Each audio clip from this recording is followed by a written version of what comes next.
It was a cave whose depths were completely illuminated by torches. In addition, there were an incredible number of monsters, most of which were goblins that lived here. There were an incredible number of them inside, but there were also people who began to destroy the goblins that were walking along the corridors of the cave right at them.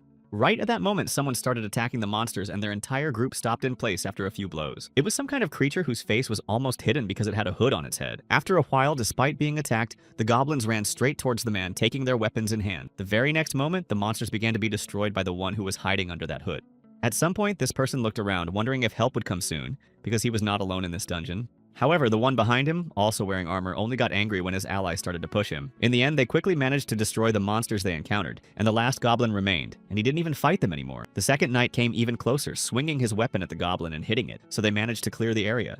After some time, all the monsters that walked through this dungeon were destroyed, although these two did not think that they would have to spend so much time on it. Also, the hooded creature said that the goblins that were enchanted by their master were also destroyed, so they decided to contact him. For some reason, they thought something might have happened to him, but the ally said that Kai was worrying too much and for nothing. But at the same moment, the ground beneath them began to tremble violently, which of course confused them greatly. However, when they looked around, everything became clear because right behind them was a giant orc that caused the earthquake. As this monster was very strong, the two decided that it would be better for them to just retreat and find their master. However, Kai shouted out to Kessel to wait, but it was too late as he ran forward. Despite this, Kai shouted that they shouldn't run away because it would be easy for him to deal with this orc alone. At the same moment, a strong flash occurred in front of the huge orc and he was unable to hit with his axe, which he was already holding. At the moment when he rushed forward, Kai saw that the orc was fighting with Kaislam. Kai stood up for him, worried about his friend and telling him that this way he could say goodbye to his life. However, at that very moment, their master came to them and ordered them both to retreat immediately. Moreover, he was not alone there because the commander also came to the rescue, and they said that they would deal with this monster themselves. He took a card in his hand and raised it up to destroy the monster.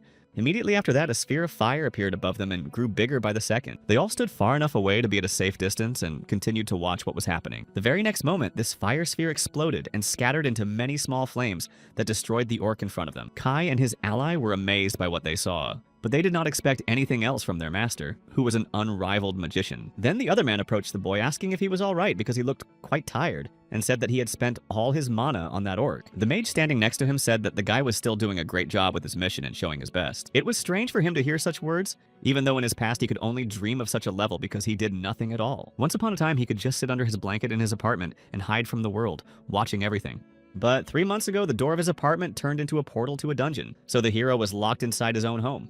At first, the guy even thought it was quite interesting and wanted to know more about it. And then when the young man went inside, he realized that he felt like a character from some fantasy. But in reality, he found out that everything was not so good, because he was not alone in this dungeon, and of course, he came across the goblins who lived there. As soon as they saw the new guest, they immediately tried to attack and destroy him, and in the end, it turned out that the poison got into the boy's wounds. Then the boy returned home trying to do something about his wounds, but he was still on the edge of not knowing what was going to happen next. However, later he received a message congratulating him on his survival and promoting him to the rank of Dungeon Explorer. Although this story ended well, he was afraid to return there. He also tried to ask for help on the internet, but no one believed his story and there was no point in calling the police. However, fortunately for him, he managed to find several other people like him. It was a special website where you could find not only discussions about all this, and not only tips or groups. There were also completely different quests that were directly related to dungeon crawling. And now his apartment number became the name of this dungeon, which trapped the guy in his house, so he only had to clear it with other players. However, he was too scared to do it alone, so he thought they could do it without his help, and decided to stay home, not daring to go deeper again. However, later he had to go hunting because he needed money to live on, and by destroying monsters he could get this money, and then buy the things he needed on the dungeon's website. Then time passed, and one day he saw a thread that said that the further you go deeper into the dungeon, the more terrible monsters you will meet there. So he decided that he would continue to destroy ordinary goblins. Thus, these 3 months passed and only 5 people remained from the entire group that gathered for this raid. And it was this moment that made the guy think. He wondered why there were so few of them and whether they were alive, and what he himself should do next. And he was already thinking about just continuing to destroy goblins and making a living that way. However, the young man was very afraid that these creatures would one day be able to get to him, and he would not be able to do anything about it or fight back. The main character did not know what to do next,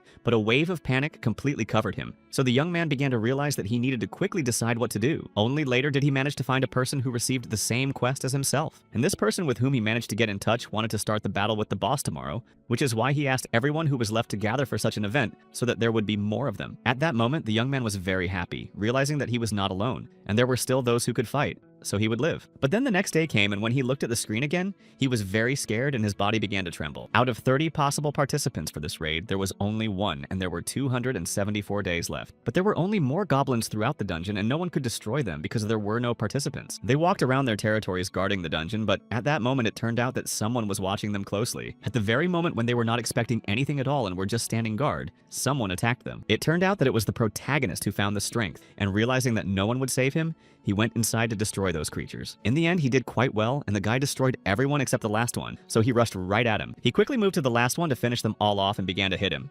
After this blow, everything was finally over, and the guy breathed out a sigh of relief seeing that it was over. Then he took the knife in his hands and ran it along his finger, hoping only that this time he would get it right. On one of the goblins he had killed, the boy put a letter with some kind of sign on it, and then he poured some of his blood into it. Then he walked away for a while, thinking that his Arzu's Archwell would work, and he would be able to end it all. Something began to happen around him, and it seemed that this magic began to connect him with the goblin he had destroyed. But then the young man began to feel something strange, and he wondered what was happening to his body.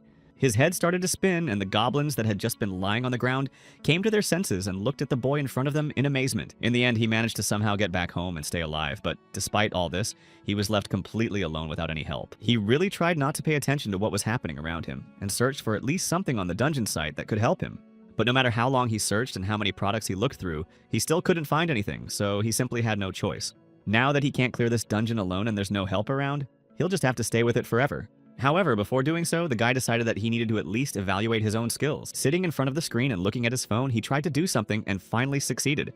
It was written there about mana and concentration, which means that he turned out to be a magician, and using a special application from the site, he managed to read information about himself. And thanks to the skills he developed, i.e. this mana and concentration, he learned what helped him to subdue these goblins. At first, this fraud worked only with one of them, but then when he tried it a few more times, he managed to do it with several other monsters. However, there seemed to be a limit because he could not do anything else, and the young man noticed that his mana was completely exhausted. After a while, Kim Hyunbo came closer to the goblin he had already managed to charm with his own skills. And after he started to feel it, he decided that the best option now would be to just go back. When Hyunbo could no longer even stand on his feet, he shouted to his subordinates to help him right now. Since the goblins were completely obedient to their master's orders, they rushed to help him get to his home. After some time, Hyunbo, though incredibly tired, made it to his house and went inside almost falling over. He realized that he had done it literally at the last moment, because if he had stayed there for at least a few more minutes, he might not have seen his own home again. Already exhausted, the young man started to get to his room and also realized that he had managed to learn something thanks to this site. These magical skills were quite rare, and they are especially in demand in group raids on dungeons. This could be useful to him, but despite all this, he could not create a group raid because there was still only one person. Hyunbo realized that if he hadn't been afraid a long time ago, they would have had a chance if they had gotten together. Right now, he realized that they would have been able to do much more if he had decided to go ahead instead of being afraid, and he began to cry. The goblin standing behind him did not understand what was happening to his master, but Hyunbo realized that in that case he would not be left alone now. At this point, 3 days had passed since he decided to start clearing the dungeon, and although it was of the lowest class, Hyunbo could not cope with it alone, and there were 272 days left before failure. Right now, he just fell off his feet and fell asleep on the floor in the middle of his room. Suddenly, he heard a knocking sound, and Hyunbo sat up and immediately grabbed the bat that was lying right next to him. He also thought that he heard something else, but now he was not sure if it was true. The goblins also remained by his side, but the moment their master was frightened, they also ran back. After Hyunbo slowly and very carefully walked to his door and opened it, he saw only a parcel behind it. The people who had sent it realized that it seemed that the guy had received the parcel and taken it to his home. The head of this organization believed that it was necessary to invest in their future because most of them would not survive in a year, but those who would survive would be very strong. The assistant said that this was just a guess, but the head did not think that anything bad would happen because it was only $3,000. However, the problem was that he had already spent $900,000 after all. He was helping other people and just spending a lot of money just for that. The man sat at his computer and sighed, saying that he was right and he was really spending a lot of money to help someone. But he still believed that it was best to invest all his savings in people because if you come to their aid in the most difficult moment, they will always remember this act. And even if only 1% of them survive, it will still be a very worthwhile investment for the future. Of course, the employee understood everything, but he still didn't think it was the best idea. And then he added that he wouldn't have been able to do it himself. The manager said that the main thing was that he just understood him and helped him further, and he did not dare to refuse. The man himself also did not know exactly what would come of it, and whether he was doing the right thing by investing so much money. Hyunbo took the parcel home and began to read who it was from, and it turned out that the box was sent by the head of all magicians. The man wrote that he had seen Hyunbo's messages and realized that he was not in the best situation right now, which is why he sent these 2 books. Also, the head of the wizards hoped that what was written there could at least help the guy somehow. Hyunbo looked on the website that each of these books cost 200,000 won, and the first thing he thought was that it could be a simple fake. He was going to see what it was anyway and thought that perhaps many people were deceived by this book. Then, after reading some comments, Hyunbo opened the book and the wrapper was burned, which meant that this thing was not a fake. The young man could not even guess who the head of the wizards was, but he was already thanking him for this gift because it was exactly what he needed. He realized that the use of magic was very similar to knitting, because in order to start using it, you need a clear scheme of work. It is also worth imagining an image in your head of what you want to get. But Hyunbo only now began to regret that he had no time to study at school. It took him as long as 30 minutes to make one magic circle, but it seemed that in 4 days he had gotten the hang of it and understood how to do it. So the young man decided that he would not give up and would eventually be able to get used to using these spells. He also decided to start with today's tasks first, because if he refused to clear the dungeon too often, his level and skills would begin to decline. At this point, Hyunbo released his goblins with whom he was in the apartment, and then ordered them to go forward and went to the dungeon with them. After a while, they were already there, and then the guy and his assistants began to examine the area around them to figure out how to proceed. At the same moment, their master ordered the goblins to continue attacking and destroying those who were now standing in front of them. The monsters obeyed his order and immediately began to attack, which led to a fight between them all. Later, everything calmed down because the assistants coped with the situation, and the boy realized that now it was much easier for him to control his mana. After that, the young man hid behind the dungeon wall looking at the monsters and thought that he would need to tame another one. But as soon as he looked out, he saw not just any goblins, but skeletons. At that moment, Hyunbo was a little scared, not knowing whether to try such an experiment with them, but then he thought that he could do it. He was going to do it anyway, and calming himself down, he thought that it was just a pile of bones anyway. Meanwhile, the other goblins had been fighting with each other for some time, but it seems that Hyunbo didn't care about that and was only thinking about how to use his mana better on the new monsters. It would be a little harder for him to repeat this trick with skeletons because they have no blood, only bone. In addition, Hyunbo thought that it would be quite uninteresting to destroy them and compete with them, unlike goblins. He decided to look at their characteristics and saw that their sword skills or dexterity with magic and concentration were at the E level.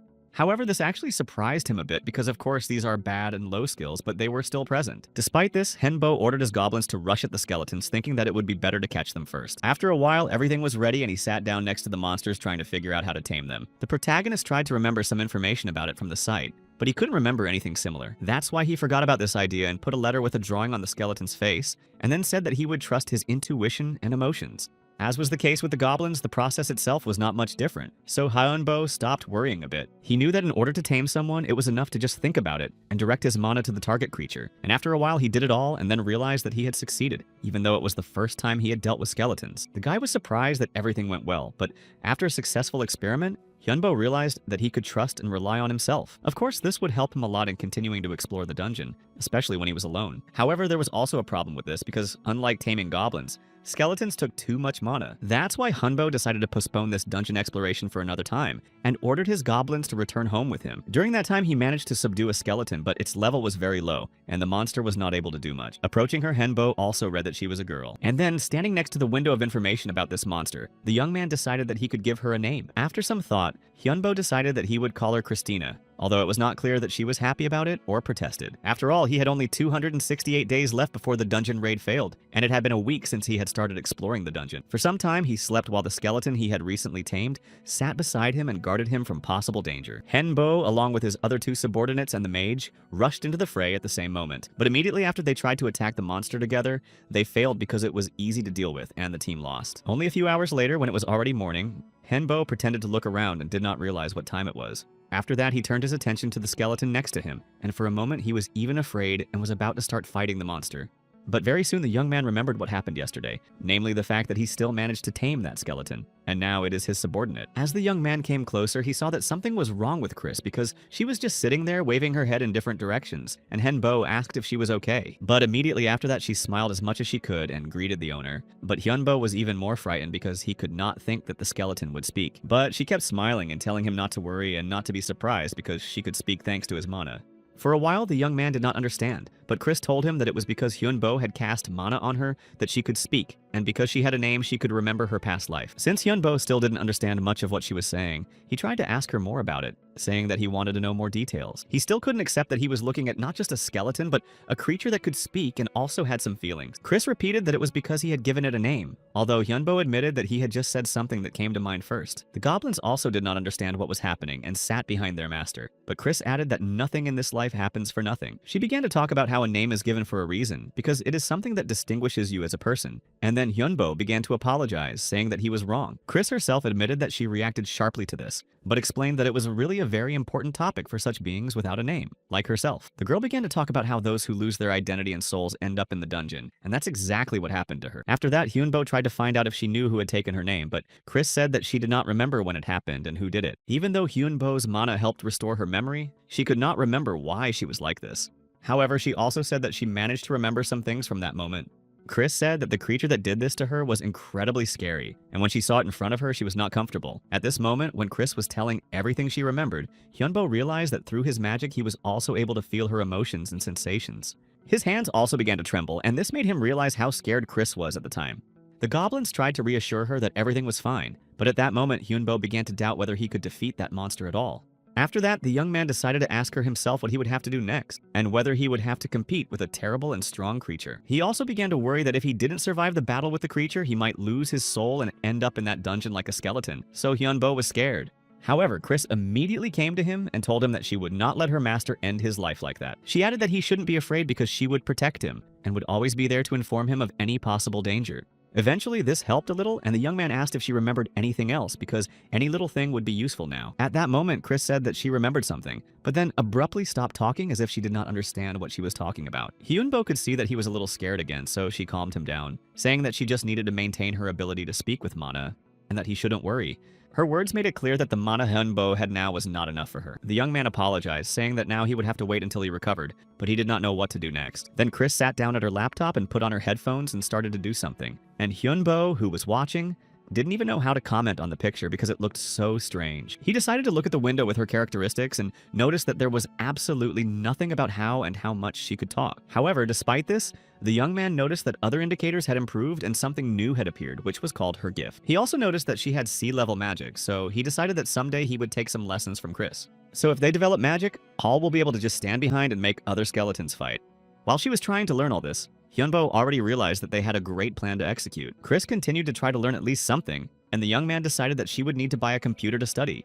After Chris took off her headphones, the young man said that he would need help, and of course she agreed to listen to him. The girl had previously spoken about her past life, and the fact is that she was a sorceress then. Knowing this, Hyunbo asked Chris to teach him magic and everything she knew, and she gladly agreed. Eventually, they started studying at the same hour, and Chris explained everything in order, and her knowledge was truly incredible. Thanks to her, studying the book was much easier for him, and Chris told him how to use mana and accumulate it. She also explained why he couldn't use magic circles, saying that Hyunbo should grow up morally and physically, and then he would succeed. In just 1 week, the boy managed to learn a lot thanks to her being his teacher. I wanted to go to the dungeon earlier after sketching all the magic circles, but I had to hurry because there could be a punishment. Chris was always by his side, telling him that now Hyunbo had to survive because he had the opportunity to do so, no matter what the conditions were. The goblins continued to fight with each other again, and Hyunbo realized that he was less afraid of the dungeon now. Then Chris came up to him and said that this time he would need to tame as many monsters as possible. Despite the fact that it was necessary, the young man was still hesitant about whether he could do it right now. Now Chris said that the goblins they had would be enough for now, but he didn't know what to do next. Then she added that they would have to check something, though she didn't say what it was yet. Chris then went up to one of the goblins and said that where they would go next would be connected to her. She also reminded them that they had gathered their mana before going inside. In addition, no matter how hard they tried, the amount of mana could not increase. Hyunbo asked if it had something to do with her, and Chris said that it did. After that, something started to happen to one of the goblins standing next to them, and he flew into the air. The guy looked at it all for a while, not understanding anything at first, but then everything became clear to him. He just didn't know it before, but it turned out that Chris was an evil monster that was already dead. She started talking, saying that it was after she said goodbye to her life that she wanted to really live on. In addition, she could not accumulate mana because she was no longer a living being. Her voice sounded tragic but confident. So Chris said that Hyunbo knew what was needed to make an evil person like her stronger. Namely, she said that she had to take other people's lives and feed on them. At this point, Hyunbo started to get a little scared again because it was unexpected and different from the way people live. It also scared him a little that he had to take the lives of others to survive, and all this only proved that she was a monster. It was hard for the young man to accept this, but he realized that Chris was well aware of who she really was. But then the protagonist came closer to her, reminding her that she had said earlier that she was ready to do anything for him. Chris said that she was, and that's why Hyunbo gave her the order to destroy others in order to make herself stronger. He explained that otherwise she wouldn't be able to protect him, and in order to be strong, she would have to do it, saying that the blame was all on him. After all, he gave this order, not her own decision to act this way. For a while, the girl was silent, but then she said that Hyunbo was too good a person, although it surprised him after such an order. She simply explained that she had to survive at any cost, so she no longer wanted to look for other excuses as she had before. Chris wanted to continue, but Hyunbo said that they would deal with this later because there were more important things to do now. Then she added that at least he was not a zombie, but the young man did not understand the difference between them. Chris explained that although they were closer to the living than she was, they had to eat the undead in order to become stronger. Hyunbo imagined what it would look like and how these zombies would bite a living or already dead body to gain strength. Chris noticed that he was very scared, saying that Hyunbo shouldn't worry so much, but he realized that it was really good that there was a skeleton here. She also asked what about his skills and whether they were better, and Hyunbo said that they had indeed changed, but it would hardly be enough because destroying only one goblin would not make her as strong as she needed to be. Realizing this, the guy said that they should look for someone else if they want the skill to improve. Also, behind his back, the guy heard something that made him look around, and a frightened goblin pointed somewhere. But before he could understand anything, Chris immediately went forward, saying that he had left the matter to her. Henbo stood behind, but he wasn't entirely sure that Chris would be able to handle it alone. Without answering, the girl went forward and started using the magic arrow skill. Ahead was a pack of goblins that Henbo had already encountered more than once, and they were quickly running towards them. At the same moment, Chris's arrow almost reached them, and thus could have destroyed all the monsters at once. Despite the fact that she almost succeeded, her mana was completely exhausted, so Chris lost her strength, and Hyunbo took his shield, saying that it would help. Immediately after that, the guy ordered his goblins to run forward and attack the others. The next moment, the monsters started fighting each other and quickly won because there were so many of them. Those who had not yet been attacked began to flee deeper into the dungeon, but one of those standing nearby noticed and showed Hyunbo.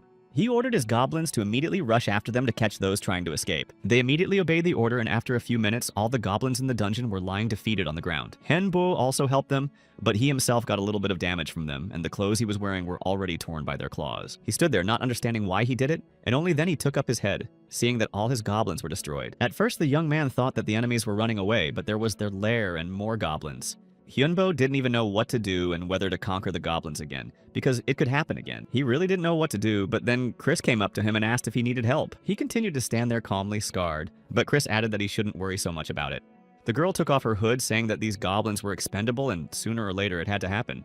She also added that now it would be better for them to just go and heal their wounds. And in the end, Chris was right.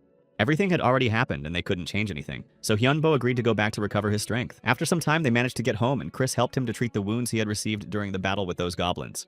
It turned out to be fast because Chris had the first circle of healing magic that helped Henbo recover almost immediately after the application. The girl said that she didn't think she could use it as an evil one, but it worked, and Hyunbo thanked her for her help.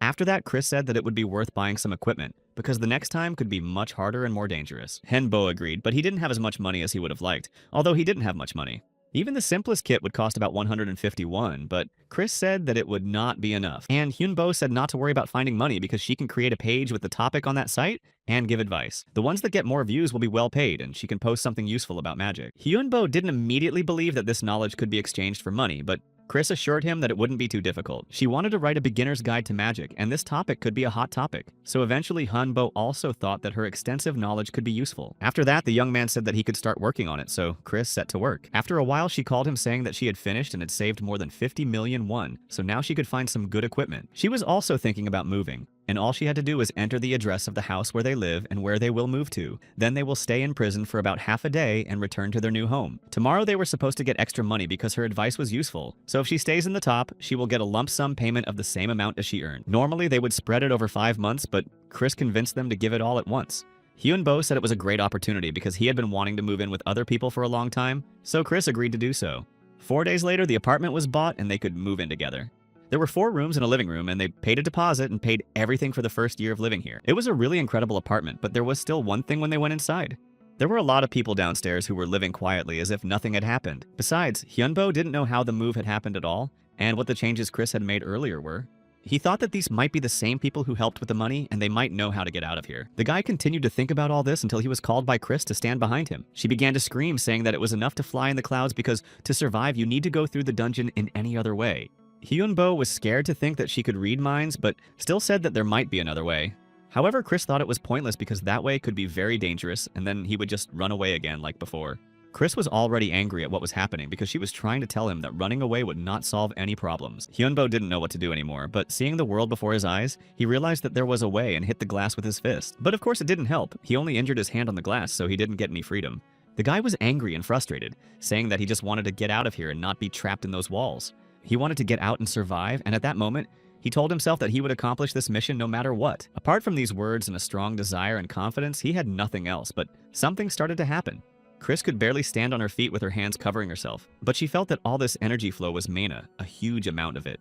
Henbo himself did not really realize what had just happened and how it happened to him, but then he saw a sphere in his hand. After that, the guy started fighting using the same mana, after which it was much easier for him than before. He destroyed those he saw in front of him, and quite soon there were a lot of goblins he had destroyed on the ground. Henbo himself did not understand how it happened, and was surprised only when Chris began to praise him, saying that he did well. He managed to overcome his anger and despair, which opened up a new power that he now possessed. The girl explained that after this, his own mana awakened in his body, which would make him even stronger. She added that Hyunbo got it because he was able to overcome his past self, because magic always depends on the mental state of a person. Chris happily exclaimed that he had succeeded, and that after that Hyunbo could even be called a wizard. The young man himself was also surprised to hear this, but he was happy to realize that after all this time, he had finally managed to do something. Now he had a magic circle, and after acquiring this skill, he became a caller. Not too much, but still stronger. After that, the guy started to be proud of himself, saying that he would become even stronger, but Chris added that it was all thanks to that equipment. Chris said that money solves everything, and that's what they always say on the internet. So Hyunbo thought about restricting her access to it. After that, the young man said it was time to go back, and they had worked very hard today. They managed to tame 2 more skeletons, both of which had fencing skills and had defense and coordination skill. After they came home with them, Henbo tried to use his magic on these skeletons again and put a pattern on them. After that, he was successful, and 2 more skeletons became his subordinates, thanks to this magic. It was them that the boy decided to name Kai and Kiesel and told them right after the skeletons came to. Hyunbo asked Chris if he had succeeded, but she said that it would be better to just wait a bit. He asked what could go wrong, and Chris said that they might not be as obedient as they were in her case. The memories of the end of her life and then becoming evil could have a strong impact on them, so for now they could only wait for her memory to return. Eventually they decided that they would wait for now, so they locked them inside the closet and moved away. One of them just fell down from the closet and didn't get up, and the other one sat there fearfully, not knowing what was happening. Chris came closer and looked at them both, realizing that most likely their memory had returned. It seemed that the skeleton wanted to speak, even though it could not because it had no vocal cords, but it still understood their language. Then Chris began to explain that they really can't do it and that her case was just unique. After that, the skeletons sat down on the ground, and Chris began to tell them that they now had a second chance at life. Their names had been taken away from them, but thanks to the return, they were able to regain at least some of their memory of the past. Henbo stood behind listening to all this, and Chris also told them that their master gave them new names and that it was his merit. Although he had mixed feelings about it, they now called him their savior. But then Chris also told them that their master was in danger as well as the whole world, which could be destroyed very soon. That's why they have to protect him and help him survive and do what they failed to do in their past lives. She said that they need to swear that they are ready to do anything for their master and even give their lives for him, and thank him for everything he does for them. The fact that Hyunbo gave Chris a name allowed her to live for magic again, so she said that she would continue to protect him until the end of her life. They seemed to have something of a bond after that vow, but Chris said that Kai and Kazel should do the same. She also turned to them and threatened that if they refused, she would destroy them right then and there. After that, the 2 of them agreed to do it and said that they swore their loyalty to their master, as did Chris. They thanked Hyunbo for giving them the opportunity to come back to life and take revenge by achieving the goals they had not achieved in their past lives. When the skeletons said this oath, Hyunbo's strength seemed to start growing again, and he felt it very well. After all, they were now a team of 4, so he said he could rely on them. Of course, they were not given any choice to refuse, but the skeletons asked their master and Chris to take care of them now. After that, they were all connected to each other so they could talk without using mana. Then Hyunbo decided to ask why these 2 wanted revenge so badly, because it would have been good for him to know in advance. One of them said that he wanted to take revenge for something, but he still couldn't remember who and what it was. However, he also promised that in any case he would find the person who destroyed him and would be able to take revenge for such actions. The other one also started to tell us that his family used to have a very important relic, but when his terrible brother went to the dungeon to find it, they lost contact with him and lost the relic. That's why Kai, who used to be a knight, said that he wants to take revenge on the person who did this and find the thing that belongs to the family. In her past life, as well as now, Chris was a magician, and all she wanted was to continue studying magic and become even stronger. Since everyone had already told everything and started looking at Hyunbo, he realized that they were probably waiting for him to tell his story as well. The boy was visibly nervous, but he said his name and then hesitantly said that his goal was to survive in the dungeon. He also began to talk about how he had once almost said goodbye to his life, and it had changed him quite a bit. After all, now Henbo no longer wanted to feel the fear he had already experienced, nor to feel more fear that was inflicted then. That's why the young man turned to his skeletons and asked them to help him survive here. All 3 of them listened to the boy to the end, and then said that they were very impressed by the honesty of their host. Of course, no one wanted to say goodbye to their lives, so they gladly agreed to help and asked the boy what they should do next. After that, they went back to the dungeon to gain some experience in fighting. Hyunbo praised them, saying that they did a good job and that he could now spend more time on his studies. Kessel was always running ahead of them, intending to kill everyone, and he had to be stopped all the time, so they were moving forward quite quickly. They also got to the boss pretty quickly, although they didn't really expect it to happen so quickly. He had read on the website about this place that there should be 1 goblin warrior and 20 small and slightly weaker goblins. Kessel immediately exclaimed that it would be very easy and they would be done in a couple of minutes.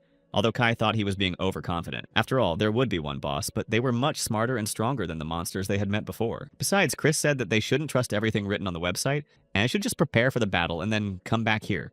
They did just that. And then Chris started checking their stats immediately to see how best to proceed. They really saw that their skills had improved and they were able to become stronger, thanks to the experience they were getting. Kessel and Kai started asking the guy to check their skills as well, because they were curious if anything had changed in them. First, Hyunbo decided to check on Kessel, and although his skills hadn't changed much, they had gotten better. He and Kai both had 5 points left and had roughly the same skills at this stage. Even some new skills were added and the scores became higher, but now it was Hyunbo's turn, because they insisted that the master also check. At first, the guy didn't really want to do it, but then he decided to agree and picked up his phone. He already had 8 points left, and among them, Hyunbo had the highest skill level so far. However, it was still too little and he wanted to become even stronger so that he wouldn't lose everything at once in the end. They had to be careful, and Chris added that they should buy some magic crystal powder even though it was expensive. She said that they needed to take a whole kilogram, but because of the 50% discount, it would not be so expensive. Hyunbo didn't even know what to do, but then he just said that he didn't have that much money to buy that magic stuff. However, Chris said that it was okay because she had read that they could take the powder on credit and pay in installments. Hyunbo asked one last time if she really needed it, and Chris said that it was very necessary, so he agreed to it. A few hours later, she was incredibly happy because the parcel with the magic powder was already in her hand. The girl added that she would be creating something for now, so the others could go without her, although she sometimes scared Hyunbo. They all left the room and Hyunbo didn't know what Chris was doing, but he thought it wouldn't be long, so they decided to go together. It seemed that they had already used up all their luck because they had destroyed 287 skeletons during this time. And Kessel said that luck is an incredibly important thing for living beings, as he knew before. And it is impossible to influence that luck, but at that time the young man said that he had one skill related to luck. It was supposed to help in desperate situations, at least that's what the website said, although the skeletons thought that Hyunbo should just be more careful. Although after all that, the boy didn't really understand why they had such an opinion about his abilities. They said that luck doesn't come for nothing and that it can cause bad things to happen. If she helps you in desperate situations, then Hyunbo's life was unhappy. At least that's what the two thought. So they assumed that Hyunbo had spent all his luck finding them, and now they were just unlucky because she was gone. Kai said that he was very pleased to realize that meeting them could be called that luck. Kessel also said the same thing, and then he asked Hyunbo what he thought about the story. The young man blushed, but the skeletons thought that something was wrong with him and that he was sick, but he assured them that everything was fine. After a while, all three of them went back to the house where they saw Chris, who was definitely not feeling well. But a moment later, she stood up and looked at them as if everything was fine, although Hyunbo did not understand what was happening to her. She also said that she hadn't finished what she had started, and Hyunbo said that he was sorry. After that, she sighed and said that theoretically it would be quite easy to create this object. But then she began to get very angry and said that she had failed for the 3rd time out of 5 possible times. And after those failures, she decided to just lie down and clear her head to make it easier and try again. Hyunbo smiled and tried to encourage Chris in her endeavor and said that luck would definitely be on her side. The skeletons thought that Hyunbo might have something to do with it since he was their master, although the young man did not think of it.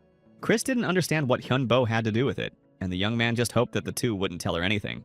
Eventually, Chris exhaled, saying that it was hardly Hyunbo's fault because it was her own mistakes that she was responsible for. Besides, even if it was due to luck, sooner or later, it would all pass. After that, the girl came back saying that she would try to do it again, but she never said what she was going to do. She turned around and said that it was still a secret, but if it worked out, they would definitely be very happy. After that, Chris went back to her room, going to get back to her work and try to finish it all. Then she went to the door telling them to go to the dungeon and not to sit here trying to eavesdrop. Eventually, they did so and came back not knowing when Chris had last left that room. Kai said that it had been 3 days and he would like to help, but he didn't think he could do it and be useful. Kessel tried to talk him out of it, remembering the way Chris had looked at them when they were listening in on her, so Kai agreed to wait dutifully until she came out. They believed that Chris was very smart and would do her best and hoped it wouldn't take too long. A few minutes later, the door to the room opened and Chris finally came out. Hyunbo spilled his coffee in fear, but then immediately started asking her how everything went and if she had succeeded. It looked like she was incredibly tired after so many days of working on that mysterious and secret task. But in the end, she showed them the map, saying that everything went well and that it was the map she had been working on. She also explained that it was a spell card, although none of them knew what it meant. She decided to tell them that it was simply a quota with a certain spell. First, you need to take a card and imagine the spell and then use mana to cast it into the card, so you can use it as you like. In addition, it was possible to use magic in this case that would be 2 circles higher than his maximum. Hendu was very happy to thank Chris because this card would come in handy, and then asked her how she did it. She also admitted that in her world there were no spell cards, only some books. That is, she did it completely on her own, and Hyunbo was even more surprised by this fact and praised her again. It took Chris a long time to do something and decide, and she said that this world is very well developed from the technical side. She added that she could easily draw a lot of different things because she just copied them on the printer. She had to spend only a little time to scan and have as much material as she wanted, and then Hyunbo asked what she couldn't do. After all, Chris told them that she had failed to do something for the 3rd time out of 5 times. She said that she couldn't draw them because it's not so easy to make magic out of ordinary paper, so it was all handmade. But thanks to the printer, she managed to forget about the hardest part because she made 20 cards at once, including both the 1st and 2nd circle cards. She also told us that the higher the circle, the more mana it would take, which means that the problem was its low level. However, Kessel then stopped them both and turned to Chris, asking if there was anything for them at all. She replied that not yet because there were not enough ingredients for everyone, but promised to make something for them next time. After that, all 4 of them decided that they needed to raise their levels, so they moved on. Of course, they had to spend another 16 days preparing enough, and finally they were at the boss's room. By now, all the members of this team had raised their levels to the 12th, and their chances of winning had increased. In addition, they all prepared a lot of spell cards for themselves, as Chris did. Hyunbo told Kai to be careful now because his role in this battle was incredibly important. The skeleton took his weapon in his hands, saying that his master could trust him, and he would lead the whole team to victory. Being fully prepared to move forward, they opened the door to the room where the dungeon boss was supposed to be. And in fact, it was true, but instead of the 20 goblins that were mentioned on the website, there were many more. Kaisel said that they would still manage because they had prepared well before and then told Kai to get ready. And soon Kai ordered the other goblins that were in their army to rush at the enemies to attack. This was the very beginning of their plan, and after that, the cards that Chris had created earlier were to be used. Together with Hyunbo, they took these cards and began to use their fire sphere spells to direct it at the goblins. After that, explosions started and they could not see much in front of them, but it seemed that this strategy was working. Because of the explosion, part of the dungeon collapsed and those large rocks crushed the enemy goblins in front of them. Kai and the others continued to attack, seeing that Chris and his master were protecting them further. Now it was finally their turn with Keslam, so they rushed forward together to attack the goblins. Chris used a magic arrow and Hyunbo looked back, realizing that he had made the right choice in leaving Kai in charge. Kesel also destroyed the goblins, which were still very numerous, but they were doing a good job. Anyway, these goblins were nothing more than ordinary and rather weak monsters that just prevented them from moving on. But later, when they destroyed them, it was time to deal with the boss of this place, so the team rushed forward. Kiesel was very confident, so he just ran first, saying that he could deal with him. But when he got closer, he realized that it was unlikely to work out because he would have liked to have better equipment than he had now. In the end, there was no way out, so Kesel just promised that if he survived, he would definitely buy this equipment for himself. After that, Kai's voice was heard and he said that Hyunbo started to help them because they would not be able to do it alone. After that, Hyunbo took a few steps forward, his gaze cold and focused, as he was about to use another of his powerful skills. Kessel felt relieved, not because fear or pain had left his soul, but because he hadn't been a living being for a long time, and didn't feel it all. The skeleton moved forward confidently, his bones creaking with every movement, but he did not stop because he knew he had to finally destroy this horrible monster. Finally, he gathered all his strength, swung and struck a crushing blow, after which the huge goblin froze in place, staggered, and fell to the ground with a heavy thud. Kessel stood in a pool of hot blood that had been flowing through his enemy's veins a minute ago, but instead of fear, he felt only joy, because he had won. Kai said that it was time to finish off the monster's survivors because they shouldn't be left with any chance of retreat or revenge. In the end, there was not much time left to hold out, and everyone realized that victory was close, if only they could make the last push. After these words, the team rushed back into battle, determined to bring this battle to an end and destroy all the enemies. After a while, Henbo lay satisfied because they had won, and he could finally afford to relax for a moment. After that, they returned home exhausted, hoping to get some rest before facing new challenges. The young man lay down on the ground, realizing that he was very tired because the battle had taken almost all his strength, and it was hard to even think. It turned out that these bosses were really very strong for their circles of magic, and it made them all reconsider their strategy before the upcoming battles. After that, Hyunbo decided to take a break because he felt that if he didn't regain his strength, he simply wouldn't be able to move on. But suddenly he shuddered because he heard something from the goblin that was not alive, and it made his heart skip a beat. The others came up to the owner asking what happened, because they were also alarmed by this unexpected sound in complete silence. The hero realized that he was already very tired, because he decided to rest in such a place even though he knew it could be dangerous. This house was just an imagination, but now Hyunbo said that it was really time to go home because he felt exhausted. Then the boy saw a button on the tablet called Quick Return, and was surprised because he had never seen anything like it before. It was the first time they had ever seen such a button, and it made them both curious and somewhat cautious because no one knew what would happen. Thinking that everything would be fine, the team decided to press it because they believed that it would quickly send them home without unpleasant surprises. After that, a portal opened before them, shining with a strange light and leading into the unknown, causing both surprise and slight excitement. It was a door, and it seemed to be a very convenient feature because it allowed them to quickly return home without any extra effort or danger. Chris was incredibly surprised herself because she did not expect the portal to activate so easily and without any consequences.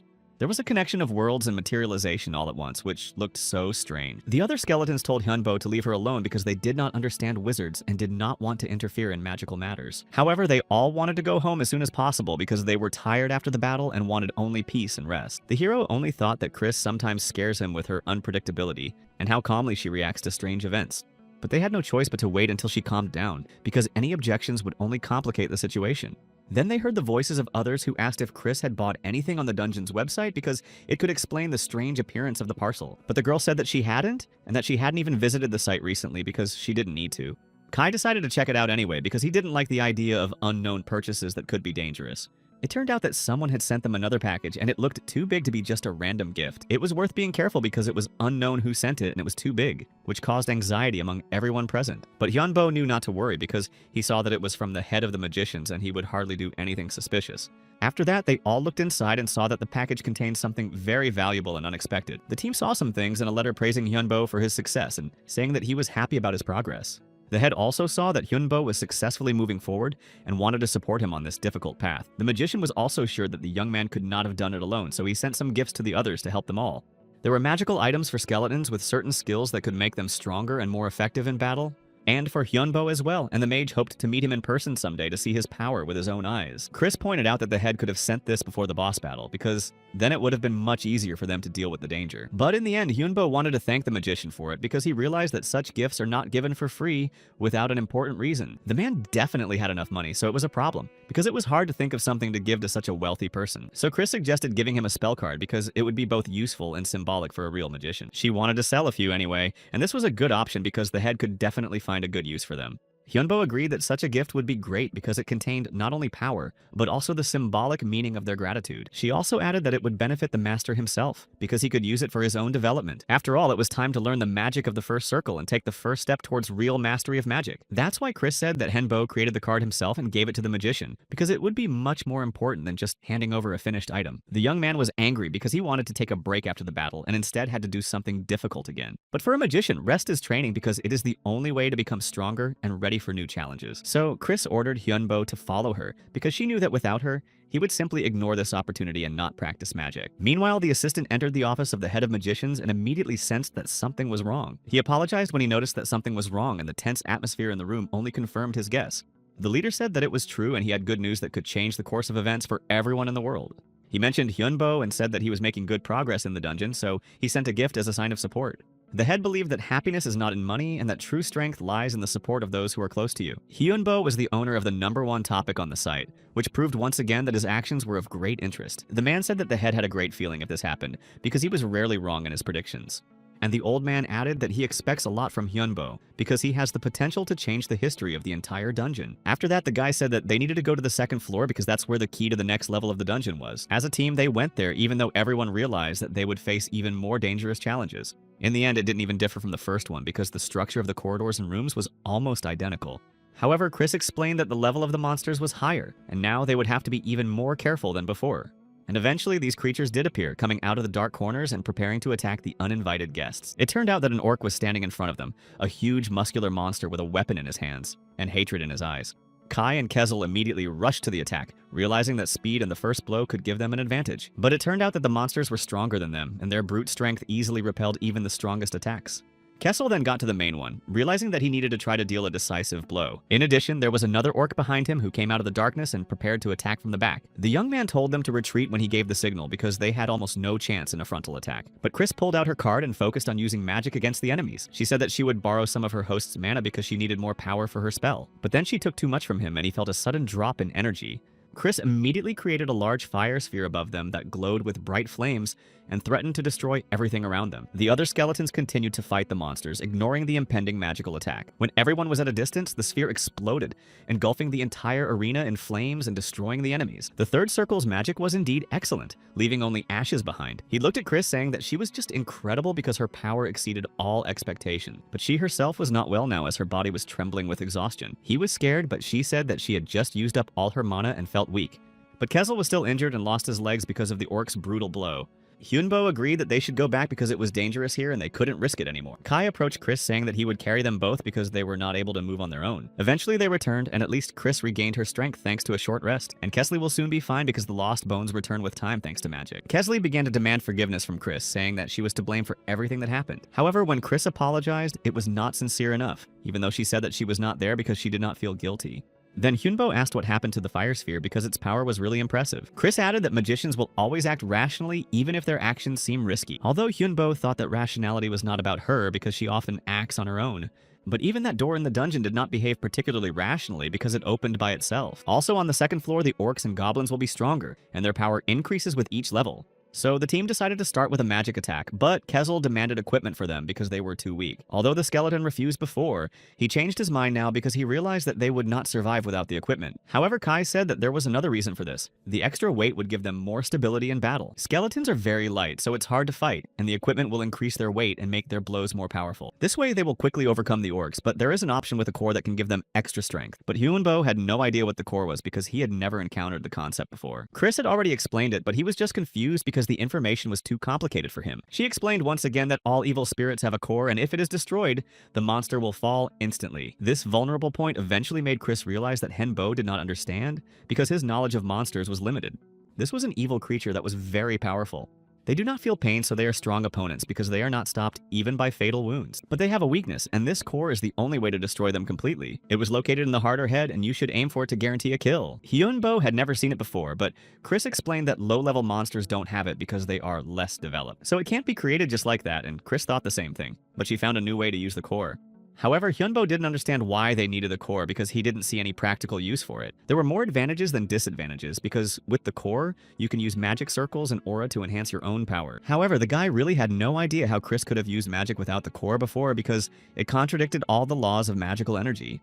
In response to his surprise, she briefly explained that she took mana from her bones, but it was so little that it was only enough for the simplest spells. So she asked Henbo to allow her to create a real magic core to store the energy, and after some deliberation, he finally agreed. The other skeletons did not object to this idea, but rather supported their master's choice, agreeing that it would significantly increase their strength. The young man decided that there was no need to delay it, so right now he allowed Chris to start creating the core immediately without any delays. However, the girl was surprised to hear that there would be no delay, because to create such an important thing, the appropriate materials had to be prepared. She explained that the core should be made of materials that can hold mana, such as monster hearts or special magic crystals. She also emphasized that the higher the quality of the crystals, the better, as high-quality material has a significant impact on the stability and power of the core.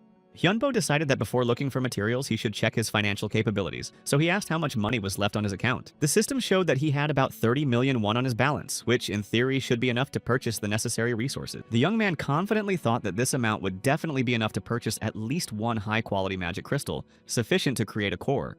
However, when he found out that one crystal would cost as much as 4 million won, he realized that the situation was more complicated than expected. To better understand the necessary parameters, Hyunbo asked Chris how big the thing should be to function as a magic core. The girl explained that the minimum size should be at least 5 centimeters in diameter, because smaller cores would not be able to accumulate mana properly. Although this information was not entirely comforting, Chris asked Hyunbo not to worry and instead just wait a little while for her to explain everything. The girl wanted to show a clear plan of action, so she opened the presentation she had quickly prepared and began to talk in detail about her plan. The young man was amazed at how quickly she was able to come up with such a clear and well thought out plan, so he listened with interest. She immediately mentioned that they urgently needed magic crystals, but the problem was that they were extremely expensive. Nevertheless, the girl asked him not to worry because she had already come up with a way to earn the necessary amount of money quickly and efficiently. She suggested selling spell cards because such magical items could make a huge profit. Since the role of magic in the dungeon was extremely important, they had no doubt that the demand for their products would be quite high. In addition, Hyunbo did not have to worry about the production of cards, because Chris had already calculated that they would be able to create them in large quantities. She explained that only 1 kilogram of special magic powder would be enough to make about 100 cards, each of which would cost at least 3 million. Then she showed everyone a detailed business plan along with a contract that she offered to sign so that everything could be officially agreed upon. After a detailed analysis, everyone realized that the plan looked really promising, so none of them thought it could fail. However, Hyunbo was in no hurry and still thought that it would be a rather large financial outlay for them at the start. Kiesel agreed with his opinion, explaining that 3 million for one card is expensive, but a life is much more valuable than any money. At the same time, in their circumstances, they could not afford to ignore the possibility of earning money, so they had to look for profitable options. So Hyunbo asked Chris how they were going to sell these magic cards and if she had a plan to sell them. The girl confidently replied that she had already discussed this issue with the site administrators in advance, and they gave their full support. This meant that they could start immediately because the sooner they earned money, the easier it would be to pass the second floor of the dungeon. At the same time, they decided that it would be wise not to stop, but at least to fight one more battle before starting the sale. Soon after, Henbo composed an announcement and prepared a post to officially announce the sale of magic cards. After all this, he literally fell to the floor completely exhausted because working on this whole plan was extremely stressful. Seeing how tired he was, Kai decided to support his host and brought him a cup of hot coffee as a token of appreciation for his efforts. Meanwhile, Kessel, whose legs had finally fully recovered from the injury, was surprised to see how quickly everything was progressing. Within 5 minutes after the publication, they sold out of all the cards because the demand for them was so huge. As a result, they managed to raise almost 450 million won, which was much higher than their initial expectations. This meant that they now had all the resources they needed to start producing the magic core without any problems. Chris was fully prepared to start creating the core, but Yunbo wanted to rest for a while, so she reminded him of what else needed to be cleaned up. And finally, after a while, the core was fully created, completing this important stage in their development. Kai and Kazel agreed that they felt as if they were born again, feeling the power fill their bones, allowing them to finally feel like full-fledged combat units that could not only survive but fight with dignity. Now they could use the magic of the third circle, feeling the streams of mana permeate their new core, making their bodies glow with the energy that was raging inside each of them. Everything changed dramatically as their team became much stronger, and they no longer had to rely solely on their physical strength or Hyunbo's support to survive in battle. But in the end, they lost 16 million, which was a significant amount of money. But on the other hand, the strength and capabilities they gained were clearly worth it, because now they could act much more efficiently than before.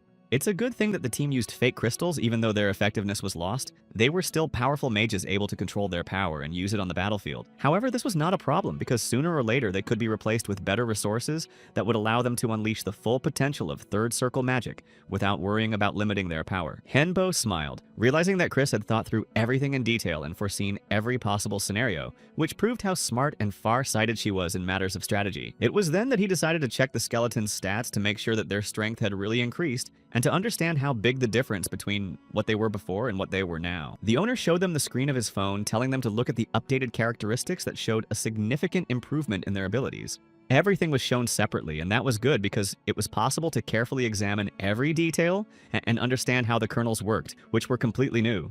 But Yunbo was pleased that there was already some result, because for a long time they could not achieve anything significant. And now it was like a small but important victory. Kiesel was ready to go to the dungeon because he was sure they had enough strength. But Chris emphasized her words that they could not do that. She leaned down sharply and said that the master could be in danger if they went now and unable to withstand this strong pressure.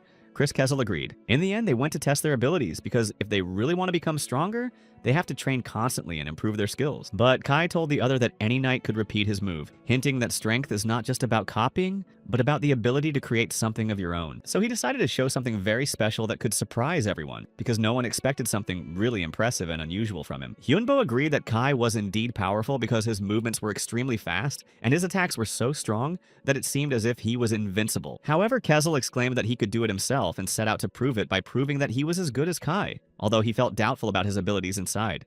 But in the end, he just fell to bones like Chris had once, and it looked so unexpected that everyone present didn't even know how to react. It was strange for Hyunbo to see this because he knew that there should be much more mana, and did not understand why it happened exactly as if something had gone wrong. Kai said that this ability just takes a lot of mana, and if you don't control it properly, you can quickly lose all your energy and strength. Kessel apologized for the problem because the dungeon was worth exploring further, and they couldn't afford to stop because it was too important. But the main problem with the core is that mana is slowly recovering, so Hyunbo suggested stopping and selling the next batch of cards to get the necessary resources. Until the monsters returned, they should run away because if they stayed there, they could find themselves in a deadly trap with no way to escape. However, Kai had already noticed that they were a little late, and the monsters had already sensed their presence, which meant that the battle was inevitable and could not be avoided. The monsters were already standing right behind them, their red eyes burning with hatred, and their bodies seemed to be created only for killing and destroying all living things. Henbo was afraid, realizing that these were gnolls and they would not be able to do it without Kessel, because these creatures were very dangerous and known for their cruelty and strength. However, Chris reassured him again, saying that there was a way out, and if they acted quickly and without panic,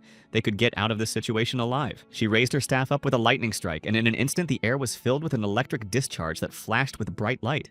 At that moment, all the monsters received this strong discharge, and their bodies began to twitch from the powerful shock, and some even fell to the ground without moving. And while they were out of it, the girl used her ice breath to create an ice storm that fettered their limbs and prevented them from moving. She then commanded Kai to rush forward as well, and he instantly reacted by grabbing his weapon and rushing into the battle with all his fury. The skeleton didn't wait and quickly moved on the monsters using all its speed and strength to prevent them from even having a chance to counterattack. Henbo didn't even do anything, because the skeletons did the job and he just stood by watching his allies destroy their enemies. He was sitting on the ground when Chris came up to him, and her eyes were serious as if she was about to say something very important. The girl said that a magician is always focused, and there is no need to panic, because it is impossible to use magic if the mind and heart are filled with fear and doubt. Hyunbo bowed his head, realizing that he was not as strong as he wanted to be, and that he needed to train a lot more to become truly powerful. But Kiesel exclaimed that Hyunbo was a fast learner, and that he had already made great progress. even though he didn't realize it yet because of his own insecurities. Just a few months ago, he was just a human, but now he could do a lot, which meant that he had the potential to become a real master. The young man held his breath and then thanked them, because he realized that without their help, he would never have been able to go through all these tests on his own. He was embarrassed and thanked them for taking care of him, because it was important to him because he had never had people who cared about him in the same way. They returned home and Hyunbo praised them for the way they had handled the situation, even though he knew he still had a lot to learn. The skeletons said the same and said goodbye because each of them had their own things to do and realized that next time they would have to be even stronger. Hyunbo was so tired, but it still felt good because he felt that he had made an important step forward and was closer to understanding his own strength. But instead of sleeping, he found himself in a very strange place where there was complete darkness and no sound, as if the whole world had disappeared around him. There was no one here at all. It was completely empty. There was no light or sound, only endless darkness that oppressed him with its immensity. Of course, it seemed strange to him, but the young man went forward not knowing where this path led because he could not go back. He wanted to go back, but he could only wait, because his legs did not obey him, and there was nothing around him that could suggest a way out. However, at that moment, Mana woke up in his body, bursting out and making him feel a strong pressure that permeated his entire body. It seemed to be too much and dangerous, but it didn't stop, engulfing his body and making him lose control. Hyunbo begged for it to stop, but it was useless because the mana flows were getting stronger and he could no longer contain this uncontrollable force. He could not subdue what was already in his body because this force behaved like something alive and did not yield to any attempts at control. But at that moment, he heard screams from outside, and it was the other skeletons who were standing at the door and clearly realized that something dangerous was happening inside. They gathered around him, hearing him start to scream because his voice was louder than usual, and it made them feel anxious. The skeletons were worried, realizing that something terrible could happen because the mana began to escape, creating a sense of instability in the space. Mana suddenly began to come out of his room, filling everything around him and making the air tremble from its powerful energy influence. It turned out that the entire room was filled with it, and it was dangerous for Hyunbo because his body could no longer withstand this enormous pressure. The young man did not know what it was, but he felt that this power was beyond his understanding, and he was no longer able to control it. But then he remembered that the same thing had happened in his dream, and this thought made him even more frightened, because now the dream was becoming a reality. Chris added that she did not help and everything went on by itself, which meant that Hyunbo was completely independent in this process without her interference. Hyunbo was surprised because it meant that he had done it on his own, and no external force was controlling the awakening of his magical abilities. Then he looked at his hands, not believing it to be true, because he still considered himself weak and incapable of such large-scale changes. He looked at his left and right, seeing light in both, and realizing that his body was now filled with magical energy that he could control. Now it is clear that somehow he managed to master the magic in his body, and this opened up new opportunities for further development. It turns out that the protagonist is able to control it himself, and this proves that his magical potential is higher than he thought before. The skeleton said that Hyunbo has really become a great wizard, and now he can fully use his powers without fear of them. Hyunbo skipped the second circle and went to the third in magic, proving that his level is growing faster than ordinary magicians. Then the skeletons began to congratulate him on his skills, because they realized that he had made a significant step forward and was now stronger than many. The young man thought he was still dreaming and did not believe it because it seemed too unreal for him after everything he had experienced. Chris explained that magic always relies on the inner state of a person, so this happened because of his own experiences and emotions. Although Hyunbo's results still surprised them because even among strong magicians, not everyone could reach such a level in such a short time. However, everything is different for everyone, so what became a catalyst in his case will not help others and they will have to find their own way. However, this information is still important for magicians, and something can be learned if we study its nature and interaction with mana more deeply. Chris suggested that he talk about this awakening because other magicians might find something useful in it. Using his skills, he could control his mana if he learned how to properly direct its flow inside his body. He just needed to understand the essence of the spell. Although realizing that skeletons are slower to develop, this could be a problem in learning. Nevertheless, Hyunbo was already happy that he was not as miserable as before, and now had a real chance to become really strong. But Chris told him that they would start intensive training because without proper control, his power could become dangerous. He is now a full-fledged magician, so he needs to train more to consolidate his skills and learn how to use them effectively. And she was going to start right away, not giving him time to rest because training was more important than anything else. Chris pulled Hyunbo along, and the others realized that this was going to be a long time coming because they knew she was taking her training very seriously. However, the training really paid off because afterwards he was able to control his magic better and use it without risk. Hyunbo himself was glad that he was doing well, because until recently he could not even imagine that he would be capable of such a thing. The young man sighed as if he had been born again because he felt that he was now a completely different person and his capabilities had expanded significantly. The skeletons again praised the master, but Kai said that it was important to know the measure because overconfidence could lead to problems in the future. So they went back home and then wanted to look at their stats to see how much their powers had changed after all this. Hyunbo pulled out his phone and was about to show them their own performance. Now it showed their classes, i.e. Mage, Knight, and Warrior, which confirmed their further development in the chosen directions. Many stats had improved, but there were no new talents, which meant that additional conditions were required to obtain special abilities. In the end, the skeletons thought so because they felt changes in themselves, even if they did not yet have a clear form or special skills. Kessel said that they could tell because their movements were faster and their reactions sharper than before. He moved closer to Hyunbo, saying that he should be able to see the changes in them too if he looked at the details more closely.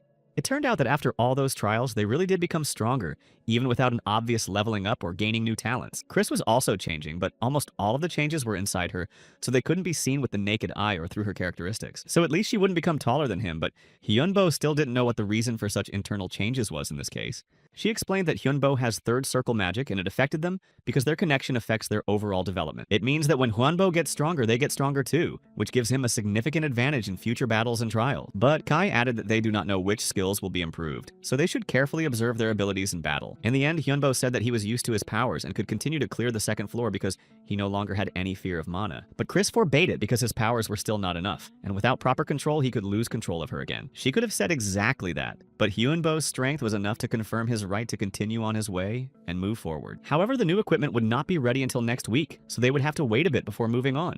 Chris added that she would improve it with magic, using an enhancement spell to increase its performance. Eventually, a week passed and she kept her promise, so his armor now had extra magical protection and improved properties. Kessel's armor was perfect because it was reinforced with spells that increased his stamina and allowed him to absorb blows better. And in the end, it was not just armor because it contained magical applications that gave the wearer an advantage in battle. The defense here was enhanced by Chris's magic, making him almost invulnerable to conventional attacks and even some spells. And the armor allowed instant acceleration, which gave a significant advantage in speed and maneuverability during the battle. Something else like lightweight or recovery made it easier to wear the armor and helped to recover faster. Chris spent a lot of time improving the weapons, making them much stronger, sharper, and more reliable, which now gave them an advantage in battle. The skeletons glowed with happiness as they looked at their newly upgraded equipment, realizing that they could now destroy their enemies more effectively. Henbo did not hide his joy when he heard that something valuable and useful had been found for him as well, which would help him in future battles. Chris pulled out a new cloak from her hiding place and handed it to Henbo, who immediately tried it on, feeling how light and comfortable it was. Despite its light weight, this cloak provided excellent protection against attacks and had a gradual recovery feature that was very useful. Thanks to the new equipment, it became possible to carry a large number of things without feeling their weight, which made traveling much easier. It cost a considerable amount of money, but every coin spent was justified because high-quality equipment could save lives in battle. The skeletons believed that the costs were justified because they were now stronger, and their equipment would last a long time, even in difficult battles. Despite their high quality, their gear remained a consumable item. As the stronger the monsters, the faster it wore out and became unusable. Chris hoped that the updated equipment would last a long time, allowing their team to pass more difficult tests without unnecessary losses. Kessel approached the group, making it clear that time spent talking should be stopped and focused on the journey ahead. He was eager to try out the new equipment in real combat to test its durability and effectiveness against strong opponents. Kai couldn't wait any longer either, as he wanted to test his improved abilities in a real battle as soon as possible. Now that the equipment was ready and everyone was ready to fight, they could go further into the depths of the dungeon. Hyunbo suggested that they start by restoring their mana reserves, as without it, the effectiveness of their attacks would be much lower. After a while, they finally entered the dungeon, plunging into pitch blackness where dangerous enemies were waiting for them. After walking a little further, they came across a group of monsters who immediately noticed the newcomers and prepared to attack. Seeing this, Kessel just smiled because it was a great opportunity for him to try out his new equipment in a real fight. However, Chris acted faster than everyone else, immediately releasing a sphere of fire right into the middle of the crowd of monsters in front of her. The spell hit the target and exploded in a huge wave of flames, instantly destroying some of the creatures that were closer to the epicenter. Kessel couldn't contain his excitement because the last time this technique almost cost him his limbs, and he still remembered that moment. Chris assured him that this time she had taken into account all the mistakes and was in full control of the situation, avoiding dangerous miscalculations. Even though she assured him that everything was under control, Kessel still thought it was too risky and could have been done without such methods. Hyunbo decided to stop the argument and remind them that it was important not to quarrel now, but to focus on the battle and coordinate attacks. They tried not to argue, but the tension still remained, and each of them continued to defend their own point of view. The quarrel continued for some time before they finally decided to stop it, realizing that it was only hindering their mission. However, due to the lost time, one of the surviving monsters managed to send a signal to call for reinforcements that were already approaching them. Hyunbo said that this time they can't let the enemies call for more allies, and should destroy them in one blow. As soon as they entered the new room, everyone immediately rushed to attack without giving the monsters a second to prepare for defense. Chris and Hyunbo simultaneously used fire spheres to fill the space with bright flames that engulfed most of the enemies. The protagonist used a magic arrow that went through several monsters at once, destroying them before they could even attack. The magic spells made their way through the enemies, leaving a trail of burnt flesh and fallen bodies that no longer moved. Now it was Kezlia's turn, and he rushed forward armed with his sword to deal with those who were still in the ranks.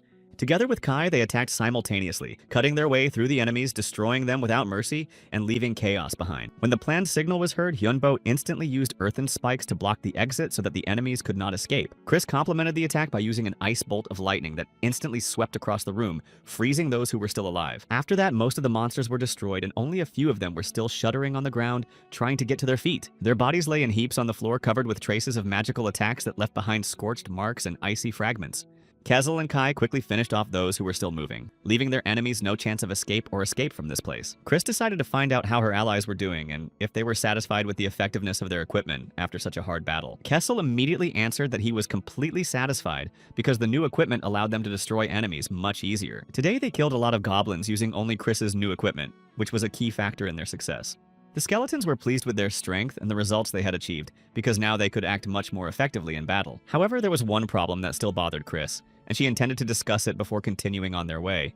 At first, Hyunbo didn't understand what they were talking about, but Chris explained that they had killed too few enemies and needed more challenges. What they meant was that to really develop, they needed to face stronger opponents to improve their skills. Hyunbo noted that this could be solved quite easily by finding a more dangerous dungeon where the enemies would be much stronger. Chris had something else to say, but before that, she decided that they should go back home to discuss it in a quiet environment. After a while, the team returned to their house where everyone had a chance to rest after the exhausting hike. Kai and Kiesel decided to wait outside to leave the two of them alone. Hyunbo didn't understand what they were talking about, but Chris said that what they were saying was true and made sense, which he should accept in order to move forward.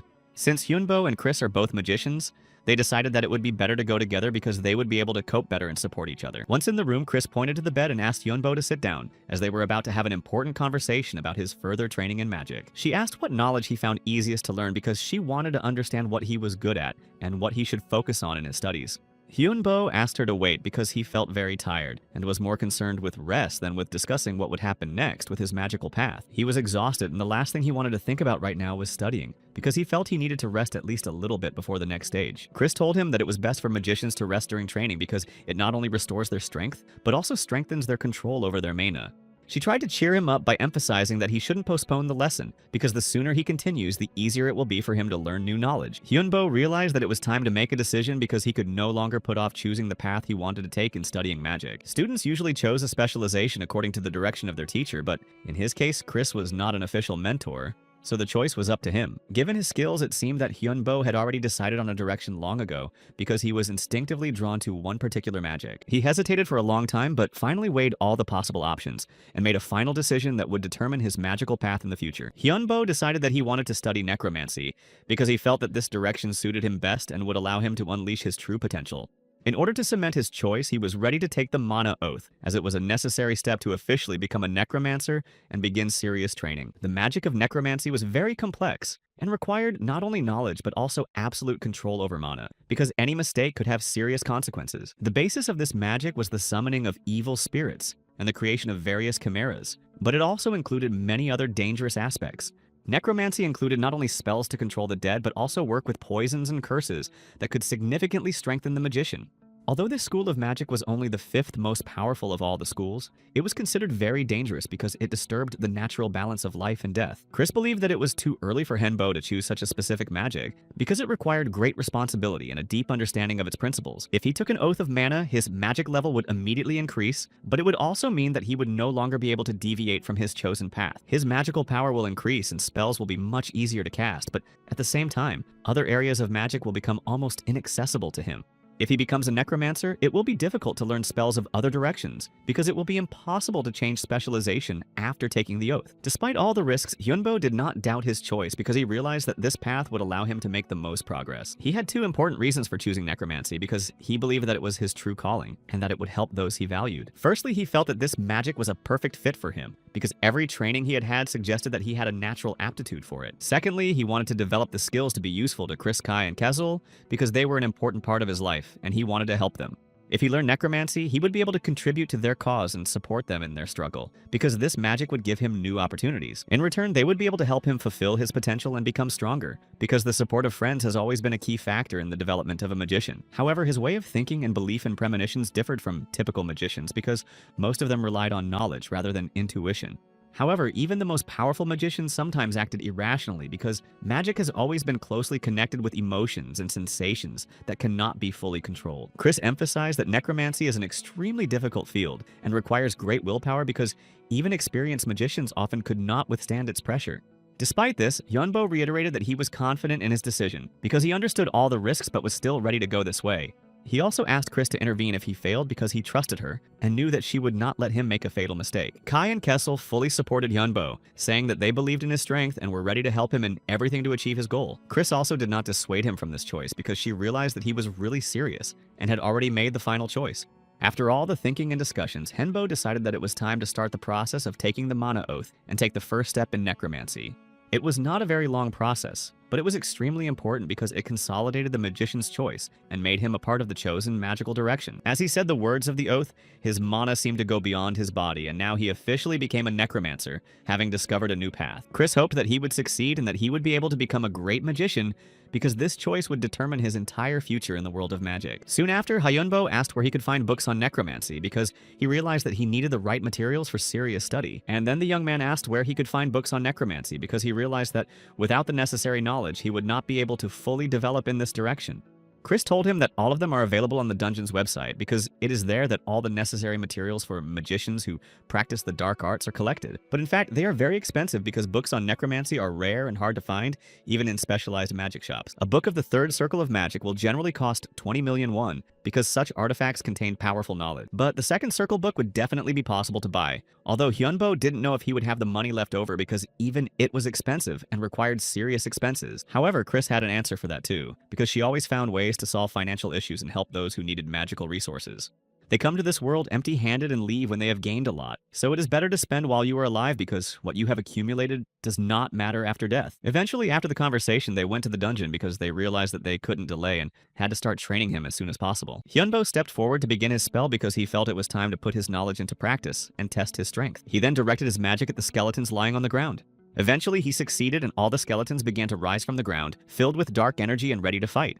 Chris praised him for his success, but Hyunbo wanted more and decided to raise even more skeletons to increase his army. But the main thing was not only the number of skeletons, but their strength and endurance, so that they could effectively fight their enemies. After all, now is a great opportunity to test their combat power in a real battle against dangerous monsters. The protagonist pointed at the monsters in front of him, giving a clear signal to his skeletons that it was time to attack and destroy the enemies. Without delay, they rushed forward, surrounding the enemies and launching a ruthless attack from all sides. It took only a few minutes for all the enemies to be completely destroyed, without any effort from Hyunbo himself. Hyunbo was really surprised by such a quick result because he did not expect his army to be so powerful, and the skeletons themselves looked at their master as if mesmerized, feeling his strength and unbreakable power over them. Meanwhile, Chris decided to ask if he had spent too much mana during the summoning spell. It turned out that despite the large number of evil spirits he summoned, his mana level remained high and no one knew its limit.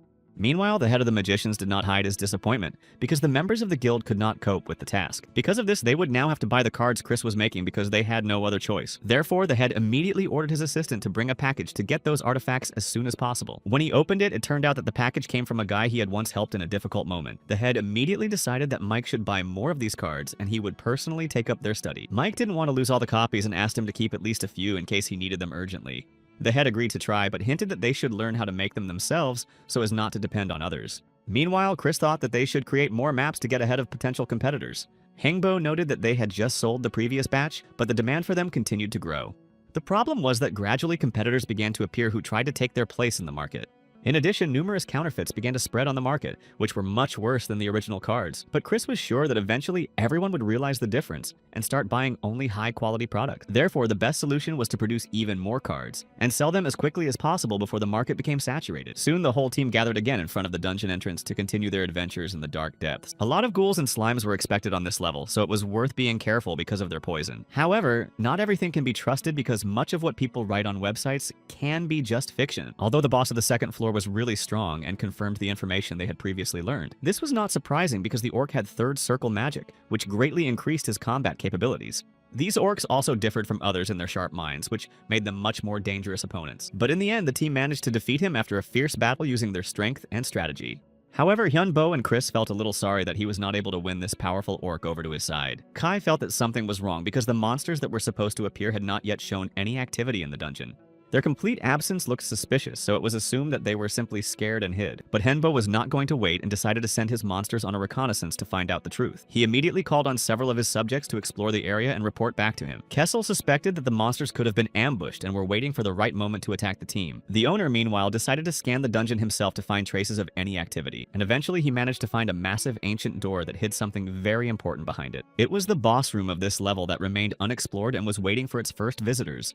It was behind this door that the powerful presence of the monsters that were hiding from the team was first felt. Until that moment, no one had dared to enter it because no researcher had been able to pass this dangerous zone. Kessel immediately stated that there were a lot of evil spirits waiting for everyone who tried to enter. Kai reminded them that they were also evil, so they could easily sense the presence of otherworldly creatures. Despite the danger, the team still had to find out what was behind the door. They had to be as careful as possible not to give away their presence and invite an attack. However, Hyunbo managed to spot one of the monsters that was there, and its appearance was surprising. None of the team even knew how to interpret what they saw, because it did not meet their expectations. After the experience, they decided to return home to prepare for further research. Chris immediately began questioning Hyunbo, trying to understand what he had seen and how dangerous it was. He only briefly told her that he had seen a dragon that seemed much bigger and scarier than any monster they had ever seen before.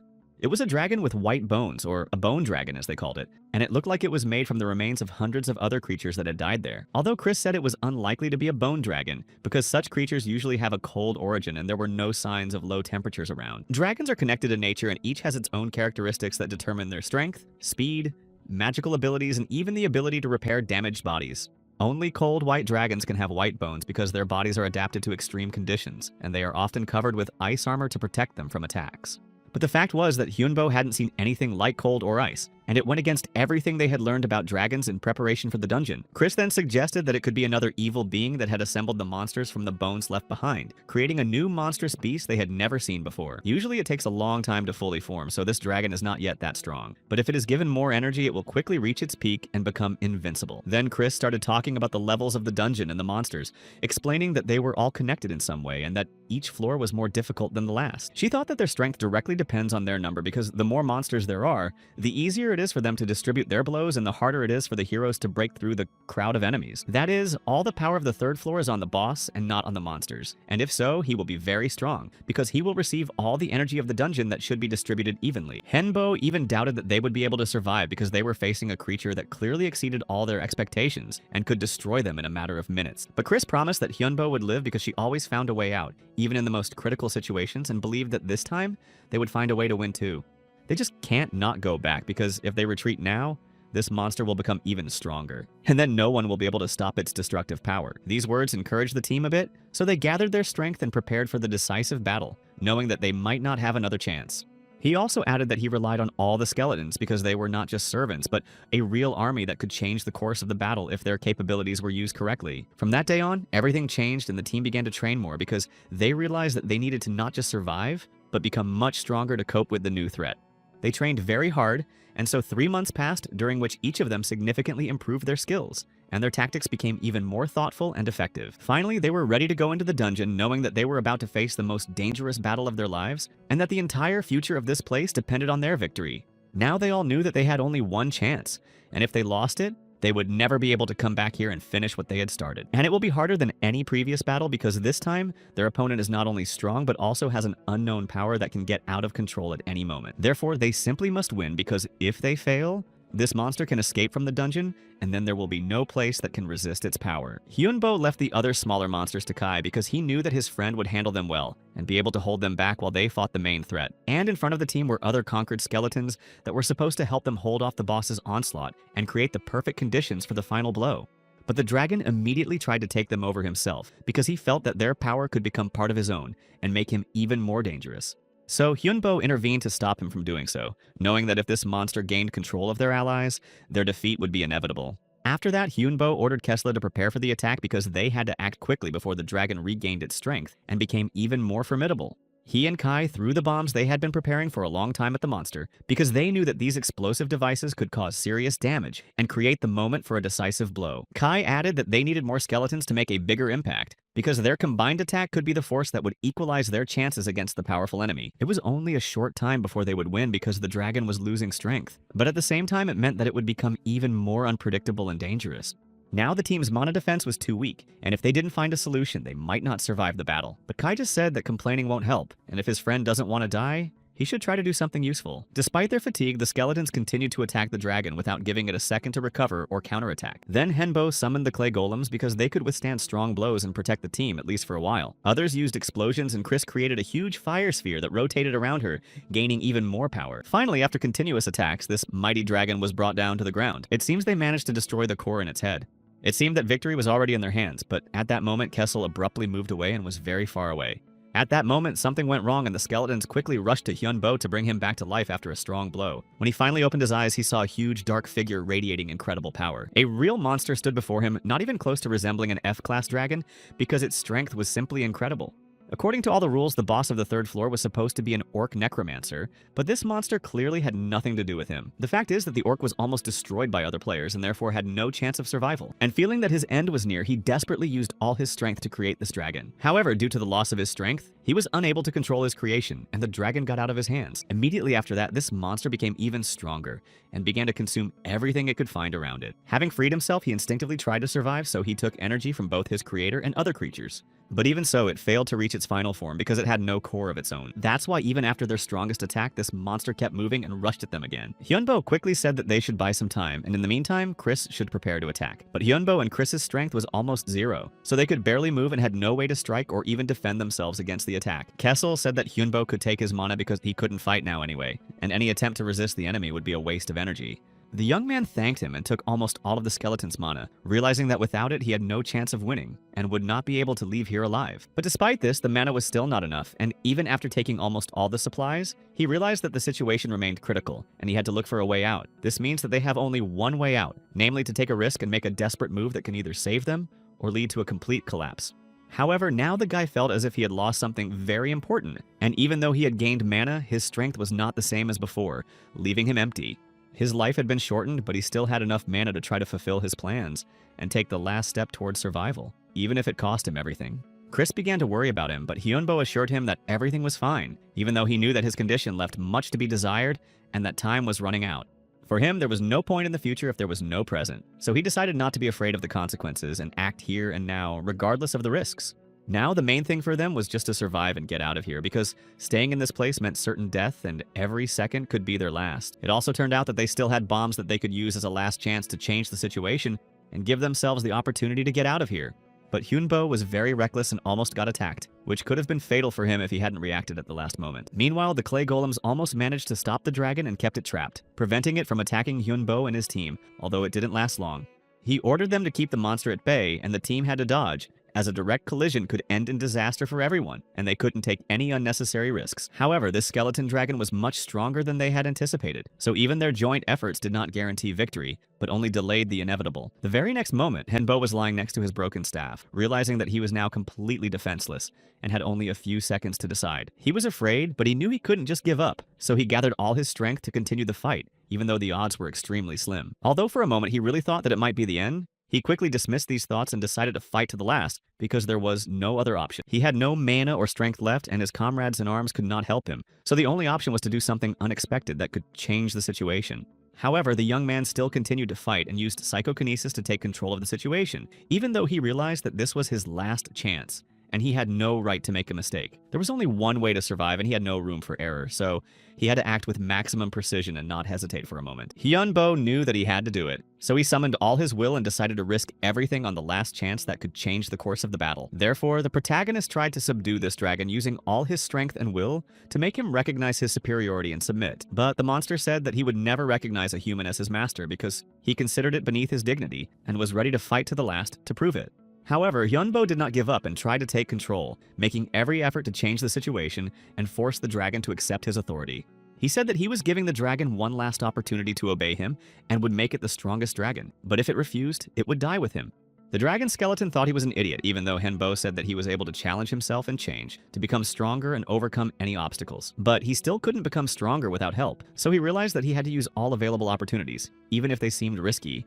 Hyunbo gave him one last opportunity to obey or he would destroy them both, realizing that there was no other way out and this was their last chance to survive. He was so confident that he went on to tell the dragon that he was its master and that it had to accept it. Otherwise, they would not survive this battle. Hanbo continued to try to tame the dragon, despite the fact that it stubbornly resisted and would not submit even after so many attempts.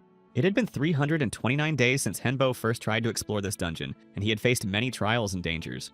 Eventually, the dragon surrendered, realizing that if he agreed to cooperate, he could gain much more power than he had before, and use it for his own purposes. One of the high-rise buildings in Cannes looked quite ordinary, but in fact it hid something important that could change the course of events and influence the dungeon explorers. That building housed a company that supported dungeon explorers, and it was its employee who brought important news about the successful completion of one of them. Despite the fact that the dungeon was Class F, this time its passage turned out to be unusual because an event occurred there that attracted the attention of the company's management. Because of this, the employee insisted that the manager personally familiarize himself with the reports received because he believed that such information could not be ignored. The manager's desk was filled with a large number of emails, which indicated that something really important had happened that could affect the entire organization. However, after reviewing one of the papers, he threw it on the table because he considered the information to be absurd and simply impossible for a dungeon of this level. He had heard of similar situations, but he could not believe that a skeleton dragon appeared in a Class F dungeon, which by all rights should not exist in such a place. What was even more impressive was that the same guy who sold the maps with the skeleton squad had gone through this dungeon, which was unusual in itself. The head of the organization was furious that his subordinate had only just told him about it, as he had intended to support this player even earlier. He was worried that the player might feel disappointed to learn that they knew about his achievements, but did not provide him with any help when he needed it. Despite everything, Hyunbo survived the battle, although he lost it. But the fact that he survived such a difficult battle was already a significant achievement. He felt very disappointed in himself because he realized again that he was still too weak to cope with such threats, even after all his efforts. Against all odds, Chris, Kai, and Kessel also survived, which meant that they were able to cope with the danger and save their lives, even though they were seriously injured. Despite their severe injuries, Chris and Kai did everything possible to save their owner, even if it required them to make great sacrifices and take risks.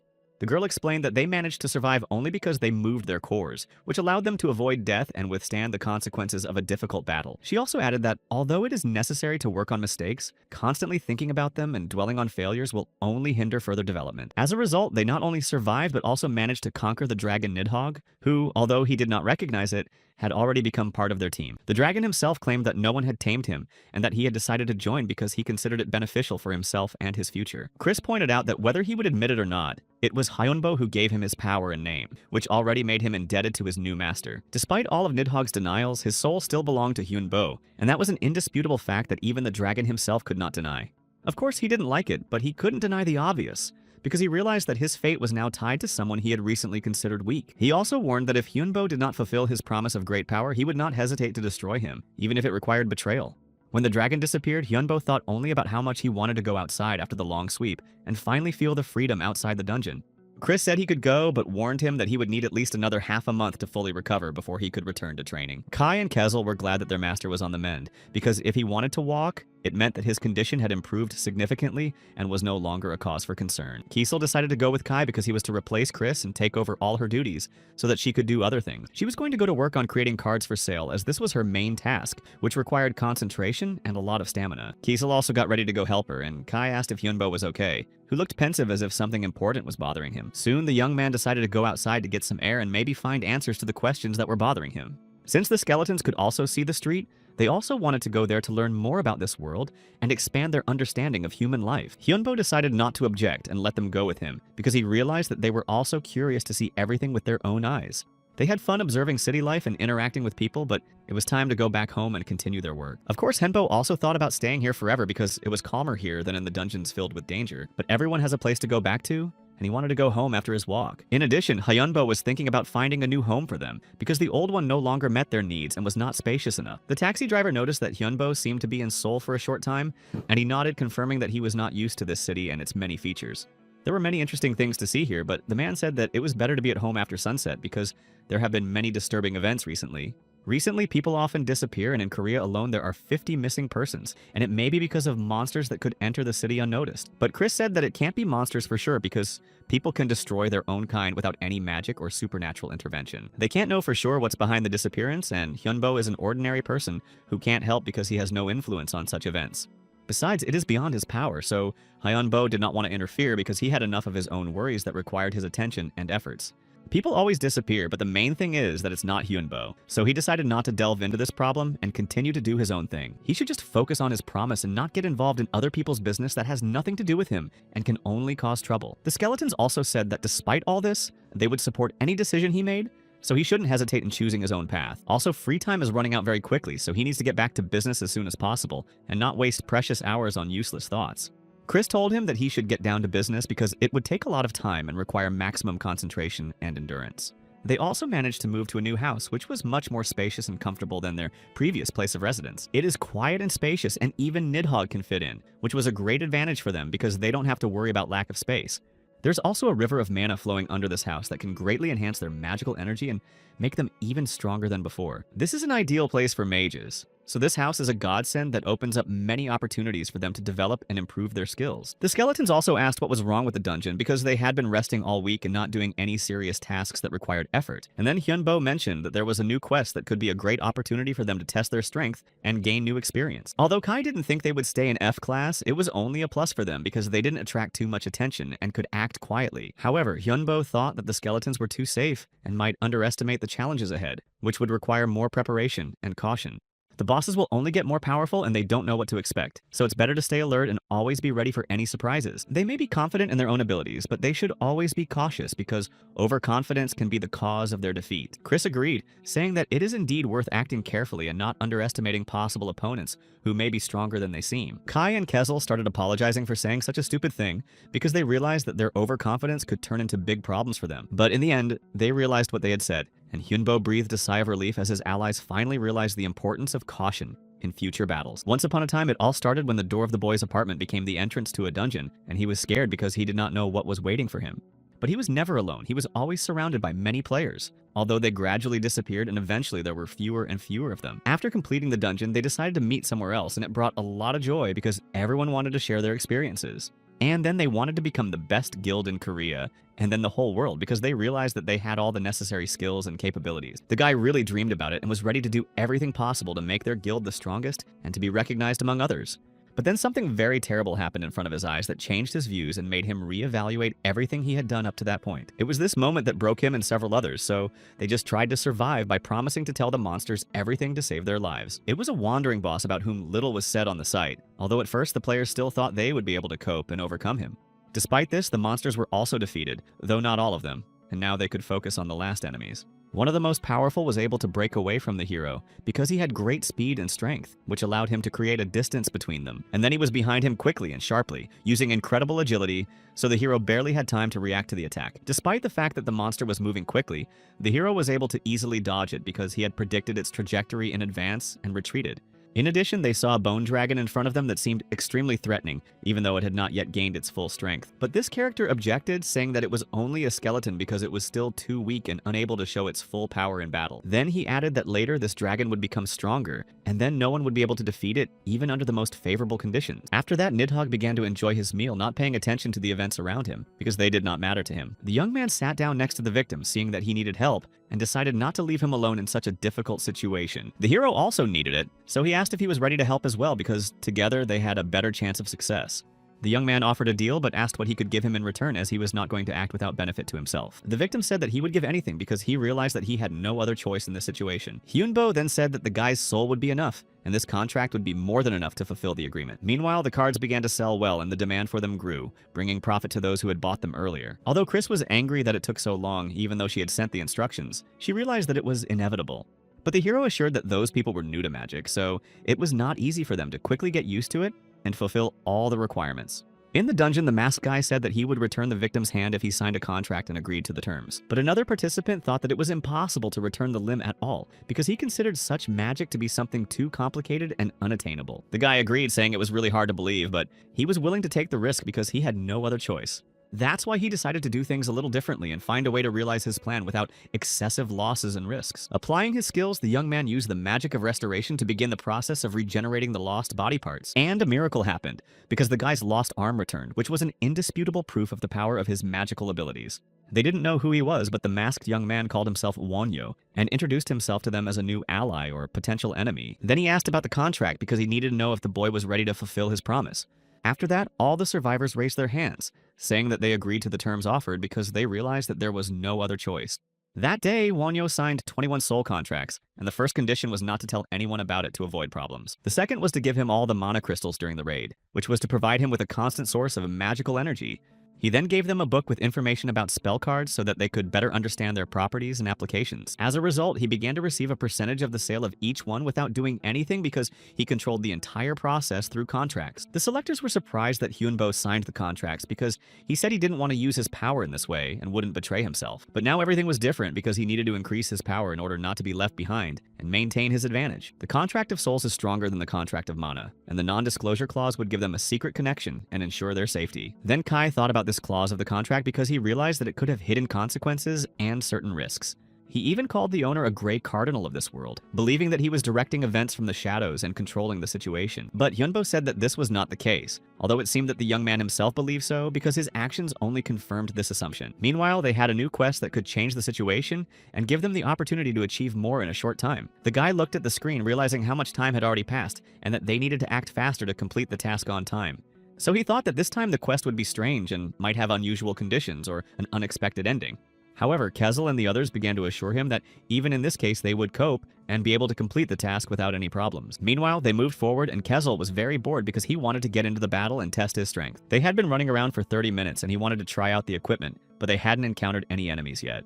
It was only at that moment that Hyunbo told them to get ready because he felt something suspicious and decided to warn everyone in advance. But it wasn't monsters, it was other dungeon explorers, people who were also looking for something valuable or fulfilling their mission. It felt like there were about 5 people and it took about 19 minutes to walk, so they still had time to prepare for the meeting. One of them had a crossbow and the others had some other weapons, which indicated that they were ready for a fight or possible conflict. Then Chris asked what they should do next because she didn't want to act without coordination and take risks without a clear plan. The young man just put on a mask and told them to get ready to attack in case the situation became threatening. Being ready, the whole team moved forward, realizing that this meeting could be decisive for further events. Then they met Jin Hyun, and he was the head of this clan, which made him an important ally or potential enemy. The young man introduced himself as Wonyo, shaking hands and showing confidence to make the right impression on the other person. He added that he had an evil spirit behind him that he had been able to subdue earlier, and that this power could be useful in future battles or missions. Jin was surprised that the boy was able to subdue even skeletons because it required great strength and skill in magic. He also added that Wonhyo could join them because mages are very much needed in the team, and their strength would be a great advantage. Jin hoped that Wonhyo would agree because he could be a good addition to the team and could become a key figure in their plan. In the end, he decided to agree and see what would happen because it opened up new opportunities and advantages for him. Jin told him that he had made a great choice and called him along to introduce him to the rest of the clan and their purpose. He was going to introduce Wonyo to the other members of the group to show that they were a real team with their own principles. Although Kessel said that he didn't like it at all because he felt something strange about this alliance and didn't trust the new people. And Hyunbo also felt that there was definitely something wrong with this guy, so he decided to be careful and keep an eye on his actions. And then the young man learned that 16 people had died in one day, and this made him think about the danger of this place. Given their skills and level of training, this result is not surprising because they did not demonstrate anything that could have influenced the course of events. Some researchers are so unprofessional that even their presence in the team raises questions because they have neither the relevant experience nor the necessary knowledge. It is striking that with such training and lack of basic skills, they were able to survive at all because in the dungeon, any mistake could cost them their lives. The team did not interfere because these people wanted to go on despite the obvious danger and complete disregard for all the warnings they had been given before the mission. Chris felt sorry for those who had to check the information about this quest, as it seemed to be a complete chaos and contained a lot of contradictory data, which made the work much more difficult. Despite the difficulties, the team had a significant advantage, so it was dangerous to delay because any delay could give their opponents an additional chance to seize the initiative. Chris mentioned that Jin Hyuk was online right now, which meant they could immediately seize this chance and try to get more information. But Hyunbo didn't realize when she took his phone because he was so focused on discussing the situation that he didn't even notice her actions. Kiesel interrupted them, saying that they shouldn't ignore the guy because it would be bad if everyone else gathered in the squad, and it would lead to significant complications in the implementation of their plan. Kai said that he didn't like Jin Hyuk anyway because he seemed too cunning and self-confident and ready to act solely in his own interests. Kiesel immediately supported him, saying that he was a good man to speak out because he himself thought it was dangerous to trust such a person. He himself hated Jin Hyuk because his behavior, his methods, and his attitude toward others only caused irritation and distrust. Although Hyunbo didn't understand what Jin had done to them because at first glance his actions didn't seem so critical or dangerous. Kiesel said that he was annoyed by Jin Hyuk's behavior, manner of communication, face, and everything because he always acted as if he was better than everyone else. And Kai added that his clan also didn't seem responsible because their decisions seemed too impulsive and their actions chaotic. Although it's strange that Hyunbo, who talked to him so much, didn't suspect anything because he usually had a pretty sharp intuition and knew how to read people. But if you also ask the clan what they think of the leader, they all unanimously say that they are happy with him, although it seems that this is not the case, and they only pretend to support him. There is hatred in their eyes, at least he thought so, because their facial expressions and tense atmosphere indicated hidden anger and frustration. But Chris added that this was just Kai's guess, as they had no concrete evidence against Jin Hyuk, although he himself could not ignore his intuition because every time he talked to this guy, he had a feeling of danger. Sometimes people show hatred even for trifles, but in this case, Kai was sure that the reason was deeper and more serious. But they really don't have any evidence, even though Chris seemed to trust Jin and didn't think he was as dangerous as Kiesel and Kai. Nevertheless, she said that she would get rid of him as soon as possible because she was used to acting proactively and not waiting for the situation to get out of hand. But first, they had to take care of everything and make sure because if they made a mistake, it could have serious consequences. She only said this because she was sure that she shouldn't be with him because he could cheat at the most inopportune moment. Hyunbo began to worry and asked what the reason was because he thought Chris knew more than he was saying. After that, the young man listened to Chris's story and realized that the situation was much more serious than he thought.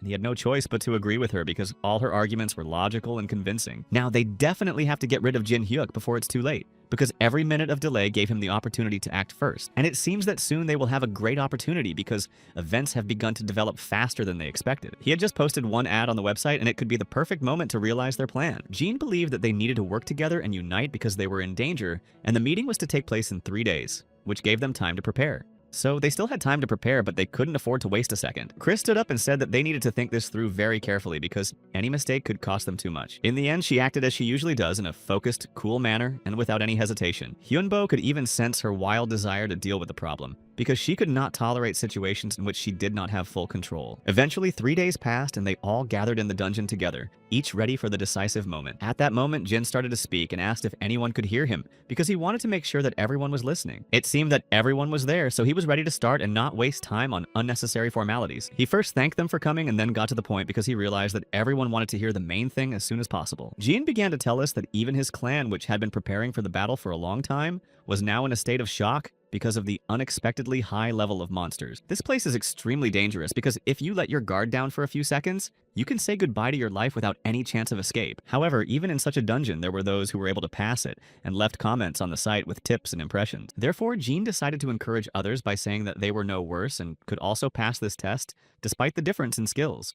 However, he emphasized that they should be sober about the situation because sooner or later they would face serious financial problems. They will be able to destroy a huge number of monsters, but due to the large number of participants, profit distribution will become a difficult task. This will certainly lead to conflicts between the group members, and the situation will gradually begin to spiral out of control and put them in danger. To avoid such problems, Jean thought of an effective way to maintain order in the team. He suggested creating an official guild right away to organize their group and set clear rules. The site has already posted some fresh information about the guild that may influence their decision and further actions in the dungeon. It states that the profit in the guild automatically increases by 30% compared to the individual passage. That's why Jean insisted on forming a guild, as it would give them a significant advantage over other hunters. In addition, he immediately nominated himself for the role of master and head of this new organization. At first, no one said anything and the room was silent as everyone pondered his words. But then Jin explained that he should become the head because of his unique superpower and natural talent for leadership. Despite his confidence, many people were incredulous because they had no proof of his exceptional abilities. Jin decided to explain that he possesses a B-class skill called Dominance, which allows him to lead those weaker than him. However, this skill does not affect those with a much higher level than him, which is its main limitation. However, the guy promised that he would constantly develop this skill to gradually expand its capabilities. If he succeeds, he will be able to create a powerful clan that will have a huge impact and become the strongest among others. After hearing his arguments, many people were still hesitant, even though this prospect looked extremely attractive and promising. Jean assured that all those who signed the guild membership agreement would receive power from him that would help them survive. To demonstrate this, he decided to show the effect of his ability by calling someone from the crowd to him. Genie explained that all he had to do was say the words of consent, and the person would officially become his subordinate. As soon as the guy agreed, the system instantly recognized him as a member of the guild, and he began to feel changes in himself. After checking his skills, it became obvious that after joining the guild, he really became much stronger. It was incredible because in just a few seconds, his skills improved, and he became much more effective. With this rate of development, they will be able to easily overcome all difficulties in the dungeon, and not be afraid of enemies. The further they advance, the stronger they will become, which will open up new opportunities for growth. Thanks to his ability, all participants could be sure that they would be able to pass this test without fatal losses.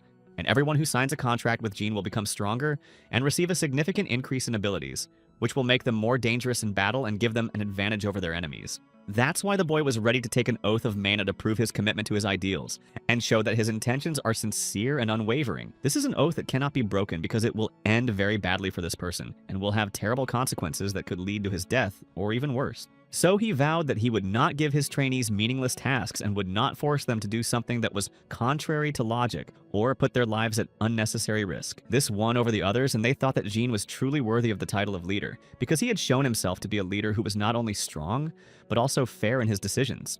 So Jean thanked them for trusting him and assured them that he would do his best to meet their expectations and lead them to a common goal. Eventually, Wonhyo himself spoke up, having been silent until then, but carefully observing and analyzing the situation. He said that he had known before that Jin would want to create a guild, because from the first meeting he saw in him leadership qualities and ambitions that exceeded the limits of an ordinary magician. But he was really surprised by Jin's skills because even among experienced mages, few could gather people around them so quickly and win their trust. He was glad to hear compliments from a magician like Wonhyo because it meant that he was recognized not only by his subordinates, but also by those who were equal or even stronger. However, the boy wanted to ask him one question that was bothering him and could change his mind about everything that was happening around him. Jin's skills strengthen his wards, but this also applies to his own abilities if they are at a high level or he is able to control a huge amount of energy. And at that moment, Wonhyo said that because of this resistance, those 16 people disappeared, unable to withstand the load that Jin had imposed on them with his orders. Jin didn't seem to understand what he was talking about, but he was worried because if it was true, his powers were not only powerful but could have terrible consequences. Wonhyo said that all these people simply could not stand his orders, which is why this happened, because not everyone can cope with what is imposed on the level of mana. Then the boy asked if there was anyone else here with the same power as him, and if this could mean that the other wards were also in danger if they obeyed his orders. Jin screamed, saying that he was innocent, and finally said that he would swear if necessary to prove that he had done nothing wrong and had nothing to do with it. This he did, only to panic more and say that he had nothing to do with it, and that Wonhyo was just trying to accuse him without any evidence. People thought that oaths can't lie, so the magician was wrong, because if Jin was really guilty, she would have punished him for lying. Kiesel wanted to kill Jin, but he had to hold on because he couldn't act rashly until he found out all the details and got confirmation of what he had said. Then Wonhyo said that he would be a little more precise so that no one would have any doubt about what exactly happened to those 16 people. He said that Jin had ordered those 16 people to kill each other, and they could not disobey because they were bound to him through the oath of mana. That was his entire order, which he gave without hesitation, and then just watched them do his bidding and kill each other. In the previous dungeon, Jin was one of 28 explorers who went there in search of artifacts and knowledge that could change their lives. He did not stand out in any way, although he tried very hard to do so because he wanted to prove that he was not just an ordinary magician, but deserved something more than others. And in the end, he managed to get superpowers and fulfill his dream, which was to become so powerful that no one could challenge him. But he was actually a terrible person who would stop at nothing for his own power and had no pity for those who stood in his way. And the mana oath made people obey him, and Jin showed his true face only at the end of the raid when he was already sure of his victory. People were ordered to destroy each other and had no choice because they were bound to him through the power they had received and could not resist his will.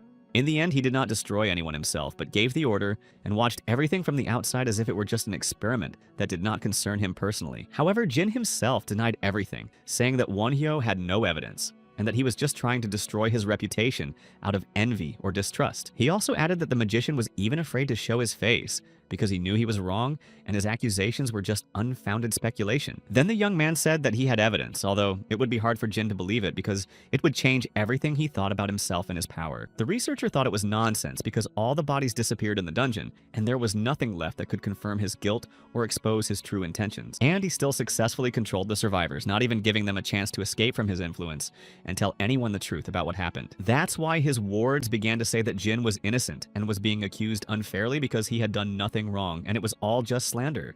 Wonhyo felt sorry for them, so he decided to help them right away so that they would not suffer and understand the truth that would be revealed to them after his intervention in this situation. It was then that the young man used a skill that brought back to life the undead that everyone thought were lost, and now stood before them, alive again thanks to magic. After that, those 16 people appeared right in front of them, causing everyone around them to freeze in shock, as no one expected to see them alive. He introduced himself again as Wonhyo and said that he was a necromancer who knew the art of controlling the dead, and was able to bring them back to the world of the living. This made people afraid because they didn't really know what it was and what necromancers could do, because their magic had always been a source of fear. But they understood everything correctly because such magicians have the ability to raise the bodies of those who did not survive and control them, forcing them to obey their orders. Although most of all he specialized in evil spirits, which was the best weapon in his hands, allowing him to easily deal with enemies. Therefore, he is able to summon those who are not so easy to see because they are in the world of shadows and only a true necromancer can control them. Wonhyo also added that these people were always wandering in front of his eyes, so he intervened to give them the opportunity to speak and find peace. Jin continued to shout, saying that it was all nonsense and an illusion created to deceive everyone around him and make them doubt his words. And his wards continued to say that the genie was innocent and could not have done anything wrong, so they did not believe in all these magical tricks. And those who did not survive screamed for him to release their relatives from his power because they did not want their loved ones to remain under Genie's control. Jean said that no one should believe the MKG in this illusion because he was just lying and trying to use people to achieve his goal. The wards were afraid but continued to say that Jin Hyuk did nothing, and all the accusations against him were just an attempt to destroy his reputation. They even started to cry, saying and begging to believe Jin because only he could lead them to success and save them from all threats.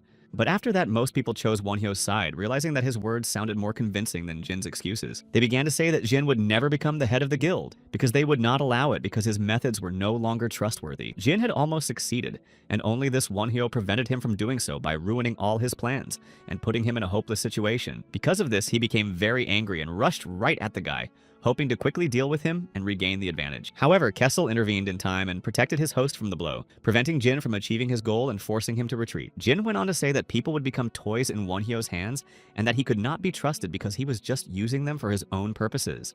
Therefore, he continued to fight for his title, saying that he was right and that only he was capable of leading the guild to victory. After that, an even more intense battle began between him and Kislam to determine which of them was actually stronger and worthy of power. Jin realized that he couldn't do it without a fight, so he called for help from his subordinates and ordered them to attack and destroy the enemies. But Wonhyo ordered Kesla not to harm ordinary people because they are innocent and should not suffer because of other people's ambitions and struggles. Therefore, the skeleton simply defended itself and protected its master, not hitting people but not allowing them to get close to Wonhyo. Kessel also added that they were very strong, and it was hard for him to fight back because their numbers and fighting skills made the battle more difficult. Jin laughed, saying that Wonhyo's skeletons would never be able to handle his men because they are weak and unable to fight back. But then Chris stepped in and prepared a spell to change the course of the battle and help Wonhyo gain the upper hand. She easily managed to throw off one girl who was under Jin's influence thanks to her magic, which was much stronger than their defense. That's what pissed him off, and Jin decided to fight to the fullest and show his strength, proving that he was still the strongest. He said that this is a berserker mode and their strength has increased due to the reduction of health points, which allowed them to become faster and more dangerous. So it's either destroy them or lose them yourself, because retreat is no longer an option and only victory will allow them to get out of this situation.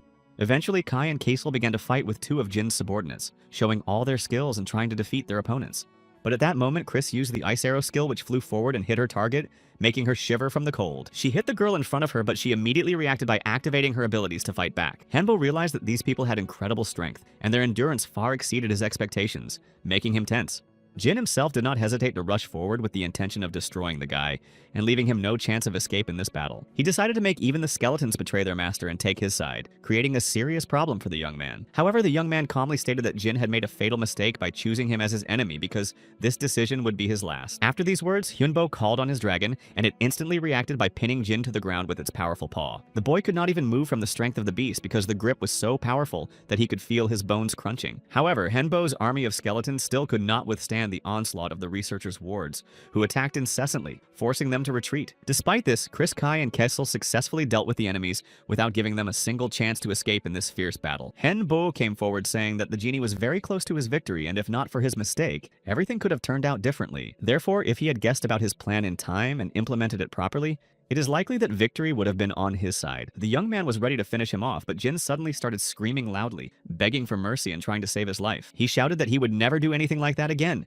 and that he had learned his lesson, so he begged Hyunbo not to kill him and give him another chance. But then Wonhyo asked him if he had ever saved anyone who begged him for help, and if he had ever shown mercy when it was needed.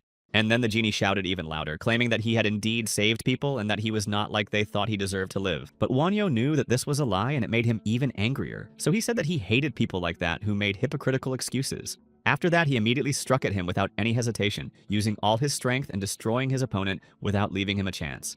After returning home, Henbo began to feel very nauseous and could not get away from the thought that he had really taken someone's life with his own hands. He had really managed to kill a man, and this thought did not leave his mind, making him doubt the correctness of his actions and decision. He destroyed him completely and heard his bones crunching, so he could not forget what he had done because this moment was engraved in his memory. But the skeletons began to praise their master, saying that he was very strong and that he had proved his power by destroying such an insidious enemy. They said that he had destroyed a bad man who did not deserve mercy and had done exactly what he had to do for the sake of justice. But Hyunbo said that perhaps there was another way out of this situation, and that he could have done something differently without resorting to extreme measures. And most importantly, the genie said that the skeletons were also just the magician's toys, and he was right, because they only obey orders because of their nature. Chris, Kai, and Kezel listen to him only because he is their master, and this oath of mana makes them obey regardless of their will. But they do it not because of their own will, but because of a magical connection. So if the genie had not been destroyed, he could have used them for his own purposes, and among those whom he would have destroyed could have been themselves. So Hyunbo actually did the right thing, leaving the enemy no chance for error. But the young man didn't want to listen to their words anymore, so he walked out, saying that he wanted to be alone to sort out his thoughts. For the next hours, he just lay on the bed, looking at the ceiling, and then he could not stand it, and started crying into the pillow, feeling a lot of pain inside. He himself realized that this was the only possible way to survive in this situation, and not allow himself to die. But even so, the hero could not forget that he had taken a man's life, and this burden did not leave his mind. Hyunbo firmly promised himself that he would not forget any crime, even if it had to be committed for his own survival. He was convinced that in this way he could at least partially atone for his sins that he had already accumulated. Suddenly, however, skeletons entered the room and congratulated Hyunbo on reaching the 4th circle of magic. The young man was instantly worried and began to ask the skeletons what they meant and why it was important. The skeletons did not explain anything new, only repeated that Hyunbo had successfully reached the 4th circle of magic. He didn't seem to understand how it had happened, although the skeletons could immediately sense this significant magical change in him. Yesterday, his determination had strengthened his magical skills, giving him a new power he could use. He didn't like this way of developing, but he was glad that he was much stronger than before. The most important thing was that he was able to achieve this on his own, so the skeletons supported him and considered it a great achievement. Chris noticed that this was not the only reason he was promoted to the rank of 4th circle wizard, because there were other factors. It was only natural that he continued to develop as a magician and became stronger every day. After these words, Hyunbo thanked both Chris and all the other skeletons who helped him along the way. Obviously, they will not have fewer problems, but now they should rest to recuperate before new challenges. Although it seemed strange to Chris, she explained that there were too many people in the dungeon now. After they left, the players decided to form their own guild to protect them. However, they couldn't find a decent leader, and because of Jin, they began to suspect each other of almost everything. Some of the people even tried to find him on a message board, hoping to get more information. Mike and the head of the mages had also read reports of a necromancer and a skeleton dragon, though they didn't believe it at first. Such dragons are very powerful, so their presence in an E-class dungeon was really strange and unusual. However, Mike argued that only a necromancer with exceptional magical powers could tame such a dragon. The head of the guild had a different opinion, as he believed that the existence of such a strong player was quite possible in this world. There were too many reports about him online, and many people had personally witnessed his appearance. In addition, necromancers of this level must also exist somewhere, because magic of this level could not disappear. The man noticed that strange things fill not only the dungeons, but also the whole world around them. After these words, the head only laughed and thanked Mike for understanding his point of view so well.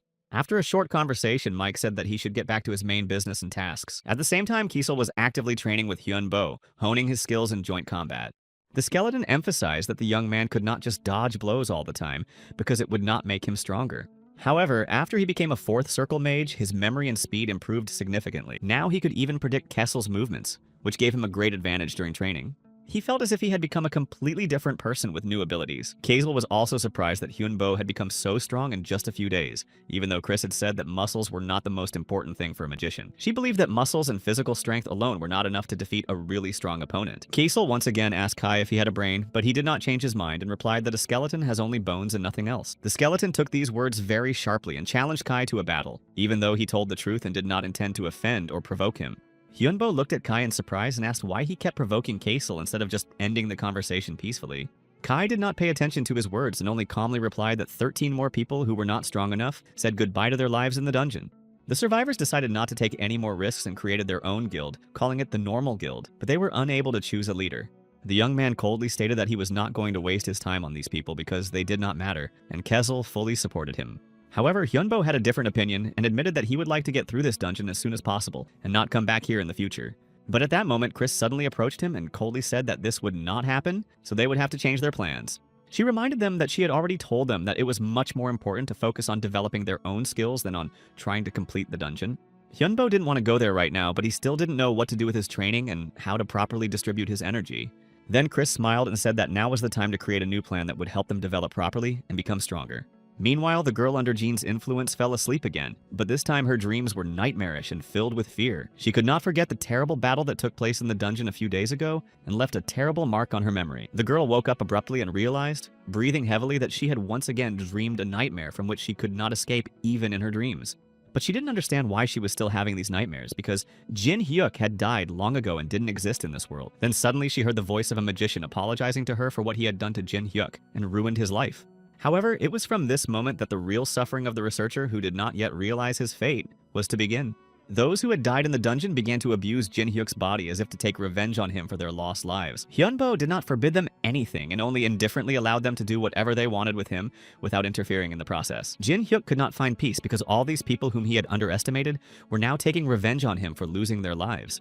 The girl stood silently, not understanding what was happening and whether what she was seeing in front of her was real. She also realized that she was in the same dungeon and felt that she could move again as before.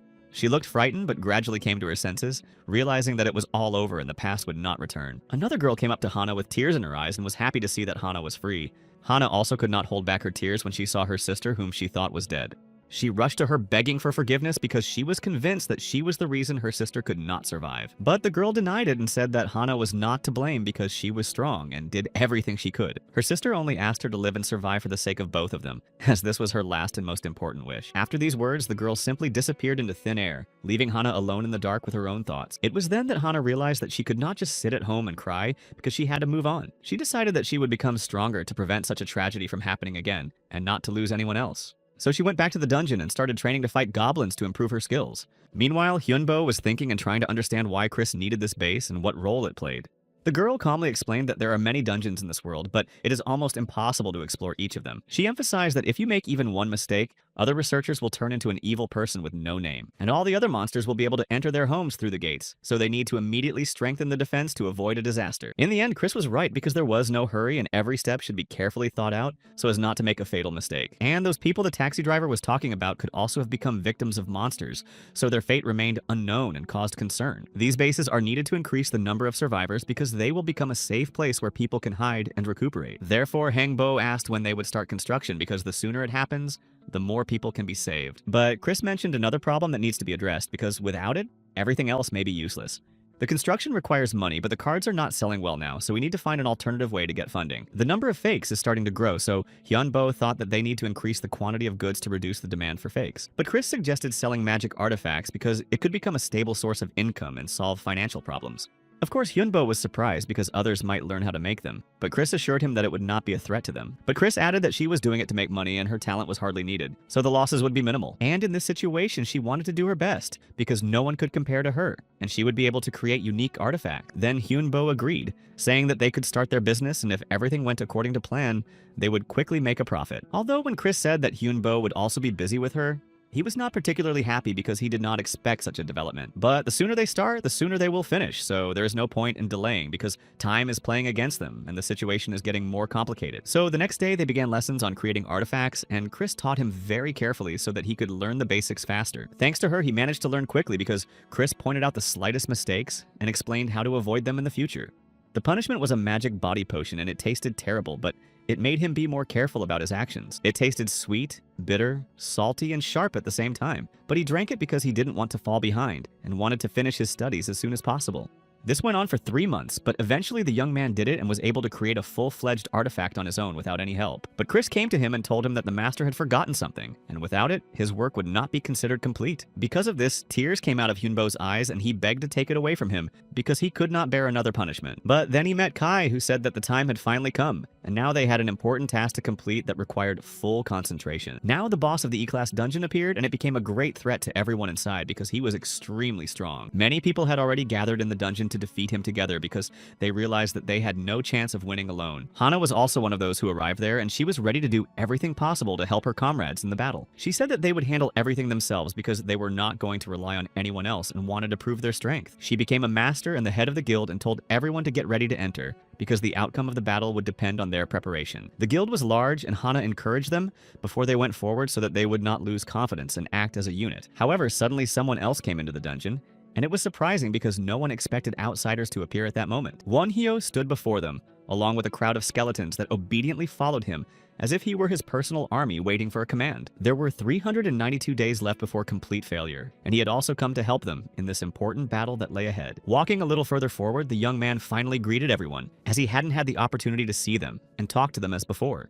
The people next to him were somewhat surprised that Wonhyo was the owner of the skeleton standing behind him. But then Hana calmly spoke up and said that they were all very happy to see him, because it had been a long time since they had last seen each other. Last time, she hadn't had time to introduce herself properly, so as the head of the group, she decided to do it now. The girl thanked him for helping to free her sister and admitted that she had long wanted to find a way to repay him. But the young man just calmly replied that she shouldn't worry about it because he just wanted to teach Jin Hyuk a lesson and nothing more. After that, Hana decided to ask him directly if he would like to join them for mutual benefit in the future.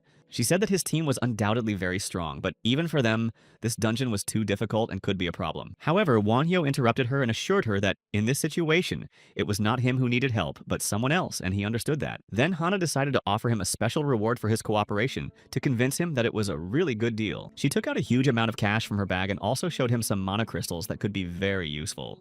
The total amount was a whole $1,000,001 as well as 5 valuable mana crystals, and she promised something else after the victory. Of course, the crystals were necessary for all of them, but $1,000,001 was not enough to convince Wonhyo to accept without hesitation. So he asked her directly how she was going to divide the reward among everyone to see if it made sense for the team.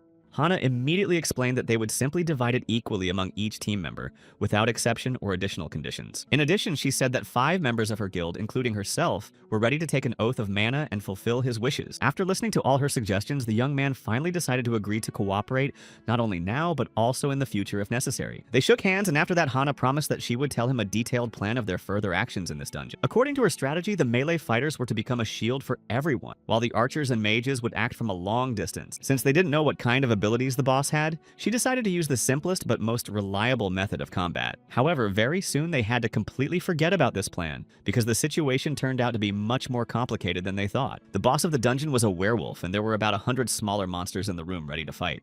But Wonhyo said that there is always a way out and they just need to find the right approach to destroy the enemies and get out of here. Then they quickly came up with a new plan, and after completing all the necessary preparations, they went straight to the boss room. Most of the players realized that it was much more dangerous than they first thought, and they would have to act with extreme caution. Inside, a huge number of wolves were already waiting for them and the main boss, who immediately noticed the newcomers. The monsters instantly began to attack, so Hana loudly ordered the shield bearers to come forward to protect the others from the first attack. She also commanded the first and second squads to immediately start attacking to prevent the enemies from taking the initiative. She also ordered the third and fourth squads to throw fireballs in the direction of the monsters to inflict maximum damage. After that, the team began to follow orders without hesitation because their survival in the battle depended on it, and none of them wanted to be defeated. But despite all the players' efforts, many monsters were still alive and kept moving forward, destroying barricades and breaking through the defense. Hana loudly exclaimed that she was leaving the bull to Wonhyo because she believed that only he could deal with this threat using his unique abilities. Hearing her words, Wonhyo immediately used the skeleton army and the bone spear to strike the enemies with a powerful blow without giving them a chance. In just a moment, he gave the order to fire to hold back the monsters and prevent them from advancing deeper into the defense, threatening the safety of his team. People were already excited, thinking that the victory would be easy because the enemies started to fall one by one, and it seemed that the battle was coming to an end. But suddenly the situation changed when the bulls went on the attack again, punching through the weaknesses in the defense and forcing the players to retreat under the pressure. Hana sharply shouted that they could not retreat and ordered everyone to shoot at the enemies because if they ran away, they could lose the battle. Immediately after that, dozens of arrows and fire spheres flew into the sky at high speed, flying straight into the crowd of monsters, tearing through their ranks. Some people didn't even realize what was happening around them. They just followed orders, guided by instincts because they didn't have time to think about anything else. But the monsters managed to break through the defense and rushed forward, threatening the entire team with a mortal danger that could cost them their lives. Hana immediately ordered 2 people to fight one monster and do everything possible to destroy the enemy, without giving it a chance to counterattack. She no longer even believed that they would be able to win this battle and began to wonder whether they should surrender to avoid unnecessary casualties among their own. But when the army of skeletons moved forward, Wonhyo ordered everyone to retreat to regroup and try to change the tactics of the battle. Hana looked back and worriedly said that there were not enough skeletons because they would not last long, unless there was another plan. But Wonhyo just calmly replied that the battle was not over yet, and they still had a trump card that he planned to use at the decisive moment. His army of skeletons immediately surrounded the monsters from all sides, leaving them no chance to escape or regroup for a new attack. Hana was surprised to see such a huge number of skeletons because she knew that it took a huge amount of mana. But what impressed everyone the most was that a giant bone dragon appeared behind them, looking both majestic and terrifying. After that, Wonhyo used the Breath of Darkness and directed it at the enemies to deal them the final blow and end the battle. The spell manifested itself in the form of a dragon that rushed forward, tearing the monsters apart with its powerful blows, leaving them no chance. But at the moment when it seemed that victory was near, the dragon suddenly disappeared without a trace, as if it had never existed in the first place. This use of magic exhausted Wonhyo, but he saw that the monsters began to lose strength and realized that his plan had worked. However, he was not going to stop because the battle was not over yet, and he needed to make even more efforts to finish it off. Despite the heavy losses, there were still quite a few monsters, and they continued to advance as if not noticing their own losses. It seemed that instead of easing the situation, the team was only further divided, which only made the battle more difficult for them. Hana realized this and immediately ordered everyone to regroup to attack the enemies together, as this would increase their chances of victory. After that, the archers immediately went on the attack using all available means to somehow weaken the ranks of the monsters and force them to retreat. They managed to strike a lot of accurate blows, although not all attacks hit the target, but the monsters fell under a barrage of arrows and magic spells. But even so, some monsters still made their way forward and turned out to be very strong, which posed a great threat to the defense. Wonhyo immediately decided to take the bulls on himself, and the guild was to focus on killing the mice to evenly distribute the forces. But while they were discussing the strategy, one of the monsters suddenly sneaked up on Wonhyo and almost hit him with its sharp claws. But at the last moment, Kessel and Kai stood up for him and rushed forward, stopping the creature and throwing it back. At the same moment, Chris immediately used a lightning bolt on the enemies, hoping that it would be enough to finish them off. However, a new problem arose because the monsters had too fast regeneration and restored the damage they had received almost instantly. But this did not mean that the team had no chance of winning because they were still strong and could find a way to stop the enemies. In the end, Wonhyo only pretended to be out of mana, and the trick worked as he expected, forcing the monsters to act carelessly. At that very moment, Kessel and Kai rushed forward on Wonhyo's orders to strike the decisive blow and change the course of the battle. Kai was the first to strike the monster with his sword, destroying it with a single blow and proving that the team still had the strength to win. Kessel rushed forward again to defeat the monster without hesitation and without paying attention to the possible danger that awaited ahead. But this wolf was very easily able to recover from his wounds, as if his body was designed for rapid regeneration, which made the battle difficult. Then Kai said that it would be better to strike at its neck as it could become a weak point that would quickly end the battle. He added that he would delay the wolf and let Kessel attack until it could recover from a series of devastating blows. But Kessel wanted to do everything himself and told Kai to stand back because he didn't want to rely on anyone even in the most difficult situation. Meanwhile, Chris also told them to leave the wolf to her because she had her own plan for dealing with the creature. Eventually, she managed to capture it and tie it up to immobilize it, which allowed the others to act without risking their lives. After that, Kessel immediately rushed at it to finish it off, not wanting to give the monster any chance to escape or counterattack. In the end, he succeeded, proving that his strength and determination can overcome even such dangerous opponents. After the wolf fell, the core fell out of it, which contained a mysterious energy that they might need in the future. Wonhyo took it in his hands, saying that this crystal was very valuable and would be useful to them because it contained power that could be used. Meanwhile, Hana still continued to fight the monsters, not allowing them to gain an advantage and cause even more chaos around them. She threw herself at the bull in front of her to knock it down, using all her strength and skill to defeat the enemy. And the girl succeeded, after which she inflicted the last wound, making sure that the monster could no longer harm anyone. He was finished, but there were still many werewolves left, so she ordered to attack further without giving them a chance to escape. It was necessary to delay the monsters to prevent them from escaping and regrouping, because that would make it more difficult to destroy them later. Wonhyo came up behind her to praise her for her work, recognizing her contribution to the battle and wanting to show his support. He added that they had now completed the clearing of the dungeon, though they still needed to make sure the threat was gone. Although the guild did not understand what the mage was talking about, if there were still a lot of monsters that were still resisting and trying to escape. In the end, people began to rejoice that they had survived and that they had passed the test, because this battle could have ended much worse for them. Hana thanked Wonhyo on behalf of everyone, because without him, it would have been much harder for them to survive and overcome such powerful opponents.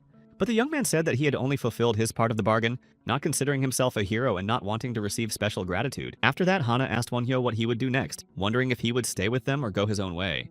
He said that he could work with someone, but he wanted to go his own way because he did not want to be tied to a particular group. After that, the magician and his team said goodbye to Hana's guild, deciding that their paths were temporarily diverging. Finally, the girl added that they were going to the second floor in 3 days, so she invited Wonhyo to join them if he changed his mind. The young man replied that he would think about it and left without making a specific promise, but leaving the possibility of returning to them.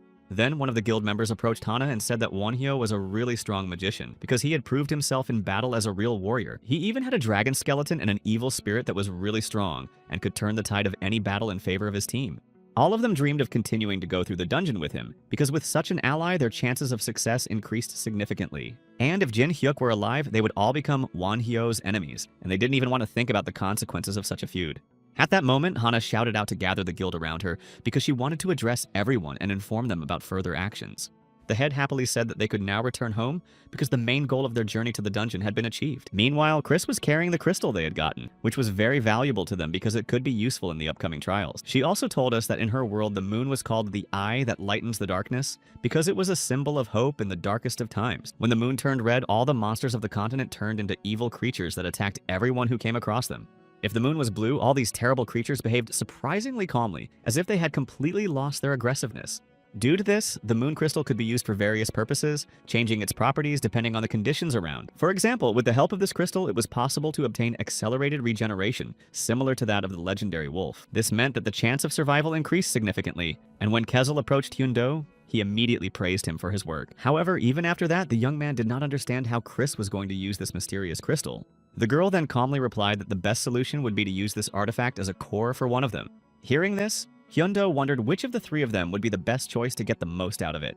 But unlike him, Kezel already had a clear understanding of the situation, so he decided to act without delay. Together with Kai, they unanimously stated that the right choice would be to give the crystal to Chris. She didn't even hide her surprise when her two friends expressed their opinion so confidently. Kai and Kezel sincerely believed that Chris would be able to handle the core better than anyone else in their group. Thus, the decision was finally made, and now this crystal was to become a new core for Chris.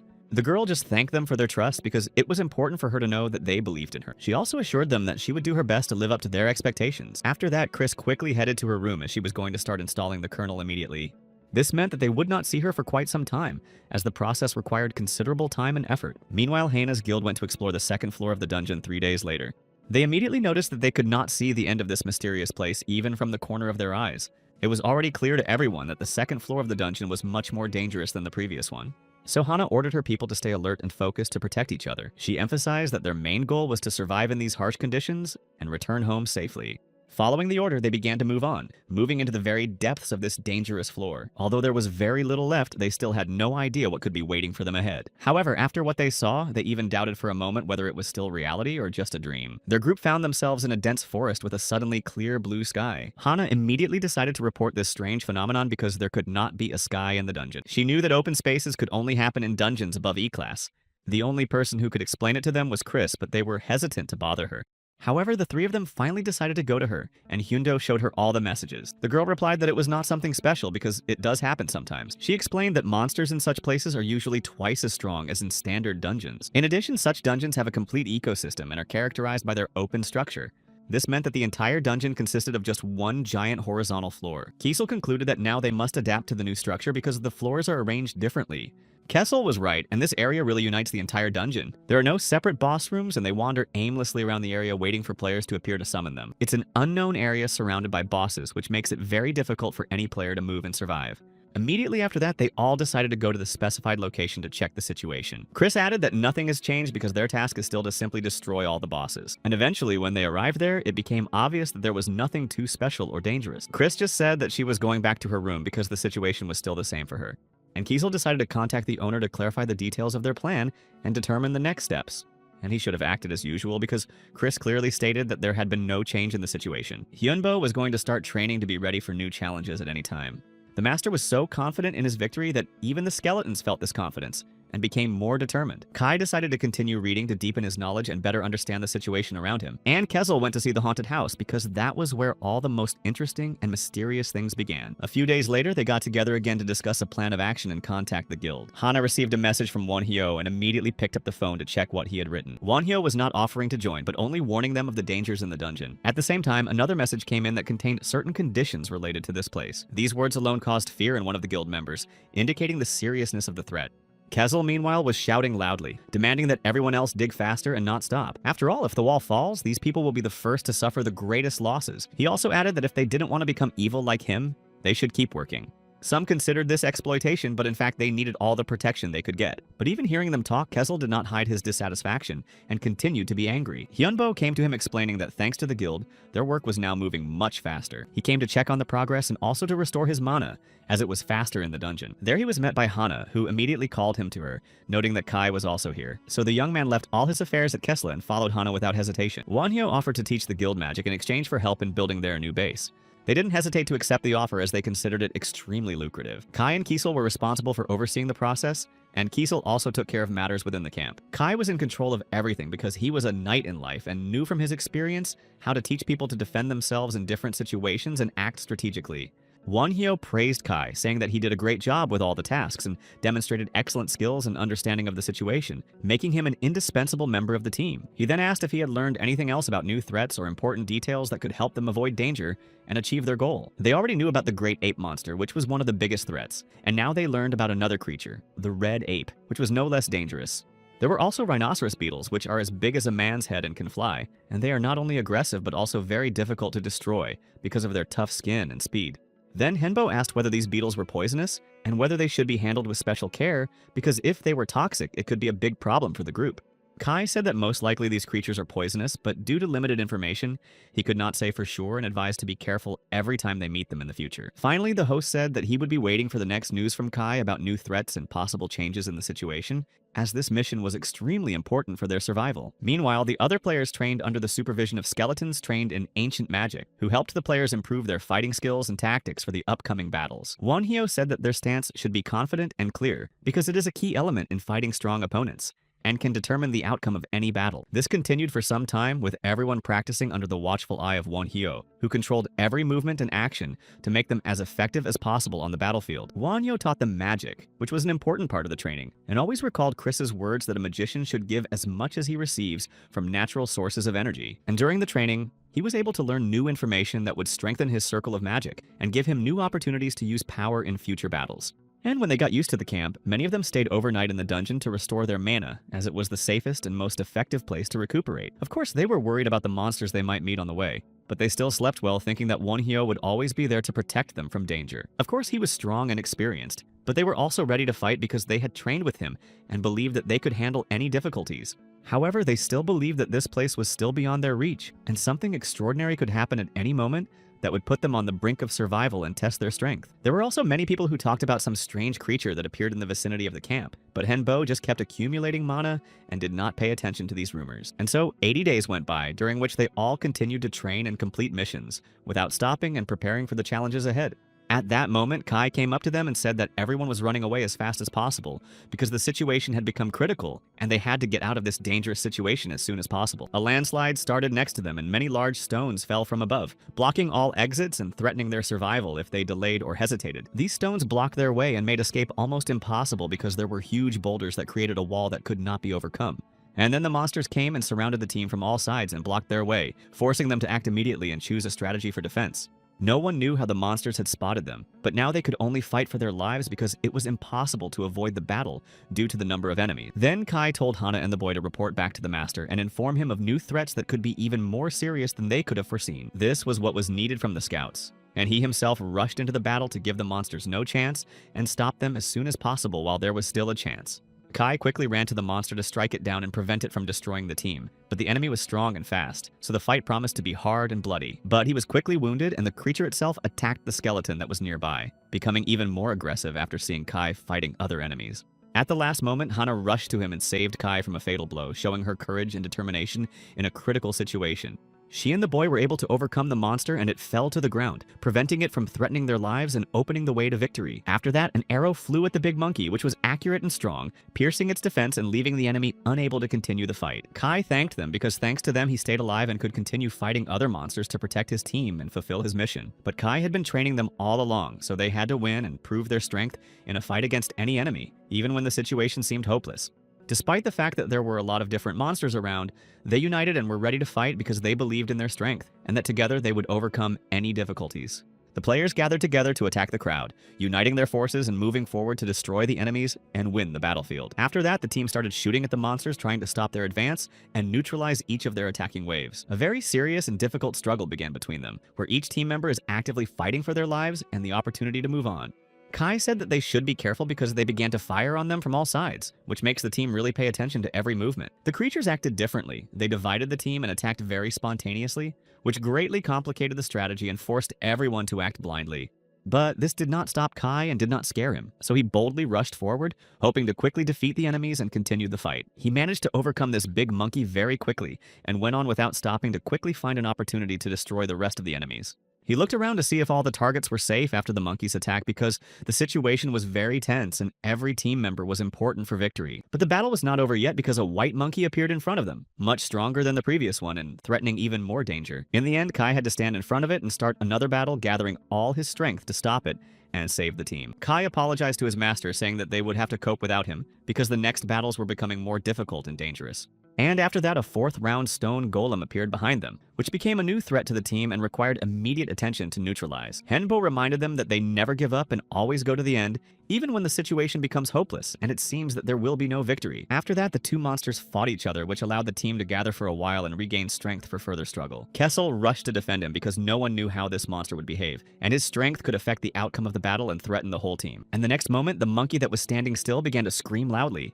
which was a signal for a new, even more powerful attack on the team. Chris said that the host had to focus on the battle because that was the only way they could have any hope of winning and avoiding defeat. But it was not the end because many more monsters appeared behind them, increasing the number of enemies and becoming an even bigger problem for the team.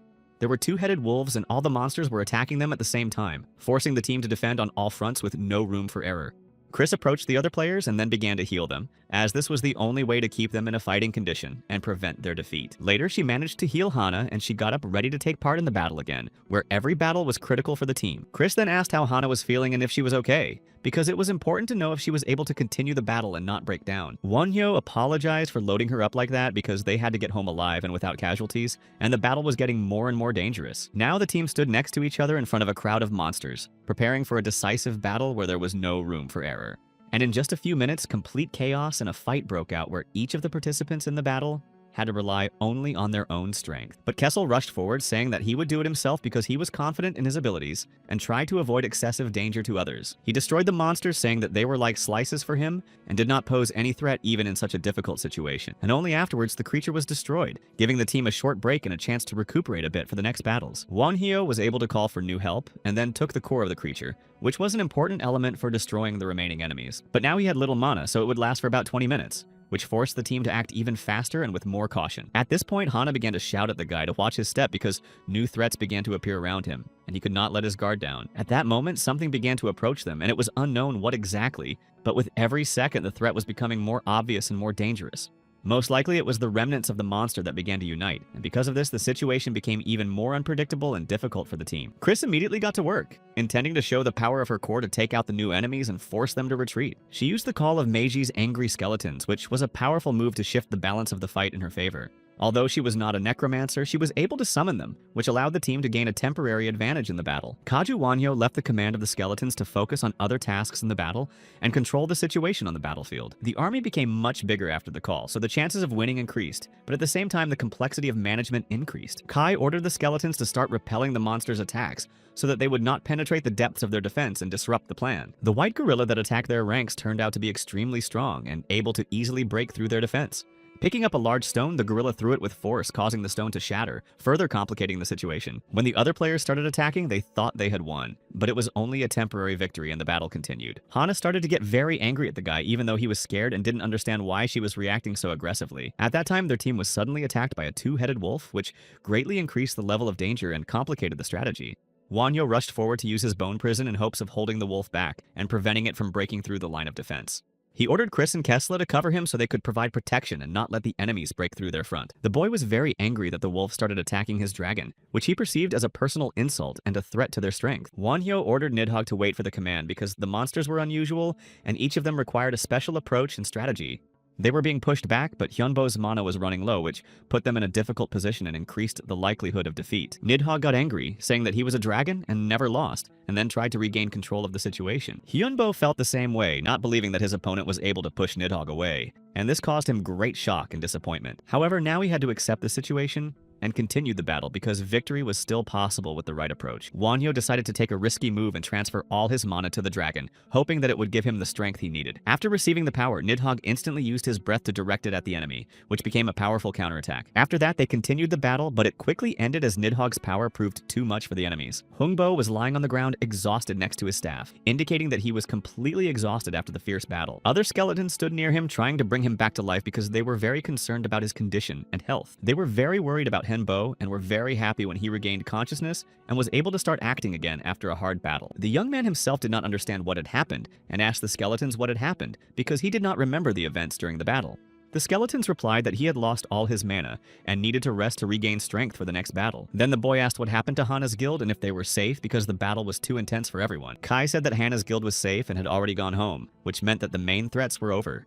Henbo spent all his mana, which could have ended badly for him, but this risk allowed him to defeat the monsters. They were becoming even more aggressive, so it was necessary to destroy them as soon as possible to avoid further losses in the battle. This was true, but Hyunbo knew there was another problem. Nidhogg's pride put them in grave danger. Because of Nidhogg's pride, they were in danger because the dragon was too stubborn to recognize the limits of his abilities. Kai said that they had cleared the situation, but there was still something that needed to be resolved before they could move on, so they had to stay. Something unexpected happened because of that exploration with Hana that forced them to reconsider their plans and deal with the new threat that appeared in front of them. They managed to find a new giant monster that was different from the ones they had met before, and could create serious problems during the battle. Henbo was surprised when he heard that there was another giant walking in the forest because he did not expect to see another creature of this magnitude after the previous battles. But this low-class monster shouldn't be a problem. Even though it's big, its size can prevent a quick end to the battle. However, do not think that the battle with him will be very easy because his physical strength and endurance can exceed all their expectations during the battle. He is stronger than trolls, but he will not be dangerous for Chris and Hyunbo because they are mages and will be able to keep him at a distance using spells. Therefore, Kai believed that it would be the most dangerous monster of all because its physical strength could be a serious threat even to them. Although at the time he was even excited thinking that it would be interesting because finally they would have a real challenge that would make them do their best. But Nidhogg said that he would deal with him himself and let the others stand aside and not interfere because he did not want them to interfere with him during the battle. The dragon said that this time they should stay out of his way because last time their presence had only created additional difficulties for him. Then he added that they should not waste his time like last time because he did not intend to waste his strength on those who could not cope on their own. Kezel could not stand it any longer because even though Hyunbo and Nidhogg were enemies, he had no right to behave like this because it went beyond the boundaries of ordinary enmity. Chris also said that the dragon's behavior could not be allowed to go on because if he continued to treat them like this, it could lead to conflict. She added that Hyunbo should take charge of his education, because only he can put him in his place and make him reckon with the other team members. However, resting now seemed a much better option, because after the exhausting battles, they needed time to recuperate before the next fight. Meanwhile, a girl was dissatisfied, realizing that she had wasted her time on a two-headed wolf that was easily defeated because she expected more difficulty. But she realized that there were many worthy opponents, so she decided to stay because she wanted to find someone who could be a worthy opponent. It was then that she decided it was time to start, and started the roulette because she didn't want to wait any longer and wanted to know who would be her next target. And the result was immediately apparent, because as soon as the arrow stopped, it became clear that her next opponent would be much more dangerous than the previous ones. Although it was not what she expected, as she thought to leave him for dessert because she wanted to have fun before taking on a serious battle. But as it happened, she decided to start the meal with sweets because she realized that this battle would be the most interesting and dangerous for her. And sometime after the battle, the team began to prepare for the battle with the giant because they could not afford to lose their advantage due to fatigue. At some point, the participants even managed to find some more stones because they came across the remains of magical artifacts that could help them in the future. It was a goblin heart, and now Henbo knew what it looked like, because he had only heard about it before but had never seen it with his own eyes. It draws power from the outside and summons golems, as Hyunbo explained, because this magical entity has the ability to control creatures made of stone. He tried many times to find the right use for it, and now he has found it because he realized how to use this heart in battle. Then he handed the heart to Hana and she looked at it carefully, wanting to understand if it was really as valuable as he said. The young man also saw that she seemed to want to tell him something else because her expression changed and there was a hidden intention in her eyes. And then Hana said that the guild would like to discuss the terms of the contract because they realized that without it, they would not be able to cope with the future threats. The fact is that every battle with him ends in victory, but without Hyunbo, they won't win because he is the main driving force of their team. They realized this because they trained before the final battle and it was not enough because their own skills were not enough to cope on their own. She thought that even they could not defeat all the monsters together because these creatures were getting stronger and required even more effort. That's why Hana made her choice, because she realized that they should retreat and prepare before taking on this challenge. She said that her guild would not go through this dungeon because they were not ready for this level of difficulty and it was not worth the risk. This idea would end badly for them and she believed that they should first become stronger because they simply do not have a chance now. Therefore, she apologized for the contract because she realized that it was a wrong decision that put everyone in a difficult situation. But the guy said that he understood her situation and recognized that it was a difficult decision that Hana had to make despite all the risks. They agreed to terminate the contract right now, but Hyunbo had no right to forbid them to use what they had already created together. Since they had worked together to create this project, he had no moral or legal right to stop them from using it. Before he left, the young man wished them success in their future endeavors, hoping that their work would bring them the desired results. Hana expressed her gratitude to him for everything he had done for them during their collaboration, recognizing his contribution to the common cause. After a short period of working together, they parted ways because although their goals were the same, their methods of achievement differed. Soon after, Henbo and his team set off toward the gorge, hoping to find something important there. Kessel was surprised that there was another mysterious dungeon in the dungeon that no one had noticed before, but Kai sternly ordered him to keep quiet because unnecessary sounds could wake up the giant monster, who was now in a state of sleep. At the moment, the giant monster was sleeping peacefully, unaware of anything around it, which allowed them to move forward cautiously. However, there were also a significant number of other monsters around it that could wake up at any moment and attack. It was at this moment that Nidhogg reappeared in front of them and firmly stated that they should leave right now without delay. He was absolutely confident in his own abilities and intended to fight all the monsters lurking ahead by himself. However, Nidhogg's words only angered Kessel, who did not share his self-confidence and was not going to stand by. In the end, Hyunbo decided not to argue and simply agreed with his decision, ordering everyone to prepare for a possible battle. Immediately after that, Nidhogg rushed forward at the monsters without waiting for help from others and without planning to retreat. The monsters immediately reacted and attacked him en masse, trying to overwhelm him with their superior numbers. However, the dragon also fought well from the very beginning, trying to break through the crowd and get closer to his main goal. In the course of the battle, he managed to throw one of the monsters a considerable distance, giving him a slight advantage for a few seconds. Kessel angrily shouted that the dragon's actions had gone too far, and he was acting too recklessly in such a dangerous situation. However, Nidhogg did not pay attention to his words, and repeated that they should not interfere in his fight and not prevent him from finishing the job. He even thought that Kessel was allowing himself to look down on him, as if doubting his strength and abilities. But their conflict was interrupted by a sudden attack of the monster, which again rushed at Nidhogg and struck him with a powerful blow. This time, the huge giant managed to hit him so hard that Nidhogg lost his balance and fell to the ground. Seeing this, the other team members realized that if they did not intervene right away, the situation would become critical for everyone. Kiesel did not wait and was the first to attack the monsters to change the course of the battle and prevent the dragon from losing. But Nidhogg stood up again and said that he would be the one to defeat the main monster and end the battle with victory. They continued to fight fiercely, but in the end it was all decided by one crushing blow for Nidhogg. The giant laughed out loud and scornfully called him a weakling, despising him for his defeat and underestimation of his opponent. The dragon was furious because he believed that his race had no right to lose and that he should not have been defeated. But then Hyunbo spoke up, who had been patiently waiting for Nidhogg to finally realize his mistake and recognize reality. He emphasized that Nidhogg was in fact only a fake and not a real dragon, and had no right to consider himself superior to others. But the monster did not stop and continued to attack him, humiliating his weakness and calling him powerless again. Hyunbo continued to shout that Nidhogg would not become a real dragon unless he destroyed his pride and admitted his own weakness in front of him. However, Nidhogg reminded him that he had promised to make him the strongest and must keep his word no matter what. But now the boy had lost because he could not keep his promise, and proved that he could indeed make Nidhogg the strongest among the dragons. The boy said that Nidhogg himself had not kept his end of the bargain because he was always thinking about pride and not about true strength. Nidhogg used to be his strongest card, but now everything has changed and he can't rely on him as he used to. With these words, Nidhogg felt even more disappointed, realizing that it was his own fault that his power remained in place. Only now he realized that all this time he had been doing nothing while others were training and becoming better than him. Realizing this, the dragon fell to the ground begging Henbo to teach him and give him the opportunity to correct his mistakes in battles. He begged him for training and strength because he realized that without it, he would not be able to become a real dragon and overcome his weaknesses. Hyunbo was just waiting for this because now he could finally begin his real training and turn Nidhogg into a warrior. Then the dragon stood up with determination and stood in front of the monster again, ready for a new battle for his future. The boy ordered him to destroy the enemy that stood before them and prove that he could really become stronger than before. They joined forces using all their energy together with the phantom armor to gain additional protection. After that, they rushed back into the battle using their weapons and demonstrating a new level of skill in their attacks.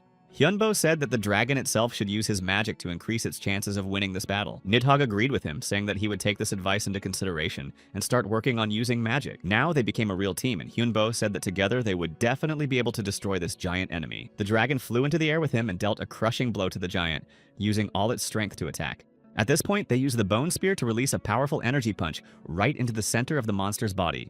Eventually, the monster was unable to withstand the blow and fell to the ground, crushing it with its weight and generating a massive explosion. The other skeletons stood back and watched the debris flying around them and the dust rising. Kessel didn't even know what to say because he hadn't expected such a force and was amazed at what had just happened before his eyes. But now Nidhogg had finally become a real dragon who had overcome his fears and was able to surpass his own limitations.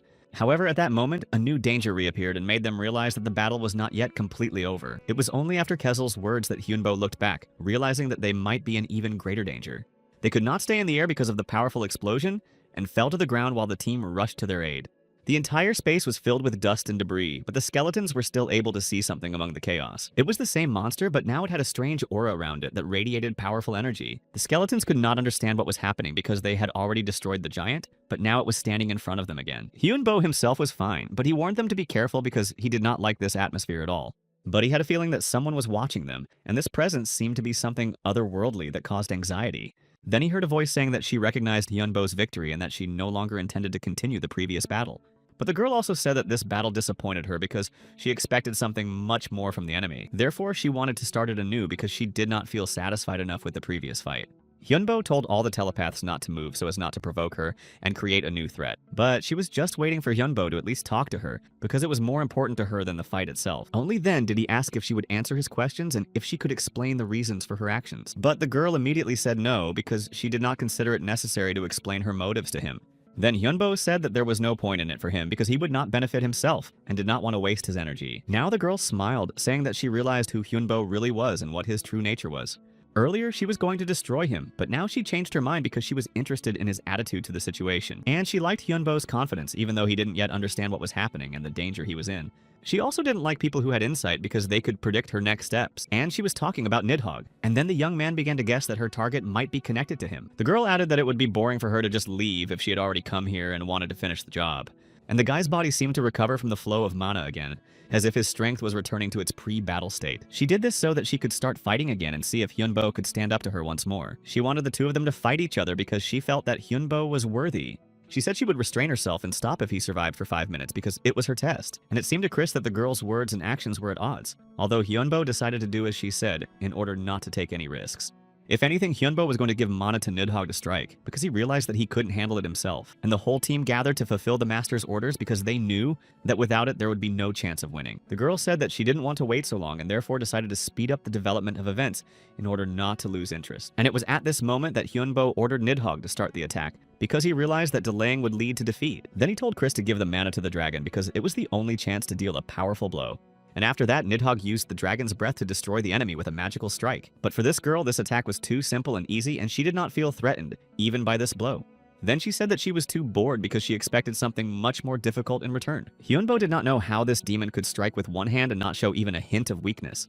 And the girl was already thinking of destroying Hyunbo, since he had not lived up to her expectations and had not become a worthy opponent. Kiesel was afraid himself, and it seemed to him that the girl was from another world because her strength was beyond comprehension. And recalling her words, Hyunbo realized that it could be true because she had something unnatural and superhuman about her. Therefore, he handed over the power to Nidhogg and told him to attack because he understood that it would be more effective. And by his master's order, the dragon grabbed the giant who was wearing the shield. Then Hyunbo asked Chris to make a magical explosion that would be the final blow in this battle. Although she gave up all her mana, her strength was enough to fulfill her plan without any difficulties and delays, which was decisive in this situation. The very next moment, there was a powerful explosion that made everyone around feel the power of their actions and retreat to a safe distance. The fire filled the space, and it seemed that everything was going according to plan, but something made them wary and cautious. But suddenly the monster began to come to life, absorbing the mana that remained in the air after the explosion, and this forced them to change their strategy. Kiesel had to destroy the monster's defense shield before it fully recovered and became even more dangerous than before. At that time, Kai took responsibility for protecting the rear, making sure that no one attacked from an unexpected direction. Thanks to their coordinated actions, they still achieved their goal and were able to fulfill their plans, even though it was not easy. Kessel had successfully destroyed the barrier surrounding the monster, and now all that remained was to finish it off before it got up again. Hyunbo just hoped that everything was going according to his plan, and that nothing unexpected would happen that could change the situation. He used the last of his strength to lift the giant and deliver the final blow that would decide the outcome of the battle. But he realized that such a powerful creature as this girl could not have come here on her own, and someone had to help her enter the world. She paused as if thinking about whether she should tell the truth or leave it unexplained. But in the end, she said that Hyunbo was really different from the others, and had something special about him that interested her. Then she looked at the others as if to assess them and say that their knowledge could be useful to her. She liked this company, so she decided not to take their lives and let them survive the encounter. Moreover, she decided to give them a reward because their battle and determination had entertained her and brought her satisfaction. However, first she wanted to take Hyunbo with her and make him a part of her story by changing his fate forever. Hyunbo didn't immediately understand what she meant, but her look and tone hinted at something important to him. She said directly that she could have made him her servant or even a student, teaching him something new and powerful. But it was time for her to leave, so she simply added that she was leaving them a small bonus as a memento of the meeting. She called herself Gloria, a demon dragon of misfortune who received her blessing from the darkness itself and embodies its power. The darkness gave her power, and she promised that she would return someday to play her game with Hyunbo again. She disappeared, leaving him alone with thoughts of her power, and what this encounter meant to him. In the end, the battle ended in victory for the team, but the feeling that something important was still to come did not leave them. Back at home, Hyunbo couldn't get everything that happened out of his head and pondered Gloria's words. Chris said that if Gloria was really interested in him, she might come back one day to take him with her. They began to realize that this dungeon hid creatures much more powerful than they had ever imagined. There are probably even more powerful creatures than Gloria, and those who took over the idea and the planet Chris are still alive. They can work together to take out powerful people, thereby eliminating anyone who might stand in their way. Kiesel immediately asked what they planned to do next, as the situation was clearly beyond their expectations. But Hyunbo decided to find out what the skeletons thought about it, because they might have their own point of view. Kiesel thought they should prepare for a fight, but not now because they were too weak for a serious confrontation. All three were undead, but they valued Hyunbo because he was still alive and could fight for his future. The skeletons wanted to fight Gloria, but for Hyunbo it could become very dangerous and he couldn't take the risk. But if he decided to go to her, Kiesel would be with him until the end and support his choice regardless of the consequences. And Kai also agreed with him completely because he believed that this was the only right choice in this situation. As a knight, he was ready to follow his master to the end because he believed in him and his decision without the slightest doubt. Chris confirmed that she would do the same, even if her sworn enemies were there, because her own goals were more important than personal hatred. She said that she wanted revenge, but she had higher goals, so she believed that with Hyunbo, she would achieve more than just destroying her enemies. The young man smiled, saying that he understood her because he had once faced the same difficult choice in his life. And then Hyunbo asked what Nidhogg thought, because his position was important for determining the further actions of the whole group. His goal was to become stronger, so it didn't matter who helped him, as long as he could reach the top of his power. It seemed that only Kezel thought differently because his thoughts were different from everyone else's, and he had his own plans. But then the skeleton asked for the master's opinion because he believed that his decision would determine the future of their entire team. It was hard for him to decide because his life was already on the line. But Hyunbo believed that they would not be safe on the side of that girl. So he wants to fight for now because he sees no other way but to keep moving forward without fear. Until now, they had a choice to fight or run away, but now it seemed that the possibility of retreat was becoming less and less real. Therefore, it was necessary to become stronger to be on her level, because without it, they would have no chance of survival in the future. Kiesel was happy to say that he would help Hyunbo, because he saw it as an opportunity not only to support him, but also to become stronger. But the thing is that Gloria is not like other opponents, because her power and influence go far beyond ordinary opponents. Chris added that if their lives are threatened by their escape, she could betray him because she values her own safety. In other words, Chris will also become an enemy if he realizes that their strengths are unequal and that fighting her will become pointless. They've already been through a lot together, but now Hyunbo must make an effort not to lose trust because it's a matter of their future. But they are interrupted by the doorbell, which must be connected to the world, because the tension was only growing with each passing second. Perhaps so, but Hyunbo was not expecting guests, so he was filled with a sense of anxiety and wariness of the unknown. So he walked over to the screen and looked at it, asking who it was because he couldn't afford to be rash in such a situation. The girl immediately showed him her name tag, Kang Hae-mi, and greeted him, making it clear that she was there on official business. She said she managed the dungeon's website and asked to talk because she had important information that could affect everyone. Hyunbo calmed the skeletons down, saying that it was someone from the site, because he realized that panic would only prevent them from thinking soberly. But they were only surprised that some company was behind it because they did not expect that the dungeon could be under someone's control. In addition, Hyunbo did not understand why they needed him at all, because he did not consider himself to be someone important to such influential people. The young man really did not know how it was possible and why that girl was here, but he felt that all this mattered for his future fate. And the head of the company did not know how it was possible that such strong monsters were in such a low dungeon, because it was contrary to logic. But there was someone who survived there, a guy with a good talent who attracted the attention of the powers that be with his endurance. And they were going to send their people to the place where the people disappeared because they wanted to find answers and understand what happened there. The chief suggested contacting a promising researcher who might have useful information for their organization. He ordered to immediately contact Hyunbo to get the necessary data and discuss possible cooperation. Hae-mi entered the room and emphasized that she ran a website and organization called the Operations Bureau. Hyunbo was surprised to hear that he hadn't realized that there was an influential organization behind the website. Hima explained that they are engaged in sending parcels and money transfers using the support of higher beings. Chris asked with interest who exactly these mysterious higher beings were that helped the organization. She also asked if they could contact these beings anytime they needed to. Hayami replied that they had no exact information, but they assumed that there were demons and gods among them. Chris mumbled something inaudible, obviously thinking about what she had heard. Hyunbo couldn't resist asking Hayami why she had come to see him personally this time. She explained that they track high-performing researchers and monitor their activities. She also said that according to their data, 16 people had disappeared without a trace in the dungeon. She found it because she wanted to get detailed information about this situation. She also intended to offer Hyunbo cooperation with their organization. Hangbo asked what exactly they could offer him and how he would benefit from it. He said that he did not need money because he had enough. In response, Hayami offered him rare mana crystals of great value. She added that they even had extremely rare crystals that were scarce on the market. Hungbo realized that this was a good deal because mana crystals are always needed in his business.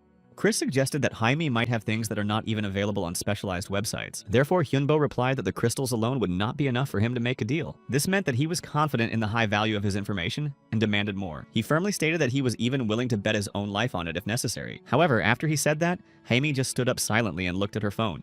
She started a conversation with someone on the phone saying that there was a serious problem. It turned out that there was a director on the other end of the line who wanted to talk to Hyunbo personally. When he got in touch, they politely greeted each other and started a dialogue. The director said he was ready to offer him crystals along with rare metals and medicinal herbs.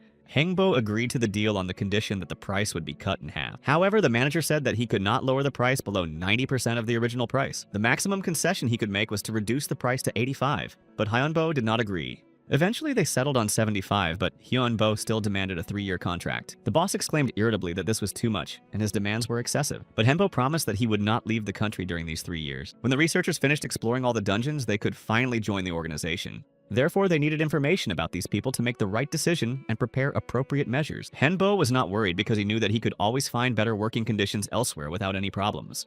The boss eventually agreed, but insisted that Hyunbo work on behalf of the board without violating his instructions. However, Hyunbo refused because he did not want to be tied to their terms and conditions and to act on his own convictions. He realized that this meant certain limitations, and he was used to making decisions on his own without external pressure. Then the boss relented and offered a discount of up to 70% and a 2-year contract with no strings attached. Hangbo asked if all the conditions for mercenaries would be met, and the boss assured him that all requirements would be met. After that, the young man asked for a more detailed explanation of all aspects of cooperation to avoid possible misunderstandings in the future. The boss was not sure how long he could withstand a contract with such a person because of his character and demands. But in the end, he decided to sign the contract and had all the documents sent through Hayami to speed up the process. Kai immediately expressed his opinion, saying that the owner was on top of his game and knew how to negotiate in his own interests. Kessel added that they would support Hyunbo and help him in all situations that may arise in the future. Nidhogg was also satisfied with the terms of the contract as they met all his expectations and requirements. But the boss emphasized that they would have to pass a test to prove their competence to other companies. Even though they were an independent company, other organizations might not be happy if the contract was signed without testing. The boss recognized Hyunbo's skills but believed that the team had to prove their strength so as not to look weak. After all, if they show weakness, other companies may try to take the boss's place and change the balance of power. He tried to explain that even ordinary people can control researchers if they use the right resources. Therefore, the boss ordered them to go to a closed dungeon that no other participants had ever been through before. Such dungeons are connected to the world and are closed to avoid the risk of monsters coming to the surface. Hyunbo realized that monsters could be here, and that's why companies are looking for people with his abilities. The dungeon was officially rated F, but in reality it was much more dangerous than usual places of this level. After that, Hyunbo decided to consult with his allies and asked their opinion on the contract. Kai said that quarrels were inappropriate now because, in case of conflict, the situation would only get more complicated for all participants. Kiesel agreed that they should establish ties with the board because it could bring them additional benefits. Chris added that they need to become stronger because without it, they will not be able to achieve their main goals. Besides, they have bigger problems than this and should focus on solving the most important issues. Gloria was their main goal right now, so they had to deal with her first before taking on other tasks. Eventually, the whole team came to an agreement and decided that they would agree to take the test in this dungeon. Hyunbo immediately started asking questions about the place to get as much information as possible and prepare for the test. Soon after, they arrived by helicopter and began preparing to go down into the dungeon to take the test. They were accompanied by Haemi, who helped them organize all the necessary formalities before the test. She explained that this young man was the same researcher with whom they had previously contacted and arranged for the test. She mentioned his name to convince Jun to let them through and give them access to the trial site. But the man doubted that this young man would be able to handle the test because he seemed too inexperienced for it. Haimi said that even though he looked like an ordinary person, he had actually been through many dungeons and had a lot of experience. However, it was Jun who had the right to choose who was responsible for the whole operation and determine the strategy.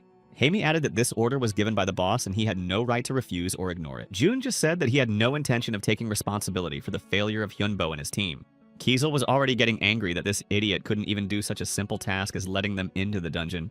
But Kai, being too kind, decided that it would be just a welcome ceremony and they had to be prepared. Eventually, after these words, the team could not be denied entry, and they entered the dungeon without any problems. Looking at them with curiosity, people laughed, saying that they looked more like cosplayers than real dungeon explorers. However, people couldn't stop laughing and continued to do so even after the team went inside. Jun led his team through several corridors and stopped in front of a large, heavy door that led to the dungeon. He then gave a clear order to open this huge gate and let the team continue on their way. And after a few moments, the dungeon door opened, giving the team access to a dark and dangerous world. Jun told his team that they could begin the mission and not to hesitate, but to act quickly and decisively. Henbo walked further into the dungeon and saw a dark door with a cold wind coming out of it. Goblins in heavy armor immediately began to come out of the door, ready to attack and resist. They did not wait and rushed into battle first, trying to destroy any threat. However, there was a serious problem as the doors would not close, and the entire dungeon was open to monster attacks. Jun quickly gave the order to spring into action and ensure that no monster could escape and get into the outside world. The squad opened fire on the approaching goblins. Their weapons were powerful, and they quickly destroyed the enemies in their path. Their weapons were extremely strong, so they could easily destroy any monsters that approached. However, due to the intense fire and struggle, the team itself was in danger and could be the next target. Jun ordered to immediately call the medics because there were already wounded among the team and they needed to be helped. But Hyunbo was not confused in this situation and immediately called Nidhogg to destroy all the goblins in the dungeon. He gave a clear order to his dragon Nidhogg to destroy the goblins so that the team could move forward without any obstacles. Meanwhile, the young man said that he himself was going deeper into the dungeon and intended to complete his mission. Eventually, the team completed the entire dungeon, and after 30 hours of testing, the mission was successfully completed. After that, Hyunbo began to realize how much they had grown from the past trials and become stronger. After successfully completing the test, they went to the center that manages all the dungeons to find out the next steps. The guy signed a contract and passed on important information about Gloria that could affect further actions. However, the boss did not even know how to solve this problem and did not have a clear strategy for the next steps. The boss said that the whole world should join forces and keep the information secret to avoid a global catastrophe. He also handed over an item with an order to pass it quietly without asking questions, so as not to attract the attention of outsiders. The secretary took the item in his pocket and did not hesitate to follow the order without asking any questions of his boss. And Hyunbo asked Chris if there was anything useful on the company's list and waited for her answer to further the mission. She replied that there was something, but Hyunbo still didn't want to spend too much money on such things. Jaime said earlier that the prices were set by higher beings, and Hyunbo had no way to change them. Chris wanted to take everything on the list and use it right away. But Hyunbo decided that they should be more careful and not spend it all at once. But at that moment, a strong shaking started and the ceiling started to cave in, making everyone start to worry. They didn't understand what it was, but quickly heard an apology from the person who caused the collapse and realized that it was Kessel. It was he who was looking for a place for the magic circle that was necessary to fulfill Hyunbo's task and caused the collapse. It turned out that during the vacation, they were busy not only with tests, but also with other important things for the mission. They bought a new place with a lobby and Chris's laboratory where she conducted research for important projects. On the third floor, there was Hyunbo's lab and a training room for other members to prepare for new tasks. As before, the entrance will be connected to the dungeon, so there are magic circles everywhere for safety and process control. Kai sometimes tutored Nidhogg to improve his skills and prepare him for the important tasks ahead. Chris used the circles to gather information about the dungeon to help the team complete difficult missions. Nidhogg continued to study and train to become stronger and more prepared for any challenges that may arise. Kai praised Nidhogg, saying that the dragon was doing well, and his training was producing good results for the next stages. And one day, Jaime came to the house and saw that everyone was busy moving and readjusting to the new place. Hime noticed that everyone was busy moving and working, but Hyunbo was not happy that she did not warn him about the visit. Hyunbo didn't like that she didn't tell him about her visit on his last free day, and that it disrupted his plans. However, Jaime immediately started talking about the door that would be connected to the dungeon and explained the importance of this step. The girl could already tell which dungeon they would get and how it would affect their further plans and the development of the mission. They will be joined by 35 researchers from the company to help them work with the dungeon and solve the tasks. This Class D dungeon is called the Cave of Doubt and is one of the most dangerous and difficult to explore. The girl told us a few details about the dungeon, its structure, and the specifics of working with it to prepare the group. Hyunbo apologized to Jaime, explaining that he had to refuse to participate due to his own limitations and lack of strength. Hyunbo was not strong enough to lead so many people and did not want to create conflicts in the team because of this. Then Jaime asked him to at least gather information about the dungeon so that the team could complete the task efficiently. The girl gave him files with information about the reorganization of the system and the new rules that would change their further actions. Now there will be additional quests to get points, which will help the team get new resources to complete the tasks. Hyunbo only said that he could have sent the files by mail instead of coming and wasting time in person. Jaime liked to meet people in person and decided to send the information in this way to make it more convenient. Then she wished him luck and said goodbye, leaving everything in the hands of Hyunbo, who had to decide on the next steps. Finally, Hyunbo said that they would see each other again if he survived all the difficulties and dangers that lay ahead. In the D-Class dungeon, the first names appeared, and it was the Cave of Doubt, where the researchers gradually began to explore new threats and dangers. And inside, there were already 300 researchers collecting data and analyzing the situation in conditions of uncertainty and constant danger. Kiesel didn't like it because he thought that people might start to suspect each other because of mistrust and start to break the rules of teamwork. But for some reason, at that moment, Hyunbo hit himself on the head because of an accidental movement, which caused some chaos among those present in the dungeon. It happened by accident because he stumbled because of the darkness, although the evil spirits could easily watch in the dark and not panic because of it. Therefore, Kessel suggested that Hyunbo learn to feel the darkness and use special techniques to navigate in such conditions without losing concentration. And Hyunbo did not refuse because it could be useful in further tests, and he saw it as a way to improve his efficiency in his work. Kiesel said that he just needed to go lower than when he was walking to better sense changes in the air and environment. He needed to observe the movement of the air and use magic to understand the situation more accurately without having to rely on his normal senses. So Hyunbo did just that, using magic to help him navigate in the dark and detect even the slightest changes around him. Now the young man could feel everything that his mana touched, and this allowed him to more accurately navigate the environment in the dark. But now Hyunbo saw an angry Chris in front of him, who looked very irritated and ready to express her grievances to everyone around her. She was angry, calling the people from the company idiots because they had not taken into account important aspects and made serious mistakes in the organization of work. She showed a monthly ticket for a day of freedom for 30 people, which could be purchased in advance, but no one warned them about it. If they had been warned, they could have bought these tickets to be able to take advantage of the opportunity and go to a safer place. She sighed, saying that she would just buy more materials for the core and Nidhogg to keep the research running smoothly and not lose important resources. Chris analyzed his body and found that the dragon's bones are held together by magic, and he has no organ that can store mana in normal conditions. In other words, he doesn't have a dragon's heart to support his existence and allow him to use mana steadily. To become a dragon, he needs the appropriate magic to sustain his existence and provide adequate energy for his magical abilities. But the core also has disadvantages because now without it, even if Nidhogg's body is destroyed, his soul will remain, and when the core is destroyed, the dragon will die. But Nidhogg did not care because he considered himself a fake from the very beginning, and did not treat himself as a true dragon who deserved immortality. After meeting Gloria, the dragon changed, and now he really wanted to become stronger and change his attitude towards himself and his role in this world. Therefore, Chris agreed to teach him something with the hope that he could improve his abilities and become more powerful for future battles and trials. She explained that the heart of a dragon is special only because of the creature it belongs to, because it is through the dragon that it receives its strength and stability in existence. That is, through the dragon itself and not something else that could be the cause of its strength and ability to survive in a cruel and dangerous world. So Nidhogg said that he would remember these words and try to change himself to become stronger and able to justify his nature as a dragon. Then Kessel noticed that Kai had suddenly disappeared somewhere, and it alarmed him because he thought that something might have happened to him, or he was attacked by enemies.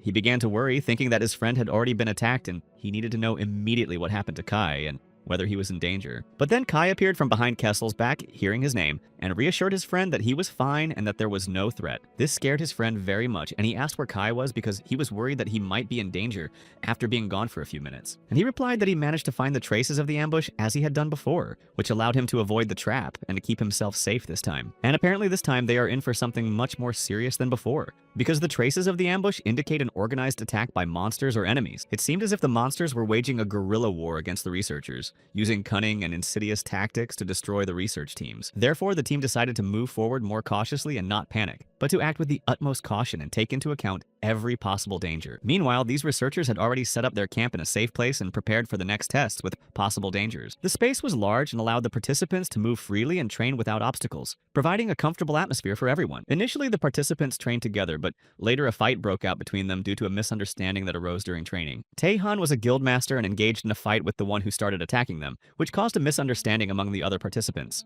Jinho, Master Kangjin, said that their group had lured them here and now they were trapped in a trap of their own making. They were stopped when they were told that they could not fight each other because of the ban on such behavior among the guilds. Gikhan and Jin 1 thought that someone had deliberately set them against each other and that they were victims of manipulation. A troll appeared behind them and players from other guilds began to hunt him down, which led to even more tension between the participants. One of the girls started to attack the troll to destroy it and eliminate the threat, but this only increased the chaos among the players. Gikhan said that the troll was under their control and that they could not attack it because it violated the guild rules. Mi Yan, the master of the Survivors Guild, said that this monster attacked their guild and created a serious danger for all members. Now the players began to realize that these monsters could be controlled and that they were the cause of all the attacks and misunderstanding. The masters of all the guilds gathered in one place and became an easy target for further attacks from monsters and other participants. Suddenly, a strong earthquake began, forcing everyone to act quickly to avoid danger and save lives. One of the players called out to Lee So-ri to act and quickly resolve the situation to avoid even more casualties. Lee So-ri quickly moved to the place where the problem occurred and prepared to attack to protect her allies. Lee So-ri was the deputy master of the Taehan Guild and had extensive experience in combat situations, so she was ready for any challenge. She quickly ordered everyone to prepare for the attack as the situation was becoming increasingly difficult and required immediate action. It turned out that a whole flock of monsters was coming at them,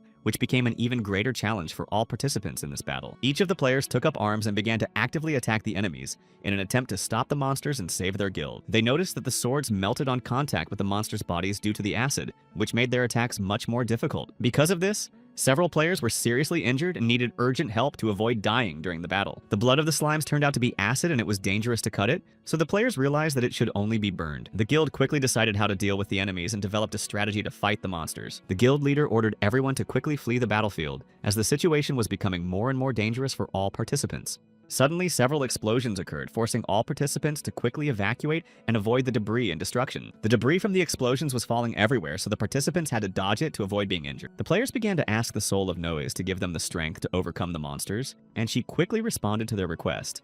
The debris from the explosions was trapped in ice thanks to the power of Noe's soul, which stopped further destruction. Mion ordered them not to look back and just continue the attack, ignoring the dangers around them. The other guild had already prepared to destroy the enemies with one powerful blow, and resolve the situation once and for all.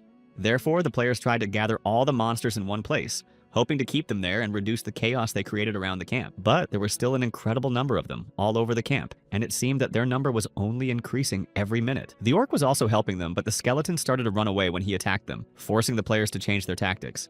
The guild at this time tried to block their path to prevent the monsters from spreading further and prevent them from going beyond the battle. After that, their leader ordered them to attack the monsters with these cylinders they found, hoping that it would help reduce their number. Seo-ri noticed the Chemo's guild admiring them and thinking that they should learn to act quickly and efficiently in battle as well. But that was not the end of the story, as a whole new flock of monsters started running at them again, even more aggressive than the previous ones. In the first wave, the monsters tried to deprive the players of their weapons, and now they were not giving them the opportunity to fight, because the team had nothing to defend themselves. At that time, Mion ordered all the members of her guild to give mana to Noes so that she could use a powerful magic attack. After receiving so much power, Noes used the ice arrow again, which shattered into pieces and damaged all the monsters nearby. But the guilds were still not going to give up because they had already come a long way, and did not want to give the victory to their enemies like that. There was no way the guild was going to give up and give the victory to the monsters, because this was their most important battle ever. But the problem was that there were too many of them, and without weapons, the players simply couldn't cope and had to dodge attacks. Also, a dark cloud appeared over one of them right in the middle of the sky and began to spread rapidly, creating even more tension. The guild leaders told them to leave all the monsters on them and to take the wounded so that they could survive and return to the ranks. Kai, Kezel, and Chris were also there and started attacking their enemies as a team, attacking them from different directions in a coordinated manner. The other players saw the skeletons and the bone dragon and realized who had come here because these creatures were under the control of a necromancer. They already knew that necromancer Wonyo, who was supposedly very strong and could control a huge army of the undead on his own. At that time, an even greater struggle began at this place, and the guilds tried to resist the monsters that were constantly attacking them. Those who were sitting on large lizard-like creatures said that they should retreat to gather strength for the next battle. Then the guilds noticed that the enemies were trying to escape and immediately rushed after them, not wanting to give them the opportunity to regroup. But for them, the main thing was that they survived and thanked the necromancer and his team for helping to save the situation. However, after that, chaos began no less than before, as they had to gather various materials to be ready for another fight. People started thanking Wonhyo for coming here, and Mion just looked around trying to find any monsters that might still be there. After that, a few people came to report that something had happened to their guild members, even though there were no signs of monsters.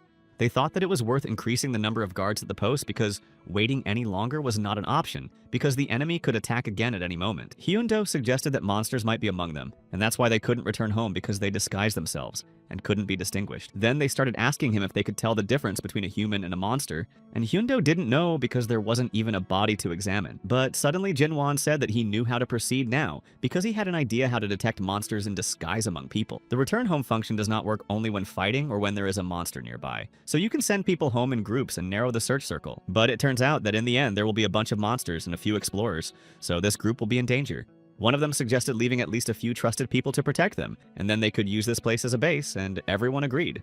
Mion suggested that we should do a posting right now to announce who will be left behind, and they decided that it would be best to divide it up by time of day. Gikhan suggested just playing rock, paper, scissors, and Jinwon agreed, and asked if it would be from the first round or up to 2 wins. He said that he would decide everything in one round, but the boy started asking a lot of questions and asked if they would be divided into pairs first or if they would start doing everything at once. However, Kiesel started to get angry because he noticed that for the other researchers, everything that was happening was just a game. Then Taihan turned to Wonhyo and asked him what he wanted to say about this situation, but the skeleton said that it wasn't Wonhyo's idea to say that, but his own, and added that if the researchers kept waking up to the fact that they were in a game, they would all die. Jin started to get angry with him, saying that he was talking nonsense and calling the researchers weak, but Gi-Khan said that they actually got here on their own. Kessel wasn't going to say that they were weak, but they shouldn't rely on that strength alone. They all lacked the concentration of observation and cruelty, and they themselves know that the owner of this dungeon is a very intelligent being, so if it wasn't for Wonhyo, they wouldn't be here today. Mion was already screaming, asking what they should do in this case because Kiesel allegedly told them to hide in their homes and cry in fear. After that, the skeleton only confirmed her words, which surprised the girl and everyone else. Kessel told them to go home and rest, and that their team would deal with everything. Hyunbo just didn't understand why this skeleton was so stubborn, and why it was treating the other researchers so horribly. But Chris took it to mean that the owner simply didn't trust them, because Kessel didn't just say those words. The skeleton says that he and the host will cope without any victims. Even if they do, they will definitely not be the victims, so this option is ideal for researchers. In addition, none of them demanded any payment for this case. Jin only asked again if they were really ready to fight with just this team without help. Wonhyo just said that he had no choice because he would either make it or die with his team at this place. Only after that did Kessel apologize to his master for acting on his own, and the young man asked why he hadn't asked him for advice. The skeleton replied that the master was always looking for a better way, but the world would not always conform to his own wishes, and Kessel was not ready to waste time for some meaningless attack, so the guild member could go against his masters. In the end, it was better than working for free because with more money comes more opportunities. But after he became a mage, he spent too much time on strategy and planning. Kessel said that sometimes the best choice is to get out of an unpleasant situation by acting spontaneously. And even if his intentions are good, many people may not understand him if his actions are too thought out in advance. Chris added that it was a great opportunity for the guy because they all agreed with their friend. But the girl also apologized for not asking their master for advice. Kai said the same thing and also apologized. Hyunbo just sighed and forgave them because he realized that they were all doing it for him. The young man said that he would close his eyes this time, but that he should not act without his consent, so Chris and Kai said that it would not happen again. After them, Kessel said the same thing, but he still believed that in a situation requiring immediate decisions, it was worth acting sharply and added that he would do it his way. After all, if their master became stronger, so would he. After that, Hyunbo just told his team to start preparing for the upcoming attack. So later they went deeper into the dungeon. It was very dark, and I thought that if they caught one monster, there would be no problem with the rest. We thought it would be better to just wait until they came here on their own. Kessel laughed out loud, saying that he wanted to use this thing, and Kai agreed with him completely. The very next moment, both skeletons threw their bombs, causing them to explode sharply. All the other researchers stood outside watching, although they weren't sure that by destroying all the bases they would achieve anything. But Wonhyo said that there was no better way to take mana from a boss of this class, because they would need to spend their energy on restoring the dungeon, so the researchers would have time to have fun. But a moment later, when the fire stopped a little, they noticed that not everything went according to their plan. It turned out that the monster was a golem, and the researchers asked if the necromancer had summoned it. But it was not the work of Wonhyo, who added that this monster appears as a kind of home for others. At first, the researchers didn't even believe that it was some kind of house monster, but they realized that they had to run immediately. Kai and Kiesel stood behind, looking at this monster and thinking that it would be very fun to compete with it, even though it was dangerous. Then they were given the order to start using the traps they had prepared and to start attacking. The skeletons immediately began to follow these orders in order to stop their enemy. They also began to use their skills such as the art of explosion to blow up the monster again, and this trap really worked, so Jin proudly said that their guild was really the best. But now it didn't matter at all because they just needed to destroy these monsters and not think about who was better than whom. In the end, the enemies were hit very hard and they barely started to get to their feet after such a powerful blow. After that, Wonhyo came out to the battle with his bone dragon and began to accumulate mana for the next attack. Nidhogg once again used his most powerful spell, directing it at his opponents. But they still weren't going to give up so easily and tried to resist the attack. For some time they tried to get up and the enemies urged their comrades to get up and go back into the battle. Meanwhile, Kessel approached the bodies of those who had not survived and was very surprised to see that their bodies began to melt. Kai quickly ran to him, telling his friend not to let the opponents escape. Henbo realized at that moment that the monster was much bigger than he thought, and they acted like humans. It turned out that these monsters were duplicates created from the slime, and now they united to attack again. Finally, the master of the Cave of Doubt appeared right in front of them, although it was an incomplete copy. Their enemy immediately began to get angry and try to attack him, and swung his hand at the guild along with Hyunbo's team. The young man said that the dragon was concentrating because he could already see that the monster they were facing would take longer. The very next moment, the boy gave him a new order to simply burn the enemy at once, so that his acid would not spread over the area. Nidhogg acted as his master ordered and used the explosion to envelop the enemy and burn him. In the end, he succeeded because the dragon set his opponent's hand on fire. At that moment, Hyunbo realized that although this monster was difficult, it was still a much easier opponent than Gloria. and he almost managed to destroy the opponent, but it turned out that there were still some remnants of this double, so he had to be careful. After the dragon and the boy flew into the air, he ordered Nidhogg to immediately destroy those remnants and told Kai and Kesla to attack the monster. Everything was going just as their master had envisioned, so the skeletons prepared to fulfill their role in this mission. As they got a little closer to the monster, they began to attack it from a distance, throwing their bombs that they had prepared earlier. But then they noticed that there was no reaction at all. Kai didn't know what it meant exactly, but he realized that this situation was definitely not good for them. In any case, they had to get out of here as soon as possible, and the doppelganger just laughed that they were calling this pathetic attempt a real strong attack. Kessel was also very angry because things hadn't gone according to their plan, and the explosion that did happen had started too late. However, they still had a trick up their sleeve, and it was Chris who used her magic and paralyzed skill to cast a spell on the enemy. Her magic worked perfectly, and the stone golem fell to the ground, and everyone realized that this was their chance to finish him off. The other researchers stood nearby, but again some strange earthquake began, and instead of rushing to attack, they were more confused. Only soon they noticed that something exploded, and Jean said that the remains of this giant twin were falling nearby. They had to dodge them because the acid could simply destroy them, especially if too much of it got on their bodies, so the researchers started running and dodging. Later on, the doppelgangers began to stand up in front of the researchers they fell in front of, and it didn't even scare them because the slime started to move. Chris immediately approached one of them and was going to use her skills, telling the guy to be careful because they just needed to get rid of these monsters. But the remnants of this monster were too many, and they all stood up turning into different creatures and continued to attack the researchers. There was simply no other choice but to unite all the guilds at once and destroy absolutely all the remaining opponents. There was no time to think and discuss, so they immediately rushed to the attack, intending to finally finish off these monsters that started attacking them. The doppelganger just started laughing louder, saying that he would only destroy these people faster if they started to group up and attack him together. At that moment, Yunbo stood a little bit away from them alone and started to use his skills such as a bone spear and launched it right at the opponent. The guy ordered everyone to take the wounded and run away from here immediately, and then added that he would deal with this opponent himself. Hearing this, the giant slime turned around and looked at the guy, saying that he would destroy him next for his courage. After that, he ordered all the other monsters to attack the boy and surround him, and in a moment they did so the main character was trapped between them all. But it seemed that Hyunbo was just waiting for that, because after that he used his skill and lifted the skeletons of the knights right out of the ground. Kai and the other skeletons immediately ran to their master to save him. One of those monsters attacked Kezel and did so quite unexpectedly, so the skeleton asked Kai to help him deal with it. He managed to destroy one of them and left the next one on Chris, saying that he would go on. The monster was about to attack the girl while she was busy destroying another opponent, and the slime already thought that he could defeat her at that moment. And in the end, he could have succeeded because the monster jumped to the place where Chris and Kai were standing, which made Kezel very worried about them. The monster just said that none of the researchers on the team could handle it, and its powerful strength. At that moment, Hyunbo realized that the monster was ready to destroy the entire dungeon just to spread his mana, and that his monster would be stronger than his skeletons. But the protagonist was still not going to give up and knew that he was the one who would win this battle. In a few minutes, the skeletons were able to defeat these unfortunate monsters, who now began to tremble with fear, not realizing how they were defeated.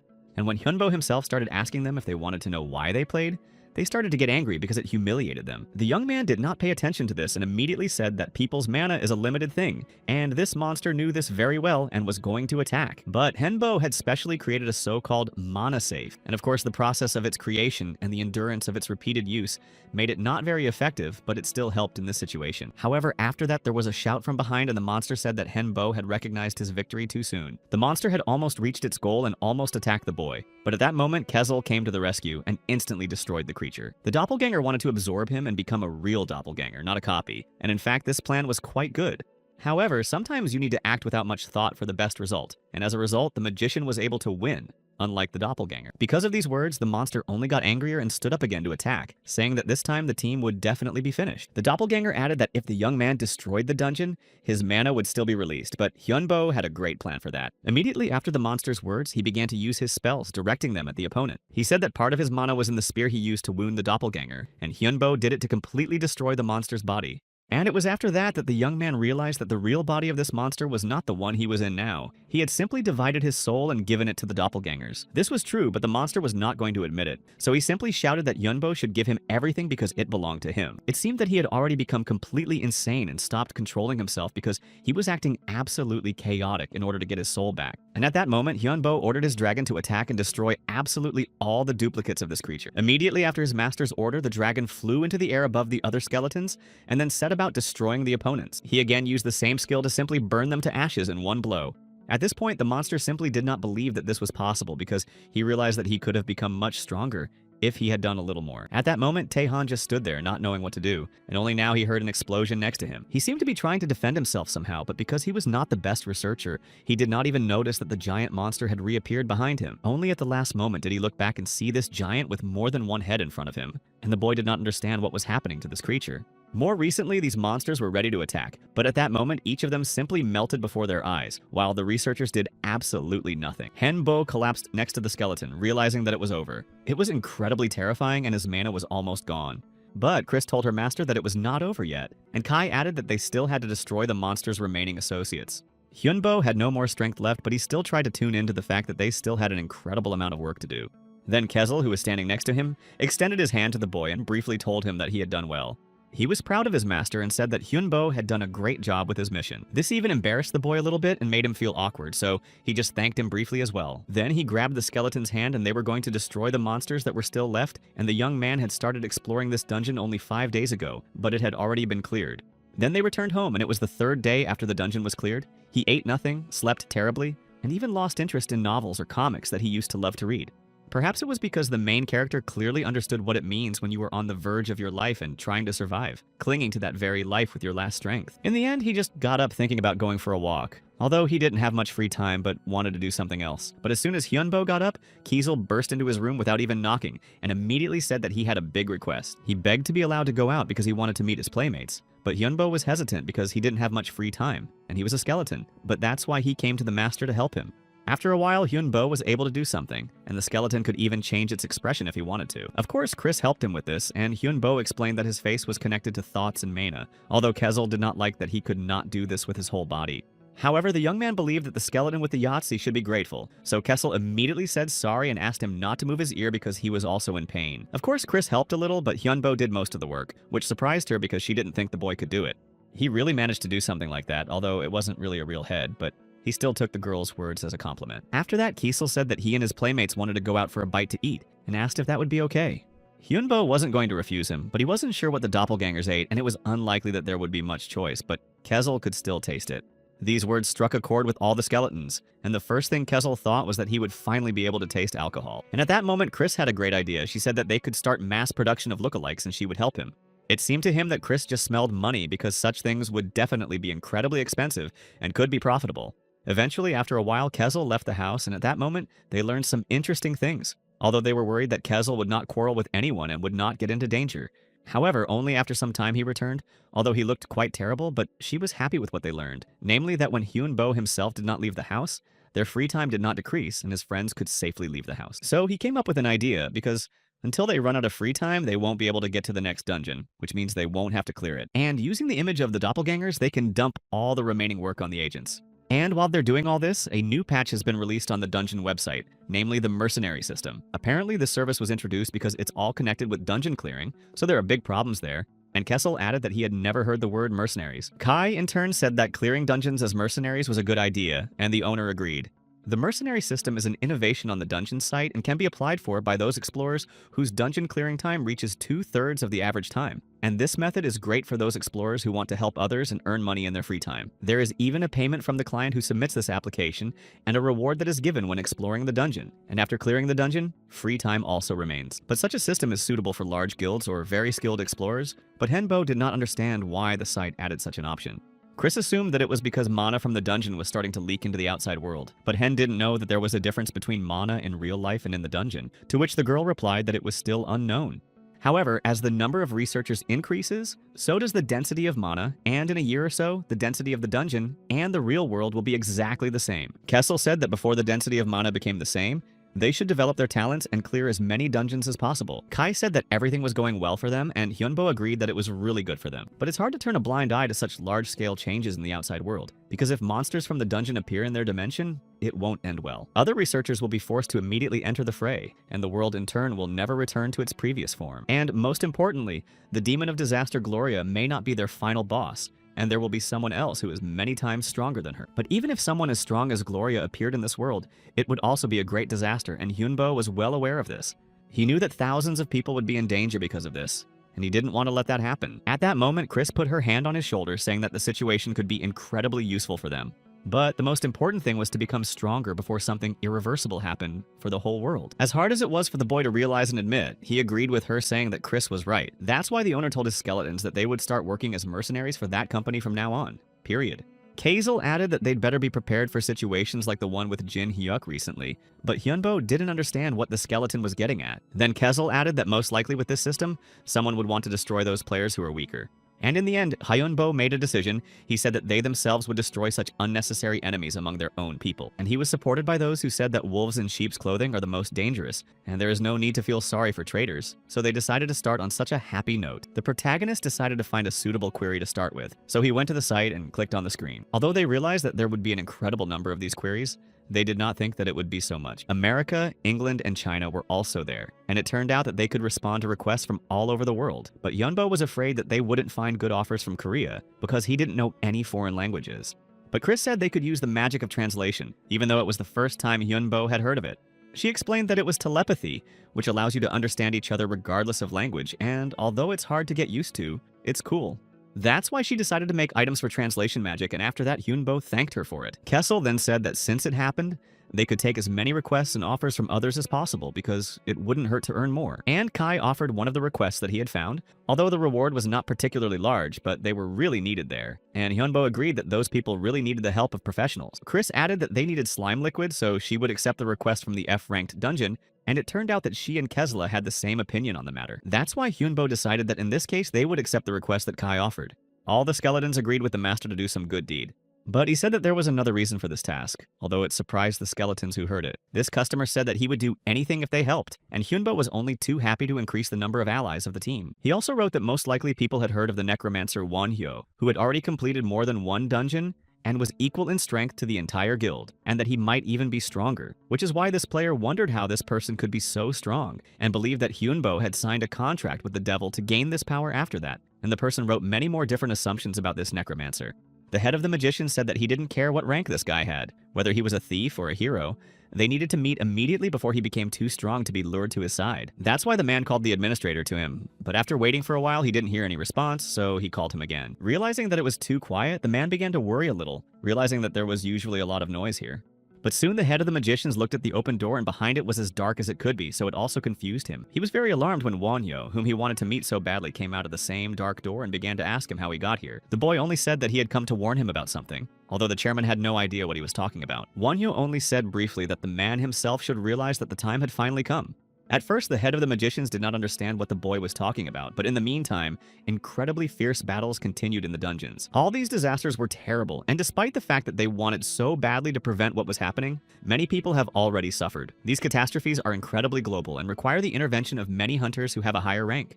They are the ones who are now trying to somehow prevent the monsters from entering the real world and destroy them right at the portals, but they have not always succeeded. But Gloria, as expected, was much stronger than all these people, and it was as dangerous outside as ever. After that, the necromancer took off his mask, saying that he would still be able to win this battle, even though it would be difficult. This girl, who had already been hurt by monsters and had seen a lot of horror, sat under a blanket in a dark room, her body shaking, and she was very worried that this could be her last day.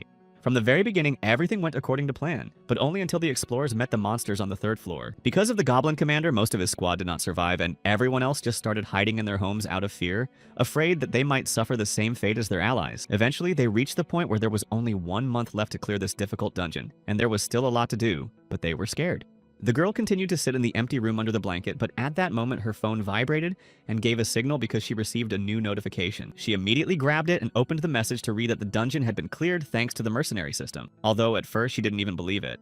Then she opened the door and looked behind it and saw a skeleton, dragon, and a mage standing right in front of it. These people knew Wonhyo and his dragons and the skeleton army he owned, though they were still shocked that they had just almost lost their lives. It was hard for them to believe that this guy had cleared the dungeon by himself, but people began to consider him their protector and hero who saved their lives. This girl immediately went up to him and began to thank him sincerely for being alive because of his intervention. But the young man said that there was no need to thank him for that because he admitted that he did it for a reason. The fact is that in their request it was written that they were ready to do anything if someone agreed to help and save them. The girl immediately confirmed these words, saying that it was true, and then asked what they could do for him. After these words, the young man handed her a paper with a contract and told her to sign it right away. Without even reading what was written there, because it was a condition of the contract anyway, Kim Mi-jin immediately signed the contract that the young man handed her. Won-hyo noticed that she hadn't even looked at what she was signing and immediately said that it was very stupid to do so because it could say anything. However, Mi-jin briefly replied that she had already read his contract. She added that her soul became his property and that it could not be spread, that it could not be transmitted to anyone by voice or text, and that 5% of her monthly income would be transferred to him, and that it was a completely unfavorable contract for her.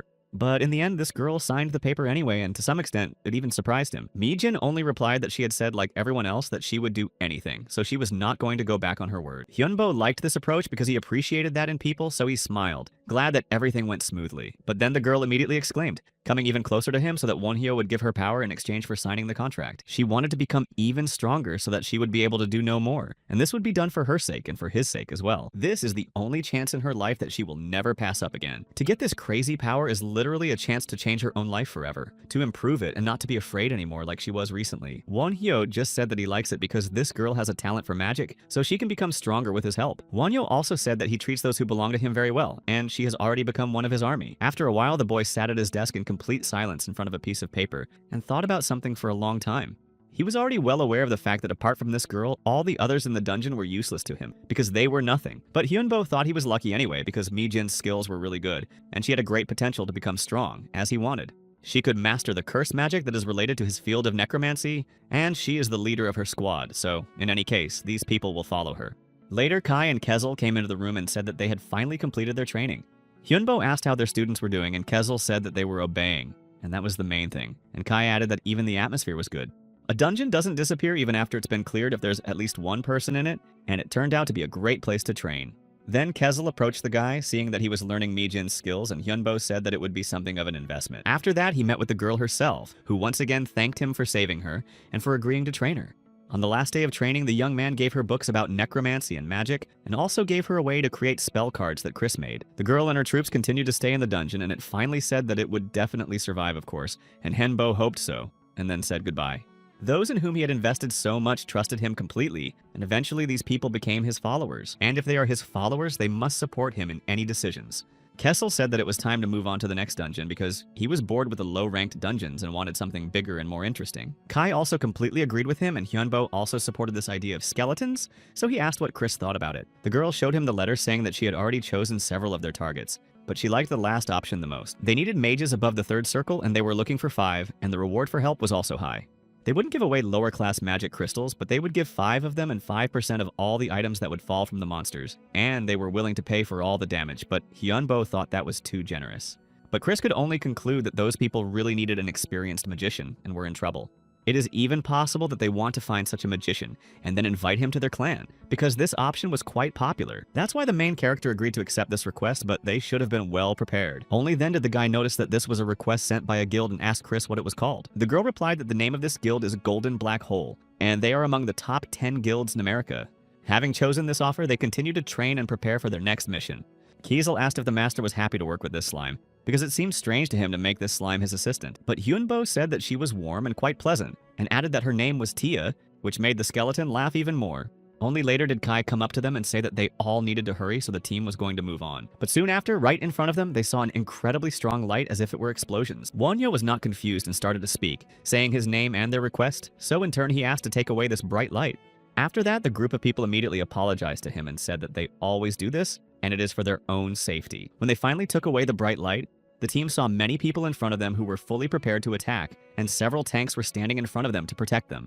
It was the same head of the Magi, and there were many people standing next to him, and the man only briefly said that he was very happy to meet him. He introduced himself as Richard Leon Hurd, and said that he was the master of the Golden Black Hole Guild, and that he had hired Won-hyo. Richard also said that he was called the Director of All Magicians, and it was at this moment that the guy remembered what had happened to him before. He remembered the same parcel back when he was in a terrible state and in a difficult situation, and Richard was the one who helped him in this difficult moment. Hyunbo seemed to remember the entire text that this man wrote to him about reading the guy's ad, and he sent him those books with magic moments in order to help him in some way. And that's how their first meeting happened. When the young man was unpacking the parcel a while ago, Richard hoped that someday they would meet, and Henbo realized that now he was standing in front of the person who helped him survive that moment. Although now they would have a relationship as employer and employee. And then Richard introduced his deputy Hamilton, and added that he wanted to work with the boy. Wonhyo only added that the man's Korean was very good, And in his mind, he realized that it was good that he was wearing this mask because he didn't want to show who he was yet. Although I was very grateful to Richard. But the man immediately objected, saying that he was not speaking English, so Hyunbo decided that the dungeon system immediately translated his words into the right language. Richard smiled and said that even if they didn't know each other, they could still get along well because even problems with their languages were not an obstacle. After that, the man thanked everyone for the day and decided that now was the perfect time to start the briefing after a short break.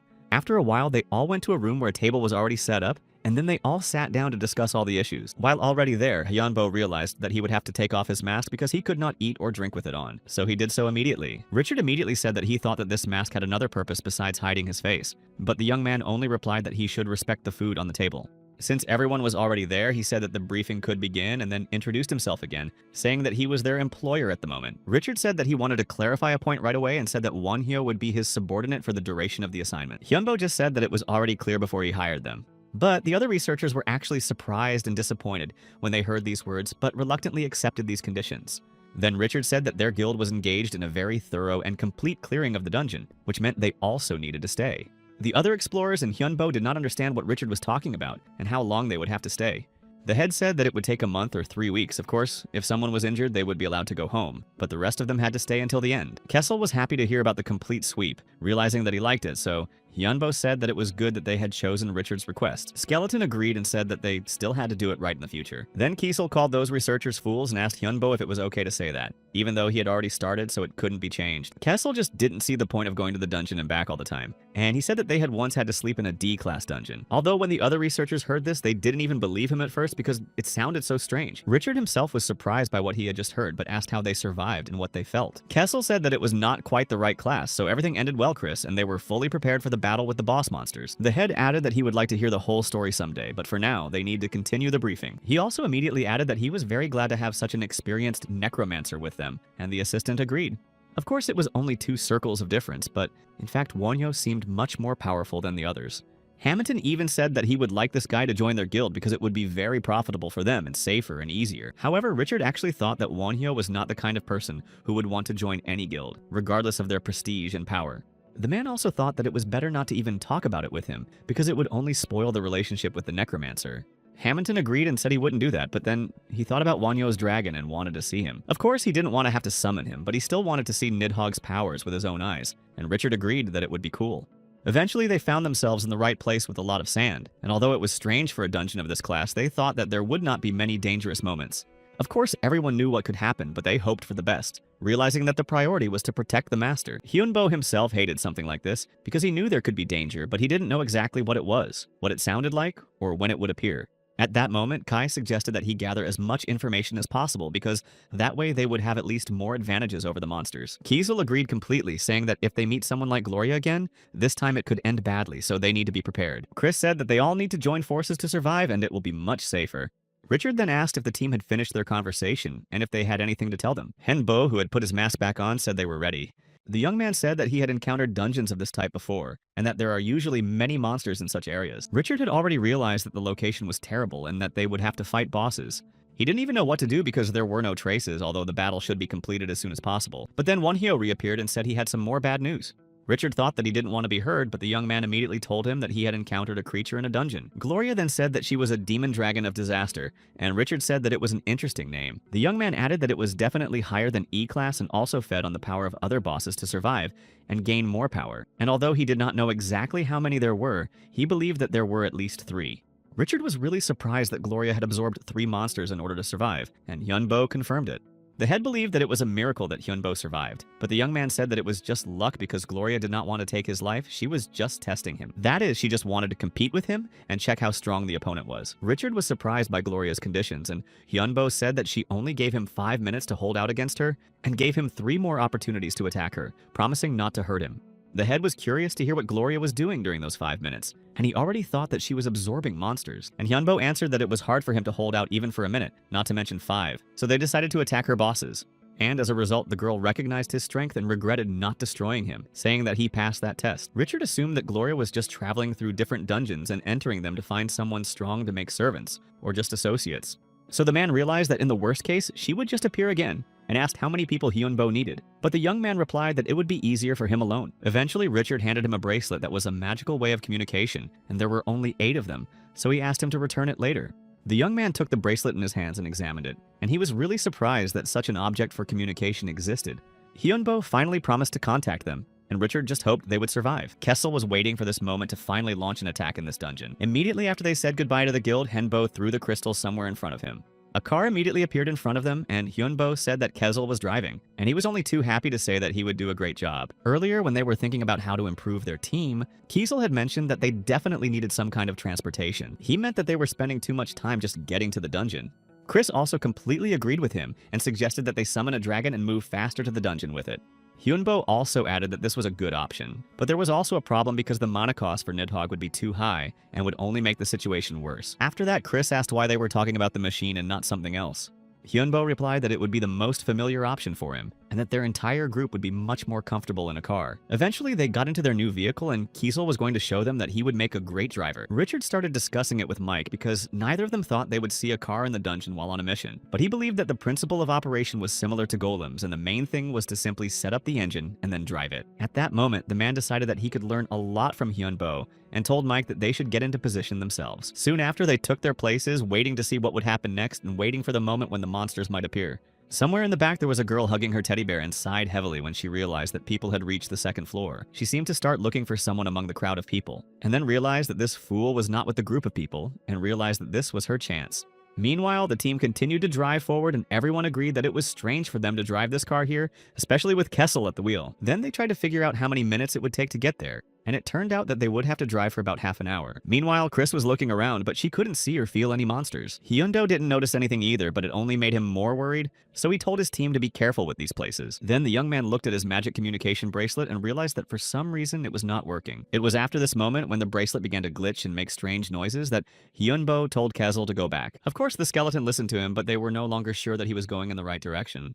But Kessel assured them that everything was fine, and it was definitely the right way, because he had checked it with magic. Hyunbo added that there was definitely something he didn't want to meet, but in the end they didn't know the reason or the solution. Later, they arrived somewhere, although they still saw nothing but mountains of sand. But Hyundo got out to check what was outside. Chris came out after him saying that she had good news and bad news and asked him where to start.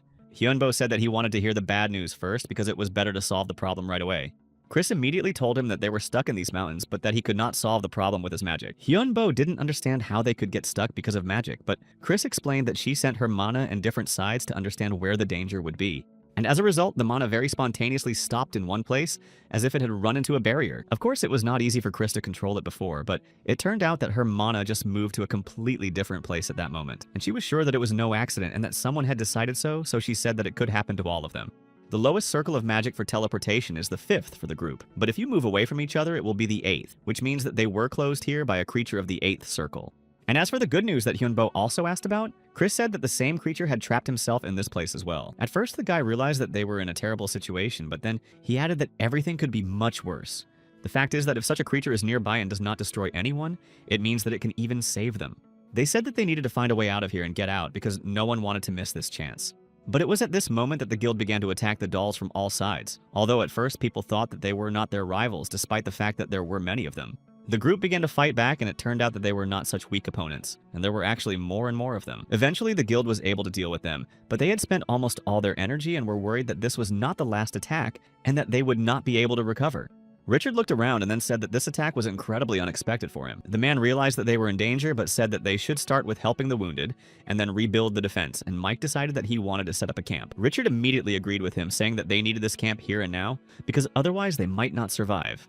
But soon the same girl who was holding the bear appeared right in front of them and sighed again, saying that these people were very similar to someone else because they were just as smart. She turned to Mike, saying that she liked the way he was thinking, but that the exam was still unfinished, and then she added that he should be careful what he said, because he might be saying goodbye to his life afterwards. Then she said that they had only an hour to rest and lick their wounds, and then their battle would begin again. However, before she left again, she asked them what they thought was better, a certain number or a certain amount. Richard at this point began to get visibly worried and said that he would like to choose both options, and asked if it was possible. She just laughed and said that it was very interesting and it would be the third option, so she let it go. Then she said that their opponents would be superior in quality and quantity, and they should prepare because they had only an hour to rest. After these words, she simply disappeared as if she had vanished into thin air, reiterating that they only had an hour and they had to be ready before the start. Richard realized that the situation was just terrible because that girl was just testing them, and after that she would definitely want to take over the guild. Then the man told his group to sit down and just listen to what he had to say. He began to tell them about the rumors that when the dungeons appeared, strange creatures began to appear. And Wonhyo, the necromancer they had seen earlier, told the man about it.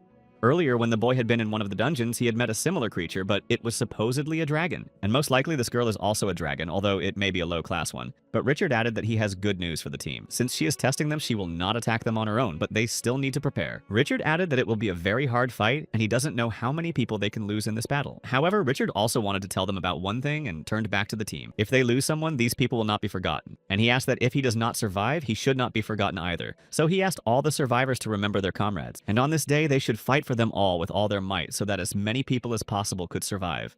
In any case, they need to snatch this life from the hands of those monsters, and in just a short time, they started attacking the guild. In the end, the victory in the second battle also remained on their side, and since the preparation was excellent, they even managed to do without almost any wounded. After the battle was over, this girl appeared again and asked if Richard wanted to increase the quality or quantity of emotions.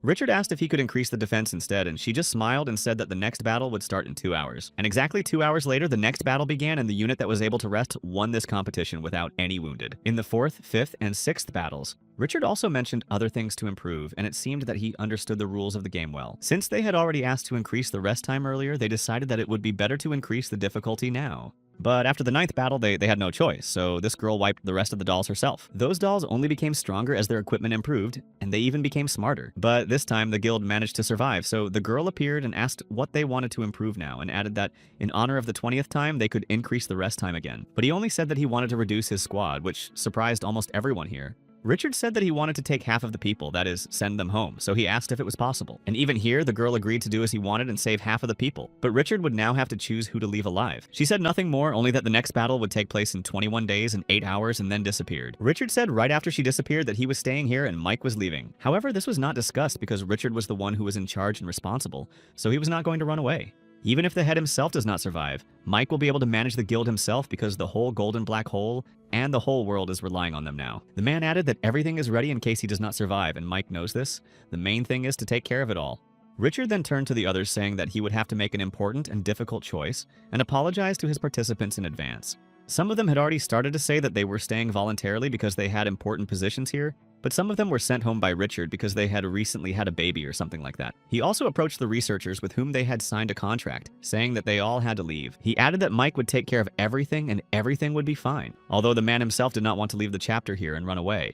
But it seemed that Richard was more positive, saying that he still had a chance to survive, so he shouldn't be so afraid and worried. Eventually, on the orders of his superior, Mike left the dungeon and took half of the soldiers with him, so now there were only 62 people left, including the head. The man added that during this period, everyone should receive the necessary treatment, and said that now, during these 3 weeks, let them rest and do light training. Richard decided to go somewhere, although he was stopped by other warriors, but the man said that there was nothing to be afraid of because there were no monsters at this time. After that, the young man fell silent and only later asked what Richard thought and whether they had any chance of winning. The man replied that there are always chances and he never gives up before time, and that they have even more opportunities to survive and win. After a while, the man found something, although it was very difficult for him to do so. Then Richard stood up, telling the others to set up a mana crystal bomb right now in this place. Richard had actually brought them so that they could fight, but now the team just needed to survive somehow. He assumed that there were still about 4 or 6 battles left, but in the state they were in, they would not be able to do anything. That's why he had to choose the best of the worst, and the soldiers thought he was talking about saving half the men. Then Richard nodded, saying that everything was ready so they could go ahead.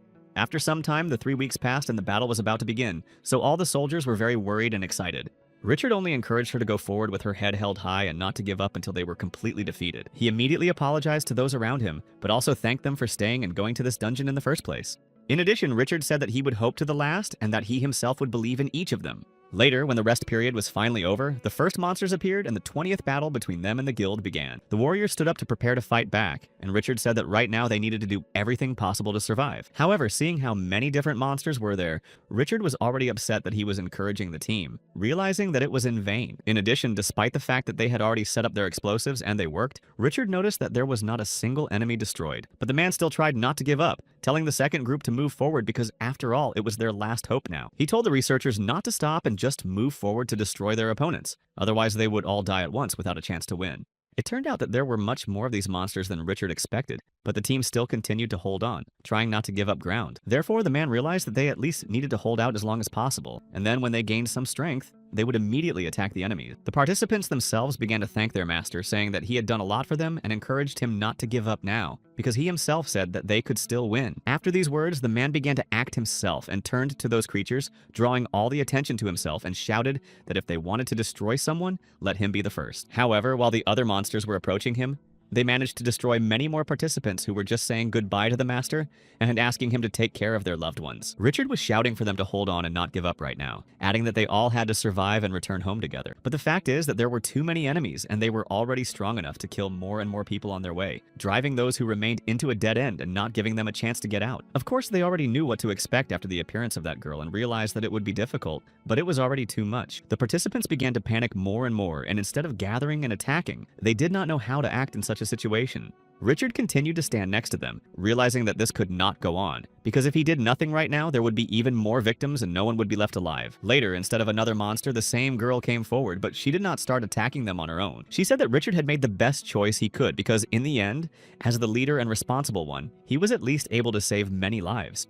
The girl called him a great commander who cares about his men, but Richard is just a good commander, not a commander who leads people to victory. After all, he knew exactly how to win in this situation, and a commander should think soberly instead of relying on feelings and emotions. He needed a lot of soldiers, and only in this way a Richard could win, and the man should not have given away his men, because in doing so he simply signed a fatal sentence to the other half. The girl looked him in the eye and told him that it would be impossible to save these people, and only now Richard realized that she was completely right. In the end, he admitted that sending half of the people home was the worst decision he had ever made, because he had simply destroyed his wards because he didn't have enough people.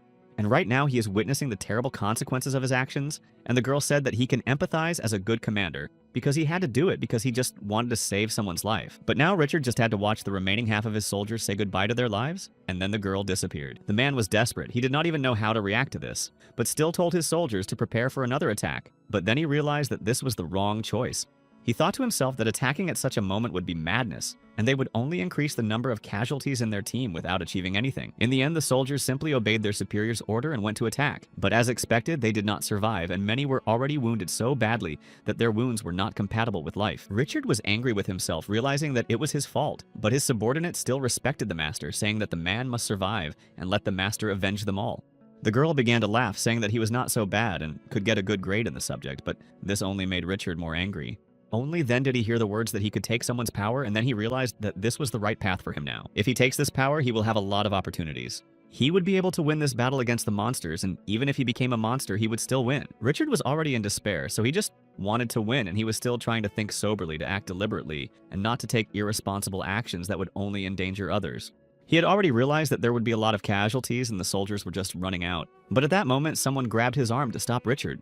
It was Wanhyo, and he said that a man can win by becoming a monster, but in that case he will not be forgiven, and destroying a monster is the act of a true hero. Finally, Wanhyo looked at everything that had already happened here, and said a little sadly that he was too late. But despite this, Richard simply thanked him and asked how much Wanhyo had already heard. The young man said that he had been talking to him since about halfway through when the girl appeared and started talking to him. But then Richard asked how he had managed to do it. The boy just said that Gloria probably didn't like the local monsters, and that's why he had a lot of advantages. Now they might be able to cope with Wanhyo's help, but they still need to become stronger. You can never have too much strength, especially when you need to protect those who are important to you, but the young man also added that Richard needed something more than that. The man agreed with him, realizing that he needed more than just that, because his men were in any case weaker than these monsters. He just needed to use his head and think soberly about how to proceed in order to prevent this from happening again. And at that moment, one of the soldiers approached Richard. This guy said that he needed to be taught a lesson for what had happened, but Gren had already hit him.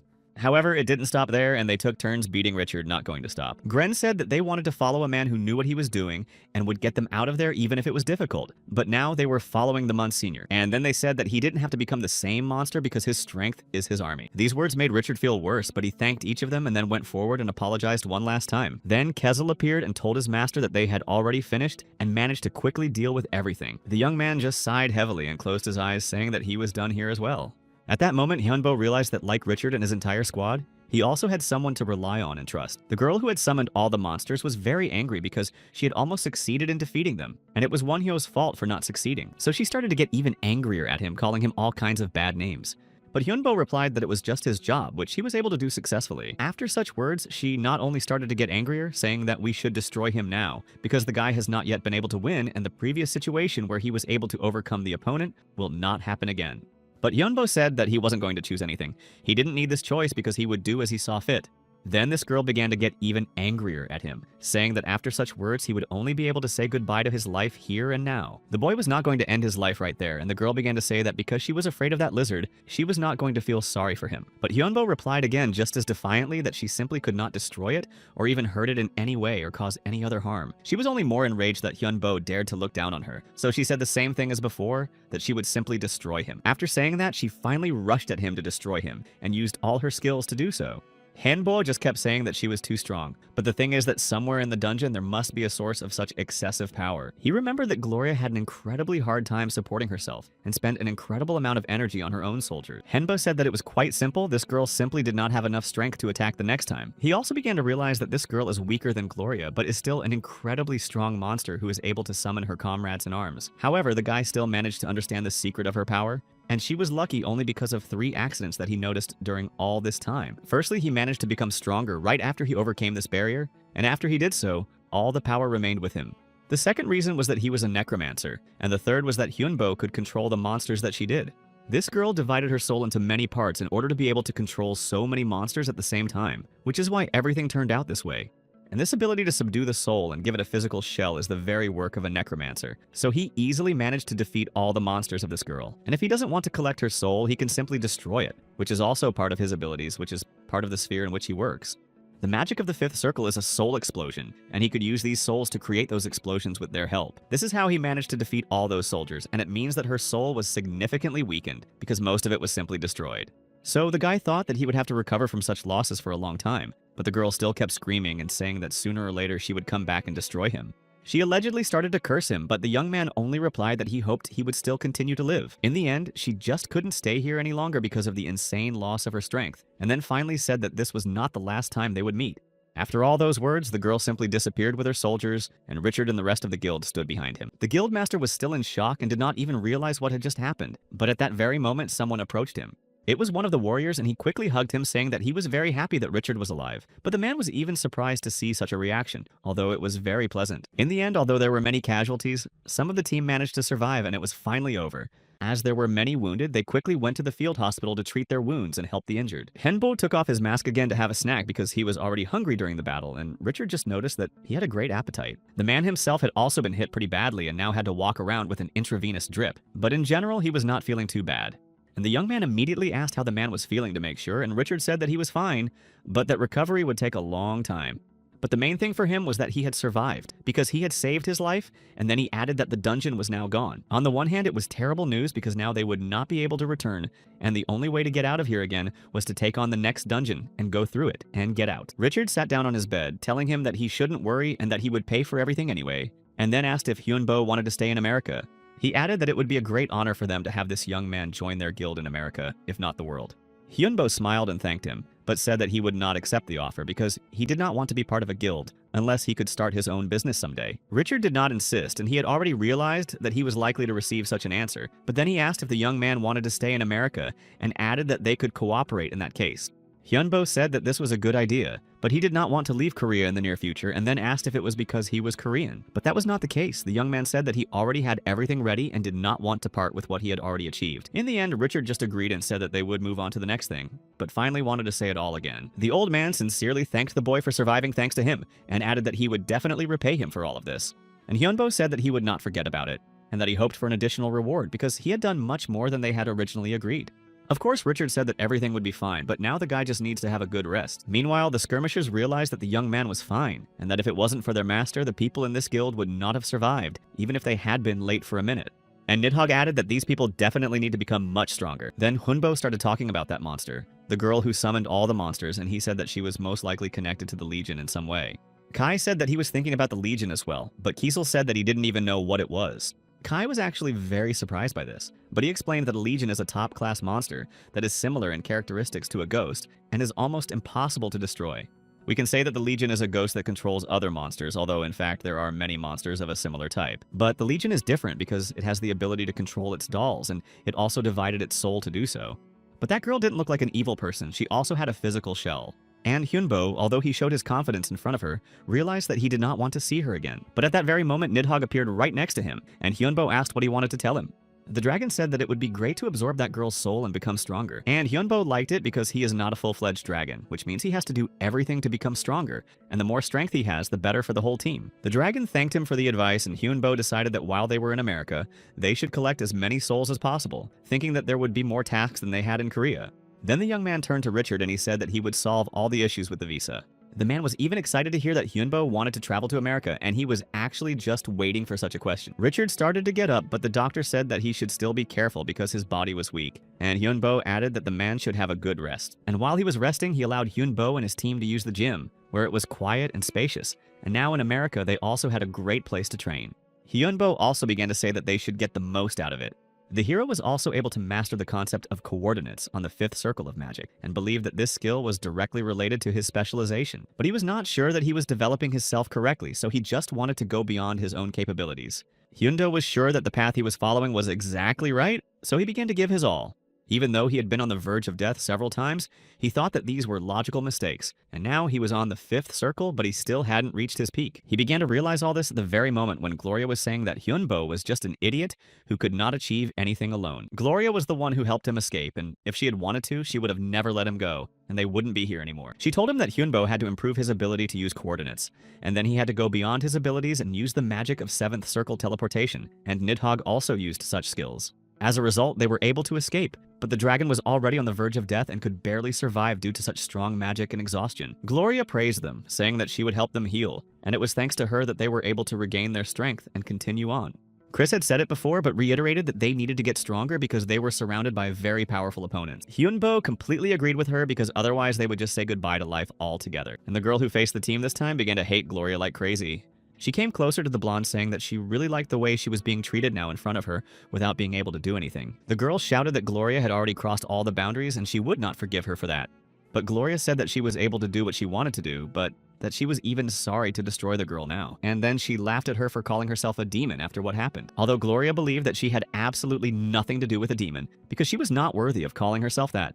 But she agreed to just save her because she was in a good enough mood. So Gloria said goodbye, doing what she said, and finally threw in that she wanted the girl to remember that she was alive only because of her. But the blonde said that she would not let it go and would destroy both Gloria and that guy and his team. Later, Richard finally left the hospital and joined Hyunbo and asked how they were spending their time here. The young man replied that it was actually quite nice here, and Richard was very pleased to hear that. And after all, for Hyunbo and his skeletons, everything in this place was incredibly new and interesting, even unusual. It even seemed to him that Washington was bottomless and that wherever you went, you would always find something else. Hyunbo was a necromancer, so he saw a little more than the others, and if they went higher, Richard would be able to understand what Hyunbo was talking about. Eventually, they boarded the helicopter, and Hyunbo tried to show Richard what he meant. Then Hyunbo gave Richard the dead eye skill so that he could see what he was talking about. And then Richard really began to see incredibly many different skeletons, the souls of those who are flying around here and invisible to humans. Now Richard was able to see what was happening here to those who had already said goodbye to their lives. These are the souls that leave the body after a person passes away, which is why funerals are held. This means that all these souls did not find their peace after leaving the human body. But Richard was more surprised by the fact that they have been living with them all this time, but did not notice them at all. However, later on, the man himself realized everything without explanation, because it was the use of mana. Hyunbo also added that these souls are not simple and it can even develop further. For example, they can absorb some other souls, and the more energy you have, the stronger you are, and this is the law of evil spirits' survival.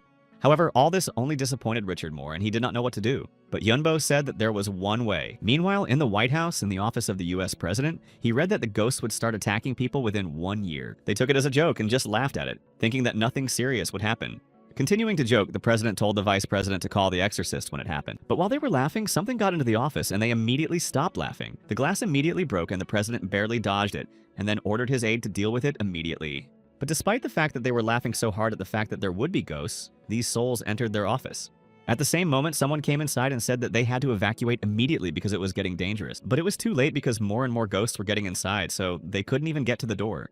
However, they were rescued by Hyunbo, who came to help them and told them that the president should be more careful and attentive to the problems in the country. The president started to get very angry, saying that this should not have happened, and asked what was going on here. But he said that it was a simple demonstration, and when the president realized that it was all a decree, he got even angrier. And he confirmed this by saying that the same thing would happen in just 1 year in this country if they did nothing. But then he started asking about who the two people were who had infiltrated and made this decree. And the vice president introduced them first by saying that Richard was the head of the Golden Black Hole Guild, and Wonhyo he called the best necromancer he knew who was responsible for this demonstration. While the president didn't know what to say, Wonhyo started talking about how the spirits were just gaining their power and had very little time left. After that, he added that they had already convinced absolutely everyone and that only the two of them and the president were left. Hyunbo said that they had to act immediately if no one wanted to see a kingdom with no living people left in a year. To begin with, they decided to conduct an experiment in a small town and specifically checked if there were any spirits there. There were a lot of soldiers and mages there, so Richard realized that he didn't need to worry about Hyunbo. After all, right now was the perfect moment to start everything.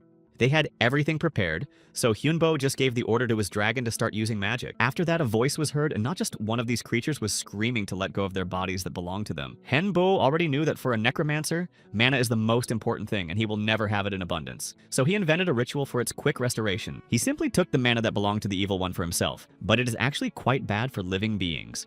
That's why Hyunbo immediately handed it over to Nidhogg as soon as he took it, since he was an inanimate dragon made of bones anyway.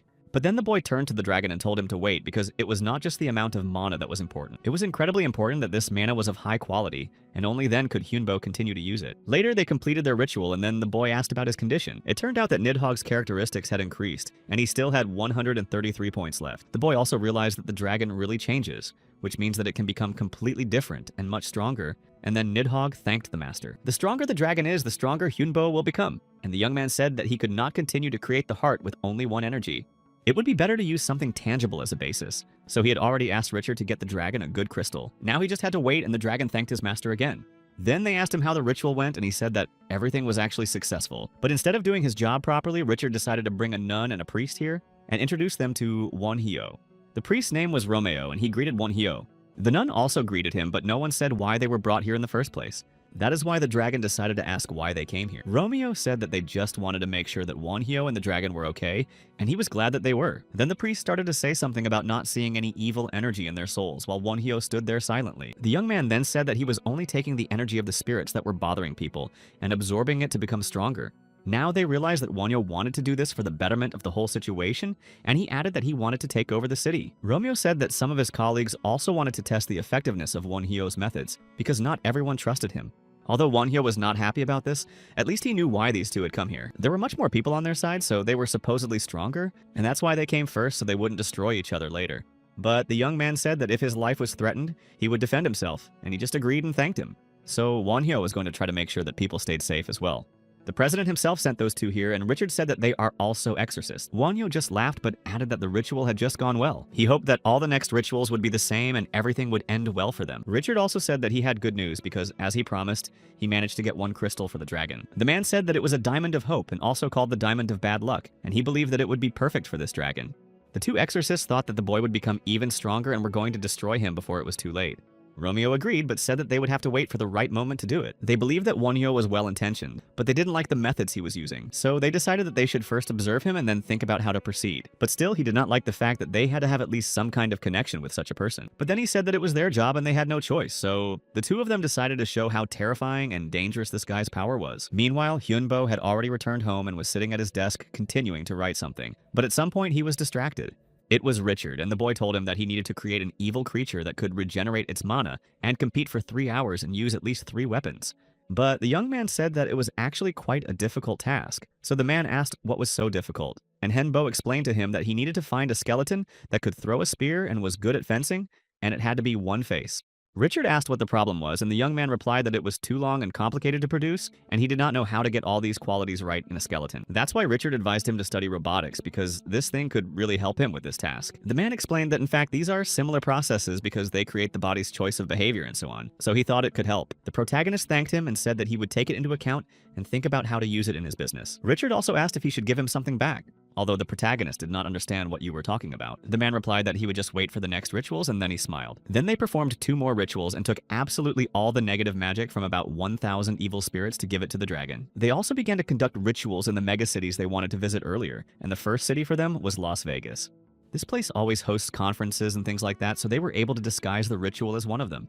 They called this thing a parade of supposedly evil spirits against humans. It was supposed to be a show that would start at 6:30, and finally the day of the parade itself came. Most of the people gathered here to see what was going to happen, because the parade was supposed to be very big, so they thought it would be something cool. In addition, the award was quite big, but then they noticed something they hadn't expected to see. Parachutes with cargo just started falling from above, and there were a lot of helicopters flying around, and they came down from them. Then one of the soldiers started this parade and drew attention to himself, telling the others to start moving on one side. It turned out that they were supposed to get their weapons in that place, and then they were supposed to kill their opponents. Most of the people who came there were even scared and thought about running away because it did not look like a normal parade. Also, this soldier said that as they could see, these weapons do not pose any threat to the living and can be used for evil spirits to take their power. If their weapon is full and the indicator turns red, they should return to the base and get a new weapon, and the more people catch this evil, the better weapon and reward they will get. After that, a few more soldiers came down from the same helicopters and were ordered to start fighting.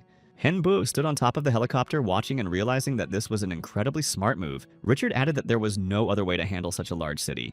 It would have been incredibly difficult to lock all the people in their homes, so the best way to do it was to do exactly what they did, and then Richard left everything to the necromancer. Later on, people saw a giant red dragon in front of them and realized that a lot of money had been invested in it, and then they wanted to ride this creature themselves.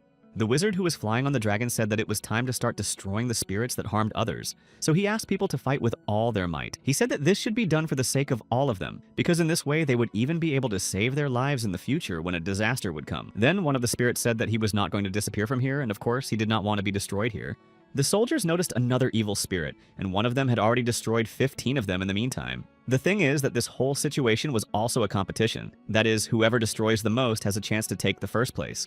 People started to take their weapons and were actually very surprised by how they would destroy those monsters, because some weapons were fired with fire, some with electricity, and some with air. But because they didn't know how to use this thing well, the weapons immediately broke down. Or at least that's what happened to many of them. Hyunbo had already noticed that they liked this test weapon very much, and the young man was glad that he would be able to test it in the real one. The wizard who was standing in the middle of the metropolis watched everything that was happening and thought that it might all end soon. In addition, the people who had already started to fight those creatures looked quite tired, so he thought it was better to finish. Then he flew up again on the dragon and immediately praised everyone for what they had done. But with the energy of the evil spirits, they had only strengthened the power of his dragon and given it more energy.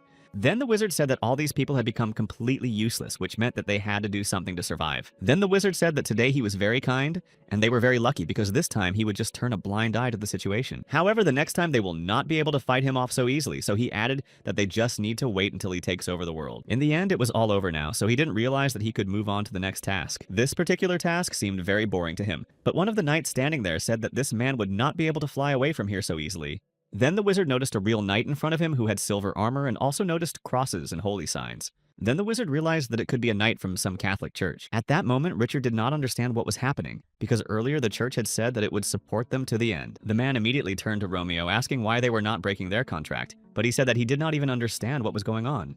Romeo replied that he had warned them that they all had their own agreements, and most likely some of them just decided not to listen to his words. Richard did not understand why they decided to do this, because in this way they only create problems, of which there are already many. After that, Richard picked up the radio and said that 4 helicopters and 7 tanks were approaching them right now. The situation was now just terrible, and they decided that one of these soldiers was a religious fanatic and was messing up the whole situation. Then Richard asked if this man could escape, but he didn't even know what to say, because it would be difficult to do so given how many vehicles were approaching them. But then one of the soldiers approached Richard and told him not to worry about it. He also picked up the radio and said that Judas had sold the superstar, and they had to follow the plan and not move the necromancer. It was Captain Hedrick who said that he wanted to apologize because he didn't think his squad could do something so terrible. Only after that Richard realized that they had waited so long on purpose to catch the traitors, and it turned out to be a correct assumption. The captain said that they knew about the existence of those traitors, but they still lacked real evidence, so they had to take such measures. After that, Richard talked to the wizard again on the radio and added that he still had a chance to escape, which was a good idea after all. However, at this very moment, the wizard said that he did not want to escape from here at all. At this point, Richard did not understand what was happening, but the wizard only said that he was going to and hoped to change the course of this scenario. The discontent of the other people was incredibly high,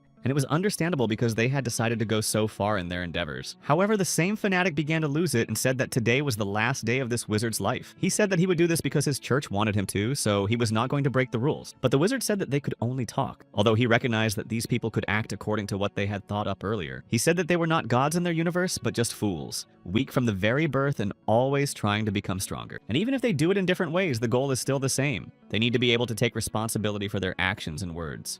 But in the case of these people who serve the church, they just hide behind their god, doing terrible things and saying that they are protecting others. Finally, the wizard only added that their actions and words will be taken as the words and deeds of their god. And since deeds are deeds, mistakes will also be taken into account in the same way. At this point, the wizards realized that there was a much greater power there and thought that these were the consequences of his words. Eventually, one of the men came forward to thank the magician for finally resolving the conflict. The man admitted that they still had a lot to learn, but they only wanted to follow certain laws and were now very weak. The wizard said that this sounded very interesting because he thought they had come here to fight in full force, but now they say they are too weak to do so. Then the man said that he did not want those people to say goodbye to their lives after this battle, and if their deity told them to stop, they would follow that order. Since they declared that they were unable to fight, the wizard said that he was coming as their enemy, but the battle that was supposed to take place today would take place on some other day. They just had to wait. At this point, Hyunbo was thinking that there were many more problems than he had expected. After that, he immediately turned to the dragon that had been standing behind him all along. Hyunbo then asked him why he was still under his control, since he had much more wealth than his master. But Nidhogg believed that it was because of the oath he had made to the boy earlier. He didn't remember how he said that the dragon was a fake and would never be real, but if he was with him, he would make him better than the original. The dragon said that if in the past he was a fake, now he felt like a real dragon, and the oath seemed to become an oath between the dragon and his swordsman, although the boy was very surprised. As Henbo had promised him, he made him a dragon that was better than the original, and now he himself can make his master stronger. Chris said that in simple terms, Henbo has now become a dragon master, and it was after this title that he received full power over his dragon, with whom this oath was signed and created. In general, nothing changed at all because the young man was still a master for him. Kaisel was only glad to see this result because in this case, because the dragon itself became stronger, they as a team would also become stronger. He even thought about signing such a contract himself someday because he would like to become a warrior of darkness, or a champion of darkness someday. Kai a captain of darkness or a soldier of darkness. But in any case, they were all going to continue to go with their master wherever he went. But Chris told them not to talk about something they were not sure about yet, because the more you wait, the more you will be disappointed if something doesn't work out. However, Hyunbo admitted that he thought they would all only get stronger, which is why they decided to go to the city right now. 45 days later, the next stage of this parade began, and it was also successfully completed in their favor. Also, Kessel, Kai, and Chris had received a lot of negative mana, and by using their core in the form of a moonstone for Chris, a diamond for Kessel, and a sapphire for Kai, they were able to use it properly. After they implemented these cores, the skeletons' fortunes changed, and their stats became much better than before. Kessel was already at the 128th level, and his stats had increased significantly compared to before. Thanks to such a drastic change in the dads, their races also received a new status of being able to change. The protagonist himself was able to raise his own level, although he was still at the lowest among the four. Eventually, they managed to successfully clear the dungeons of rank F and E, after which they managed to complete the third stage. Then they came back to Richard and told him that it was time to go back home, because the man thought that they had gotten used to living in this place. However, Hyunbo smiled and said that Korea was still his home, and that is why he wanted to return home. Richard simply agreed, but finally added that he would always be happy to see him here. So the young man thanked him and said that they would definitely meet again someday. After that, the team just turned around and left the building, realizing how much nicer the air was in their country. Later on, they saw Jaime in front of them, who also decided to come to this meeting. She said that she was very happy to see them alive because she hoped that everything would go well, and Hunbo asked if there were any problems. He also asked about what he had asked about earlier, and Jaime said that everything was ready, but she didn't think it would be enough, although Hyunbo assured her that it was. She said that a copy of the Korean peninsula was created with Young-ho's help, and she sent it all to Hyunbo's house. And then Jaime turned her gaze to the people standing behind the young man, as she was meeting them for the first time now. But one of them jumped up to Jaime, telling her to stop joking because they had met several times before. Although the girl had already realized what it was all about, it was really hard for her to believe that this could be happening. The guy who came up to her was Keslam, and he was pleased to say that she had guessed right, but he had lost his old self, only his voice and eye color. Kai also came closer, realizing that this was the first time Jaime had ever seen them in this way, because it was obvious how surprised she was by what she saw. She started to ask how it happened, but Kessel just said that they had been trained in the States, and now they could take other people's records. Behind them was Chris, who turned to Hyunbo saying that it was time for them to move on, but Jaime stopped them, saying she had something from the director for them, so they stopped again. The girl held out a talisman and a letter, so she handed it to Hyunbo at the request of the director. He read that the talisman had a special power, and thanks to Hyunbo, he was able to create it, so he sent it to the person who really should have it. Hyunbo also thanked him, and they returned home, but their routine didn't change much after this return from America. They still trained as before and practiced clearing the dungeon, and he also started looking for information about the talismans he had received. He used to think that it was part of Asian culture, but this talisman given by his boss was actually a little different. It really had the same power, and despite the fact that its format was A4, there was so much energy in it that the guy had to work very hard to learn how to use it. But Chris wanted to know how this director had such knowledge, so she suggested kidnapping him, and Hyunbo agreed. And then Kai came in and said they had a guest, and Hyunbo thought it was Jaime, but it turned out not to be. It turned out that it was the person whom Hunbo wanted to kidnap, the director of the company. Eventually, they met and sat down together to discuss everything. He was younger than Hyunbo had imagined, but then he doubted that it was the director because he didn't sense much mana in him. Hyunbo remained silent for a long time, and finally he smiled and asked if he had finally fully examined him. The young man replied only briefly that he knew who he was, but did not know why he had come here now. The man said that he was the one who made the magic talisman and gave it to Hyunbo. However, Hyunbo was still surprised that the man came here in person, as if he didn't know how dangerous magicians could be.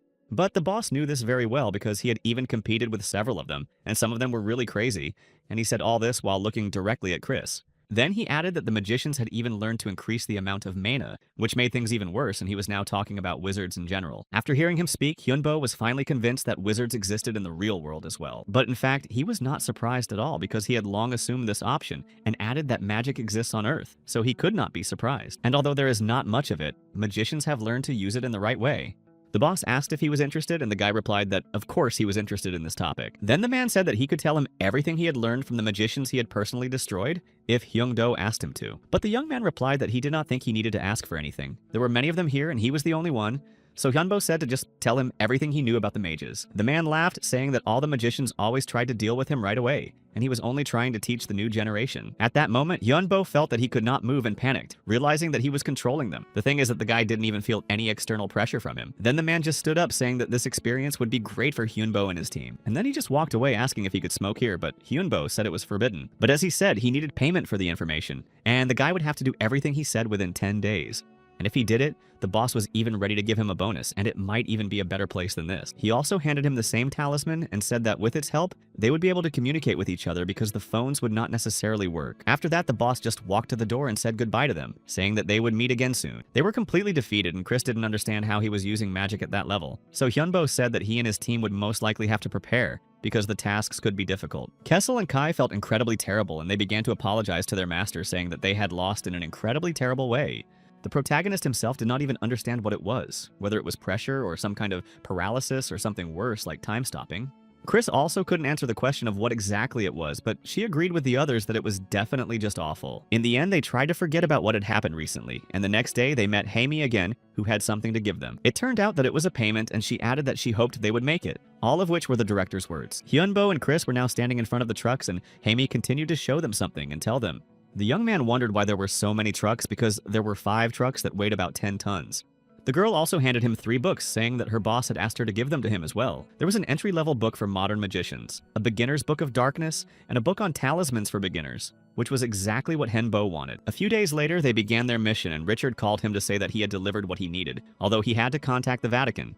The young man only thanked him for his help, and all this time he did not refuse him any nuances, period. He was standing next to 1.5 tons of silver and 18 tons of iron, and Richard really had to work hard to get it all out. In order to make it easier to move everything, the guy called golems because they were much more powerful than humans in terms of physical strength. So he ordered them to move it all inside. When the skeletons came inside and asked us how the preparations were going, it turned out that everything was going at the highest level. In the end, now they just need to create an incredibly good defense, even though they were all at the level of primates before.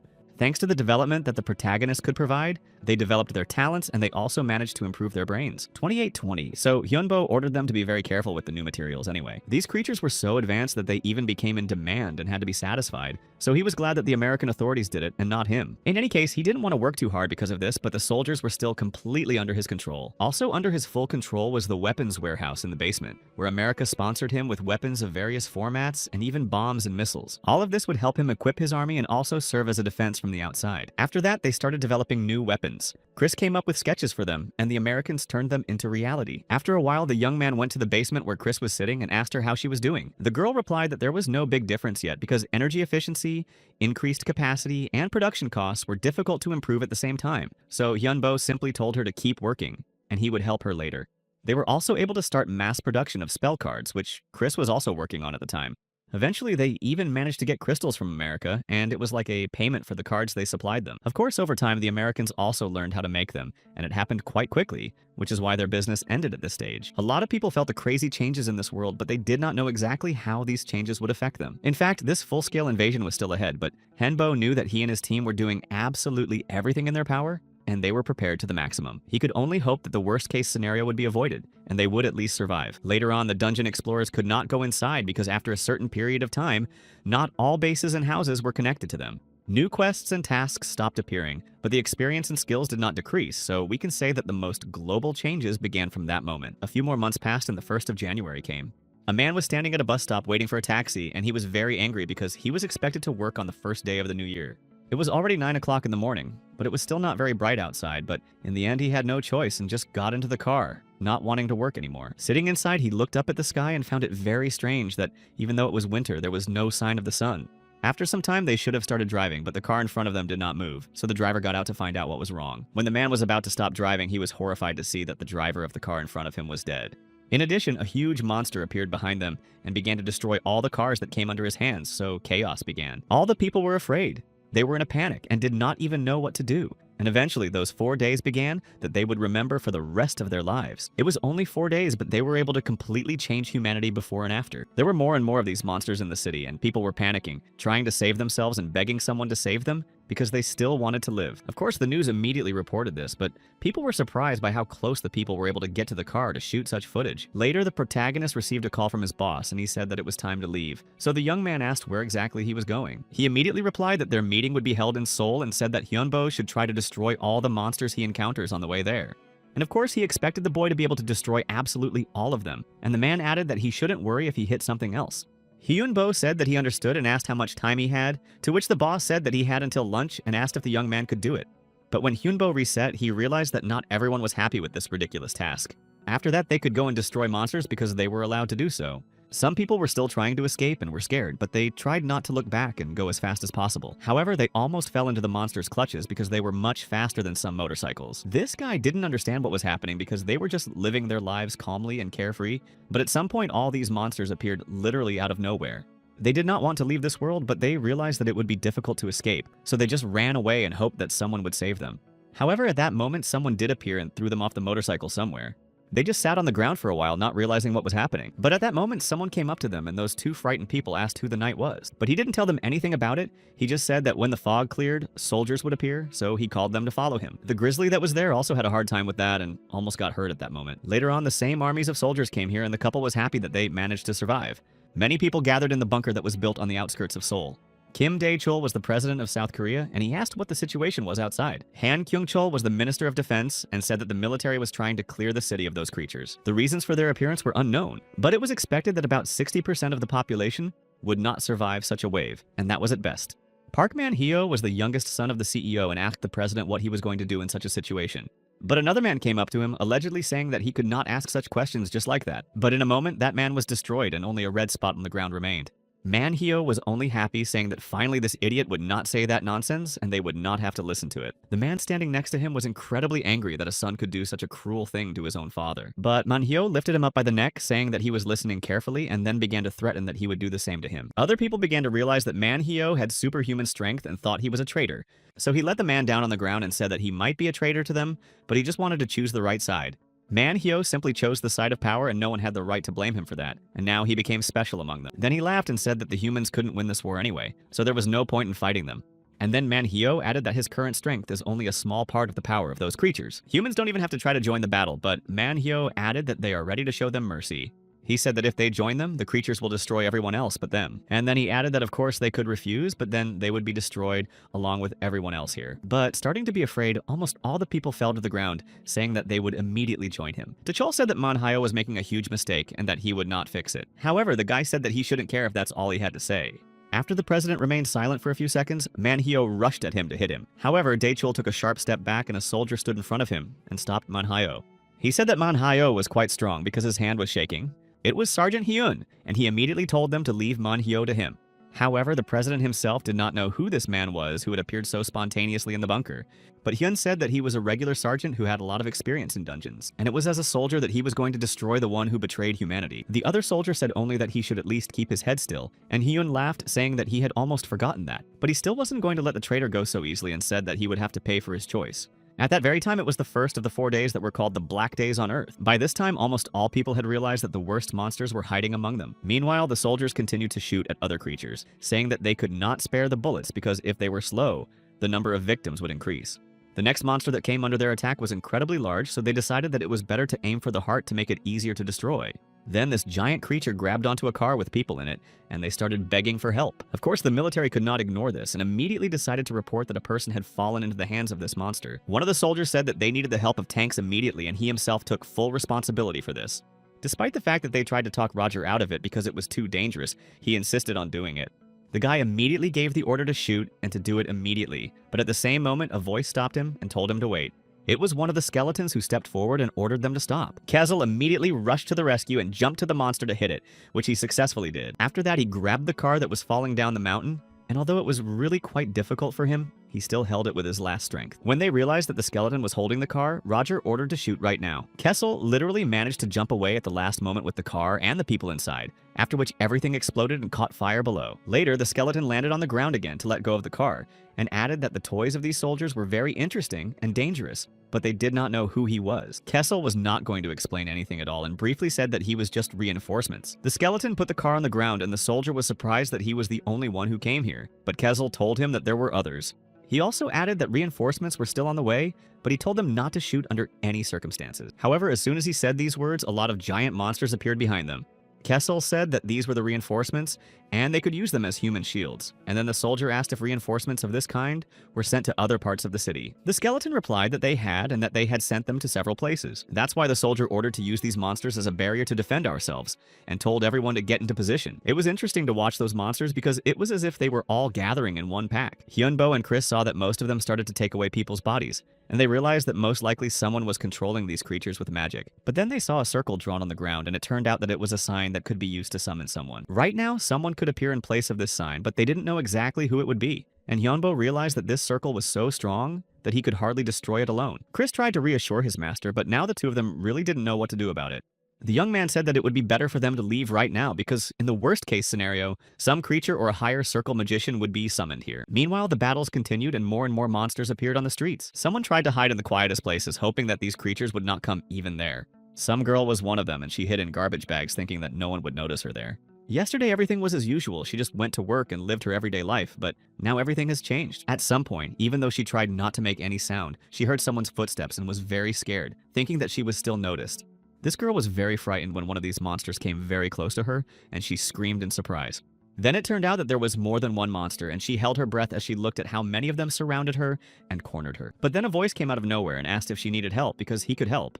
The girl did not see anyone near her except for those creatures, so she looked around asking who was not speaking. The voice said that it would be very sad to disappear from this world, especially when she was so young, and then asked if she was going to give up. The girl asked again, frightened, who he was, and the man replied that he was evil, which became so because he had lost to some deity. He was also the force that could resist him, because he was not going to just watch what was happening. He said that she only had to wish and he would fulfill her wishes, unlike the talentless god. After that, the girl spoke to him again, begging the demon to help her and save her. This guy came closer and added only that next time she should think faster in such a situation. She was really shocked at what he could do, but the man replied that he was a demon, but to her he was a savior. Then he picked her up and they were in a different place while the girl still did not understand how it happened. The demon said that he would take her to a safe place where there would be no monsters and save her as he had promised before. And then he turned his head sharply and looked at the sky for a while and then smiled in surprise. The demon didn't think he would ever see a necromancer of such a high level with his own eyes.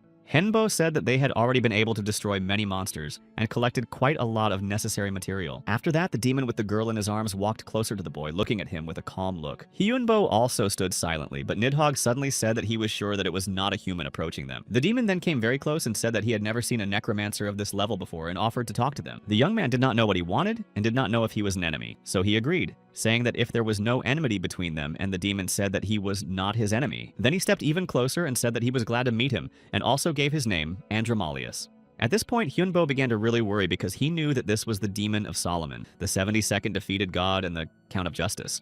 Andromalius said that many people knew him by that name, but Hyunbo didn't look as surprised as the others, saying that not much could surprise him anymore. The demon only said that this guy was a really interesting magician, but he didn't even think that there could be such people among people. At that moment, the dragon started to worry, but the owner said that everything was fine now and reassured him. Then Hyunbo added that they would not be able to defeat him anyway because the archdemon was too strong. Andromalius spoke again, saying that the young man was still very young, but had already reached such heights at that age. Hyunbo realized that the demon knew a lot about him, and Andromalius replied that almost all demons have access to information about people's lives. He also asked if Hengbo had any purification magic, because he could not have left their treasure in such a state. Hyunbo was only surprised to hear that the girl was a treasure of demons, and Andromalius said that he had saved her life, so now she belonged to him. The young man did not understand what had happened, but he noticed that the demon really appreciated her. Andromalius only replied that he did, but their conversation was getting long, so it would be better to talk elsewhere. Hyunbo still didn't know what the archdemon wanted with an ordinary person, and thought that he had signed some kind of contract, but in fact it was not quite like that. The demon said that he had just saved her life, and it was quite impressive because the girl had very easily agreed to help. However, Hyunbo still didn't know why he had to save her, and then asked why the demon was telling him all this. After that, Andromalius just coughed and said that he would explain everything. They continued to sit at the table, and the demon said that he wanted to be closer to Hyunbo, although he did not understand why because he was much weaker than the archdemon. Andromalius replied that Hyunbo had poor self-esteem, but his skills were really impressive and even unique. In addition, the vassal gave him advice because the archdemon had a certain gift that could predict the future. This prediction said that he needed to make friends with the first skilled man on Earth because such a meeting would definitely come in handy, and so this meeting took place.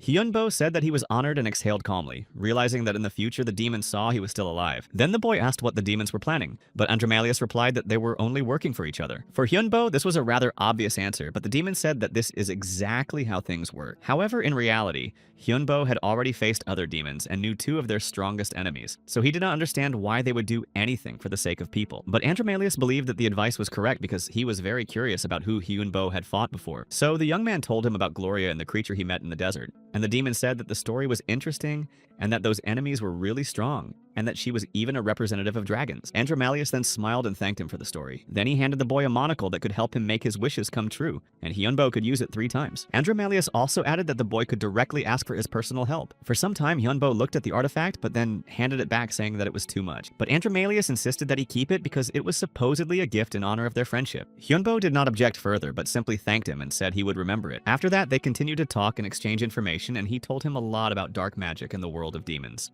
Demons had not visited Earth for more than a century except when called by dark mages, and Andromalius also said that they were allowed to come here only after the last dungeon appeared. That's why his treasure was very valuable to the demon. And then Hyunbo realized everything, because they hadn't been here for so long. In addition, there are now much more dark magicians because only 300 years ago, there were only about 1,000 of them. Right now, there are more than 10,000 of them and new ones are appearing, and everyone would like to become stronger in such a situation. So Andromalius held out a book saying that it contained all the dark magic from the 1st to the 6th circle. Then Chris immediately responded saying that she also wanted to take a look, and Hyunbo did not object. Also, the young man arrived in Seoul very quickly after this situation began, and was congratulated on this through this magical talisman that was also on the phone. Then there was a map with a mark on it, and the boss said that he would be waiting for him there. He emphasized that he should come as soon as possible because people from above were already starting to act. Only after that the demon realized that the man was remaining neutral and promised to remember that, and Hyunbo was surprised that the boss knew Andromalius. It turned out that he had known about the existence of the underworld and the heavenly world for a long time, so it was understandable why he was not surprised. After that, the demon stood up saying that it was time for him to go back. But finally, Andromalius asked Hyunbo if he was married, and although the young man did not understand what this question was about, he answered that he was not. Andromalius said that he knew it and then grabbed the girl in his arms and said goodbye again. After that, Hyunbo also went to the place where he was called and was soon there. The young man was already without a mask and came closer, asking what they wanted. And then he asked what was wrong with the boss's face, although he did not understand what the problem was. The man admitted that he thought Hyunbo would destroy him right away, and the young man said that he had even had that thought. Then the blonde man thanked him for his experience and for saving his life, so he decided to give something in return. They had given Hyunbo a talisman earlier, and this gift would be useful to him as well. The boss said that tomorrow Hyunbo could rest, and the day after tomorrow, he would have to go somewhere. Hyunbo only asked why he was resting tomorrow, but the boss did not say, saying that the young man would understand. Then the man coughed and added that he would feel better later. However, Hyunbo began to worry more, not understanding what was happening to the boss. The man only said that Hyunbo shouldn't worry about him because he was selfish and only thought of himself. His family had supported this country for generations, and he was tired of living for others. But he had to do this all the time, and many other people would do anything to save their own skin. And he did not want to let this country fall to its knees, so he did it for his own sake. Hyunbo asked if he would go to Yoido alone, but it turned out that there would be other people there, but they would not form a team. After that, the man left him, saying that he had to go because he had many things to do. Later, Hyunbo and the team were left alone, and they decided that they would go through the magic circle again. And inside, they had to collect all the corpses of the monsters that were left there. The soldiers ran back because they had very little time and acted as quickly as possible. A small camp was set up there, and they were all alert, but sometimes they talked to each other. They were paid quite a lot to sell the corpses, so these soldiers thought about doing it themselves. After all, they were killing these monsters themselves, so they had every right to do so. But at that moment, there were also living monsters nearby. It was the second of the dark days on Earth, and these monsters miraculously came back to life and started attacking people again. The soldiers were surprised and did not know what to do, but then they ran away, realizing that it was better to save their lives than to take the corpses of those creatures. They tried to run away, but it is not surprising that the big monsters were faster than them all. However, to their surprise, there was another monster, but he had already begun to protect them from the creatures. Hen Bao and Chris stood a little further away watching, and it was they who sent those creatures to protect the soldiers. Hyunbo realized that if he intervened himself, they might think that he had done it. So Chris asked him what they should do. The young man answered in a moment that they had to test them because it was a test. The genie is a new race that has emerged as a result of the infection, and it is a new transcendent being, neither demon nor angel.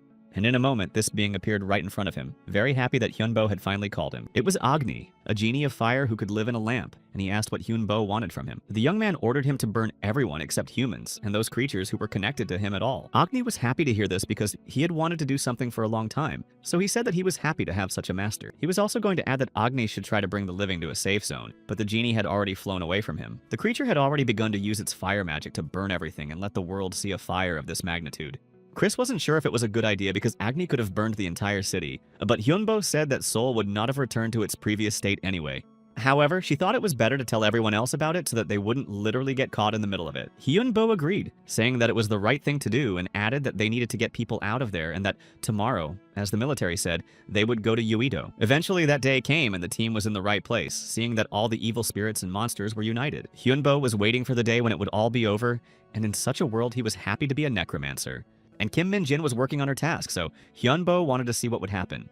After a while, Agni found Hyunbo and Nidhogg, and the boy praised the genie for doing such a great job. Agni said that he had succeeded, but he was eager to see the magic circle that Hyunbo had been talking about. He had to wait for a while, but it seemed to the genie that the boy was calling someone to come. Of course, he didn't know who it was, but they could find out in the remaining time. Hyunbo asked how much time was left, but Angie surprised him by saying that there was no time. At the same moment, all the magic circles around the city immediately lit up at the same time. Angie was very happy to see this and exclaimed that he could not even think of such a thing. However, Henbo himself did not understand what was happening in front of him and why it happened. Angie said that the king of the earth or the king of monsters had come here, and he was one of the two best monsters on this planet. His name was Behemoth, and he was coming closer to them right now. Henbo began to worry, realizing that he had seen one before and that this creature was similar to demons and angels. But the genie assured him that he could easily overcome this creature because he was much stronger than Behemoth, even though it was not so at first. Then the genie rushed forward and began to attack the monster. The young man was standing behind him at that moment, realizing that he should use his boss's amulets right now. Immediately afterwards, Hyunbo used this amulet while standing next to his team. The protagonist said that they should succeed, so they should prepare and turn to Chris. He immediately handed her the Andromalius glasses that the archdemon had given him when they met. Hyunbo said that he was relying on her, and then, leaving Chris, Hyunbo turned to Nidhogg. The dragon understood everything from the first word because his master wanted him to use his breath. Nidhogg flew even closer to strike Behemoth, but at that moment, they were not able to do anything at all. Hyunbo tried again, using his strength and lightning for the second time. But their amulets could not withstand Behemoth's power for long, and the lightning required too much mana to be used constantly. After that, the hero decided to use a power punch and a striking sword, hoping that it would work. But even these attacks did nothing. This monster was very powerful, although Henbo did not understand where it came from. Despite this, Agni rushed forward to prove that he was the best and strongest. However, he also did not manage to do much, even though his blood burned with anger at such moments. He only knew that Behemoth should be finished, but the genie hadn't yet figured out how to do it with his power not working. Even though he knew this, Agni tried to use the fire again and burn it all down. Kessel was standing nearby and noticed that the genie could actually do something, and he was succeeding, although he did not understand how. Agni exclaimed that Behemoth was getting the power of the earth, and by setting it on fire, he would not be able to withstand the attack. So Agni added that now all non-humans should compete. Henbo also stood nearby and started to use his bone spear, which always came in handy. But at the same moment, he realized that nothing was working on Behemoth, and he was too powerful. Agni almost gave up as well, though he tried to gather himself and cheer himself up. Jin shouted that he needed even more fire around him, even more than before. Hearing this, Hyunbo said that the evil spirits should help Agni with this task and give him even more fire. However, there was another problem, for it was not known how a person could withstand something like this, or if he could withstand it at all. Then Kessel exclaimed that he had an idea and added that he needed the amulet of the master. The guy gave it to him, but Kessel said that it was too little and he needed much more. The skeleton knew that he would be inaccessible to other people, and when he got the right amount of amulets, he said that it was time to start. They would now work together with the evil spirits to defeat this creature. But the problem was that it became too difficult to move after that, and it was almost impossible to take a step. Hyunbo called out for Kaisel to help, even though the skeleton still couldn't move. Kai just said that he would start to awaken the inner energy and Kessel would have to fight.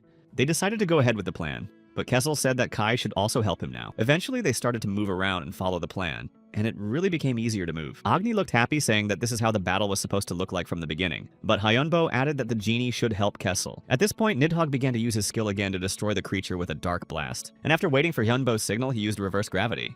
Some girl screamed for Necrophilus to help Hyunbo with his power and support him. Right now, they must use their power and Behemoth together to destroy him. At this moment, Hyunbo thought that his weakness was the lack of strong attacks on his part, so he tried to find out from Chris if it was possible to increase his negative mana to the point where his gifts would be more powerful. The girl only answered that nothing is impossible in magic, and he even had the attribute of darkness and curse. He also had the points he received from Basago and the negative mana that was contained in this amulet. At that time, absolutely everyone who was nearby began to unite their strength to destroy their enemy. Henbo realized at that moment that they could destroy Behemoth even faster than they had expected. Together with Chris, they decided to deliver the last fatal blow, saying that they would now finish this bastard. Agni was surprised to see it all, and then the genie exclaimed that this attack was just incredible. When the attack was over, Chris fell to the ground and Hyunbo noticed it when he looked back at her. All of her limbs disappeared, but Chris calmly replied that she was evil and there was nothing to worry about because they would be restored. And Agni said that it was time to get his prize and looked very happy.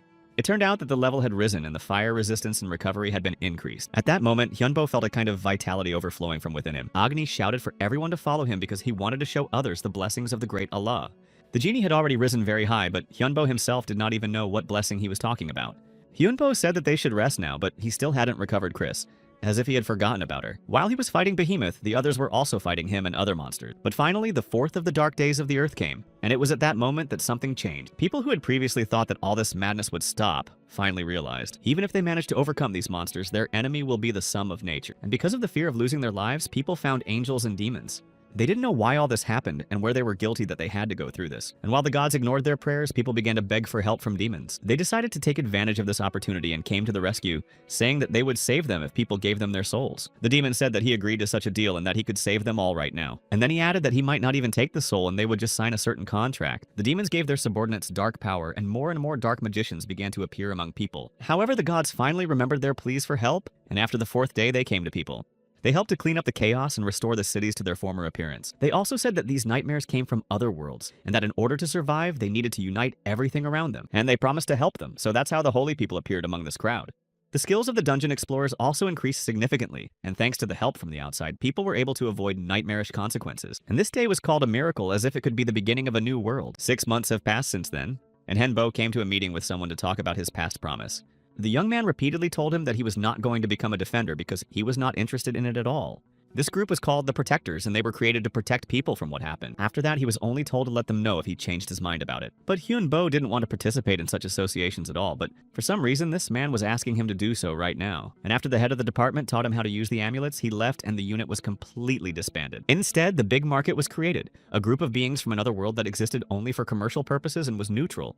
They appeared saying that the war had brought too many bad consequences, but that money and goods could help rebuild. Tia came back to Henbo one day and she was able to get the slime's abilities as well. She said that she saw a lot of serious people and they all said that Henbo was very dangerous and needed to be got rid of. They were military men and politicians and they said that this issue was very sensitive for them, but the guy said that it didn't scare him too much. In the end, he just said that it was time to finally go back to his home again. Later they went back and Kiesel was very happy that they were going back to the best place to play. Kai was going to do his own thing as soon as they got back, and Hyunbo wanted to rest a bit after the trip. Chris asked what they were going to eat today, but Hyunbo didn't care anymore, so he said they could order something. Kessel immediately went to play, and Chris said that Kai had chosen some food for them, and he thought it was more expensive. Hyunbo began to think about the words of the boss, which were still on his mind, because he had already emphasized them before. The man had said that soon there would be complete chaos and insisted that Hyunbo should be ready for it. The young man knew that his boss could see the future, so something could happen, but someone took him away from these thoughts again. It was Tia, and Hyunbo immediately got up asking what was wrong and was told that they had an important guest. It was Andromalius who entered the room looking around the house and saying that Vonyo was living very well. The young man stood up and greeted the demon he hadn't seen for a long time with a slight smile. The young man replied that he had only now settled down well because everything had become more or less stable only recently. Before it was different. Andromalius then introduced Hyunbo to his friend Sir, who was also a demon and was also called the Duke of the Underworld. Sire greeted him saying that his friend had told him a lot about Henbo and then held out a small gift. It was the horn of Baphomet, and the demon thought that it would definitely come in handy for Hyunbo someday. And Andromalius had prepared the mithril, which was also very useful for mages, so it was also a gift. The young man thanked them, although he felt uncomfortable accepting such valuable and expensive gifts from both of them. Also behind him was Sue, who was silent and standing behind him, but Andromalius said that she was fine. Henba thought that this girl was the demon treasure that Andromalius had saved from the monsters. However, Sue herself was not happy to be here at all and asked why she was brought here. After that, Andromalius began to speak to Hyunbo and said that he would like to ask him for something, although he had stopped talking for a few seconds before. The demon asked him to be Sue's first teacher if he had time and wouldn't mind, although it surprised him. Hyunbo looked at Sue and at first hesitated about whether he should agree to this. Only then did he ask if Hyunbo would agree or if he was against it at all. Andromalius added that they would go with the Asian Union to China, because many people need their help. This is the same alliance that was formed after the collapse of China into several separate states. After that, Hyunbo understood everything because after such a war, many people signed a contract with demons. The demon added that there are still many monsters in Korea, but they should deal with those in Japan as well. That's why Andromalius asked Hyunbo to take care of their treasure while they were gone. In other words, the demons wanted Hyunbo to take care of it, protect it, and teach it. And Andromalius confirmed it. And then the protagonist decided to agree to this, saying that he would have several conditions in this case. At first, the guy said that they should be okay with the fact that she could get injured, because in order to get stronger, you need to use very powerful training. Andromalius smiled and said that he understood that, although the girl had a meeting. But the demon said that she herself wanted to become stronger, but for those who simply have no way, then asked if she would refuse such an opportunity. Sue only made a disgruntled face but still agreed to the training. After that, Hyunbo mentioned his second condition, saying that he needed permission to conduct the research and then added that he also needed it for training. Sue immediately said that she agreed to this because she herself really wanted to learn more about herself. He also had a third condition. He needed her blood and some hair and explained that he needed it to summon the great demon. All of them should know that mages are very resilient creatures and for the sake of survival, they are ready to do absolutely anything. After that, the girl, without even thinking for a long time, simply agreed, saying that she would do anything. However, Hyunbo also asked me to cover absolutely all the costs of her education and added that this was absolutely everything. Andromalius only said that he would send an approximate amount right now, but if it was not enough, let Hyunbo know. He immediately received a notification on his phone and looked at the account, seeing that the amount was much higher than promised, and he thought that he should refuse it. But Hyunbo decided that he would not do that, so he simply thanked the demon and shook his hand. Eventually, they went to the place where they were going, leaving Sue under the supervision of the magician and his skeletons. And 3 days passed.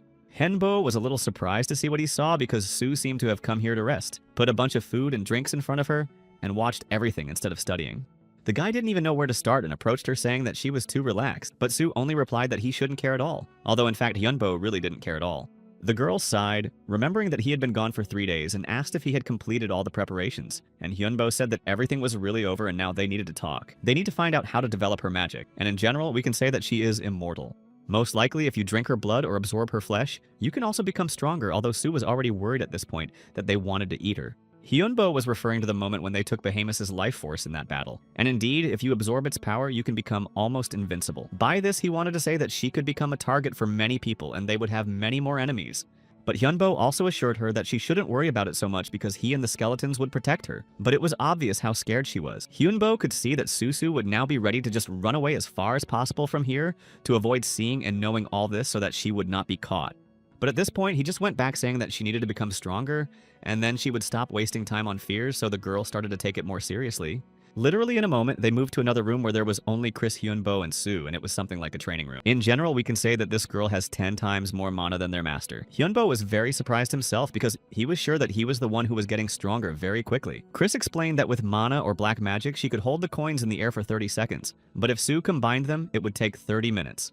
All this time, Chris was watching her and once again said that it was just brilliant and the girl was very strong. But then she noticed that Hyunbo was very nervous, so she asked if he was okay, but the young man said that he could not be okay after something like that. Despite the fact that he was afraid of absolutely everything, he now claimed that he was not afraid of anything in this world except Sue's existence, which made him so nervous that he wanted to destroy her. Chris then asked why he didn't do it if he had such a strong desire. However, Hyunbo replied that it would be wrong and terrible, and he doesn't want to become a monster who is dependent on his emotions. The young man sat down at the table, but Chris still did not leave, trying to calm him down somehow. She admitted that she herself was feeling angry and jealous because she had also watched her master grow stronger every day. Now it was strange to her that he now understood how she felt then. But Chris also understood why the desire to destroy also began to subside, because she herself realized that she could become stronger further. And Hyunbo also realized this very well, which is why he is trying to restrain this desire. Chris just said that he needed to use these emotions and feelings in the right way, and then he could become stronger himself. Hyunbo realized that he could improve his magic with these feelings, so he just went into a magical aura. After a while, they came back and Hyunbo thought that Sue had already given up because she was standing there doing nothing, but the girl assured him that she just needed another spell. But Hyunbo said that she came here to learn spells, not to learn how to defend herself, but Sue was really very harmful. He added that she shouldn't give up so easily and that she needed to find a specific target, and then they could find a great training program. Hearing this, the girl was incredibly happy because she realized that in this way she would really be able to become more powerful and not be afraid of being kidnapped. Hyunbo thought only that he did not need to give in to these emotions, he should just use them to survive in any situation. At the same time, groups of dark mages began to act now they were in the Abyss's main headquarters. Andromalius asked Tatalian what the situation was like while he and Ser were sitting at the table. Tatalian, who was the 71st Great Demon and Archduke of Hell, said that everything was going according to plan and they could proceed to the second phase. The demon replied that he was relying on him and said that it was necessary to spread the word that the great demons had visited Wonhyo with Lady Beck. Andromalius couldn't wait to see how they would finally respond to this danger. In Gangnam and Seoul were the Guardians of the Abyss and Necropolis Hunters Association. For all of them, he is the leader and only a select few with special powers were there. Later on, it was reported that the great demon Andromalius and Sarah had been spotted in the Asian Federation. And also, according to their informants, a witch was spotted in the Abyss. Tantalian was in charge of the Japanese and Korean people who signed the contract with the demons, as this man said. Then the head who was sitting at the table asked, "What about Necropolis?" while continuing to look at the papers in front of him.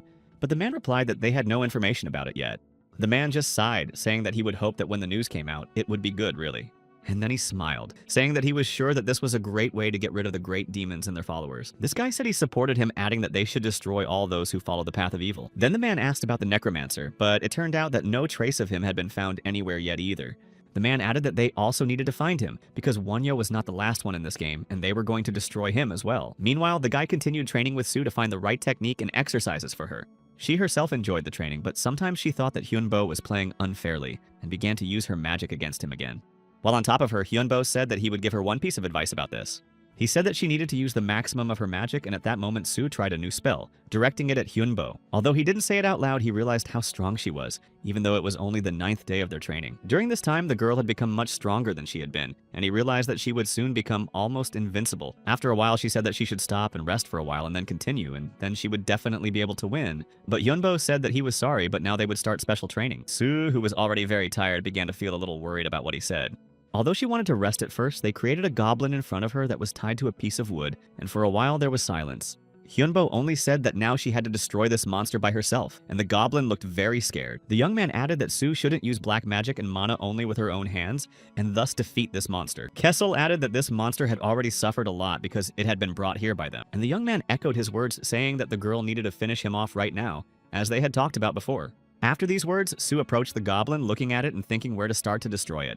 Then she took out a small dagger and stabbed it, saying that she would destroy it right now by herself. Hyunbo then said that they could start their training, although Kessel wasn't sure about that yet. But the master was sure that Sue was definitely ready for it, so he added that they would start in 10 seconds. Without waiting for this time, Sue rushed forward, intending to destroy him. She was already very tired and just wanted to get it over with as soon as possible. The girl didn't know why he was treating her like this and why he didn't even give her a few minutes to rest. Hyunbo only replied that it would be necessary for her to know how horrible it is to take someone else's life, and it is people like him, like her, who will take these lives many more times. She will be the girl who signed a contract with a demon and a necromancer, who will be hated by everyone around. Baek-sun Sue is a creature that worships great demons, and she will definitely be a target for everyone with a holy attribute. She said that she didn't know that everyone would hunt her down, she just wanted to live. That's why she needed help. Sue said that God didn't respond to her love, so she asked the demons for help, but added that she shouldn't suffer because of it, because it wasn't fair. Hyunbo replied that the world is indeed unfair, which is why she still had two options. She could either continue to destroy and survive or just give up and be destroyed immediately. After that, their grueling training came to an end and the girl fell asleep very quickly because she was incredibly tired after all that. In the end, Hyunbo said that he should let her rest because Sue was just tired. In the meantime, Tia came to him again and addressed Hyunbo. She said that she had noticed people walking around, and although at first she thought they were just ordinary people, she realized that they were not. She thought that their mana was connected to the attribute and they could attack them in 2 or 4 days. That's how she heard that the army was coming, although Hanbo didn't understand what they were doing here. Hyunbo thanked Tia and she said she would go back and keep an eye on the situation. Then Chris came over and asked how Soon-Soo was doing, and she said that everything would be completed today.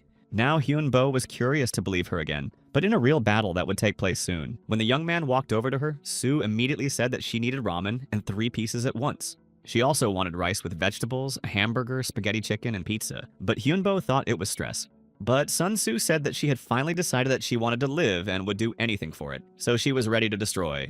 The young man was glad that the girl had decided so quickly, but said that she should rest for now and that she would have a lot of work to do soon. Then Hyunbo went back to Chris and asked her if everything was over, and she said that everything was ready. She didn't know that by signing a contract with a demon, they would be able to get mana and demonic magic from Sun-Soo. Although apparently the magic inside her has not yet been formed, so everything is still mixed like 2 dishes on one plate. Hyunbo also thought about it, although he could compare her to paper, which surprised Chris. The young man explained that if you poured water on the paper, it would be impossible to return it to its former shape, so you should be more careful. But he wanted to see if Sun-Soo was like the other contract workers. He thought about what might have happened if the gods had answered her many requests in that case. Sue could have become a powerful priestess because she has great strength. And when Andromalius spoke about her, he emphasized that 2 forces are fighting inside Sue, one going up and the other wanting to destroy itself. Chris added that it was strange, but the boy had already managed to learn more from the old creature. He meant Agni, Chris thought. and then asked what he had asked him. Although Hyunbo wanted to know more about Sun-Soo, the genie could not tell him anything about her. He could only tell him that she was very strong and that by receiving her blood and flesh, one could become much more powerful. It was strange that even Agni, a transcendent being, would say such things about Soo, and he wondered why the demons had entrusted her to Hyunbo. At first, Hyunbo was going to do as they said, but something interrupted them. The young man immediately rushed to Soo, thinking that something might happen to her. They didn't know what was happening, but the girl was already lying on the floor with her hands on her head, and Hyunbo told them to go to the basement. The girl was still lying there, not knowing what was happening around her and where the noise was coming from. They didn't know what was around them, but they could tell that they were being attacked right now and needed to get out. Of course, Hyunbo expected such an attack, but not so fast, so they started to run away. Later on, the whole team and Soo found themselves in the basement and started looking at the cameras. They noticed that there were representatives of the Saints and realized that they were against them. Hyunbo realized that they had started targeting the contract workers, which is why they came to this place. The young man asked if Sun-Soo understood what was happening, and she said yes. It was then that Hyunbo said that she should prepare for the battle right now. Then he handed her a staff, saying that this thing could help her control her own power. He added that she needed to deal with each of those people and everything was ready for that. The protagonist smiled, saying that they could not avoid such an end. The soldiers said that their enemies were a necromancer and a witch, and realizing the danger, they tried to attack together. After that, an order was given to the evil spirits to start preparing for a new defense of this place. There were many more enemies, and now these people could not cope with them all, and were losing control. They began to beg for the gods to give them their strength while the skeletons and other monsters attacked them further. These people stood together and began to repeat those words at the same time as their prayer. After a while, it was over and the skeletons fell down, leaving them with almost nothing but their armor. The soldiers then said that they should retreat right now to avoid making things worse and were about to use one more thing. This is a type of ammunition designed to destroy the fortifications of a target deep underground, such as a bunker. It was after this that all the soldiers retreated, and the fighter jets arrived and dropped the missiles down. Others were to stay behind while the main squad moved forward, and they were to make sure that no one escaped from the building. Only then did Hyunbo realize that this was a mistake, because Sun-Soo's physical fitness definitely left something to be desired. He said that they needed to move very carefully, because if they attacked him, they would not be able to save her. The girl was already starting to worry, thinking that Hyunbo was not going to keep his promise and leave her. But he was going to stand up to the end to protect her, but he still had only one life left. Then Sun-Soo rushed to him, begging him not to leave her, adding that she also wanted to live on. After that, Hyunbo realized that she was also emotional and told him to pull himself together. He didn't want Sun-Soo to act like a child and added that she shouldn't count on him. Only she can protect herself, so Hyunbo said that she should try to survive in such a situation. Of course, the girl did not know what to say even to such words after Hyunbo made a promise, but he added that otherwise she would not survive. The young man added that they can't go back in time, and all these gods and their archbishops know that Sun-Soo signed a contract with a demon. She only added that she knew all this and realized that she really couldn't just leave this place easily. Chris and Kessel had to keep stalling for time to get out of here, but the target of those people will still be Sun-Soo. And since they know more about her than Hyunbo, they have the advantage, but Soo has 3 options. She can be destroyed, become a test subject, or not survive due to carelessness, or a 4th option if she can't stand it and destroys herself. But the girl gritted her teeth, saying that none of these options suited her at all. She didn't want to accept the rules of such a ward, and she didn't want to have such a horrible life here. Then Hyunbo said that they could make a deal and he would try to protect her, but that Sun-Soo had to make the effort herself. Later, when they stepped forward, they heard shouts that they had found their enemies and were spotted. The men began to approach, so Hyunbo said that they had to move quickly to avoid being caught. Sun-Soo was scared, but Hyunbo said that she did not just stand there, but started to attack. The men in white were approaching and kept repeating that they needed to destroy those who collaborated with the demons. They were already very close and could have caught up with them or attacked them and stopped them, but Sun-Soo ran forward.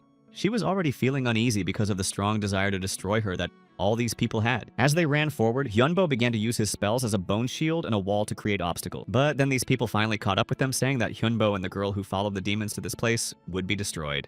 But suddenly someone else came up to them and told them to stop right now. On the radio, this person said that they needed to burn the enemies and repeated it again. Hyunbo sighed, thinking that this was their way of getting rid of both of them, as if to destroy evil. But then Sun-Soo couldn't stand it and shouted out, asking why they wanted to destroy her so badly. The girl shouted out that she just wanted to live and that she hadn't done anything to them, hadn't hurt anyone. Sun-Soo asked for help, but they were silent, unlike the demons who had saved her. They said that they knew what had happened in the past 4 days and that Sun-Soo was like an innocent sheep in this situation. Therefore, this man said that they would show mercy to her, and to some extent Sun-Soo was happy about this. He said that she had fallen to her knees and surrendered, and in this case, she would not be so hurt and would be forgiven and go to heaven. Their leader added that she shouldn't have lived even then, and now he was just giving her the opportunity to correct her mistake. That was their mercy, and if they had just wanted to talk, there would have been no flock. He said that all the apostles should unite with God to support her in this situation. However, Sun-Soo could not stand it and shouted again that she did not want to accept anything and did not need it. These people continued to wish her all the worst, saying that a witch should not live on in this world. She told them to leave her alone and to stop doing this, to stop hunting for her. Sun-Soo did absolutely nothing to them. She was a human being like them. But thanks to them, she managed to finally resolve everything because they were not people. They were just experiments of their selfish god. Any life has the right to exist, and it is important, Chris, there who treat others like that. She signed a contract with the demon because she did not want to die. And because of this desire, they called her a sinner, called her a witch for wanting to live normally. So the girl had no doubts that they were the worst of all monsters and they should not live. Then the man was afraid but exclaimed that now the witch had shown her true face to them. But Sun Tzu said that she had only revealed herself to them and accepted herself as she was. After that, Sun Tzu turned to Hunbo again, telling him to protect them now. Then she got the opportunity to attack and Hunbo felt that the girl was using the same spell as him. Using the power of a weaker opponent, he noticed that the girl was not going to give up. These people were ready to attack, but Sun Tzu said that it was time for them to end it and also prepared for the battle. Then the man said that he was ready to do absolutely anything to prove his faith. After that, it became clear that these people were using the magic of resurrection and were ready to make great sacrifices to achieve their goals. All of these people knew that the girl had been training for a long time and was ready for this, which is why they were willing to make this great sacrifice. However, despite this, Hyunbo and Sun Tzu did not retreat and were ready to fight them further. The young man used a spell to restrain them. The girl standing next to him wanted to say something, but the teacher told her to listen very carefully. He told her that these people were using resurrection magic and that it reflects the will of the caster. She must never forget what their goal is, namely the destruction of her. The only way for her to survive is to absorb them, and this power so that it doesn't destroy Sun S when it gets to her. She needs to absorb absolutely all of their holy power. Hyunbo added that only she can do this. That is, only she can save herself, and said that the girl will definitely succeed. Her body is able to contain not only demonic magic and mana, but also all other kinds of magic, so it is quite possible for her. The teacher added that his shield would not last long. We need to prepare for this right now. Separately, now they need to combine their forces to become even more powerful. Now they are on the same boat and must defend together. If it is destroyed, she will be gone as well, so they need to make every effort to survive. Hyunbo told her to get ready, even though this battle will be very difficult and dangerous. But she was ready for it. Her demonic magic is completely opposite to holy magic, and by absorbing holy magic, she must turn it into demonic magic. Then she remembered the words, or rather the question, of Andromalius, when he asked who would win the battle between light and darkness. Then the girl answered that the light, because it conquers the darkness and illuminates the room. But I only smiled at this answer, saying that it was not correct, because the one who is stronger wins. Andromalius added that she should remember that the strongest always win. Right now, everything was going according to plan, and she had already become much stronger physically, so she could cast more powerful spells. Hyunbo realized that all this training had been beneficial and had really given her a lot, and they would be able to win if they kept it up. Those people kept shooting and attacking them, saying that they needed to destroy that demon and witch. They were going to finish them off right now so they wouldn't have to stay here for long, but Henbo's barrier was still holding back all their bullets. In the end, they had really prepared very well and were not ready to give up like that right away. It was very noticeable. Hyunbo and Sun Tzu were still standing under the barrier, realizing that it was really very dangerous, and they were barely hanging on. And Tia was talking about how she had received secret information because they were going to use a big sacrifice, and she told her teacher about it.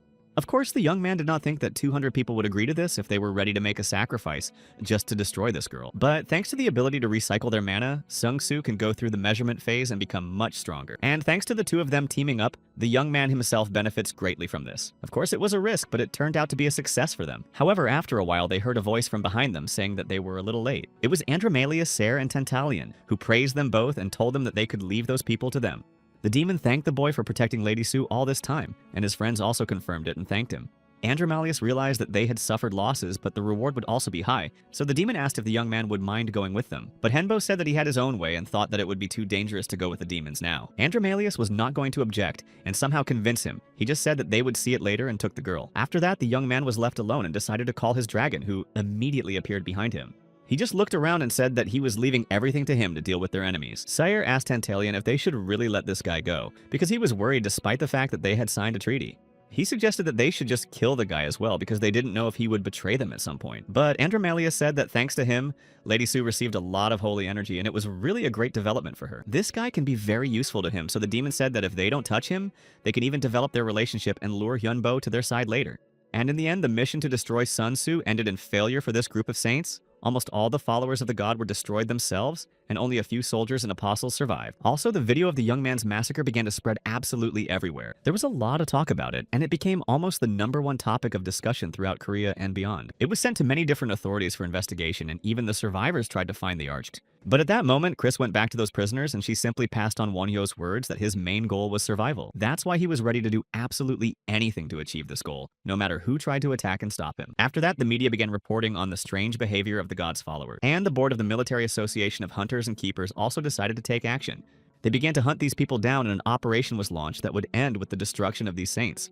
All the factions began to try to destroy the followers of God in their ranks, and some even sacrificed them in order to maintain and preserve their status as the chosen ones, and no one would forget about it. The young man returned home and finally woke up, only to find out that he had been asleep for 30 days, although he was surprised by this.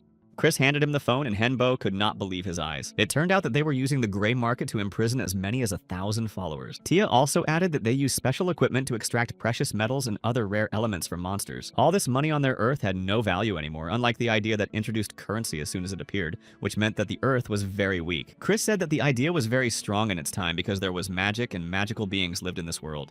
But most importantly, there were also dragons. Hyunbo said that this was telling because there had never been any dragons on their planet. The young man asked if there was any way to attract the attention of dragons and bring them to Earth, and Chris replied that Tantalian said that they had long since left the Earth and now existed only in other worlds. When the dragons left, the gods and demons began to share power and the era of myths began, but Chris also began to tell her own story. This world was ultimately dangerous for the humans themselves, but Chris thought for a moment and said that she actually had a pretty good life there. But in the end, their master could check it out for himself, and Tia confirmed it. Because she had joined forces with Sung-soo, his body had changed twice while he was sleeping all that time. Chris said that it was actually very strange and to some extent unique because both dark and light magic could exist in his body, but she also added that they still had two major and big problems. Hyunbo also knew about them and added that he already knew how to solve them, so he simply said that they should go to the abyss right now. After a while, when Hyunbo came out, he was met by a joyful girl who wanted to hug her teacher, but Kiesel, who was already in the form of a human, asked why she was here because the girl should have been hiding. However, Sung-soo replied that she uses an ectoplasmic mask so she can easily look like another person. It was not the first time Hyunbo had noticed that this girl was very confident, and now she was really not afraid of anything. The young man asked her if she was sure she was okay, and she happily replied that he had saved her life, so she was very grateful.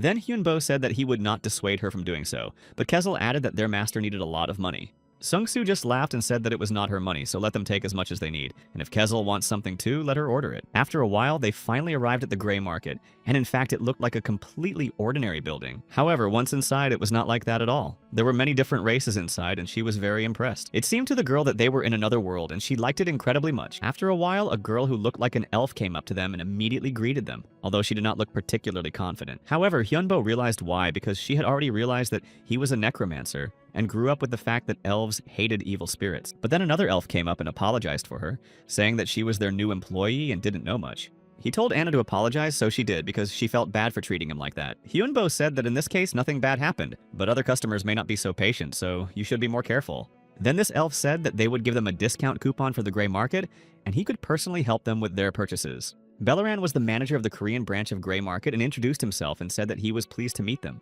However, the elf insisted that they knew their names after all, especially after the recent events. They had already become very popular. With that, he noticed that the lady standing next to him was also unusual, and Bellaran said that they could follow them to tell them their question. After a while, Hyunbo walked over to the mana crystal and said that it was actually quite good for them. Bellaran added that as a mage, he had a great taste for mana crystals of this quality, and that there were only 5 of them on Earth, and Henbo asked if there were any other places. The elf replied that the gray market has only 10,000 of these crystals of similar quality.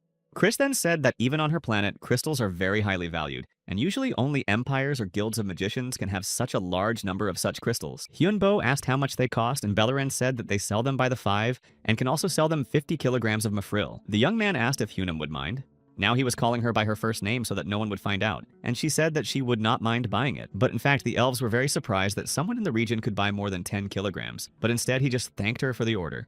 Then they decided to walk around the market to choose some more things. Bellaran didn't really know how to react to this and just thanked them for the purchase, but the amount was insane. Hyunbo only said that they could not pass by such nice prices, even though Bellaran himself had shown them the best of the store. The young man realized that without this elf, they would not have been able to find everything they had bought, and then the manager led them to another stand, saying that they only offer this to the most important customers. He then handed them 2 envelopes, but warned them that they should not open them here. Soon after, the team left the market and Kiesel started laughing, saying that he thought the elf would fall unconscious in front of them if they bought anything else. Then Sunsu looked at her envelope again, saying that she was interested in opening it right now and not waiting any longer. She opened it to read that tomorrow the invasion of the planet would begin, and it would be like those 4 dark days, and they wished them luck. Hyunbo naturally began to worry when he heard that there would be another invasion, and that it would be so powerful. The young man looked around and told his skeletons that they should go back to the base right now. Sung-soo turned to him again, saying that she knew that the teacher would refuse, but she still tried to ask him to join them. And Hyunbo really refused, saying that he didn't trust anyone, but he wasn't going to dissuade Sun-soo, saying that she should do what she thought was right. In the end, she couldn't do anything and just said that they would see it later. After a while, a dragon appeared and Hyunbo and all the skeletons in the form of people got on it to go to the right place. Chris added that this was not the first time the gray market had received such valuable information, and Henbo decided that it would be good to learn more about them. After a while, they became skeletons again and finally made it back to their base. There, absolutely everything was destroyed by monsters. They didn't see the people, but they stayed until North Korea.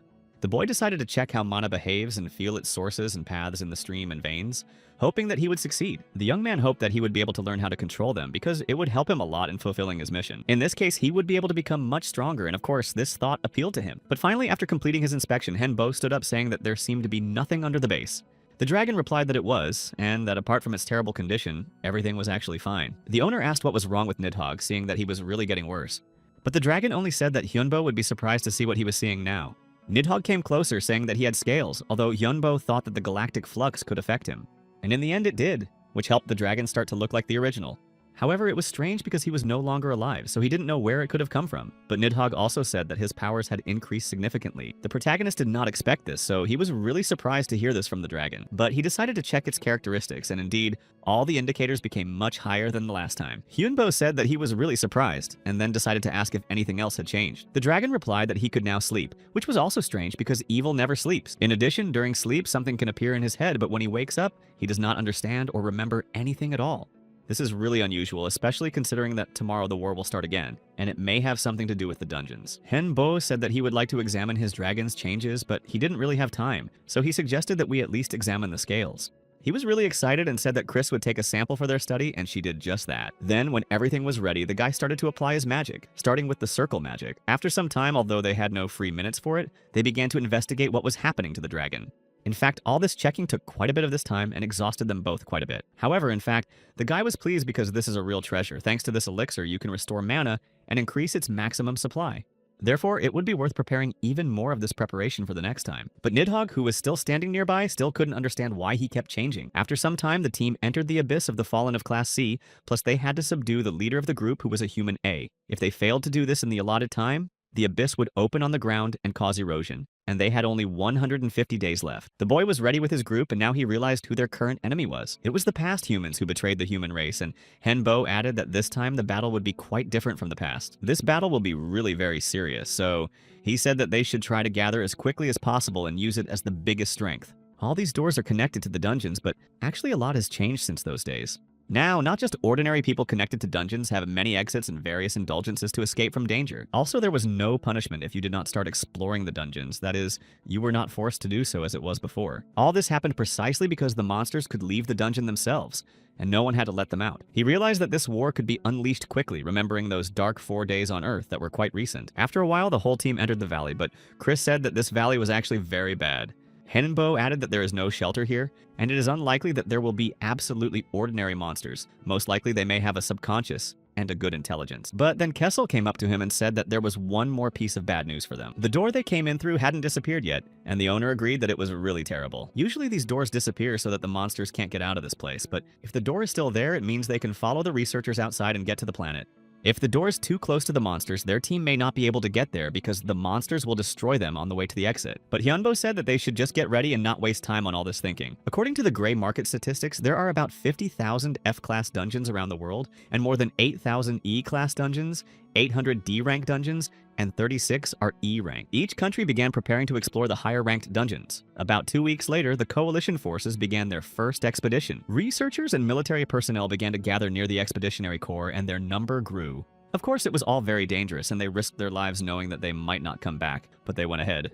But without opening this door, they were met with terrible things that could have killed them right there. There were a lot of monsters that could kill people right away, saying that this battle was too easy, and they hoped that everything here would be covered with blood. There would be about 1,500 soldiers and about 1,000 police hunters, and he also said about the Abyss. They will summon the Celestial Guardians who had light powers. The troops of the Necropolis would be really small, and their leader was Kong Hyun-hul, who commanded the Expeditionary Corps. And Hyun-oh, who was the general of the Hunters Association, said that he had heard that the Necropolis forces would move forward with Won-hyo.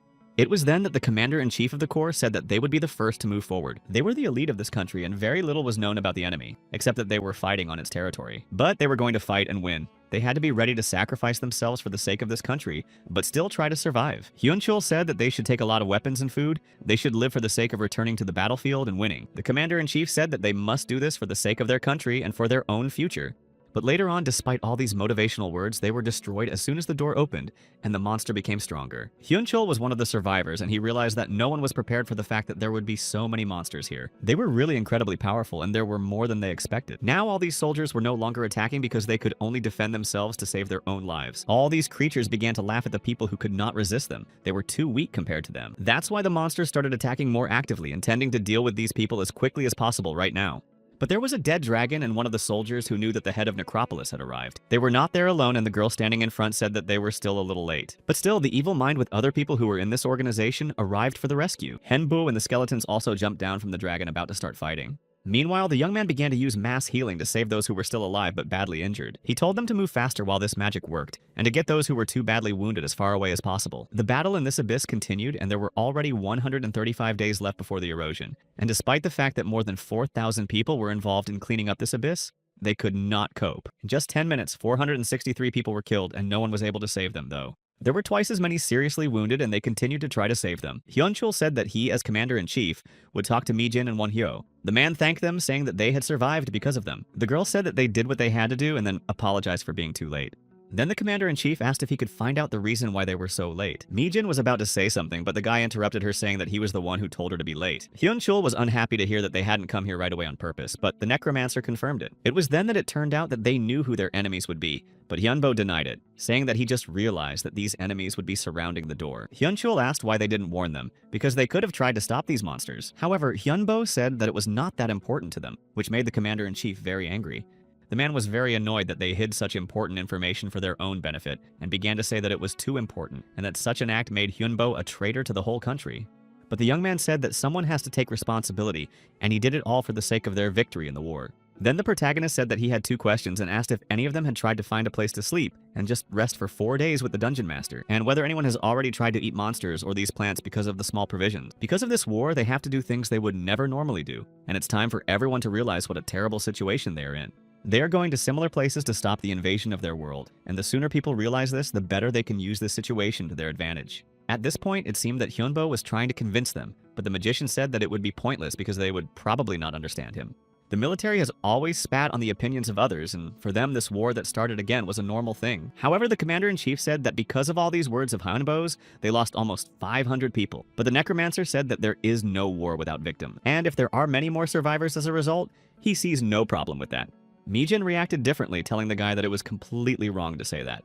She said that he was a human being, so he shouldn't do that to others, and that he was a necromancer and should understand how valuable human life is. But Hyunbo said that sometimes you need to think about the benefits, but Mi-jin said that if he continues to talk like that, Necropolis will not be able to follow him. Their first rule is that as long as they have the opportunity, they will save every life. But that wasn't his rule. He wasn't a member of Necropolis, and they had named him their leader, so they could refuse. It was at this moment that Mi-jin realized everything, and she didn't even think long to tell him the decision.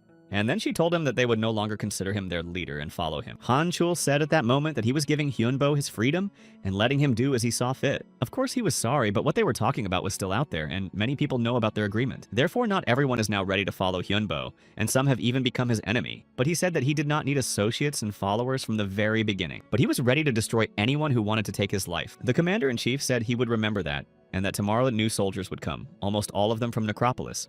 At that moment, Hyundo remembered that he had forgotten to give the man something and reached into his pocket. It was a map of the dungeon and the door, as well as complete information about the area. Hyun-chul thanked him for his work and praised him, and Hyunbo said he would contact him when he knew more. Later, the young man found himself at the base, surrounded by many dozens of people. The skeletons also noticed that their entire plan was progressing well, and there were almost no problems with it. Thanks to Mi-jin, information about him spread very quickly, and Hyunbo even gained independence. They were going to start the attack tomorrow, and today they were just going to look around. So the team went ahead to explore these large areas. It was said that Class C dungeons are space-type dungeons. Class B is Royal, A is Imperial, and S is World, so Henbo didn't know how to act here. Kai was only glad that he hadn't survived to the point where he had to explore the Class C dungeon. Chris and Kessel said the same thing and looked at each other, not knowing what to do or what to expect. They apologized, saying they couldn't help, but Hyunbo didn't really expect it to do much good. The classroom is 1/4 the size of Korea, but the rest of us will have to walk, which is difficult. Hyunbo went downstairs saying that he was really sorry that they were at such a disadvantage. Then he tried his spells to see if there was any life force here. He was able to detect some within a radius of about 500 meters, so they decided to go there. If they destroy them now, they will be able to avoid the attack that is being prepared for tomorrow. But the moment they arrived and Henbo looked down, he was very surprised. For some reason, there were two such contrasting places in the same dungeon, and the young man did not know why. The people were sitting on the ground continuing to discuss something as if it was the most important thing for them right now. But some even started fighting with each other, standing next to others and attacking them. It turned out that they were not monsters, they were just people who were going to survive no matter what it took. I was also surprised because I thought that usually middle-aged people with good physical shape are engaged in farming. But here there were only children and old people. And it was strange that they built a city in such a place, so Hyunbo suggested that we keep a low profile for now. But then the monsters started attacking, and although the people tried to defend themselves, they were still weak. Some people said that there was no need to kill all the people, but the monsters wanted to relieve their stress and deal with them all. They wanted to become even stronger by destroying the whole city. Moreover, there was plenty of food, but only children and old people, so they realized that they would not be able to enjoy it much. These monsters wanted to make them into their own kind, but people believed that someone would come to save them. Despite the fact that they were running away, they could hardly fight back, and the monsters kept throwing them away. Some of them thought it was a mistake, but the monsters just wanted to have fun destroying the population. Then the one that seemed to be the leader said that it was enough for now and grabbed hold of one man in front of him. He was ready to eat him and enjoy at least that, but he couldn't do it. Kessel rushed forward very quickly, knocking his paw off and preventing the monster from eating the man. Kai and Kessel saved the man, but they were not acting on the master's orders, so they immediately apologized. But Hyunbo assured them that it was okay because he was going to attack them himself. Then, when he and the dragon flew closer, Hyunbo ordered Nidhogg to attack. The skeletons rushed forward, adding that they needed to destroy the monsters as quickly as possible. Then he went down with the dragon using mass healing magic. Despite the fact that they were badly injured, their bodies began to recover after this magic. Now people began to believe that the saviors had come to them after all, and began to worship Hyunbo, calling him their savior. Of course, the guy didn't know why they called him a savior, but he would like to check something right now. The guy said that they deserved to follow him, and of course the people agreed, saying that they would follow their savior. Many people did agree to follow him, and they took many children with them, not intending to leave them behind. Other people began to beg to be saved as well. They were ready to follow him to the end and ask for forgiveness for what they had done. After some time, they reached their camp where they began to prepare food and treat their wounds. The skeletons also told him that these people had brought a man from their chapter, and Hyunbo allowed him to enter. The man sat down across from the boy and first of all wanted to thank him for saving them. But the young man was not going to be ceremonious for long, so he approached the man and applied paralysis and then read his memories. Fallen people were becoming monsters. They needed to control themselves to prevent this from happening in the village. But they needed the savior they had been waiting for. The man was surprised that the boy could read his thoughts, but then he apologized to the savior again. Hyunbo only said that he shouldn't be called that, because after all, it was the same fairy tale they had created themselves. The head realized that the magician realized this most likely thanks to his magic, and the boy confirmed it. But the head didn't understand why he was helping them, because he had heard before that Wonhyo was not interested in peace everywhere. Hyunbo only answered that it was in his interest to save them all right now. Then he gave his name, Kim Hyunboy, and said that he was looking for a deity. To put it simply, he could give power to this man instead of him, and make all the lies that the man had invented true. He could give the power, but the man already realized that it would not be easy. So he immediately asked what the young man wanted to take in return. Hyunbo said that he needed faith, and the man's soul was all he needed. Hyunbo explained that the soul will go to him after he dies. But for now, this man remains an ordinary person, and that can change if he gives his faith and soul to Hyunbo. The boy said that he was ready to share his own power with him if the man agreed to do so. Without thinking twice, the old man agreed and begged him to save people from his village. The protagonist realized that the man was sincere in his own dark magic, and the sacred attributes of the chapter were reacting to each other. Then he handed the man a contract saying that he needed to sign it. It was easy because he only needed to touch the magic coma. The old man did so immediately, and from then on their contract was considered signed, along with all the agreements the young man had previously made. It is quite easy to restore dark magic, but with the saint it was not so simple, for there was only one way to do it, namely faith that is directed only to him. The gods became stronger thanks to faith, and it was after that that they could share their power with the faithful. Buddhist lamas and monks said that divine power is the power that can be directed from the person himself. They also said that a person could become a Buddha through study, and believed that their Buddha was similar to God. Like lightning striking his whole body, ideas appear in his head, and it is also possible that he himself can become like a deity. Hyunbo thought that this was the perfect chance for him to become a savior for those people with a prophecy, and the situation would turn out to be favorable for him. Then a girl came in and asked him how he was feeling, and Hyunbo said that he was absolutely fine. The girl asked if there were any changes in him, and the young man asked to wait a minute. Still, something might have changed, so he tried to use his magic power. The main character said that he felt a very strong connection to him, and many minor connections to other people. Chris knew that it was quite possible to have such a strong connection with the head pastor. The slight connections with other believers were also not surprising, but at first it seemed very strange to him. Chris added that she never thought she would be able to see with her own eyes how a man becomes a god, but Hyunbo said it was too early to rejoice. He needed more contractors, i.e. more believers, even though the guys had already been called a great prophet. After that, the protagonist decided that they would need to show them his power in order for them to believe in him even more. Chris realized that the owner had something special in mind, and from outside they heard shouts about the great prophet. It was not surprising that those people were really fanatics, but thanks to the exchange, they quickly leveled up to the second level of magic. They get mana and divine power and even some dark magic, although Chris didn't understand how it happened. The owner explained that it was because of the curse that had happened before. Back when Alan accidentally fell into this dungeon, there was only one small village. There were often banquets and all these small streets were full of alcohol. There were also illegal substances and a lot of food, which is why many people were ruined by greed and became like monsters. Knowing all this, the older people did not decide to live outside this village, which is why they created this small settlement. 32 years ago, if someone entered this village, they would never leave again. Since then, the number of monster attacks has increased significantly.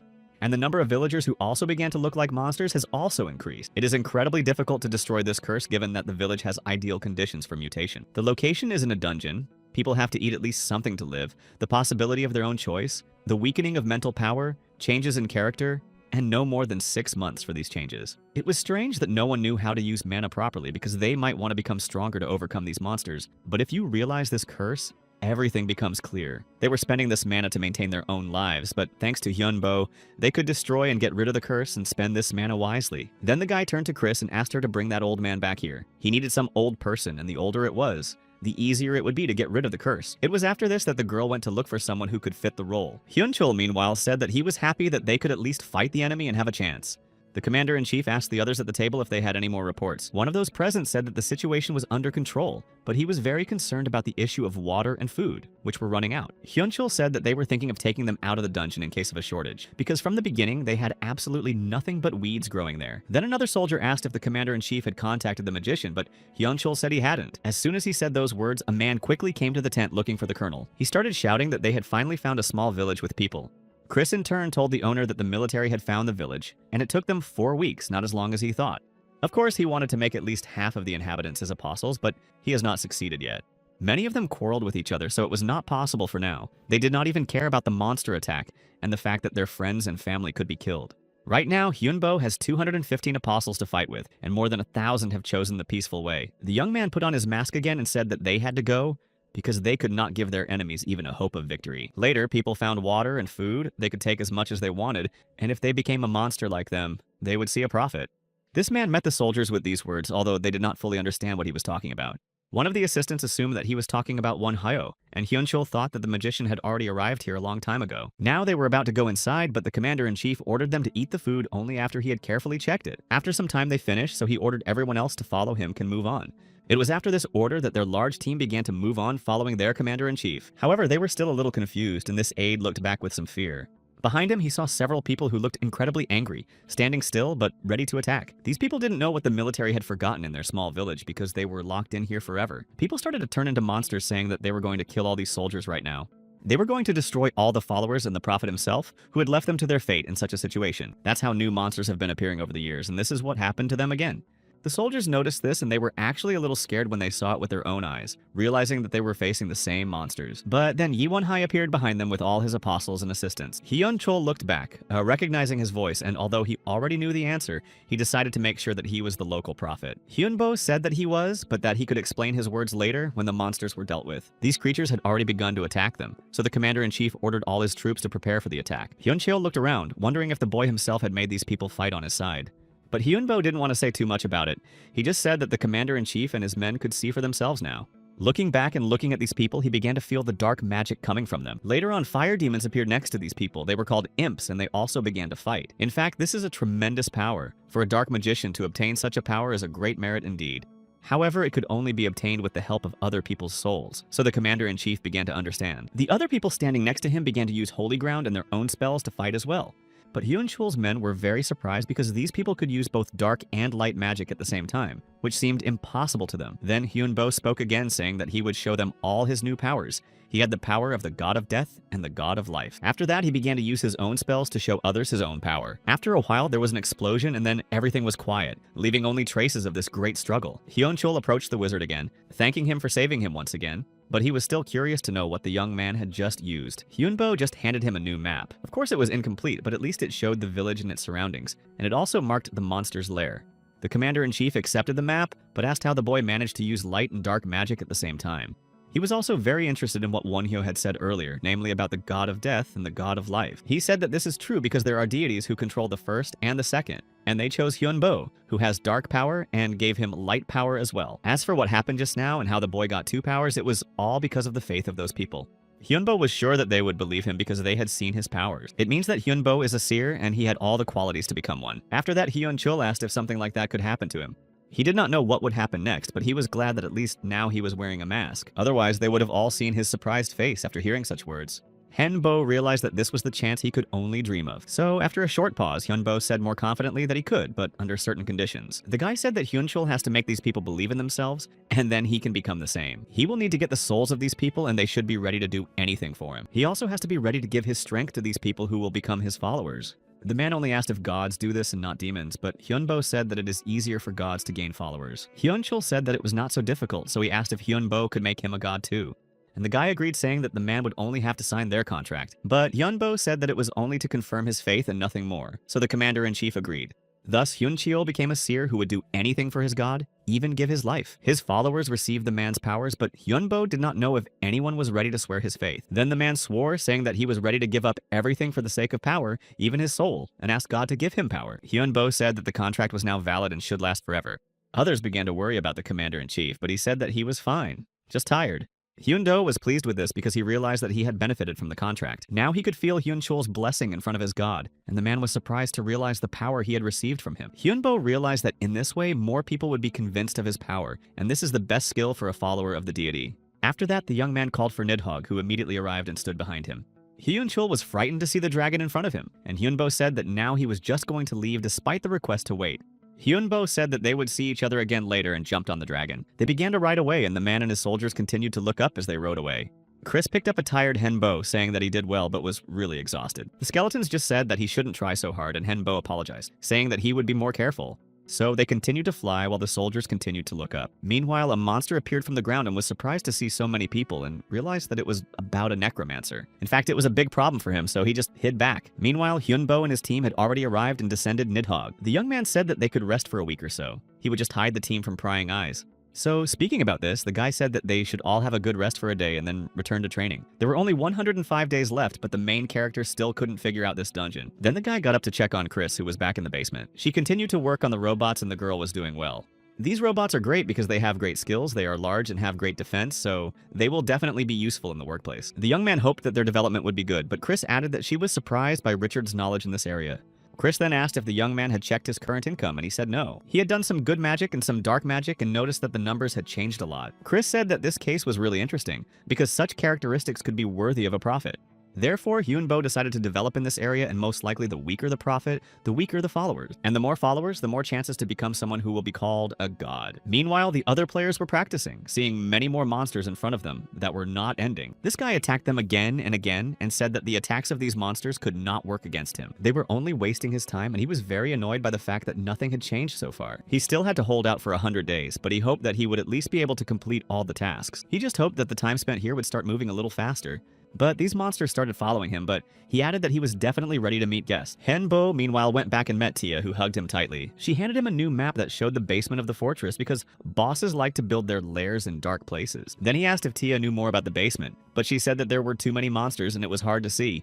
However, this was enough, so Hyunbo only asked to see the boss's face. Tia did just that, and Chris realized that the boss was good at using his fast fighting style and tactics with elements of surprise, which is a typical deception. Then Hyunbo asked what Kessel thought about what she had said. And Kessel asked if the boss had said anything unusual, to which she replied that he had. Hyunbo was about to say something, but Kessel apologized and said that the boss needed to be quiet for a while. But even then, Tia, in the form of that guy, started to get nervous and shouted loudly that they didn't understand anything. It turned out that their attacks just didn't work. They had no point now. Kessel continued to try to find out something, but Hyunbo interrupted them and asked if they were okay. Then the skeleton said that he definitely had to destroy that boss even if Hyunbo himself was against it. And Kessel also said that he felt he had to destroy him himself. Hyunbo sighed, saying that he needed to rest first, but Kiesel assured him that he was calm. The owner wanted to say that Kessel should fight with a cold head, so he should forget about this idea for now. But the skeleton told him not to even try to dissuade him, because he had already had to destroy his own master. Hyunbo took it calmly, saying that Kessel was out of it and needed to calm down. Only then did Chris come up to them and tell them that they were idiots, and that this was not what they should be thinking about. Eventually, Kiesel sighed, and realizing that he was really angry right now, he just walked away. At this point, Hyunbo decided to suggest that they just talk calmly. But first, the skeleton had to calm down, and then they would have this conversation. Kessel did not remember his homeland or his family, and although he knew he had a wife and a son, he had no memories. He only remembered his end because of the traitors, and Kessel knew that the traitor survived and he did not. All of his loved ones were destroyed by him because they believed him and followed him, but this happened. Kessel didn't know how to deal with it. He wanted to forget about revenge, but these thoughts always come back. In addition, the one who destroyed him and all his dearest people appeared right in front of him. That's why Kezel wanted to destroy that guy so badly, and the skeleton sighed, saying that he couldn't control himself. Hyundo asked him to tell how it all happened, and then promised to think about whether he would allow it. The owner wanted to understand Kezel to somehow help him in this situation. Meanwhile, this guy continued to stay in the same dungeon and found new monsters. There were 15,000 of them, and they were 3 times bigger, or 5 times bigger if you take into account their rank. The strongest ones were the dragon and the necromancer, and he had Knights of Darkness and Lich. And the necromancer himself was on the 6th circle of magic, which is not bad, and the most important leader of them was one Hyo. So the guy said that all his subordinates should prepare for a new attack in the coming days. But one of the monsters said that the people they were following had disappeared and all their followers had disappeared as well. However, they had to forget about this conversation when they heard something strange outside. It was the work of a necromancer, and Hunbo said that he had destroyed the fortress and the dungeon with it. So he ordered those who were hiding there to come out, thus challenging them to a battle. Hyunchul was surprised to see that the young man could use magic to influence the environment. But it was the 8th circle magic, which was very powerful, so he was able to cause an earthquake. The commander-in-chief praised him, saying that now they would also have something to work with. Eventually, as the enemies had no other choice, they came out of their lair and upstairs. Hyunchul added that the team had only one thing to do: destroy these creatures, but they had to swear that they would survive. Immediately after that, they started attacking, and the monsters on the other side quickly attacked them. This rather calm area immediately turned into chaos and a new war began. There were a lot of monsters, and more creatures were coming out of the lair to attack. Seeing the next one, the team froze, realizing that this monster was the boss of this dungeon. This lizard only said that it would destroy absolutely everyone here without exception. After that, this giant monster began to use its skills to attack. But Hyunbo stepped forward to defend himself and used the Poison Eater to direct it at the monster. Their two forces clashed in battle, and for some time they confronted each other. But Henbo was always a little stronger. The military was very surprised to see that this magician managed to absorb this powerful attack so quickly. But Hyunbo did indeed manage to do so, and then threw the monster's attack back at him. This put their enemies at a disadvantage and blocked them for a while, but they still didn't stop, continuing to attack Hyunbo's team and the soldiers in front. As the monsters began to use fire magic, Hyunbo immediately called Agni to help. Agni just said that this fire was very tasteless, and he was even disgusted to touch it. Hyunbo also became stronger if he could summon it so easily, and the genie was happy because it gave him the opportunity to have more fun. However, the monster that attacked him was very angry and said that he had no right to be ignored. At that moment, Hyunbo saw that after the fire, they would be attacked with ice. And it turned out that he was not mistaken, because at the same moment the creature began to use ice magic directly on them. Kai rushed forward to defend the whole team and say that it was pointless to attack like that. These attacks were not that strong. That many-headed lizard just watched in amazement, wondering how they could repel all those attacks. But Yunbo answered that it was very simple, because they just know everything about their opponent. The young man added that they had already told them everything about him, although the monster believed that this was impossible because he had destroyed all his enemies. At the same moment, an even stronger battle broke out between them, and neither of them stopped, but the lizard was closer to the boy. The monster began to use some more magic, but at that moment, Hyunbo stood calmly in front of him, not seeming to react. Only when the blow came and there was a strong explosion did the boy fly a little higher into the air to avoid the attack. The magician then added that the monster shouldn't waste their time and energy if it already knew it was weaker than them, although Hyunchul didn't understand. Hyunbo explained that this creature was too weak for a Class C monster, but the soldier still didn't think so because he thought he was facing a worthy opponent. The mage said that he would not have come here if he knew he would lose, especially with such a small number of followers. And the level of these followers was low, and after that the commander-in-chief began to understand everything. Henbo had already clearly noticed that one of the lizard's heads had a life of its own. The monster laughed, saying that it was true, but now it was too late because he would destroy Hyunbo here with his team. But Hyunbo interrupted him, saying that the monster's true identity is now moving to the exit of the dungeon to go out into the world. The guy just smiled and said he was happy because everything was going according to their plan. Of course, this lizard didn't understand what the plan was, but Henbo only added that the monster would not get what he wanted. This lizard is only guarding the one who will actually become the real monster among them all. After that, the giant lizard started to rage, smashing everything around it and screaming at the whole valley.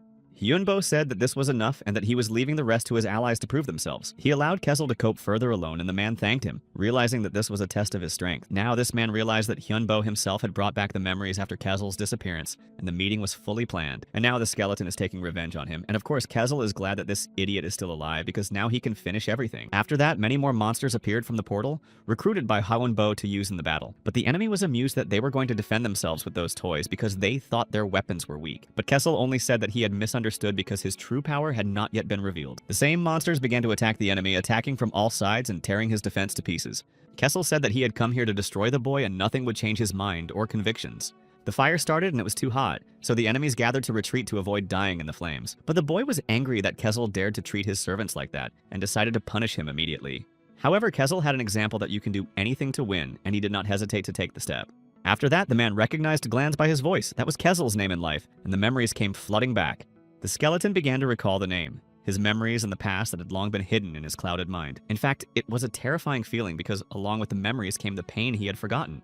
But at least Kezel now knew his real name and who he was in the past, which had long remained a secret. He remembered everything that happened that day, every sound, every emotion, every word that changed him. The boy said that without Glance he would reach higher things, so he would destroy him because he only hindered his development. This angered the enemy, and he said that he would destroy him again, no matter what it took, because he could not give in. That is why he became a non-dragon, because he was also garbage in life. At that very moment, they faced off in battle, and the monsters on both sides began to fight each other. Kezel raised his sword, ready to do what he had been thinking about for so long, and wishing for all this time. Raising the weapon, there was a strong explosion of light that stopped the creatures that were just approaching him. It was light magic, and Kezel added that it was a gift from his master. Henbo still did not retreat with the team. They stood by Kezel's side. The lizard began to get angrier because now it became clear that Glance had used the others as bait. After that, he started grabbing the monsters he saw in front of him and was going to eat them. Kezel didn't know how to react to all this, but he knew for sure that it reminded him of the past. The monster started to get even more angry as it continued to chew on the insect and asked where Kezel got his magic from. Sklekt replied that it was the power of his master and that he, as an evil one, could also be capable of such things. However, the enemy still did not retreat and said that now he would definitely put an end to this and destroy Keslia. However, with a slight movement of his sword, the skeleton was able to stop his opponent, and he stopped. The lizard thought that he had caught Kezel and the enemy was satisfied, but that was not the case. The skeleton continued to swing his sword, continuing to defend and fight because he was not going to retreat. Even then, the enemy realized that his own attacks did not work on Keslev. They simply did not work. The skeleton said that he was too weak, but if he was called the boss, he should at least try. Despite the fact that he had already lost, Foot and Mouth Disease exclaimed that this was not the last battle between them. They wanted to take away the vests of his village so that people would not become monsters like him. After that, Kezel attacked further. He wanted revenge and knew that he would not let this chance go. However, the enemy continued to say that this was not the end, and he would definitely show his full strength. Kezel was not going to retreat. He continued to move forward in order to destroy the enemy and attacked him. And after a while, the skeleton just fell to the ground without moving at all, so the battle stopped. Foot and Mouth Disease just loudly and proudly declared that he had won again, just like the last time. Then the enemy asked with a mockery how Glance felt and tasted losing for the second time, and whether he liked it. But it really wasn't over yet because Kezel attacked further despite what had just happened. It was a well-thought-out plan to drive the enemy into a dead end and finally checkmate. Hyunbo advised Kezel not to fight one-on-one, but also added that he could do something even in this case. The young man could put a curse on the Garan, and it would cause an explosion when the primary force meets the life force. And if this was the Garan Kezel knew in his life, he would definitely not withstand such a blow. In the end, it happened, and the enemy was destroyed with such a simple movement, and Kezel won. Garan begged him to stop, saying that he felt sorry for him and did not do what he was about to do. And then Kezel said without even thinking that of course he forgave him, even though only his head was left of his body. Then Garan calmed down, thinking that this was the end of it, and he would calmly run back to his own domain. But then Kezel said that he could forgive him, but the glands inside him would not allow that and would continue to fight. Kezel said that only one of his heads could handle him, and that no more was needed. He remembered the words that he could not leave them and had to survive and go on to go back and live. Kezel knew that he really couldn't just stay here, even though he really didn't have any strength right now. But Hyunbo was still there to support him in this case, so he ordered Nidhogg to move to Kezel as quickly as possible. Chris and Kai were also there, and at one point Chris came up to her master calling him. She said that all this meant was that something was definitely wrong, so they moved on. Namely, something was wrong with Keslem, and Hyunbo himself was already well aware of it, telling Nidhogg to move forward as quickly as possible. But the next moment, the master said that the dragon could take his time because he felt that Kezel was alive. Hyunbo didn't understand how it all happened, but he was glad to see that Kezel was still with them. Of course, Kezel looked different, but Hyunbo knew it was definitely him, and smiled when he saw that he was okay. However, it was still strange for them all to realize that the evil one could return to the human account. Chris was ready to investigate, but Hyunbo asked her to hold it together, promising that she would be able to investigate later. After that, Kezel returned to them, hearing that the team was discussing him now. Kezel thanked Hyunbo because if it wasn't for him, he would not have survived, but the owner said that he forbade him to die and Kezel would work for him forever. But Kezel, in turn, forbade him to conduct research on himself, but although he now looks like a human, he is still evil inside. Out of all 36 Class C dungeons, only 28 are known, and humanity has suffered greatly after the last event. However, there was news that surprised the world that the C-Class dungeon was successfully cleared. Everyone has already heard that the team successfully managed to deal with the monsters there and defeat them. Hyunchul also decided to make a statement to the whole world against this background. He spoke about the necromancer Wanyo, who received help from the deity, and the commander-in-chief also said that Wanyo can use dark and light magic. He talked about the inhabitants of the dungeon and stories about the limitations on the number of players spread around the world. And in America, news began to appear that Korea had successfully cleared the C-Class dungeon. Then the guy called Richard and congratulated him on what had happened. Hyunbo was even surprised to see the Goliaths, which meant that it was possible to set up production in America. But it was too early because they are very expensive and setup takes about 10 minutes. But Hyunbo asked to share some important information. In the course of all this, Hyunbo realized that Richard would not mind starting to cooperate with him. Goliaths were very different from his toys because they were controlled by something from the outside. Goliaths are easier to control, but they are not as advanced, so there is a big difference, so they could exchange technologies. And Richard had heard that Hyunbo had copied the movements of his enemies, so he was the first to propose the exchange of technology. The young man did not know whether America would agree to something like that and added that he would have one condition for the exchange. However, Richard was ready to do anything to win such a war, so they would fulfill any request. After that, Hyunbo signed an official agreement with America, and a press conference was held after the contract was signed. The United States was ready to accept refugees from other worlds if they proved that they deserved it. In the end, 15,000 people were rescued from the dungeons, even though they had previously lived in North Korea. Despite this, South Korea gladly accepted them and began to help. America was also very active in this, and Wonyo himself came to see Richard again. The man saw that something big was standing behind Wonyo and thought that it was the robot that the young man was testing. Richard wanted to take a look, and Hyunbo didn't mind as long as no one touched the robot. Immediately after that, he took off the cloth and showed his creation to those who came here. But some people could not stand it and went closer to touch the robot, and he stood up for himself and knocked them out. Hyunbo said that they were fine, it was just the effect of the curse, but such curiosity will not lead to good. There are weak ones, like nightmares and insomnia, and stronger ones, like the absorption of life force, hair loss, and infertility. Richard thought that it could be even worse than not surviving, and the others were scared too. Some even thought that they would have to take revenge for everything because of this curse. And Hyunbo heard that it was said in Korean, but Richard knew the man and reassured Dr. Alex. It turned out that he was the man who developed the Goliaths, and the doctor was from Wonhyo and had S-rank skills. That is, Alex managed to escape the curse, and hearing that Wonhyo was behind it, he started to get angry. However, Hyunbo only asked about his talent, and the doctor said that he had the skill of retransmission. Most likely, it was because of this skill that he was able to escape the curse and pass it on to other people. Alex said that it was difficult, but realizing that he was facing the creator of those toys, he said to turn them on. Hyunbo was not going to refuse as he had nothing to hide, so he agreed. Gathering other people around, the young man finally removed the fabric completely from his robot and showed it to them. Hyunbo held out the bracelet, saying that it was a way to control the robot by injecting his mana. Alex tried it and realized that it was quite a convenient option, but it surprised him. The doctor immediately began to test the robot by giving it different commands, and it did everything perfectly. Alex quickly understood everything and realized that it was actually quite good, but a little crooked. Chris took it very harshly and said she would never forgive him for saying that, even though Hyunbo tried to calm her down. Alex started to tell her about all this, which seems strange, although the idea of speech and convenient remote control is interesting. But the doctor said he could do much better. He just needed more people and time. And Chris said that maybe he could do something, so she suggested that they discuss it. Alex was excited to show off his skills, but Chris wasn't going to listen to his lines for long. Then they moved on and Hyunbo felt that something was wrong, namely spatial erosion. Kiesel replied that he has memory lapses, especially when it comes to spatial erosion. But Glance's memories were not so important because now he was Kezel's eternal and faithful servant, Hyunbo, although Kezel asked him not to say so.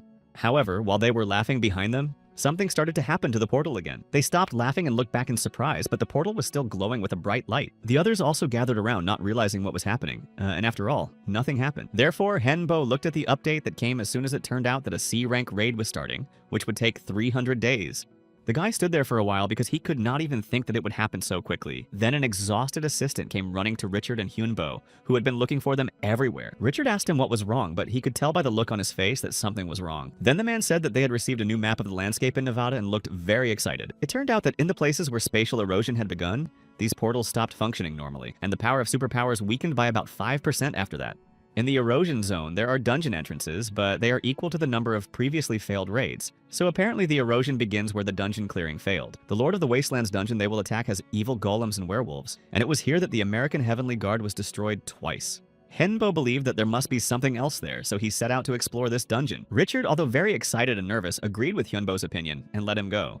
Then Kiesel asked if this dungeon was somehow connected to the idea where Chris used to live. When they first met in the dungeon, it seemed that they were somehow connected. Therefore, Hyunbo would not be surprised if it was also connected. And then Chris asked if the owner believed in fate. He said no, but it didn't seem like a coincidence like it had been before. As the report said, there was a severe snowstorm, so most likely the magic of ice was used. And only now Chris realized why the Heavenly Guard was destroyed twice. She could clearly feel the negative energy, although it was quite difficult to feel anything because of the blizzard.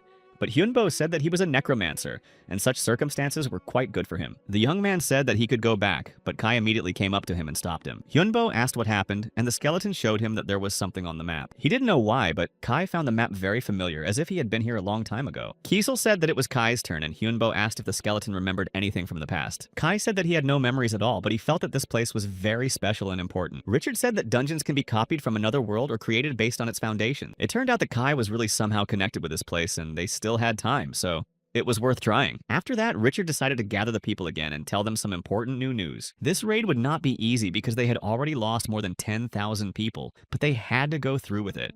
Richard then stopped talking, saying that they must do it because it will only get worse otherwise. Many will have to say goodbye to their lives, so people are going to try to save themselves and their loved ones. Also, Richard received a new psychological power after the last battle. It was called Link.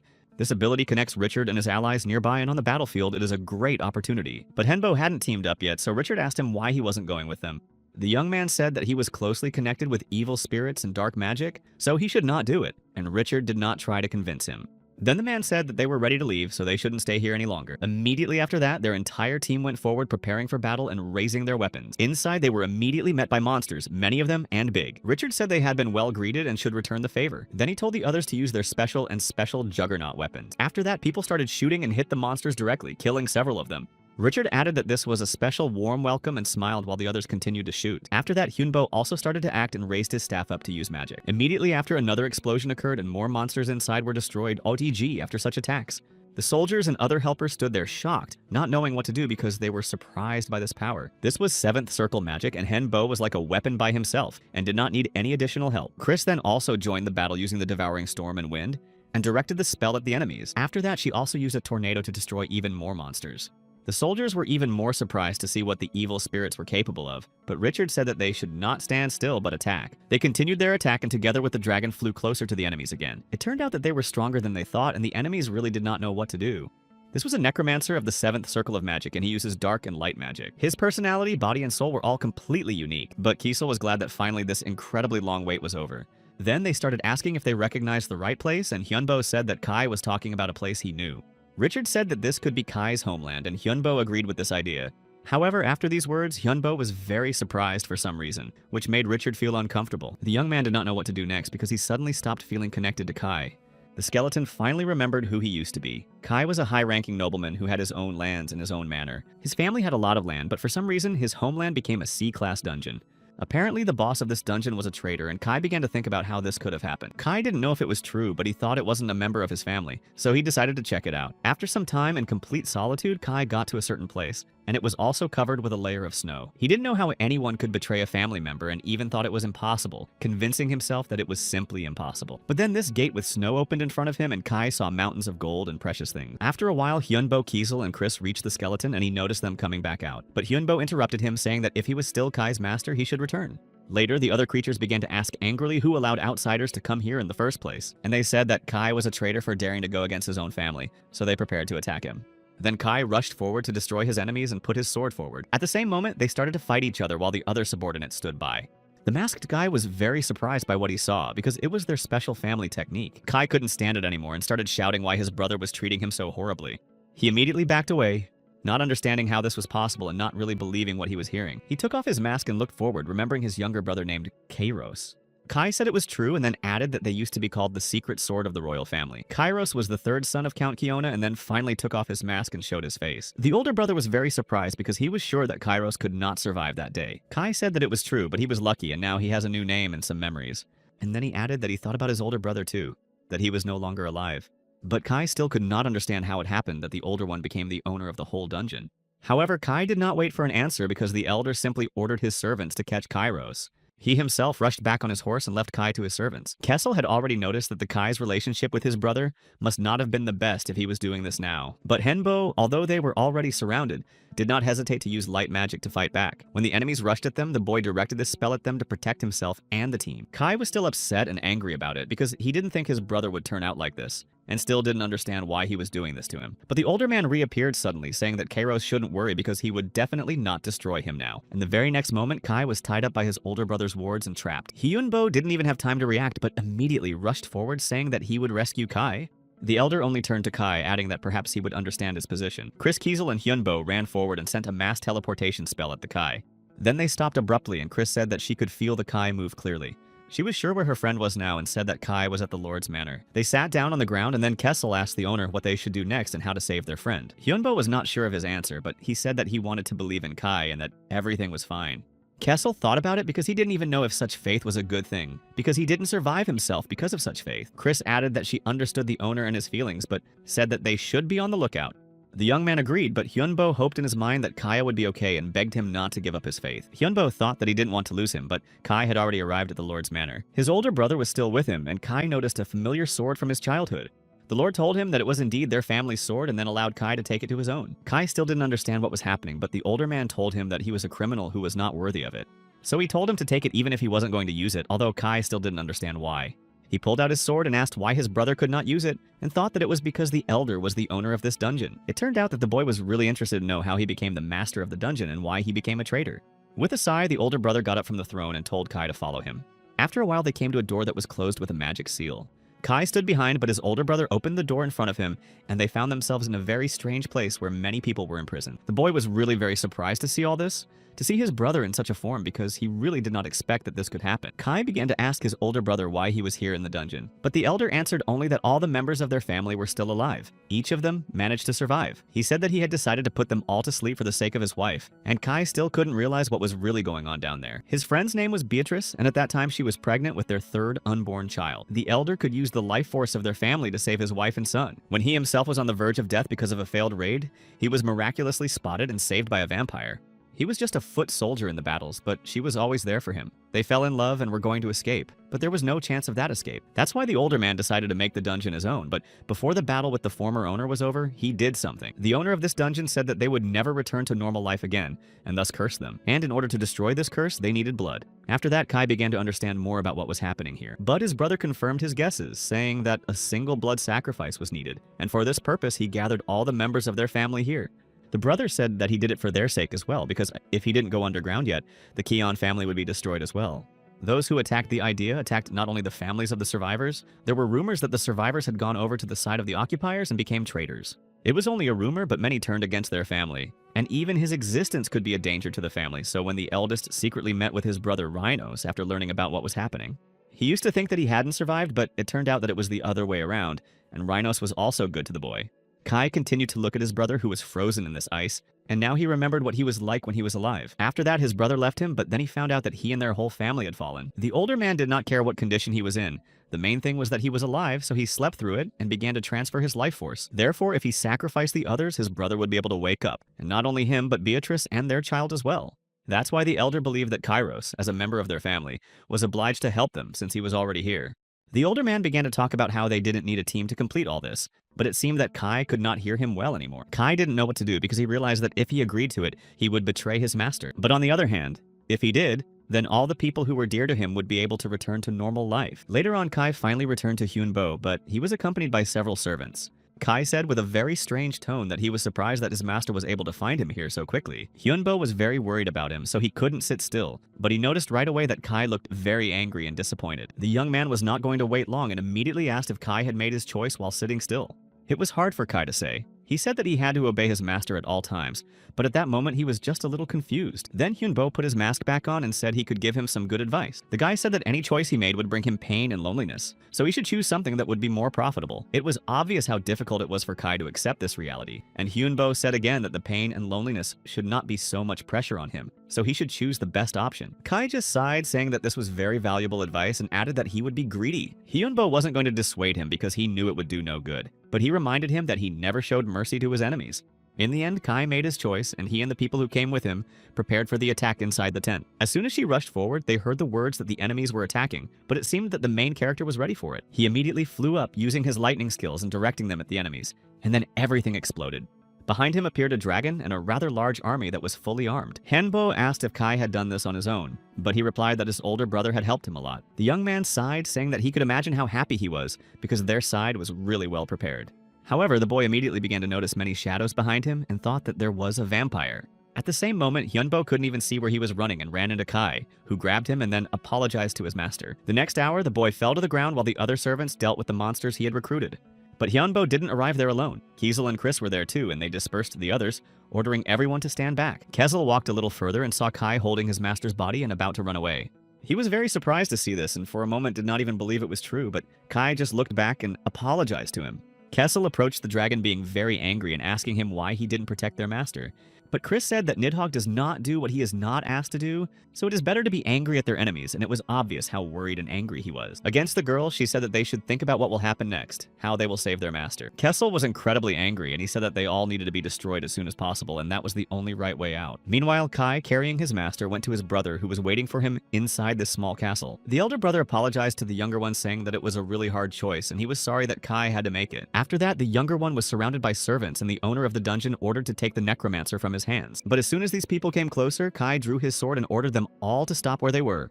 Kai said that he had made this choice, but Henbo was still his master and he was of a higher level, so he should be treated as such. The older brother agreed, but added that the necromancer was still very dangerous to them all. He asked if the younger one understood now, and Kai said that yes, it was clear to him now. The man sighed, saying that now they could drink to their victory, because they had at least managed to capture the mage, and that was almost all the work they needed to do. As soon as they went to drink, the older man got drunk almost immediately and lay down on the table and fell asleep. He drank more than one glass and could not even get up anymore, so Kai got up and told his brother that he was leaving. The older man realized that Kai could have killed him right then and there, but he didn't, because he realized that the younger man was on his side. Richard, meanwhile, was leading all the other people along with Nidhogg and the skeletons. He was very happy because they had all become stronger. And Kessel, who was incredibly angry with him because of what had happened, and because of another betrayal, looked incredibly dangerous. Chris tried to calm the dragon down, saying that the master was fine, so there was no need to worry about him so much. But in fact, he was not all right, because by this time the older brother had finally woken up, and Hyunbo was led into the hall, throwing him on his knees in front of him. The man was now quite friendly and greeted him, asking if he was his younger brother's master, and then introduced himself as Uranos. Hyunbo did not answer his question but asked his own, asking why he had brought him here. The older man replied that it was because of his brother's request and added that he would like to finish everything properly. Hyunbo only replied that he wanted nothing to do with traitors and would not do any business with them. Then Kai stepped forward to ask if the master remembered the oath he had taken, but Hyunbo said that he had even forgotten it a little. Kai just wanted to say that he really thought it was all worthwhile, and he had said those words for a reason. Now he believed that their vow to each other could be the thing that would save his entire family. Now Hyunbo clearly realized that he would not be able to convince Kai, so he asked him to do something for him one last time and told him to come over. Kai, of course, agreed, so he walked forward quite calmly and stood in front of his master. But immediately after that, Hyunbo delivered a punch right into his jaw, as if it was the last time he had ever seen him. Kai only responded with an apology, but Hyunbo was already shouting, saying that he would not give in to them and would live on. Then Uranus told the others to take the necromancer to his room and leave him alone for now. The elder brother asked Kai if he wanted a drink, but the younger one only barely got up, saying that he wanted to be alone. Uranos only added that Kai was no longer obliged to follow his master and follow him everywhere. Meanwhile, the whole team led by Chris and Keslam had already arrived at Uranos' property and were there. After that, Richard, who was in charge of his large squad, ordered them to move forward right now and start their attack on the enemies. The soldiers began to strike, launch their spears and arrows, use magic, and then it was Kesla's turn to join the battle. Uranos watched all this through the screen, saying that everything was going according to plan, and they were able to reach the castle walls in just 20 minutes. The Lord only said that he would help the boy to sleep later, but it seemed that the protagonist was completely calm and responding to all the words of this man. Before that, Uranos thanked him for everything, for his soul, body, and magic, because after performing this spell, everything that belongs to Hyunbo will pass into the hands of Uranos. Then the man stood on the sign that was drawn on the ground and glowed, about to start this ritual right now. Meanwhile, the people who came to save Hyunbo suddenly began to feel their mana fading and their strength leaving their bodies. Despite this, Richard ordered them all to stay together and not to give up, because without doing so, they would definitely not be able to survive. Richard said that they had only a little more to go and would be able to break through, so they should not give up at the last steps. Reynos, who continued to watch all this, just laughed, saying that they would not be able to get around his plans. But Hyunbo was not going to give up so easily and said that he still believed they could defeat him. Uranos looked back and was very annoyed and angry to see that this boy still dared to contradict him. The young man only said that he had changed the energy of the living into the energy of the dead, and that is why the incident he was seeing happened. Uranos became even more angry after hearing this and pulled out his sword to attack the boy, adding that he did not dare to do so. However, as soon as the older man raised his weapon, Kai rushed forward and put his sword in front of him, thus protecting his master. Uranos, of course, was not happy about what the younger man did, because he was already sure that Kairos was definitely on his side and would not object. But Kai said at that moment that his master had told him earlier that he needed to look for benefits. And earlier he himself had said that he could be greedy and still felt the same way. Kai lowered his weapon like his brother, but said that Uranos could still abandon this path and take the side of the earth. He began to talk about how his child needed mana and vital energy, and without it, this child simply would not survive. Uranos didn't understand what was happening and how Kai found out about it, but Hyunbo interrupted him, saying that they had managed to find out everything. Tia was the one who helped with this. Hyunbo absorbed a magic artifact and used it to make her recognize Uranos' magic. Kai then added that the life energy is on the earth, but his older brother said that he knew all about it. Uranos also added that he was not going to become a traitor and retreat from what he had decided earlier. He added that neither Kai nor the others understood anything, despite the fact that he was small and part of this planet, and if he betrayed them, everything would turn out terribly. Kai just sighed and added in a quieter voice that they had already met opponents of the same level. He began to talk about Chloe, who they had met earlier, who was a demon dragon. She used souls and had the ability to bury them in the sand, and then take control of them and control them. Uranos was surprised to hear that his brother had met her, and then Kai stepped in closer, saying that such creatures scare them as well. But Kai, along with the others and his master, continued to fight, adding that he had already lost his life once, so he wanted revenge and was not going to give up. Uranos turned away from them, saying that he was just an idiot, and then the boy could not contain his emotions. The older brother really sincerely believed that Kai could really help him and save the whole family from what had already happened. And then Uranos said that Kai would not succeed, so he needed to wake up and finally understand and accept it. However, at the same moment, they were interrupted by other people to break through the giant walls and get through in time. Richard and his squad said that he was glad to meet the local lord, and he offered one last time, saying that the earth would gladly accept him. But for some reason, you refused. Uranos thought that this was nonsense and was not going to believe in all these words of the man, adding that it could not be. Richard tried one last time to convince him and explain, but the lord did not agree, so he realized that nothing more would come of it. Their plan was successful, so Hanbo began to use his power, ordering the others to deal with the guards. Uranos only laughed, saying that the boy would not be able to destroy him alone, but Hyunbo said that Kai would handle him. The necromancer gave him most of his powers and said that Kai could go ahead and fight him freely. Kai did just that, and with his sword out, he ran straight at his older brother, who said that he could not win even with these buffs. However, his master's subordinate was not going to give up, saying that he would test the power he had just received. Henbo, meanwhile, sat down on the ground, leaving them alone. He was not going to interfere, being confident in his servant. The young man only wanted to focus on strengthening Kai and giving him the opportunity to fight to his fullest potential. Inside this small castle, the fight continued as they moved around the hall, the sound of swords clashing against each other. Uranos laughed again, saying that Kai would not be able to defeat him with such skills. And at some point, the younger man did fall to the ground, but he managed to deliver a serious blow to Uranos' shoulder at the last moment. The older man approached him with a blade to Kai's face and said that this would be the last opportunity to go over to his side.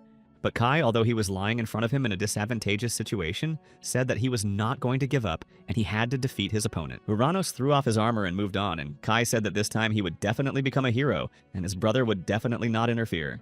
The guy really wasn't going to give up and continued to attack him from all sides. Kai finally managed to stand up to him and said that his older brother had forgotten about the day's nuance. Despite the fact that he looks like a man, he is still evil inside. If Uranos wanted to deal with him, he should have done it earlier and not waited until now. These words only angered the older brother more, and he continued to attack Kai, intending to destroy him now. But at some point he just stopped and laughed nervously, saying that his brother did not survive and then resurrected. Then that smile flew off his face, and Uranos said that now I know if he was going to fight in full force.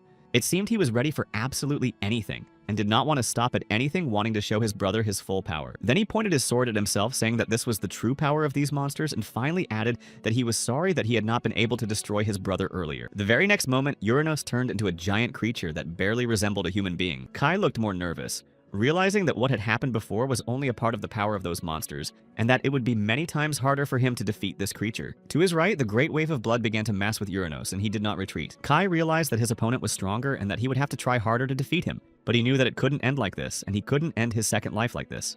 The master said that they were dying at this rate, but Kai smiled, saying that things would be different if Hyunbo's words were true. If that's the case, then he'll be able to find the right path, even though it's very difficult now. Hyunbo was surprised that Kai believed him so much, and the boy only confirmed his words. Then Hyunbo said that, in this case, Kai should let Uranos absorb him, become a part of it, and control it. It would be the only way out. Kai realized that perhaps this was indeed the only way out, but he also realized that it would be a difficult test. But then he threw the match away, saying that he was ready to do it if they had no other options. The other people, led by Richard, kept attacking this giant monster, saying that he should not be allowed to go outside his castle. Chris and Kiesel also moved closer to stand in front of their master to protect him, and the monster realized where his main target was at this time, and was going to aim right there. The two of them did not try to keep the shield to protect themselves and their master, but Kessel said that the barrier would not last long, so they needed to move faster. They tried to keep it up and not let the monster break through, but it was hard, and the barrier started to break down, and then it was Chris's turn. She knew it was going to be very difficult, but she was going to use her skills to the fullest to help as much as possible. At the same moment, Kessel finally said that they could not hold on any longer, and the shield would be completely destroyed after the next monster's attack. Hyunbo went forward, saying that there was still a little bit left, they were almost done, and then the owner said that he was glad that Kai had made it. The young man said that he was a master-level Darkness Knight, and that he was much stronger than his older brother's cursed soul. Thanks to Richard, he managed to get inside and absorb Uranos, and now the master could call Kai back. Eventually, the tired Uranos fell to the ground, and Hyunbo said that this battle had ended in their victory. The master was still standing in front and was about to call Kai back, saying that he had done a really good job. Others said that something should be done with his older brother before he finally passed away. Kai returned and said that Uranos would not be able to stand it and would pass away in just a few seconds, and he began to worry that he was to blame for this outcome. But then Uranos started to speak with his last strength, saying that Kai was absolutely not to blame for what happened. The elder brother said that this was the price of his curse, that it was what made the cursed move. He was moving towards achieving his goal, and then the curse made him stronger, but in the end he lost and the price was very high. It just destroys your soul. In that case, Uranos smiled as if he knew it would happen one day. He only told Junior not to be sad because through Kai he had seen what true loyalty meant, and Kai had to live on. The younger man could not contain his emotions as he watched his brother leave him, but Uranos said that he had one last request. With the last of his strength, he asked Kai to absorb his body and soul and not let him leave. Uranos said that his younger brother should use his power in his future missions as well. Also being almost powerless, Uranos asked his younger brother to watch over his daughter. He really had almost no strength to speak, so he closed his eyes and asked for it again. Uranos had already begun to disappear, but with a smile on his face and saying that his younger brother must be happy. Kai still couldn't realize what was happening, but Chris and the others noticed that the castle was starting to shake violently, as if there was an earthquake. Henbo looked around and he realized that the castle itself was changing very dramatically, inside and out. Kai still couldn't get away from what he saw. He just knelt down watching his brother's ashes scatter in the wind. But then he stood up abruptly when he heard footsteps behind him. It was Beatrice. She rushed to the place where Uranos was lying and fell down, not wanting to accept this reality. Kai was silent for a while, but then he said that he was sorry for what had happened, and he really didn't want it to happen. But the girl interrupted him, saying that she knew that because she saw everything with her own eyes. Then Kai began to ask if she was okay, and Hyunbo offered to examine Beatrice. However, as soon as Hyunbo came closer, the vampire hit him with her hand very sharply and coldly without even looking. Then she looked back and laughed, saying that he was finally caught, and that was what she wanted to do. Beatrice exhaled, saying that she was really relieved and that even her distraction had worked, although Kai didn't understand what she was talking about. Only then did he ask if it was all because of the baby. But Beatrice just laughed, saying that she had never needed a child in her life. The truth was, the girl opened her hands, saying that she would destroy this useless creature and all of them with it. But then she began to feel that her child was moving, although she did not understand why. Beatrice was already beginning to worry, knowing that this child must not be born no matter what it takes. Then Hyunbo came closer to her, but Beatrice was surprised that he had survived the blow. However, the necromancer said that he was not even wounded, so it was not surprising that he survived. The young man praised Tia and then turned to Beatrice again, saying that it was strange that this child had not been born all this time. Now everything became clear to him. Most likely they used their power to raise Beatrice's level and she simply used Uranos. But the girl began to object loudly, saying that he was talking nonsense. Hyunbo reassured her, saying that he could sense people's souls because he was a necromancer, and her baby was about to be born, so he decided to help her. The very next moment, Beatrice felt even worse, and because of what happened to her body, she lost consciousness. A second later, she fell to the ground and blood was visible on her dress, and only then did Hangbo come closer to her.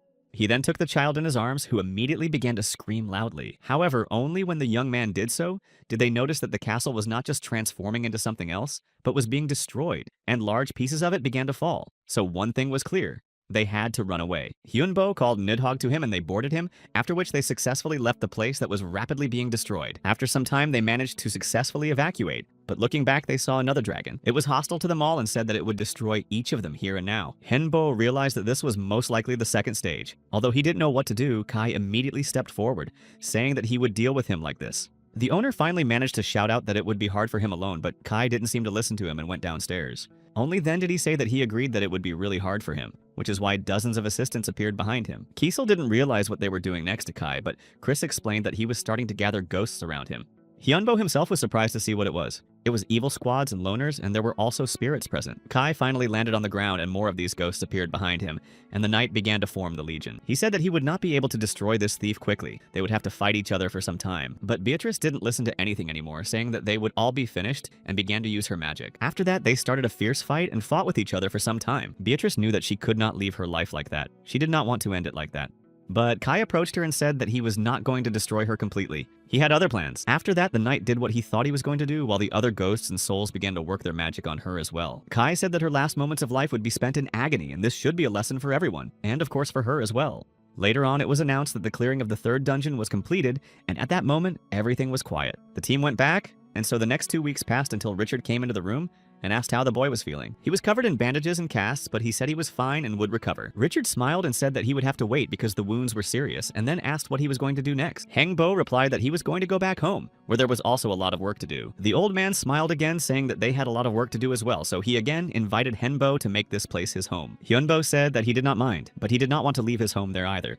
Richard smiled again as if he knew that he would hear this answer, and then added that this was also good news. Then the door opened again and a girl came into the room and greeted him. It was Iris and Kai. The little girl stood next to him but seemed to be so excited that she could not say anything. Kai only then told her to say hello, and Iris did what the older man said a little nervously. In just 5 days, Iris became 5 years older. She spent a lot of time in her mother's belly, so now she is happy to enjoy the outside world. The girl continued to tell something very enthusiastically, but then she was asked to leave the room for a while. Richard said that she was a good child and they should take care of her, and Henbo agreed, saying that they would have to do it as if she were their own. There are over 36 C-class dungeons on Earth, and so far only 3 have been cleared, 1 in Korea and 2 in America. That's not good, but the difficulty is really very high, and Hyunbo also learned that something happened during this time. Unbelievably, suddenly 12 dungeons were cleared around the world at once. This happened in Europe, France, Germany, England, Italy, and Greece, and many dungeons were now free.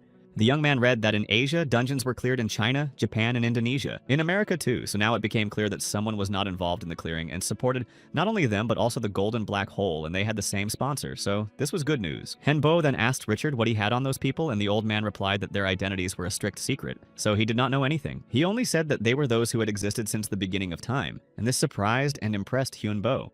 Then Richard himself decided to ask if the boy knew anything more about it. Now the young man did not say anything, but he realized that he was talking about the director of the Korean branch of the dungeon organization. After a while, they returned home with the team after flying for long hours on the plane. Hyunbo didn't look calm at all, but as soon as he got off the plane and stood on the ground, someone came up to him and said it had been a long time. It was the director, but the man laughed, saying that it was strange that she still called him that, because he had long since left the position. The guy came closer to him and then said that he had never told him his name. So the director decided to introduce himself by calling himself Pak Geek Young, and that was his name. Hyunbo said that he had an interesting name and they shook hands, but the guy asked why he was called right now. The fact is that there was an errand John said that some time ago, a rather interesting group of people who cleaned the dungeons began to appear. Hyunbo already thought that they were the same people who cleared the C-class dungeons, but the director surprised him with a request. He said that he would like the boy to teach them. In return for this service, he could give him a book that contains the forces of the underworld and information about the American territories, because he knew that Hyunbo had been interested in America lately. The director added that we are a very large company and that the boy would need it, and then the young man asked if these would be all the conditions. But of course it was not all, and the director smiled. He wanted to show the boy the worst thing that could happen, although Hyunbo did not immediately understand what he was talking about. For a while, he felt scared because he was even afraid to imagine what could be hidden behind these words of the worst possible outcome. Yeon sighed, saying that it would certainly shorten his life expectancy, but Hyunbo already knew that he would say it was definitely worth it. The director agreed, saying that it had to be done at least for his own sake. Then he said goodbye to the boy and told him that they would meet later and pointed to the people he would not want to have anything to do with. Henbo looked at them and called his dragon, saying that they should also leave as soon as possible. As soon as the boy got on the back of his dragon, these people started running after him, begging him to stop for at least a minute. After a while, Hyunbo and Iris were already there, and the guy decided to teach her something. Kai was of course worried because she was still a very young child, but the owner said that she was strong enough to do it. In addition, the girl knows how to use this power, and Kai himself must understand that it is for her benefit. And although the knight understood, he was still worried. However, he decided that he would trust his master again and allowed him to do so, so Iris thanked him happily. After that, they went to the giant bottle of elixir they had created earlier. Then they found themselves back in the same place where Kai had defeated Beatrice, and Iris seemed very happy to welcome them to her dungeon. Kessel came closer, saying that Iris had really great skills, but asked how the master realized she was so talented. Hyunbo explained that when it was 20 days after her birth, Kai noticed that Iris was disappearing from time to time. It turned out that she created this dungeon herself, and she can adjust its size and change it quite a bit, really. You could even say she uses her dungeon as her own home. Later, the happy girl returned to them and told them that the dungeon had become even wider. So Hyunbo suggested that she change it a little bit with magic, and she succeeded well. Then they found themselves in the forest maze, and Henbo asked if she had thought of any monsters for this place, and Iris said yes. Only then did Kai approach Hyunbo and ask if he could take Iris with them to Korea and show her around. The guy didn't mind, saying that she might like Seoul. Of course, I can take them there together. After a while, they went back to the city, sitting in a cafe, but it was interesting to see what Kai and Iris were doing now. Henbo added that this world has changed incredibly much, and the others agreed with him. But then he asked what Colonel Kang thought about it. He was sitting at the next table, but Hyunbo was able to realize that he was here, and then Hyunchul added that he was now a general, and the young man congratulated him on this title. The former colonel also said that he had heard that the operation to clear the dungeon in America was successful. Hyunbo said that it was, but that he could not have done it without his loyal associates. Hearing this, Hyunchul just sighed heavily, saying that he was even jealous after the guy spoke about his loyal allies. Hyunbo had already seen that the generals were in some trouble, but he said that it was not that important. But thanks to the victory over the fanatics and the successful missions in America, he was promoted, and now he was being watched even more closely. One could imagine how difficult it was for him, but the general decided to ask if Hyunbo was going to work for his homeland. Of course, Hyunbo refused, and he just sighed and smiled, saying that he was sure the answer would be yes. Kiesel, in turn, was surprised that the general had accepted it so easily, and it shouldn't have sounded like an order. Hyunchul sighed, saying that it was no big deal because he didn't even like the idea himself. Hyunbo smiled, saying that it must be hard for him, and then added that he hoped they would take pity on him. He then held out a small bag of space expansion magic, saying that if the general learned this magic, he could use it in different ways. Hyunchul thanked him for this and accepted the gift, saying that he hoped it would really help him. But at the same moment, another person approached them and called Wonhyo the apostle of the god of darkness and light. It was some girl who was watching him closely, but Hyunbo calmly said that she was not mistaken. Her name was Helena, and she was under the command of a Red Lord ranked 9th in the Magic Association. Henbo had heard of this magical association many times before, but he didn't think they would ever contact him. But Helena handed him an envelope telling him that it was an invitation to a big banquet from the 6 highest lords of the Magic Association. Everything was to take place in 1 week at Buckingham Palace, where many world heroes were to visit, so he was also expected there. At that moment, Keasley was interested in the words about world heroes, and he became curious about what was happening there. He even wondered if both the top and the bottom had decided to become more active and cooperate, increasing their strength. Hyunbo said that it was a great honor for him, and of course he would not refuse to participate in this event. Kessel was glad to hear that they were also welcome there, and that this woman also seemed to be a very good magician, so it would be interesting to meet other wizards. After that, the host said that they should go back home because they had spent a lot of time here. Soon after, the banquet began in Britain, where the adventurers who had managed to conquer C-rank dungeons around the world, and those who had played an important role in clearing them were invited. They also brought Iris with them, and the girl was very impressed, saying that it was her first time at such a banquet. But Henbo told her not to expect anything special from this city, although she did not understand why. The young man only said that something could happen here, so he told her not to stray too far from him. He also said that she was very beautiful today, and they all told her the same thing as they gathered near the entrance. Eventually, since everyone was together, the team decided to move forward to avoid wasting time. Once inside, they were greeted by a happy Sunsu who hadn't seen her mentor for a long time and missed him. Hyunbo continued to call her Hyunam in public for disguise, and the girl replied that the mages could just ignore them, so she was here too. The other great demons were also here and greeted him. Andromalia said that Wonyo was even stronger and it would be good for the planet, although the demon had appeared quite unexpectedly. Andromalia smiled, saying that he knew he wasn't comfortable working with them, but the demon asked if he could ask to see Sunsu out, and Hyunbo agreed. Then the girl began to say that she had heard that her mentor had successfully conquered a C-class dungeon, but the boy admitted that he thought he would not survive there. She was surprised because this dungeon did not seem so difficult to her, and Sun Tzu's words impressed Hunbo. She said that she had also destroyed one Class C dungeon in China, and it was called the Garden of the Fallen King of Giants. There were big bears and trolls and ogres and storm giants. They were all bosses, and Sun Tzu learned that no one but those storm giants caused her any problems. Hyunbo asked if the monsters in her dungeon had ever been ambushed or set traps, and she said that they had not. Then the mentor asked how they found this way, and Sun Tzu said that they were just walking along the road and then saw the castle of the Was. The guys were really surprised that there was such a big difference in the dungeons he and Sun Tzu went through, but they were interrupted again. It was Richard who immediately said that it was quite natural for monsters to create ambush traps. Sun Tzu agreed with that, but they reiterated that there was nothing like that in her dungeon. So Richard decided that there was a possibility that their dungeon was special. But Hyunbo said that he didn't think so maybe Sun Tzu was just lucky with this dungeon. But quite a while later, the host of the party finally arrived at the event. He was an old man who called himself Ariesta Crowley. He said that he was the first god in the Magical Association, and he was called Ariesta of Space. Starting tomorrow, there would be other high-ranking magicians attending this reception, so he hoped that the other guests would enjoy the party they had prepared. Hanbo thought at this moment that the association was more like a group of monsters. Meanwhile, Kai was holding Iris in his arms, and for some reason the girl was very afraid of what was happening, and her body started to tremble. Richard said that even for an unusual child, all this can be a big shock. Then Ariesto came up to their group and laughed a little, seeing that Iris was a little surprised and reacting like that. Then the old man said that he didn't mean to scare her in any way, and apologized and was going to give her something as his apology. After he cut his finger, he put it to her mouth to give Iris some blood. Then the old man apologized, seeing that she was a bit intoxicated from the book. But Kai thanked him for his hospitality, as the man was only helping. Henbo, in turn, was interested that this old man immediately realized that Iris was a vampire. But Aristo just laughed, saying that there could be nothing special in the blood of such an old man. But he didn't stay long, saying that he would leave them to enjoy the party. Then Aristo walked away a few more steps, and right in the middle of the hall, he vanished into thin air and disappeared. The main character was also impressed by this. He noticed how skilled this old magician was that he could use such tricks. Then Hyunbo smiled and said that today was not the last day of the procession, so they would leave and the group said goodbye to Richard. On each of the 6 days of the grand reception, high-ranking magicians appeared in a ranking from 1 to 6. On the second day, Tesla, who was a lightning magician, came. On the third day, the earth magician Maha, and on the fourth day, a tree magician named Gaia. On the fifth day, a magician who had the power of healing came here and was named Arya. At the end, the host of the party appeared and said that he hoped that the guests liked the organized meetings and added that he was glad if it was so. But then he decided to get to the point, so Aristo said that their magical association has a great influence in Europe, the Middle East, and Africa. But at the moment, Africa is occupied by invaders from other worlds. That's why by the end of this reception, the association made a serious decision that they were not going to hold a big conquest to reclaim Africa.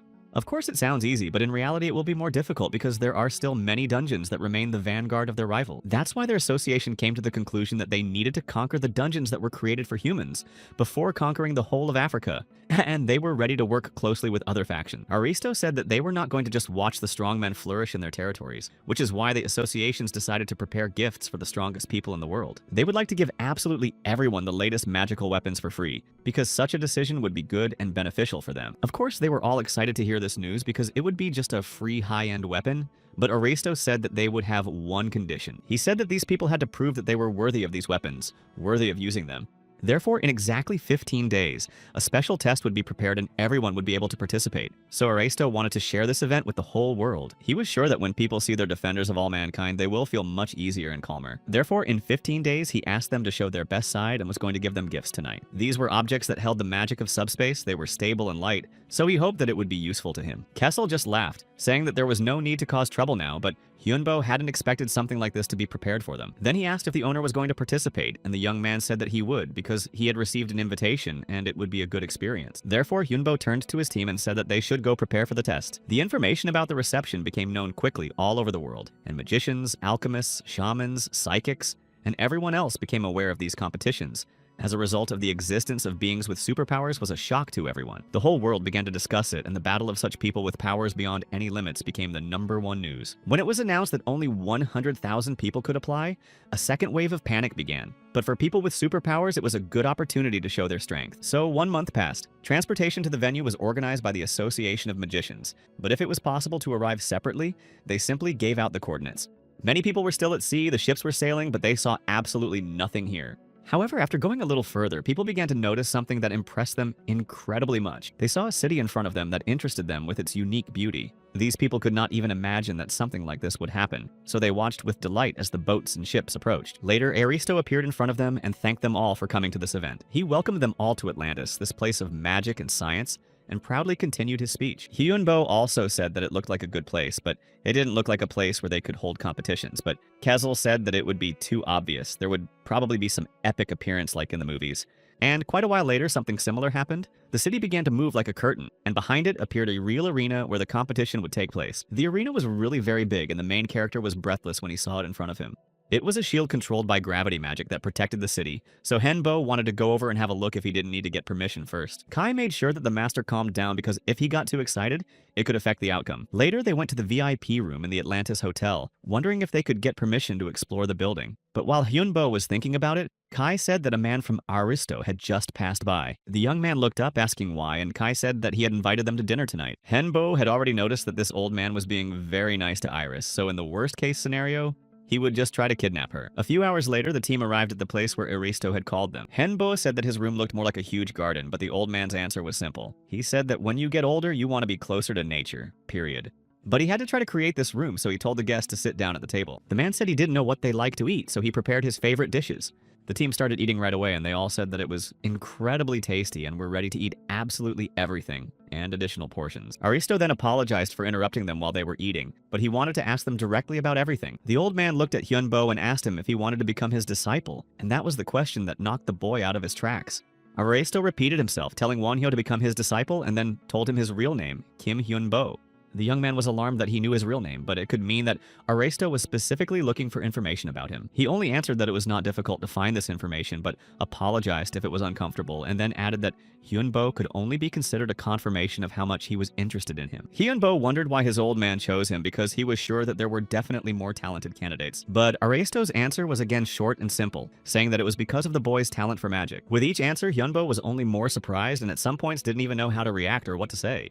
When the conversation finally returned to him, Hyunbo asked if Aristo was talking about his luck, and the old man confirmed the protagonist's words. Then he decided to ask his guests at the table what this luck meant to them. Although it's really hard to define it because luck is a great and terrible force, so Aristo smiled and said that the guy was most likely just lucky all this time. Henbo did not answer him directly, but in his mind he knew that this old man was telling the truth, period. Thanks to a chance meeting, he managed to meet Chris Kiesel and Kai, and now he's sitting here, and then he remembered what happened to Nidhogg and realized that if things had gone differently, he would have definitely not survived. It was his luck that helped him come here and saved him in desperate situations. Aristo said that this is why he managed to survive, and now Henbo is sitting here with him. The old magician called him a real lucky man, and then asked if Henbo knew how many people have talents related to luck. Aristo didn't wait for an answer, just said that there were about 1,000 of them. The association had tested 3 billion people and found that only 1,000 of them were luck-related, or 1,021 people to be exact. Then, while Hyunbo was still shocked, Aristo said that there were only 4 people with A-ranked luck talent, including Hyunbo. He was really surprised by this number, and then the magician added that the other 3 were already associated with certain deities. The A-ranked bad luck was Surya, the sun god in India, and the luck of the same rank was chosen by the god. That became a religion for a large number of people, and he became a saint. Valkyrie, the daughter of Odin in Norse mythology, was chosen by the evil eye of the A rank. But as the old man said earlier, it's just an offer, not a threat or coercion. If the boy doesn't want to go, he can't refuse, but they can swear on their souls and mana. In any case, if Henbo wants to get someone, he can't force them to talk about it. Aristo really wanted to make him his disciple because of his talent and the boy's personality, and he wanted to create a worthy follower for himself, so he asked Hyunbo to think about it and give him an answer. Then the young man thought about it, because Aristo was the first magician of the magical association. If he became his apprentice, he could receive the best education in the association and incredible support.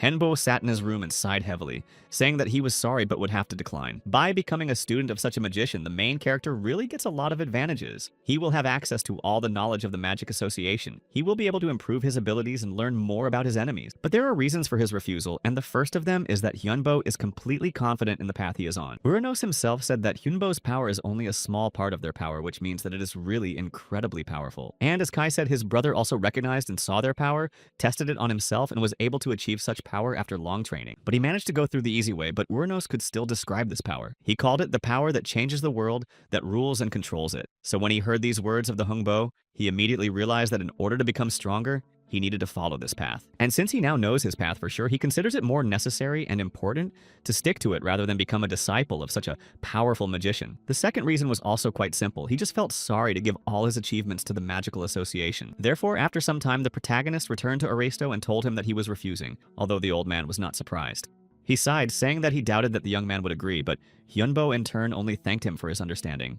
However, Aristo did not let him go, saying that this was a gift, one of the things he was going to give to the boy if he became his student. Henbo picked up the book, and it turned out that this book of magical necromancy theory was exactly what he needed. The main character was very happy to receive such a gift because this book could really be a great start for him. Aristo was happy to see that the boy liked it so much, but then he said that they should have lunch together and then he would let him go. Then their team got together and they were really looking forward to today's business because last time they had a delicious meal. Later on, the Move Association Championship began, and the rules of the competition were very simple. Depending on the number of participants, both individual and group competitions will be held, and any forceful methods can be used, but it is forbidden to attack the opponent before or after the fight. All participants began to read these rules, but while Hyunbo was flipping through them, he noticed something. Even if someone does not survive the competition, the organizers will not be held responsible. There is also a system of damage absorption, which is a system that takes a certain amount of damage instead of those who should have received it. Therefore, thanks to this system, if you get too much damage, you are automatically eliminated, but you will survive. Henbo is happy after reading all these rules because they could win all the competitions and the team picked up on his enthusiasm. Kai said he would try his best and Kiesel laughed, saying that he would not cut them any slack if they suddenly crossed paths in the arena. Later, the first individual competition was to begin and all the participants were asked to gather at the stadium. So Kezel went out saying that he would go first. Hyunbo only asked him to be careful in the fights not to be alone because many factors influence the melee. But Kessel assured me that melee combat is incredibly easy for a mercenary, so I shouldn't worry. Right now, the first round of individual competitions was about to start, and the people in the stands were impressed and were already waiting for the first fights. Kiesel was also incredibly pleased, and he entered the arena saying that he would destroy them all right now and win against everyone. Kiesel was called the servant of the apostle of the god of darkness and light. He was a follower of Wonhyo and a top-class paladin. He literally flies, which is not even similar to paladin techniques. The whole team watched what was happening through the screen, although Hyunbo didn't know when Kiesel became a paladin. Chris said that he was called that after his master became an apostle, and he was quite popular on the internet and often posted there. Therefore, one could say that Kessel was just obsessed with all this, and that's why he was given this title. After some time, Kessel stood alone among the bodies of other players, some of whom could no longer get up because of numerous injuries, some of whom tried to leave the battlefield. Kiesel returned to the room as the winner and the host praised him, but he said it was too easy. The second group was about to start, so the team decided to watch it as well. Some of the participants were also confident that they would be able to kill everyone and attack several at once. It seemed that this guy's name was Hercules, and he was quite confident on the battlefield. At that moment, Chris said that she could see that he had a blessing, although Hyunbo was not sure what it was. But Chris said that the deity's blessing stays with the player even when attacked, and it could even be considered cheating. However, despite all this, Hercules did not manage to pass this round faster than Kessel, although he only laughed, being confident in himself. Time passed quickly and the 9th round of individual competitions was about to begin, so the participants were asked to enter the battlefield again. Hyunbo stood up saying that it was not his turn, and his students said that they would be waiting for him. Kai added that they would be rooting for the boy, and a little girl said, "Don't get hurt." Then Hyunbo, a very famous necromancer and master of the skeletal dragon, apostle of the god of darkness and light, came out and greeted Won Hyo in the arena. Soon after, all the participants of this round gathered in the arena, and the battle was announced as begun. Most of the participants began to attack the enemy, intending to destroy each other at once, but the protagonist stood still for a while. He was waiting for the right moment to use his skill and used Bone Freeze. The other participants were surprised to realize how strong my opponent was, and even he thought it was very unfair. Despite the fact that it was very difficult for them to run, they tried to do so because Hyunbo was going to use a bone explosion. After a while, an army of skeletons appeared behind him and he called this spectacle a parade of corpses, saying to destroy his rivals. Behind these skeletons began to appear groups of demons. There were incredibly many of them, and they were very strong. People were really surprised at his strength because the guy managed to summon an army of the undead from the nadir of thousands of people in an instant. The hosts began to talk about how only one person on this planet can do this, and after a while, Hyunbo was ready for battle. Despite the fact that people realized that it would be almost impossible to win, they were going to try because they would still be alive, and they thought that the guy had spent too much energy, so he would not be able to hold out for long. But the outcome was obvious. It was a clear outcome with a similar army. There was also an additional round that consisted of 30 individual competitions that took place throughout the day. After 6 hours, all these competitions became open to the public and every corner of the world began to watch the video from the arena. Of course, it was good that their videos were over, but now the enemy can learn more about their crapping techniques. Hyunbok asked Chris what they thought the enemies would do, but she said they had to wait and find out. Melee and ranged combat are independent of each other, and their ranged style is also in danger, but they can't do anything about it now. At that moment, a girl entered their room. It was Gloria, and she smilingly sat down at the table, saying that they hadn't seen each other for a long time. The others didn't even know what to say. They remembered who she was and what happened the last time they met her, but they couldn't say anything. The girl's appearance had changed a bit, but they would never be able to forget it in their lives. Hyunbo clearly remembered who this girl was, but to some extent she was surprised that the young man remembered her. At the same time, Lord Changat lost the battle and was very angry with him that he had been treated like that in the arena. However, for his opponent, it was just a challenge, and he said that Changat could try to take revenge on him right here and now while he had time. But then someone added that the Lord need not worry and he would help him get revenge and glory. It was Hyunbo, and he appeared on the screen addressing the Lord while with his army. Then Changat was very happy, saying that he was glad that he finally managed to find this man. Meanwhile, Gloria was sitting at the table with them, but she was still silent, and there was complete silence between them. The girl looked at Iris, saying that she was unusual, but she looked like a bag of blood and had the same skill. However, Hanbo didn't understand what kind of blood bag she was referring to, so he asked about it. Gloria was referring to the vampire emperor. For some reason, she didn't like him, and said that she had once visited his dungeon. Then the girl said or realized that it was most likely his child and Kai, who could no longer stand it, stood up saying that he would destroy her. But Hyunbo calmed his subordinate down, telling him to calm down and sit back down. He asked Kai to trust him and said that everything would be fine, and that if anything happened, he would solve it himself. Kai didn't want to go against his master, so he just sat back down, saying that he understood everything and really trusted Hyunbo. At the same time, the boy decided to ask Gloria what she was doing here and why she came to them. The girl said that she was too bored and missed him because she still considered Hyunbo special to her. Then she honestly said that she thought after their meeting that the young man would not survive in a few days or weeks, but he managed to grow up well. Gloria told him to keep growing and that maybe one day he would be on the same level as her, as an enemy, of course. The girl sighed, saying that she had few worthy rivals because she was too strong for them. And being strong is not so easy because there are no good opponents, no room to grow. And even though Hyunbo said she was too confident, Gloria said she was special. He still wondered how she managed to get out, because usually dungeon masters of the highest level cannot leave their homes. But Gloria said that it was incredibly easy to do and showed him. The protagonist saw the golem in its true form. She could not leave, but in the form of some other creature, no problem. By now, Hyunbo had already realized that there was no point in fighting it now, because in any case, the fight would only be a waste of time and energy for him. Soon, a waitress came up to them and greeted them and asked if she could help them order. Gloria looked at the menu and ran her finger over everything, saying she would have it all, and the waitress was surprised to ask if she really wanted each item. But Gloria told her not to ask her twice. She really liked how different and interesting the food was in this world, so she wanted to try as much as possible. But as she continued to eat, she said that Hyunbo would pay for the food because she could not do it in this body. And to make it more fair, she said she would tell him why something important would be given in return. Gloria continued to eat, saying that not only she got out, but also Chloe, with whom the guy had met earlier, got out. The demoness also said that Chloe was very angry with Hyunbo after what happened between them last time, so the young man thanked her and said he would remember. Eventually, Gloria stood up and said that she would be watching the championship fights and told him not to disappoint her. Hyunbo sighed and Kai said to Iris that they were going to the aquarium later, but a little later. After a while, the boy decided to go to Aristo's office to tell him something important. They told the old man that Gloria had gotten out and was their new enemy. She was the demon dragon of disaster, and Hyunbo said that they had already met her before, and now they met again today. Araisto understood everything and told the young man to wait a bit, and he began to watch her with his magic ball. Later on, Gloria's face appeared on the ball, but Yunbo also added that she was not in her body, but in the body of a golem in order to go outside. It was frightening to see how easily this girl crossed the boundaries, so he realized that this was an unusual enemy. Those small pieces of skin and blood collected when entering and leaving Atlantis are used as things to observe people. But they were unable to sense how this girl got inside, which is difficult considering how many guards are there. Then the old magician asked if the young man could tell him anything else about this girl, or if that was all he knew about her. Hanpiao told him that according to her, she was not the only one who had entered this championship, and Araisto was surprised and confused by these words. The guy exhaled, saying that in fact they had 2 enemies here at once, so there was no luck, and then jokingly said that he seemed to have a talent for such difficult things. The old man said that he needed a little more information about them in order to prepare a guard, so Hyunbo sent Chris to prepare for the battle and said that he would be back soon. Later, she went out to fight with an Indian warrior without divine protection and strength named Mutra. He was quite good with his weapon, but Chris was not afraid of it at all and stood confidently in place. Mutra's attacks were quite unexpected during the conversation, and she added that warriors don't do that. Nevertheless, she began to attack back and easily hit her target. Kessel said that he liked that Mutra was going to fight to the end, and Henbo added that he was the same style as Kessel. Then he asked his master if he could have fun with him, and Hyunbo said yes, saying that Kessel could do whatever he wanted, but he shouldn't forget that he came first. Kessel quickly got to the door and said that Hyunbo and the whole team always came first, and Kai got up at the same time saying that he was going for a walk with Iris. But as soon as he got up, someone abruptly informed the owners that they had a big trouble. Of course, there was no way they could go for a walk, so they got up and went to get Keslam. They quickly came to Keslam, who was standing next to Mutra, as if everything was supposed to be. Hyunbo asked him what had happened, but Kesel himself looked quite nervous and did not understand what the COVID was. He began to tell them that he was just walking towards this warrior, but Mutra was attacked by 2 mages standing nearby. Hyunbo doubted at first and wanted to know if his ward was telling the truth, but Kesel immediately handed him a proof that he was.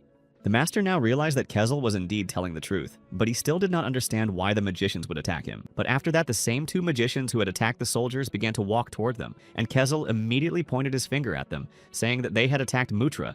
Later, they went to the office and each new news surprised the protagonist more and more. It turned out that they were accused of having destroyed the magicians belonging to the association. Aristo himself did not understand what was happening, but then he entered the room saying that he had acted as a guarantor and won the guy some time. However, the situation was really as horrible as possible, and he did not even know how to proceed and how to get them out of the situation. The man said that 2 bodies of mages from the Association of Mages whom the team had met on their way were found. Kessel had already realized that they were the mages who had attacked Mutra and tried to attack him. Aristo sighed heavily, saying that this was exactly the problem, because these people were the former Lord's students. That is, they are considered to be quite talented hunters whose association is not so easy to destroy. Mutra finally came to his senses and began to express his dissatisfaction, saying that he was really attacked. Aristo believed him and he verified it through his memories. But the problem is that he cannot call their souls to make the victims tell the truth. Then the man asked if a necromancer of such a high level could do something about it. But Hyunbo said he wasn't going to because it would be unprofitable to destroy their souls after what had happened, especially to do it in such a convoluted way. Aristo sighed, saying that he really understood that the boy shouldn't have done that. But the association had to find the person who did it, so they would be looking into all options. But the guy still hadn't been arrested on this charge, and it was all thanks to Aristo. So the young man stood up. Hyunbo was about to thank him, but the old man interrupted him, asking what had happened. The young man didn't understand what was happening to him, but then he realized that the contractor's soul could have been dragged here by force. Hyunbo looked quite confused, but asked if the old man could help him catch the real culprit. Including the members of the association, Changok now had great dolls, and he had very little left to take revenge. He said that the necromancer had to wait just a little longer, and he would tear his reputation apart and take his soul and make him suffer for eternity. Meanwhile, Aristo decided to go in and talk to him about what had happened, but he noticed how surprised and confused Changok was. The man also noticed how terribly he looked, so he said that he could imagine how difficult it was for him. After that, he said that a young man gave him advice that a body that lives long in a world with little mana cannot adapt to a new environment. And when he learned the news about his students, he finally realized that the man was right. If he had realized this truth a little earlier, he could have saved them. Period. Changok apologized for his tears, but Aristo said he understood, but he shouldn't give up now because his other students still needed him. And then the man said that he had 2 pieces of news, and he started with the bad news that it was officially decided that Wonhyo was not a criminal. And the second good news is that they have 1 clue that will be able to test the criminal. Because of this, Jonghak received a lot of criticism from his deity because no clue or evidence should have been left. Aristo then invited him to go with him and figure out what was going on. Changok could not refuse, so he followed the old magician where he was leading him. It seemed to him that this road led to the very heart of Atlantis, and this place has a very strong energy. No matter how many prizes he tried to get into this place all the time, it did not give any results. Aristo took him further, saying that this is the first time he has seen this place, but these things are a magic stone. It was left by their ancestors from the Association of Magicians many years ago. This magic stone could absorb various powers and process them into mana, releasing them at regular intervals to increase the concentration of mana in the entire city, and in their time, this place is the heart of Atlantis. Changok's eyes lit up when he saw the stone and realized what he could do with it, but Aristo called him to follow him, saying that everyone was waiting. He led him to the others, and on the floor were 2 bodies of his former students. Aristo came forward, deciding to first thank all the people who had come here and were not indifferent to this situation. As they already knew, someone would penetrate the territory of Atlantis, and they were sure that it was the followers of their enemy. They were able to guess everything, but Changok didn't care about it anymore because he was only thinking about his stone that he had just seen. Then Aristo introduced the former Lord Changok and added that he would act as an interested party in the case. Luckily, they were able to find out that the students' souls had been sealed or that the perpetrator had made them part of himself. Although he continued to think about the stone, Yang Hak was confused by what he heard because he did not think they would be able to find out. To test this hypothesis, they also prepared this magic circle, and it can only summon souls. Their task would be to protect them, so Aristo said that the necromancer Wonhyo would do it. At this point, Yanggak began to realize that his plan was getting out of hand, because no one was sure that Wonhyo and his men were guilty of the crime. Also, there was a strong energy coming from him, and they gathered here to summon souls, and there were a lot of people here. But then the man thought that this would play into his hands, and he would be able to make Wonhyo's soul his own right now. Then, everyone prepared themselves to communicate with the souls and protect them, and Aristo said that they could begin the ritual. Wonhyo stepped forward to the magic circle, saying that they would also begin to fulfill their part of the plan. Jang Hak thought they were idiots for believing him when he was just pretending to be a victim to get what he wanted. Meanwhile, that girl was watching everything carefully, saying that Wonhyo's soul would soon be hers and would become just a toy in her hands. However, Hyunbo continued to keep the necessary distance, so the girl noticed that it was very clever. But despite this, she said that she would also make her own move in order not to waste time and opportunities. And it was at this moment that the people around them began to feel something strange around them, but did not understand what was happening. Hyunbo stood still, but he saw only one thing: the desert with nothing but mountains of lawn. And then again he had to meet her, who started laughing happily, saying that he had finally fallen into her trap. She said that this was her spiritual world, and the guy would definitely not be able to defeat her in a place where everything was in her favor. But Hyunbo calmly stood there, saying that he had one question, and he asked her name and looked at her. So she agreed to tell him and called herself Angie. She was the ruler of the dolls, the commander without subordinates, and the queen of a country without people. And she also called herself the future mistress of his soul. Then the guy said that he didn't know if she would become his mistress, but he told her that she had to remember something. He wasn't going to give up and submit to her. He was going to fight to the last as long as he had the chance. The very next moment, a war broke out between his army of demons and evil spirits and the dolls with Angie's alien souls. These souls began to shout that they would destroy all the opponents and did not allow them to break through. Hyunbo said that his troops use only force, but they use the very soul that Angie controls, and that was their difference. He also said that when the battle is over, you will start with her, and then promise to free all the souls she imprinted in these dolls. The boy managed to recruit many of her army and told them to fight for him, and of course they couldn't disobey him. Hyunbo's last words before their battle were, however, that they must fight for themselves and for their comrades, and so the army rushed forward. Angie was incredibly angry to see how easily Hyunbo took her toys and lured them to his side. But the boy only replied that in the mental world, power plays an incredibly important role. If you lose control for just a second, you may not survive. If he manages to take the souls that Angie absorbed, then something might come of it. Despite the fact that this is her territory, Hyunbo might have a chance to win, because then the army will belong to him. Anjit sighed after a while, realizing that her enemy would win in this case and rule that she would end it. Immediately after her words, a giant pile of sand appeared from the ground, and then absolutely all the monsters stopped in their tracks, not knowing what to expect. In front of them, this giant pile of sand turned into a huge sand knight, and he was the only monster left that was on Anjit's side. She began to control him, saying that this was the end for the necromancer, and for his entire army that he had been building up over the years. Hyunbo himself reacted quite calmly and said that it was really time for them to end it all. After he said that, there was only a strong explosion of sand, and the army continued to stand still as if waiting for his next orders. Angie still could not understand what was happening on her territory, and she angrily asked what he was doing to her subordinates. Hyunbo only replied that during a battle, the momentary world opens up to the one who takes the initiative, and finally this initiative passed into his hands. Therefore, he allowed his entire army to go to his world and ordered them to move forward. A surprised Kezel appeared behind the boy, but the master replied that everything was going according to their plan. Changok was also in front of them, and 2 of his students who had recently said goodbye to their lives were also standing nearby, not realizing what was happening because they remembered the end of their lives. Hyunbo then explained that their souls had also been taken away by Anjit, and because he was able to take the initiative, he brought them back. The girl was incredibly angry because of what happened. She was already out of her mind, saying that he had no right to do that. But the main character said that he only returned the souls of those people whose lives she took.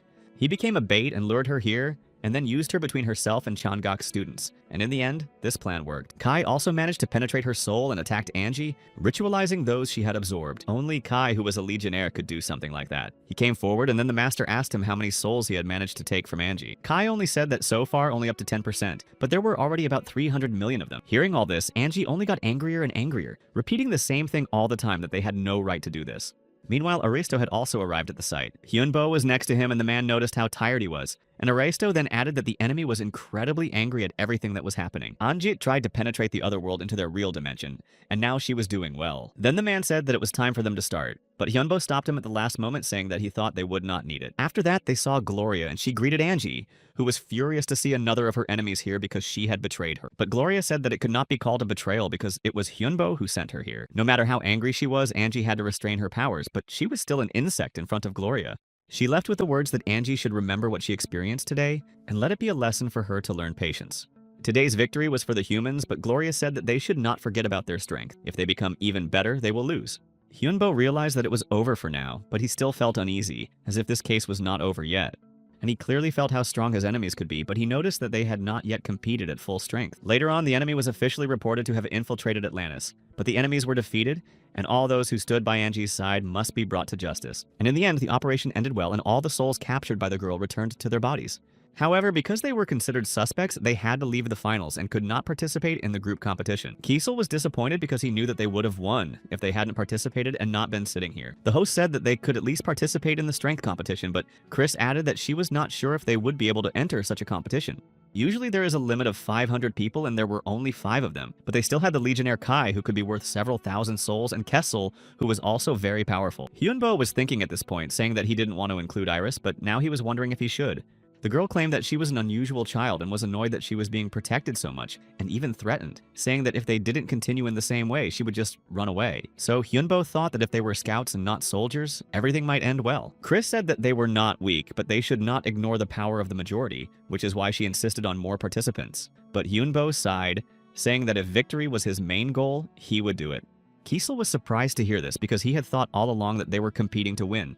But now it became clear that the host wanted to test his limit in this match. After all, they are guaranteed safety here, so this is a great chance to test their limits. Chris thought about it and said that she liked this option, but she wanted to prepare for it properly, so she left. Kai and Kiesel also said that they were going to prepare because they couldn't just have fun. And then Iris added that she was going to prepare for this competition as well. After a while, the boy was alone in the room and silence reigned. Eventually, he decided to go to the meeting and was noticed by Yong, who said that Hyunbo was meditating too much, and then added that he had already had a few drinks while waiting for the boy. In fact, the young man was surprised to see him, as if he did not expect to see the former director of Crepe. Then I started talking about the Magicians Association and how impressive it was because there was an incredible amount of different alcohol. Hyunbo sighed, saying that Yan had come in later than he thought, but the man apologized, saying that he was busy. Then the protagonist asked if he had prepared the contract, and Yan told him that everything was ready. He had created it himself, but despite this nuance, he would not be able to break this law and contract himself. The rules were simple. If the guy destroys the organizations, he will show him a better option for the future. And these organizations were Asgard, Agronaut, Onom Rio, and Murim. However, Hyunbo didn't understand why the Heavenly Demon Clan was taken away, but Yan said that there were no players he needed there because the class system was too hard and they would spend too much time to solve everything there. Hyunbo knew that this clan could be very difficult, so he was glad that he would only have to destroy the others who were weaker. The mission will be completed on the last day of this year, and then the guy will go back to his base. Later on, the Association of Mages announced another news to the whole world. Now the word battle is a match of 5 teams instead of 3, and all teams had to compete without preliminary matches. After some time, people gathered in the stands and had to congratulate the teams that would participate in the power battle. The first to enter the ring was the Dragon Association from Merim, and they were greeted with applause from the stands. Asgard was from Northern Europe, and they were the next team to enter the arena. Then came the country of Samurai, the country of ninjas and Onmyoji. They were a great country of the East, so the Onom Reo team from Japan entered the arena. Next came those who inherited the names of the heroes of Greek mythology, the Agronauts. But after a while, someone else approached one of the team members and started shouting at him, trying to draw his attention. But later, everything quieted down because the only team that came out for the match was a 5-person team, which included a necromancer, the Lord of his Evil, Won Hyo. Behind him was also a dragon, and although they were the only team with so few people, they looked very confident. People were happy to see them here because they thought it would be interesting to see the dragon during the battle. The whole association was waiting for this competition, so they prepared a special arena for it. But then Henbo's team entered the arena and he was about to say something. At first, he just thanked them for their time, and then he said he had one thing to say. He turned to the 4 groups he was going to compete with today and added that he had one piece of advice for them. Hyunbo said that they should all join forces because otherwise they would not be able to win. He agreed to give them a head start for the first 30 minutes of the battle, but the participants did not understand what this guy was up to. The hero was confident in his victory, and now the others were even more curious about what he would show. That is why it was decided to start the battle as soon as possible to see what would happen. As soon as it was announced, the space where they were to fight began to expand. Now it was not just an arena, but a giant place where the battle was to take place. Araisto said that there was no time limit and they would fight until one team won. That's why the teams moved forward to start the tournament. They all communicated with each other to keep an eye on the enemies, and it was reported that the target was moving in their direction. That is why Onamrio's team prepared for the enemy attack. The captain was confident that the group would be able to defeat him as soon as he was in their territory, but they were overconfident, so at first they only heard advice in their favor. They were told that it was better to find the enemy and find out his capabilities to have a chance. But apparently it was too late because Hyunbo's army had already begun to move rapidly in their direction. He could have summoned more than 5,000 evil spirits, and among them could have been not only this evil spirits. Seeing this, the team really began to worry because they had not expected something like this. They were the first group to compete with him, so Hyunbo said that if they could last 10 minutes, he would give them a second chance. The team began to realize that they were trapped because Hyunbo only continued to summon more evil spirits to him. In addition, he still had strong subordinates who were too difficult to get to. Then the guy decided to show them the timer, and the young man apologized, saying that the team had even lasted 15 minutes. Then Hyunbo just took a step forward, adding that they were really good. But then he added that, as he promised, they would continue this battle as a second chance for Onamrio. They didn't know what was going on, but Hyunbo explained that he would allow them to heal their wounds and recover. He added that it was a great battle and they would see each other later, but the next round would be tough. Then Onamrio just watched as this guy and the team moved away from them across the sky. It was at this point that the captain could not stand it and turned to his assistant Suzuki. He ordered them to immediately start a new search because now their target was any other team. After a while, they found Asengard, and Magni, who was the leader, was surprised to hear that they wanted to unite. Alexander, who was the leader of the Argonauts, was serious about it, although it was strange that someone was afraid of a team of 5. Magni did not want to join forces, so he just said that Alexander had disappeared from his sight. He added that he would have loved to destroy him, but he couldn't destroy someone who was in the form of a lion, so he considered Alexander lucky. Then they went back to prepare for the battle, but then they heard a voice. It was Kessel, who noticed that the alliance had failed and offered to help, asking his master if he could figure it out. Magni was surprised by what he saw, but now he also began to realize that it was serious. Then Kessel stepped forward and Magni asked if he was going to bring anyone else to fight. But at that moment, an ivy appeared out of nowhere and tied Kessel up and lifted him into the air. Magni then said that they didn't care about the fight and that Kessel should just be destroyed and sent to the ground. But he was already on the ground saying that the roots were too weak and Magni was too safe. It was hard to combine the two tactics at once, but it was no longer just a joke. Then, while the others were still in the dark, Kessel used a 3-body transformation and split. After that, he and his clones rushed the team, intending to have some fun with them. After a while, everything started to burn and the Asengard people were unable to get up after numerous blows. Alexander was nearby, and that's when Magni turned to him again, frustrated.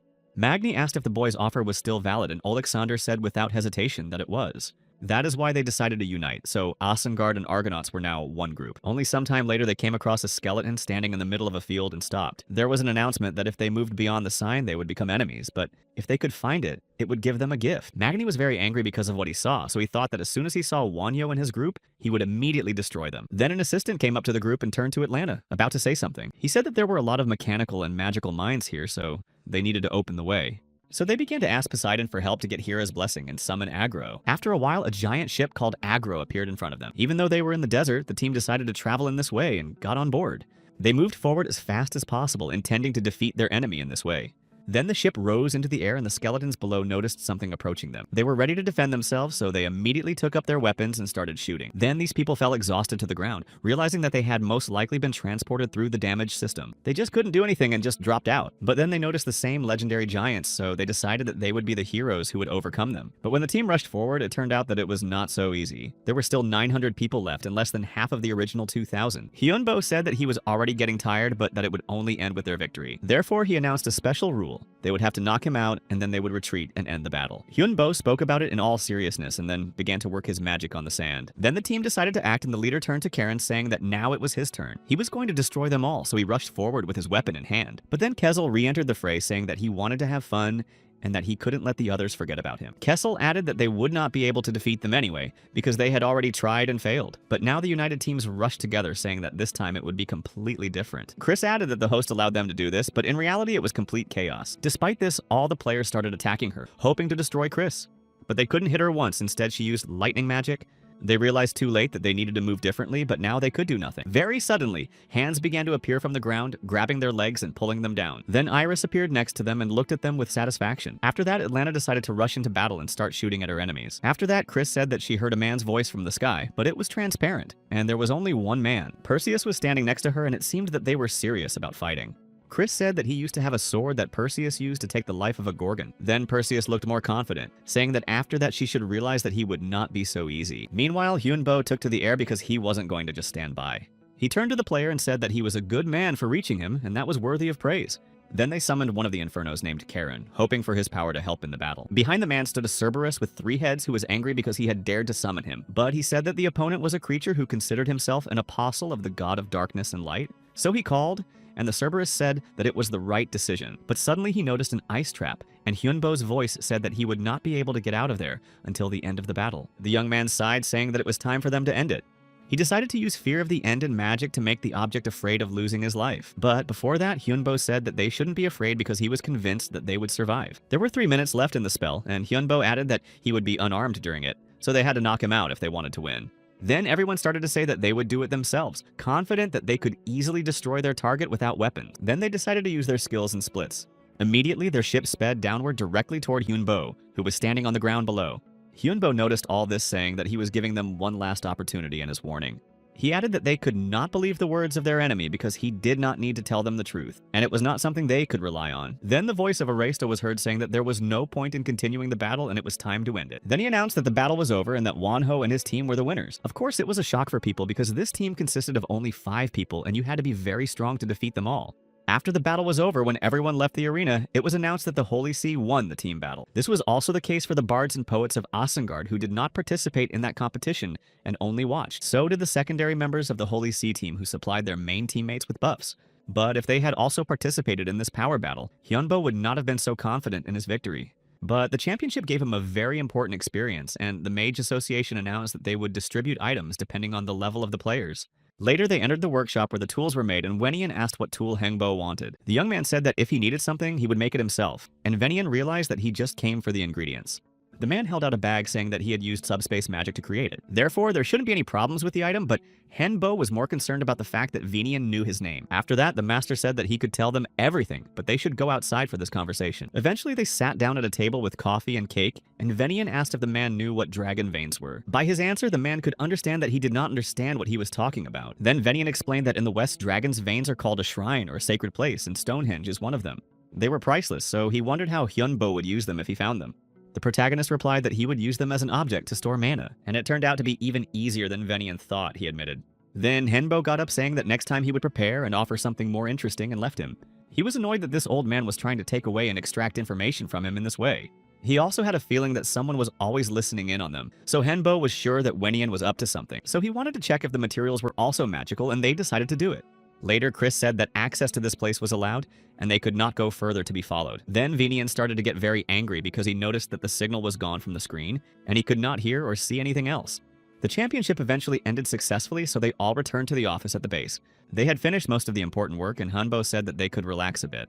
But Kiesel was just sitting there staring at the same spot, so the boss realized that something was wrong. Then Kezel explained that the more he looked at it, the worse his seniority got, and he looked angry and disappointed. It turned out that he was watching a video of the clearing of the second C-class dungeon, and it was strange that someone had time to film it. Hyunbo agreed because this dungeon looked easier than the one they had cleared. But he and Kai had already resolved those issues and let go of their grudges, so only Chris was left. So she added that she was just an ordinary wizard from the people, and Kiesel asked if she had any resentment or anything like that. Chris replied that if she had, she would not have been able to reach a high position in her life. Then Kiesel asked her why she decided to do this in the first place, why she set a goal to reach such heights. But it turned out that Chris didn't remember anything at all, and she couldn't say or give an answer. However, she added that there could have been a very serious and good reason for this, and she is sure of it. Now she also had a purpose, so Kiesel suggested that she should understand why she needed it. But then Kai said with the help of telepathy that they had a new important thing to do. He added that those who remained sent one person here. The Remnant was a union of all the races that were a minority, but Hyunbo did not understand why they chose him. Then he thought that it might be because of Iris. Kai also confirmed that he thought the same thing, and the person they sent said that she was an aristocrat. Kessel only heard about it and thought that if she was an aristocrat, she must be a vampire because they are not human, but liked to play monarchs. Chris then also added that she thought it was a vampire and that Iris was their target, so now she needed to be protected. Hyunbo called her to him saying that she should remember that the choice will always be hers, and whatever she chooses, they will always be on her side no matter what. Iris clearly stated that she would like to meet other vampires and she will not give up on this idea. The third place finishers were also a faction of vampires, and that's what they were often called. But the Forsaken were created by the dragon, he was their creator. It was said that the ancient dragon created them by gathering all the Forsaken races, and now he is still sleeping. But out of those three factions, it was the aristocrats who came to them. They were a faction of ancient blood, but Hyunbo agreed to meet with them, and a short time later they entered his home. Hyunbo greeted them by telling them his name and that he was Iris's guardian and godfather. But the man was more serious, saying that he was sorry for keeping his guests waiting so long. Hyunbo replied that they were not particularly expected guests, so he would not have even come in if it was not for Iris. And then the man asked where the girl was. Then the young man called for her, and a short time later, Iris came out to them, surprising them. This reaction even scared and embarrassed her a little bit, so she came closer to Hyunbo and grabbed his clothes, and then the man apologized, saying that they were just happy to see her. Hyunbo suggested that they get to the point and asked why they were meeting with Iris. The man replied that they needed to get her blood, and hearing this, the girl was even more frightened. It seemed that he did not know how to express his needs properly. Therefore, the man immediately apologized, saying that they only needed part of her blood and that their real goal was survival. He was the only one of the ancient blood faction to be able to awaken, and they are in a terrible state due to the decrease in mana throughout the earth. The concentration of mana in their blood has started to drop a lot lately, so their gene has also started to get much weaker. And Galleon found out that they could regain their power if they got the blood of another ancient vampire, which is why they came here. Kai was very angry that these people had come here to make Iris sacrifice herself for them, period. Kessel, in turn, along with Chris, were already prepared to fight, saying that in this case, it would be easier for them to just disappear, and for her it was a great chance to get materials for experiments. But Iris stopped the three of them, saying that they had to wait because these people had just come up with their own way of solving the problem. So the girl said that they first listened to their conditions and desires and then decided what to do next. Galleon added that there is another way, namely that they sacrifice themselves and not Iris, as it was said in the first case. The man said that they could absorb him and then he would simply become part of Iris's blood, thus also saving their gene. Then Hyunbo looked at the girl and asked if she could do something like that at her age. Iris could, but it was clear that creating a blood relative in this way was too difficult, especially when the chosen one was very strong. So she suggested absorbing a weaker vampire than him. But Galleon burst into tears, saying that they didn't have time, and if it wasn't the blood of a better vampire, they could disappear right now, so he begged them to do it. But Kai stood up for Iris again, saying that she shouldn't sacrifice herself for someone else, but the girl said that she wasn't. She might just become different by receiving his memories and experiences, but in return she would just fall asleep during this process. Kai continued to say that it would be too hard for her because Iris slept for a very long time without it. But then they were interrupted by Hyunbo, who turned to the girl and said that she should make the choice she thought was right on her own.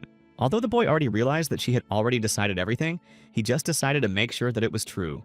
Iris just thanked him for this freedom and then apologized to Kai because it was obvious how much he was worried. However, a short time later, the girl approached Galleon and bit him on the neck to absorb his blood. Iris then ordered her first blood relative to find everyone else, and that she ordered them to listen to Hyunbo until she was here. At that moment, the young man asked if they were going to go and rescue the others, because it seemed like they were going to stay here. But one of the vampires said that this was not the only order from their new leader. It means that he has completely changed, because when the blood exchange takes place, you can become a completely different person, and then Galleon added that Hyunbo doesn't need to speak so formally. Hyunbo exhaled, saying that he would do so, and his first order was to find all his blood relatives and become the head of the aristocrats. Galleon only thanked him by bowing, for this order was indeed very merciful. After he left, Kessel went to his master and asked if it was a good idea to send him there alone. Hyunbo asked him how strong he thought the Galleon was, and Kessel said that the Hyrota of the Association of Magicians were quite unequal, and as for Iris, they would no longer be able to call her little after this, so they were sure she would become an incredibly strong lady. Hyunbo said that her awakening would start just in time for the operation to rebuild Africa, but the guy still had some plans. They had a new job, namely a request from Grey Market that a new sea-level dungeon had appeared. Forces all over the world were set in motion to complete dungeons of this rank, and at the same time, excluding 6 dungeons in Africa, the rest began to be completed. Hangbo also started to go along with the Golden Black Hole Guild and later left saying that it was all too weak. Richard agreed with him and added that I thought that this level of dungeon would be a little harder, but now this place did not resemble rank C at all. Thus, absolutely all dungeons in 4 months except for those in Africa were completed, and then Henbo had another meeting and arrived at it. This man apologized, saying that he came very unexpectedly, but it was really important. He had just heard that the necromancer doesn't like to waste time, so he got to the point, saying that SNU wants to cooperate with him. For some reason, the main character was very surprised by the words about such cooperation, and for some time he thought about whether he needed it. This man said that there are many factions in this organization, but theirs is engaged in body replacement through artificial genetic manipulation. That's why they decided that genetic and surgical modifications were not enough. So they wanted to ask him for help because a necromancer can artificially influence souls. Then he held out documents about unsuccessful cases of genetic manipulation and modification, and they encountered various results such as vegetative state, loss of consciousness, paralysis, and so on. Hyunbo was interested, but he realized that if he became a part of this project, the general opinion about it could become his weak point. So the guy apologized to him and said that he would have to refuse, although the representative of the organization was sorry to hear that. Therefore, Hyunbo said that he could help them to restore the injured patients. The man smiled again, thanking him and adding that it would be more than enough. The protagonist realized that in this way he could maintain good relations with this organization and not become an enemy for other forces, so it was the only right way. Subsequently, an operation to restore Africa began. The reason why this operation was called that and not a dungeon clearance was that Africa was not controlled by people. In order to regain control of the continent, it was necessary to pass through the Atlantis dungeon. The base of the operation also gradually began to move through African waters. On the 4th day after completing the conquest of the C-rank dungeon, a real war began to restore the mainland. From there, monsters began to move out, and only as the groups approached closer to the shores did they become more and more numerous. Hyunbo was one of those who arrived there, and he immediately began to use his spells to facilitate the advance. Then he began to call the dead creatures who wanted to get their lives back, and eventually they appeared. There were many demons and skeletons, and Hyunbo was sure that this was just the beginning of a war that would be very difficult for them. After some time, they were able to reach the shore of Africa and immediately set up a fairly large camp for the players who agreed to participate. Of course, the forces of the Allies vary greatly for such operations, and Hyunbo already realized that Commander Kang Hyun would definitely have a hard time here. Then Hyunbo apologized to Iris for calling her here because she had just woken up, but she assured him that she was fine. He only stopped himself at the last moment because he automatically wanted to pat her on the head, as he had done when she was little. Hyunbo thought that Iris was using the baiting abilities of vampires, but then added that she was careful about it because it could cause problems. After a while, she found herself among the monsters and was there when they tried to attack Iris and began to use their magic. The vampires were also there, and they watched her, saying that their leader was really beautiful and incredibly powerful, so they didn't regret having her as their leader. They were going to move on for her sake. It was their first banquet, so the food had to be chosen very carefully. After a while, a group of giants also arrived on the shore and walked across the water and easily found their way to the right place. Hyunbo asked why they were already here, so they were going to use them at the entrance to the dungeon, but the commander said that they had received reports that other allies had been attacked by monsters at night. That's why they had to use the giant squad earlier than they originally thought. Kang Hyun asked the boy if he did anything to stop them from attacking them, but Hyunbo said it was all thanks to the Masters of the Night. The commander realized that he was talking about the Forsaken, and with a short answer, the necromancer confirmed his thoughts. Kang just sighed, saying that they were on their side now, even though the night was limiting them.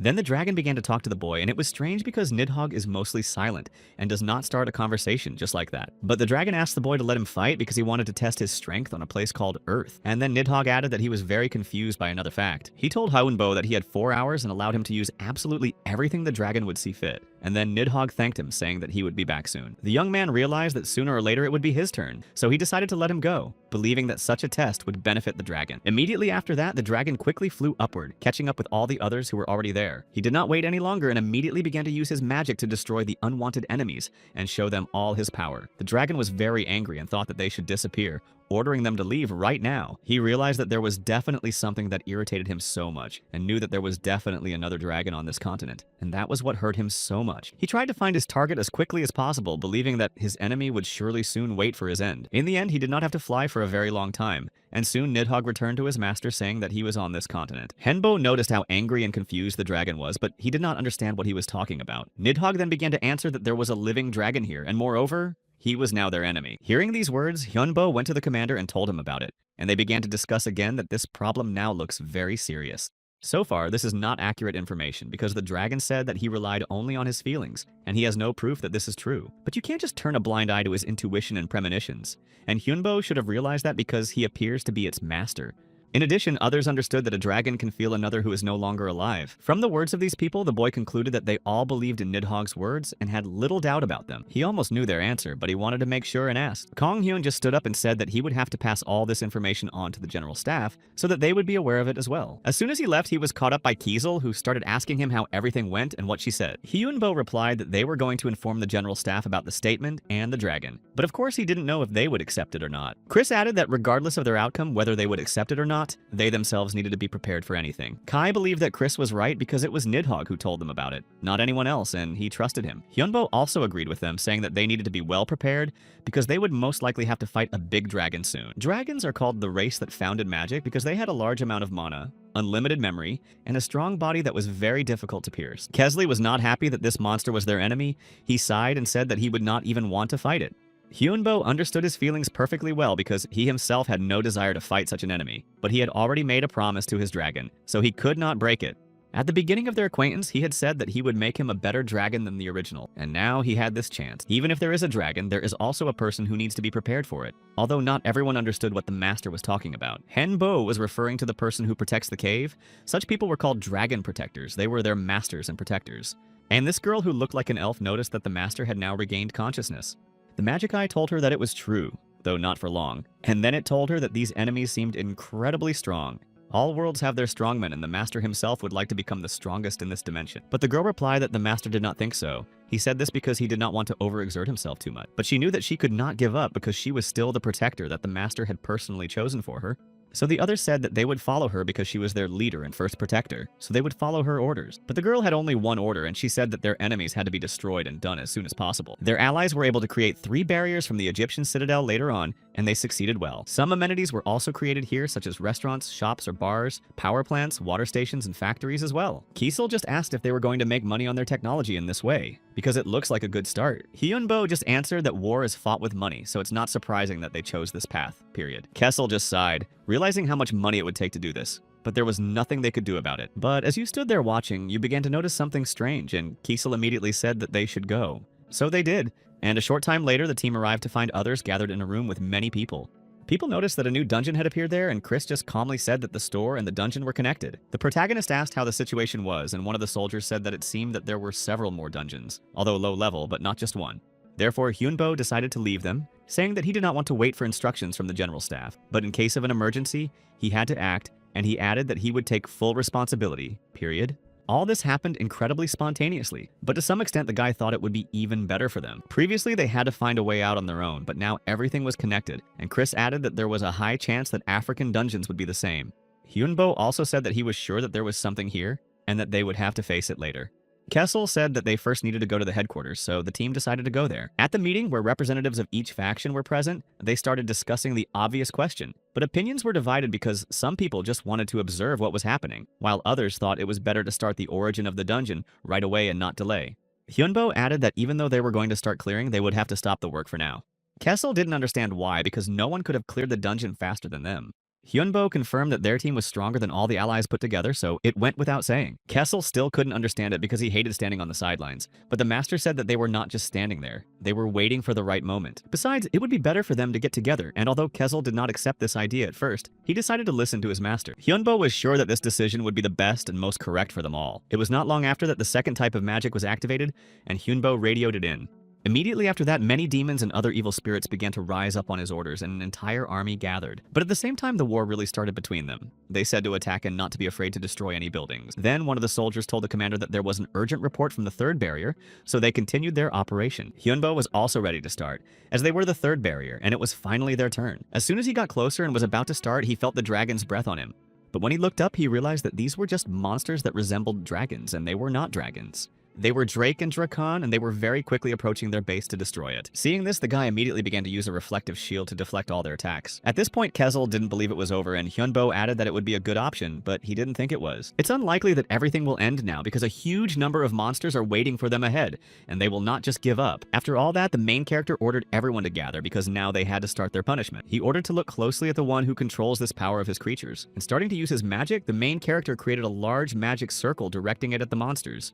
After a while, all these giant golems began to fall to the ground, unable to withstand the power of this spell. Chris said that he was good enough with will and sacred power together to create a powerful spell. Meanwhile, Kessel and the others had already gotten further and were able to find the girl who was the dragon's protector. He didn't start the battle right away, just said that it was better not to behave like that. Then he added that he thought she was cool and he liked the scars on her body. Kiesel was in his usual style and then offered to have tea together, but without a guarantee that she would be able to drink it with her own hands. They were ready to start the battle, but more creatures appeared on both sides. She immediately asked Duran and Honri why they had come here at this time. They replied that their plan had failed because of Ciela and they all needed to retreat immediately. They discovered that their opponents were backed by a legion and a team of vampires. so they couldn't win. Then a giant eye appeared and told them to retreat immediately. Kessel looked unhappy again, saying that he could have caught her right away, but Ciel was just running away. First, Hyunbo said that they needed to deal with the other monsters and then go after her, period. He immediately went to the headquarters to tell them all about it, and started by saying that they already understood a lot. The vampire who had been bitten by Iris was with him, and he introduced himself as a vampire from the Left Behind, and he wanted to ask one question, but then one of them asked him if he was really on the side of the humans. They believed that monsters could not be on the side of humans, and some of their subordinates disappeared because of vampires and even had evidence of it. The Galleon apologized, saying that it had nothing to do with them, because he was sure that thanks to them, many more people were able to survive. But the man could not restrain himself, telling him to stop talking to him because he was a monster. But Galleon said that this man also survived thanks to this monster. Then Hyunbo said that he understood why they were not believed, but vampires had existed since the creation of the Earth. Therefore, he could guarantee that they were their allies, not their enemies, and it was much more important to work together now. All of these monsters were C-class dungeon bosses, and so far they had managed to trap them so that they would not escape. The commander has already realized that this battle is likely to be difficult despite the fact that he managed to fight back at the first stage. And if these are the subordinates of the main boss, then most likely he can really be a dragon, as Nidhogg reported earlier. Later on, Galleon came to Hyunbo and Iris to tell them that a priest of darkness had come from the nest. It was the girl who was standing next to him, and she greeted the necromancer and his other men. Despite all this, the guy was quite skeptical about this conversation and remained cautious. The protagonist felt that this woman was not human because he did not feel any vital energy from her, as if the energy was opposite to that of humans. Then the girl said that she had stayed at the nest of the pitcher's maws by order of her master to take the boy there. Hyunbo decided not to refuse, but said that he would ask her one question first, and the girl agreed. The protagonist asked when he would be able to return back, and she replied that the fastest option would be half an hour and the longest one would be a whole day. Hearing this answer, he learned everything he wanted to know, so he said that he agreed and would go with her. Chris then spoke up, saying that she knew this woman was a robot, but she didn't think it would be an Autobot. Finally, she walked closer to the portal and invited Hyunbo to follow her so that they could go to the right place as soon as possible. Of course, he went there with his team, and in a few seconds they were on the other side of the portal. There, the girl approached her host, who had been playing video games all this time and didn't even pay attention to the new guests. She approached him, saying that the limit for the game was 6 hours, and according to the rules, now the limit would be halved to 3 hours. This child began to cry, saying that it was unfair and begged him not to take away this time, and Hyunbo noticed a silver dragon in front of him. But then the child stopped crying, saying that he had to see the guests off and saw several people behind him. Then this boy smiled and addressed the main character, saying that he really quickly felt his energy. Kessel noticed that if dragons do exist, then Gloria was unlikely to have used her full power, so she must be even stronger. Hai said that this was impossible because it was not a creature for a dungeon of this rank, it was much stronger. Then the boy said that in Africa there is a dragon, and they are the same creatures, that is why he felt it all so well. Chris was a little surprised to hear that he was also a dragon, and the boy replied with a smile, but added that he was still small. At the moment, he appears to be the only living dragon on the whole Earth. Hyunbo then asked if all dragons were as strong as him, but the boy said that they were not, because he was special. The dragons left this world to survive, so he was left here alone, but his assistant added that he was still a child and not an adult dragon, so he could not do much. And then she explained that the people they had met were the dragon's guardians, and that they were not yet strong enough to defeat those creatures. But the boy said that he could give these people a chance to increase their strength if they became his guardian. Hyunbo returned to his team, asking what would happen if they refused his offer. But the dragon replied that they should not worry about it because it was just an offer, not a condition or an order. There are many advantages to being a dragon. The first is an incredibly long life, as it can live 5 or even 20 times longer than humans. The second advantage Kesla likes because he can be physically stronger by about 5 times, and this is exactly what he is working on. Hyunbo had already guessed what the third advantage would be, most likely the treasures left by the dragons, and at this point Chris's eyes lit up as well. And the boy confirmed it, saying that if they became his guardians, he would be able to share this power with them all. However, he did not finish yet and said the fourth advantage, saying that he would be able to share the body of a dragon with them. Their blood and meat are the best ingredients for elixir, and their bones are the best ingredients for weapons, so they will most likely need it. And the last fifth advantage, the dragon was willing to share its defense magic with its defenders. Hyunbo was silent for a while and then said that they needed time to discuss and think about it, and the boy agreed, telling his assistant to guide them. Soon after, the whole team left his property and continued to discuss what they had heard from the little dragon for some time. Kessel would have been happy to sign such a contract because he believed that it could be the perfect chance for them to become stronger.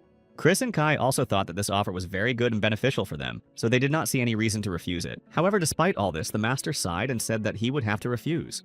Chris didn't understand his position at all, asking why he was going to do this because It could have been a great experience, but Hyunbo explained that he had become strong and wanted to become even stronger in order to survive. Chris said that it would be even better, but Hyunbo pointed out that this was their problem. Hyunbo was really afraid that by doing so, he would just relax because of the dragon's protection and stop moving at the pace he hadn't set. When he gets stronger, he always thinks that it might be enough, but it's not, because he always needs to become even stronger and more powerful than his next enemy. And if they get this power for nothing, they will hardly be able to find a way to become stronger than their enemies in the future. The master was really afraid of this and cannot afford to feel so safe, but he added that he does not force anyone to make the same choice as him, and they are free to choose for themselves. Hyungbo added that this is even in order for them to do what they think is right for them. Kessel then started to speak first, saying that he was very loyal to his master, and he would like to keep their contact as it is now. Kai also said that his master had fulfilled his wishes, so he was going to follow him further. But suddenly the young man stood up saying that they were leaving this room, so let them make a choice for themselves and not for him.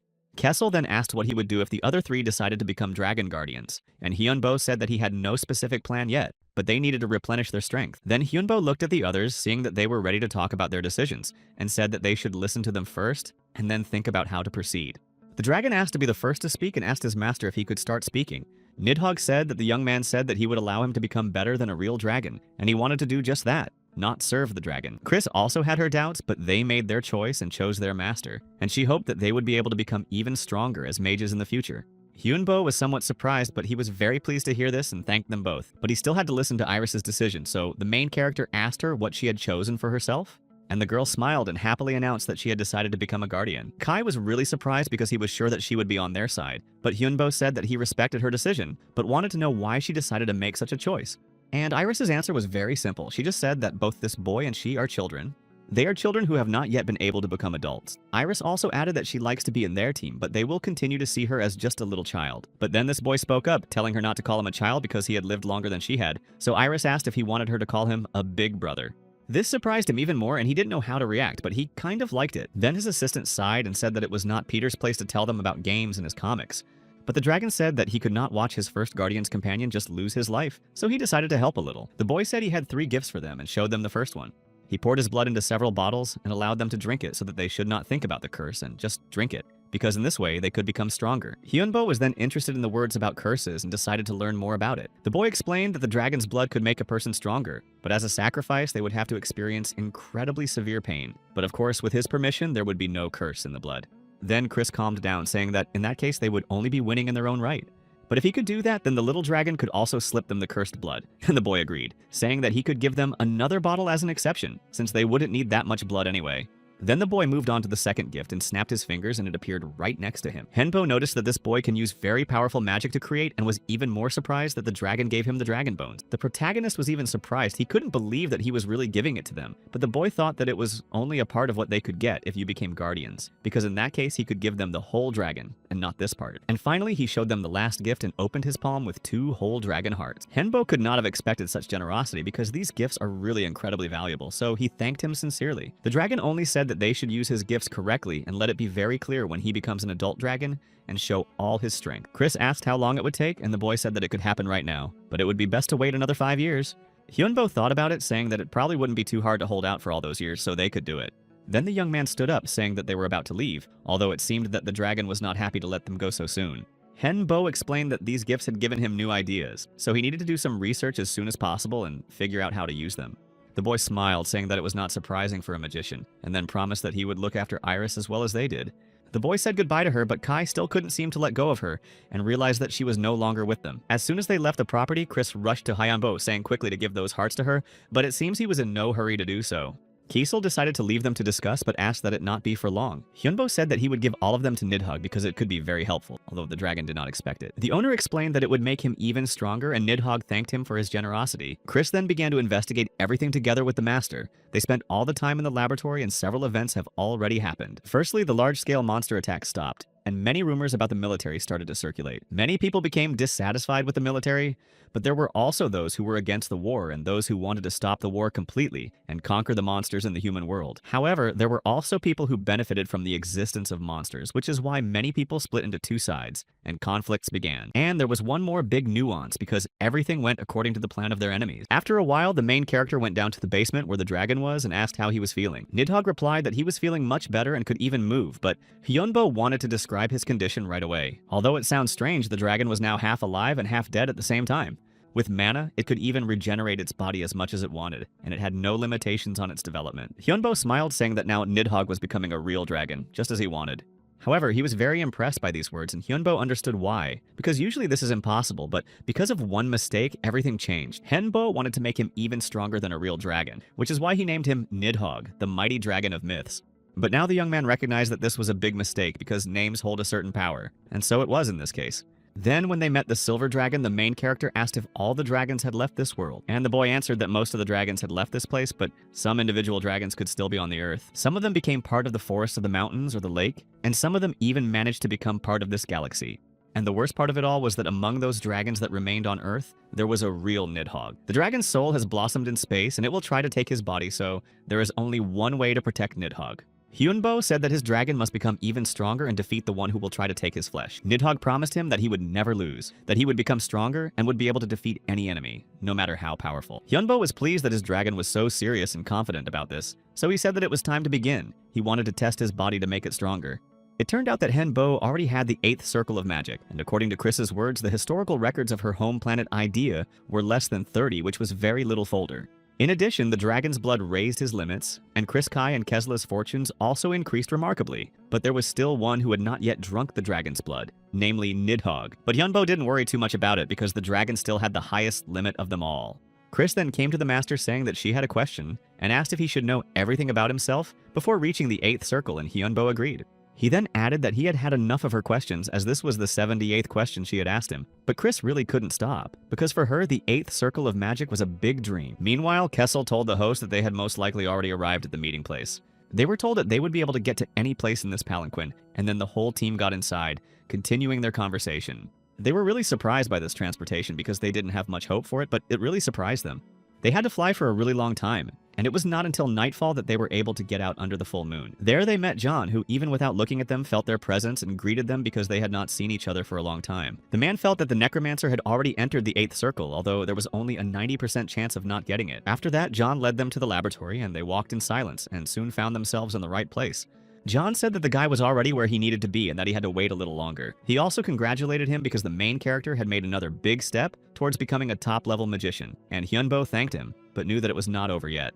After that, Yeon asked him what he thought about what would happen in the future world. Without even waiting for his answer, he assured him that it would only get harder, and he could not wait for any indulgences. Those who want the war and those who are against it are not enemies, because now everyone was for themselves. It turned out that it was because of all this that everyone was allowed to live with respect for each other, and at least such conflicts stopped happening. But now society needs to be governed by a strong minority, not by a weak majority, and the guy was in full agreement with his opinion.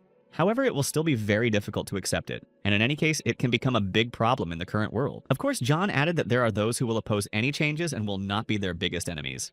The man said that he would like to talk about this for a longer time, but they don't have much time, so they need to start right now. Hyunbo didn't speak out loud, he just thought about the sacrifices that need to be made on the altar. And if John goes up there himself, it is logical what the result will be. John said that the price for the opportunity to see the future was incredibly high. He tied his hand and turned to the boy, saying that he should do the same. The young man took hold of the rope, asking if they would have to stand in front of something big and strong. Youngbo only replied that it was better to do it if he was afraid that he couldn't pay the price. And then the man added that it wouldn't affect him badly and wouldn't hurt him, so he shouldn't worry. Hyunbo did as he said, saying he would believe him, and tied the rope. When everything was ready, Yong clapped his hands and said that it was time to start. And then they stood opposite each other. After a while, the boy saw a giant dragon in front of him, which began to roar at him and attack him. He began to make his enemies disappear and become part of his body and soul, continuing to attack the entire team. Hyunbo has already noticed that this is a destruction or absorption. He watched in horror as the dragon destroys absolutely everything in its path. For a moment, the protagonist was even afraid that there would be nothing left after the fight with Nidhogg, who managed to take away the dragon's body. The guy continued to observe what was happening. He was in a great shock, but realized that this is the worst-case scenario for the future. Even after returning there and receiving the great power, it was not enough for them, and Hyunbo realized that he had to become even stronger. Then the whole team came up to the master. They were all very scared when he stopped moving, and were happy to see that he was okay now. However, Hyunbo himself did not remember the moment when he stopped moving, because all this time he was at least in minimal movement. He said that there was no need to worry because while his soul was looking at the future, it simply did not react to what was happening in the real world, and he hoped that Hyunbo would be able to learn from what he saw, because the price for that was damage to his internal organs. Hyunbo thanked him, saying that what he had seen with his own eyes would not be in vain. Drops of blood flowed down his face, but the man said that in any case, the future that the boy saw could always change. Then Hyunbo noticed that Jean was getting worse, so he asked Kiesel to help him, and added that they needed to go back and discuss the future he had just seen. They arrived home and put exhausted John on the bed to rest, and eventually the man fell asleep. While the team continued to discuss what had happened, they began to worry that they might all disappear after what happened. But the owner said that this future is not yet certain, but in any case, they need to prepare for the worst case scenario. Chris said that they would have a lot of work to do, and that they should not waste time because anything could happen at any time. Hyunbo then suggested that they should first do the most important things that they had been putting off for so long, and he meant putting off the points they had received earlier. Realizing this, Chris came up to him saying that she would be the first. She added that she hadn't had as much of a breakthrough as Kessel and Kai, and in this state she would just be a hindrance to them. Hyunbo thought that this was true because now the weakest among them was the chair, even though she had been one of the strongest before. The owner turned on his phone and looked at her stats, seeing that she had 199 unused points left. But then Hyunbo informed him that she had received the 7th Circle of Magic, and Kessel immediately congratulated her like everyone else. However, Chris still thought that she was not as good as the others, although Kai and Kessel thought differently because she had gotten a high Circle of Magic, and there were almost no such powerful mages on the continent of Idea where she used to live. In any case, she was pleased to receive all these congratulations and was a little pleased with herself. Kessel was the next to call up, saying that it was his turn and he really wanted to improve his skills. After that, the master asked what he wanted to improve, and Kessel said that everything except sacred power and dark magic. He had 61 points left, but Hyunbo first drew attention to his race, namely the Gray Spirit, and the guy thought it was quite interesting. But his stats were really very high and it pleased both him and the rest of the team. Since he was finished, Kai said that he would be next and added that he wanted to increase only magic and nothing else. Hyunbo looked at his stats and said that in addition to his stamina, his stats had already increased. Kessel was immediately disappointed and emotionally exclaimed that he had lost and started swearing.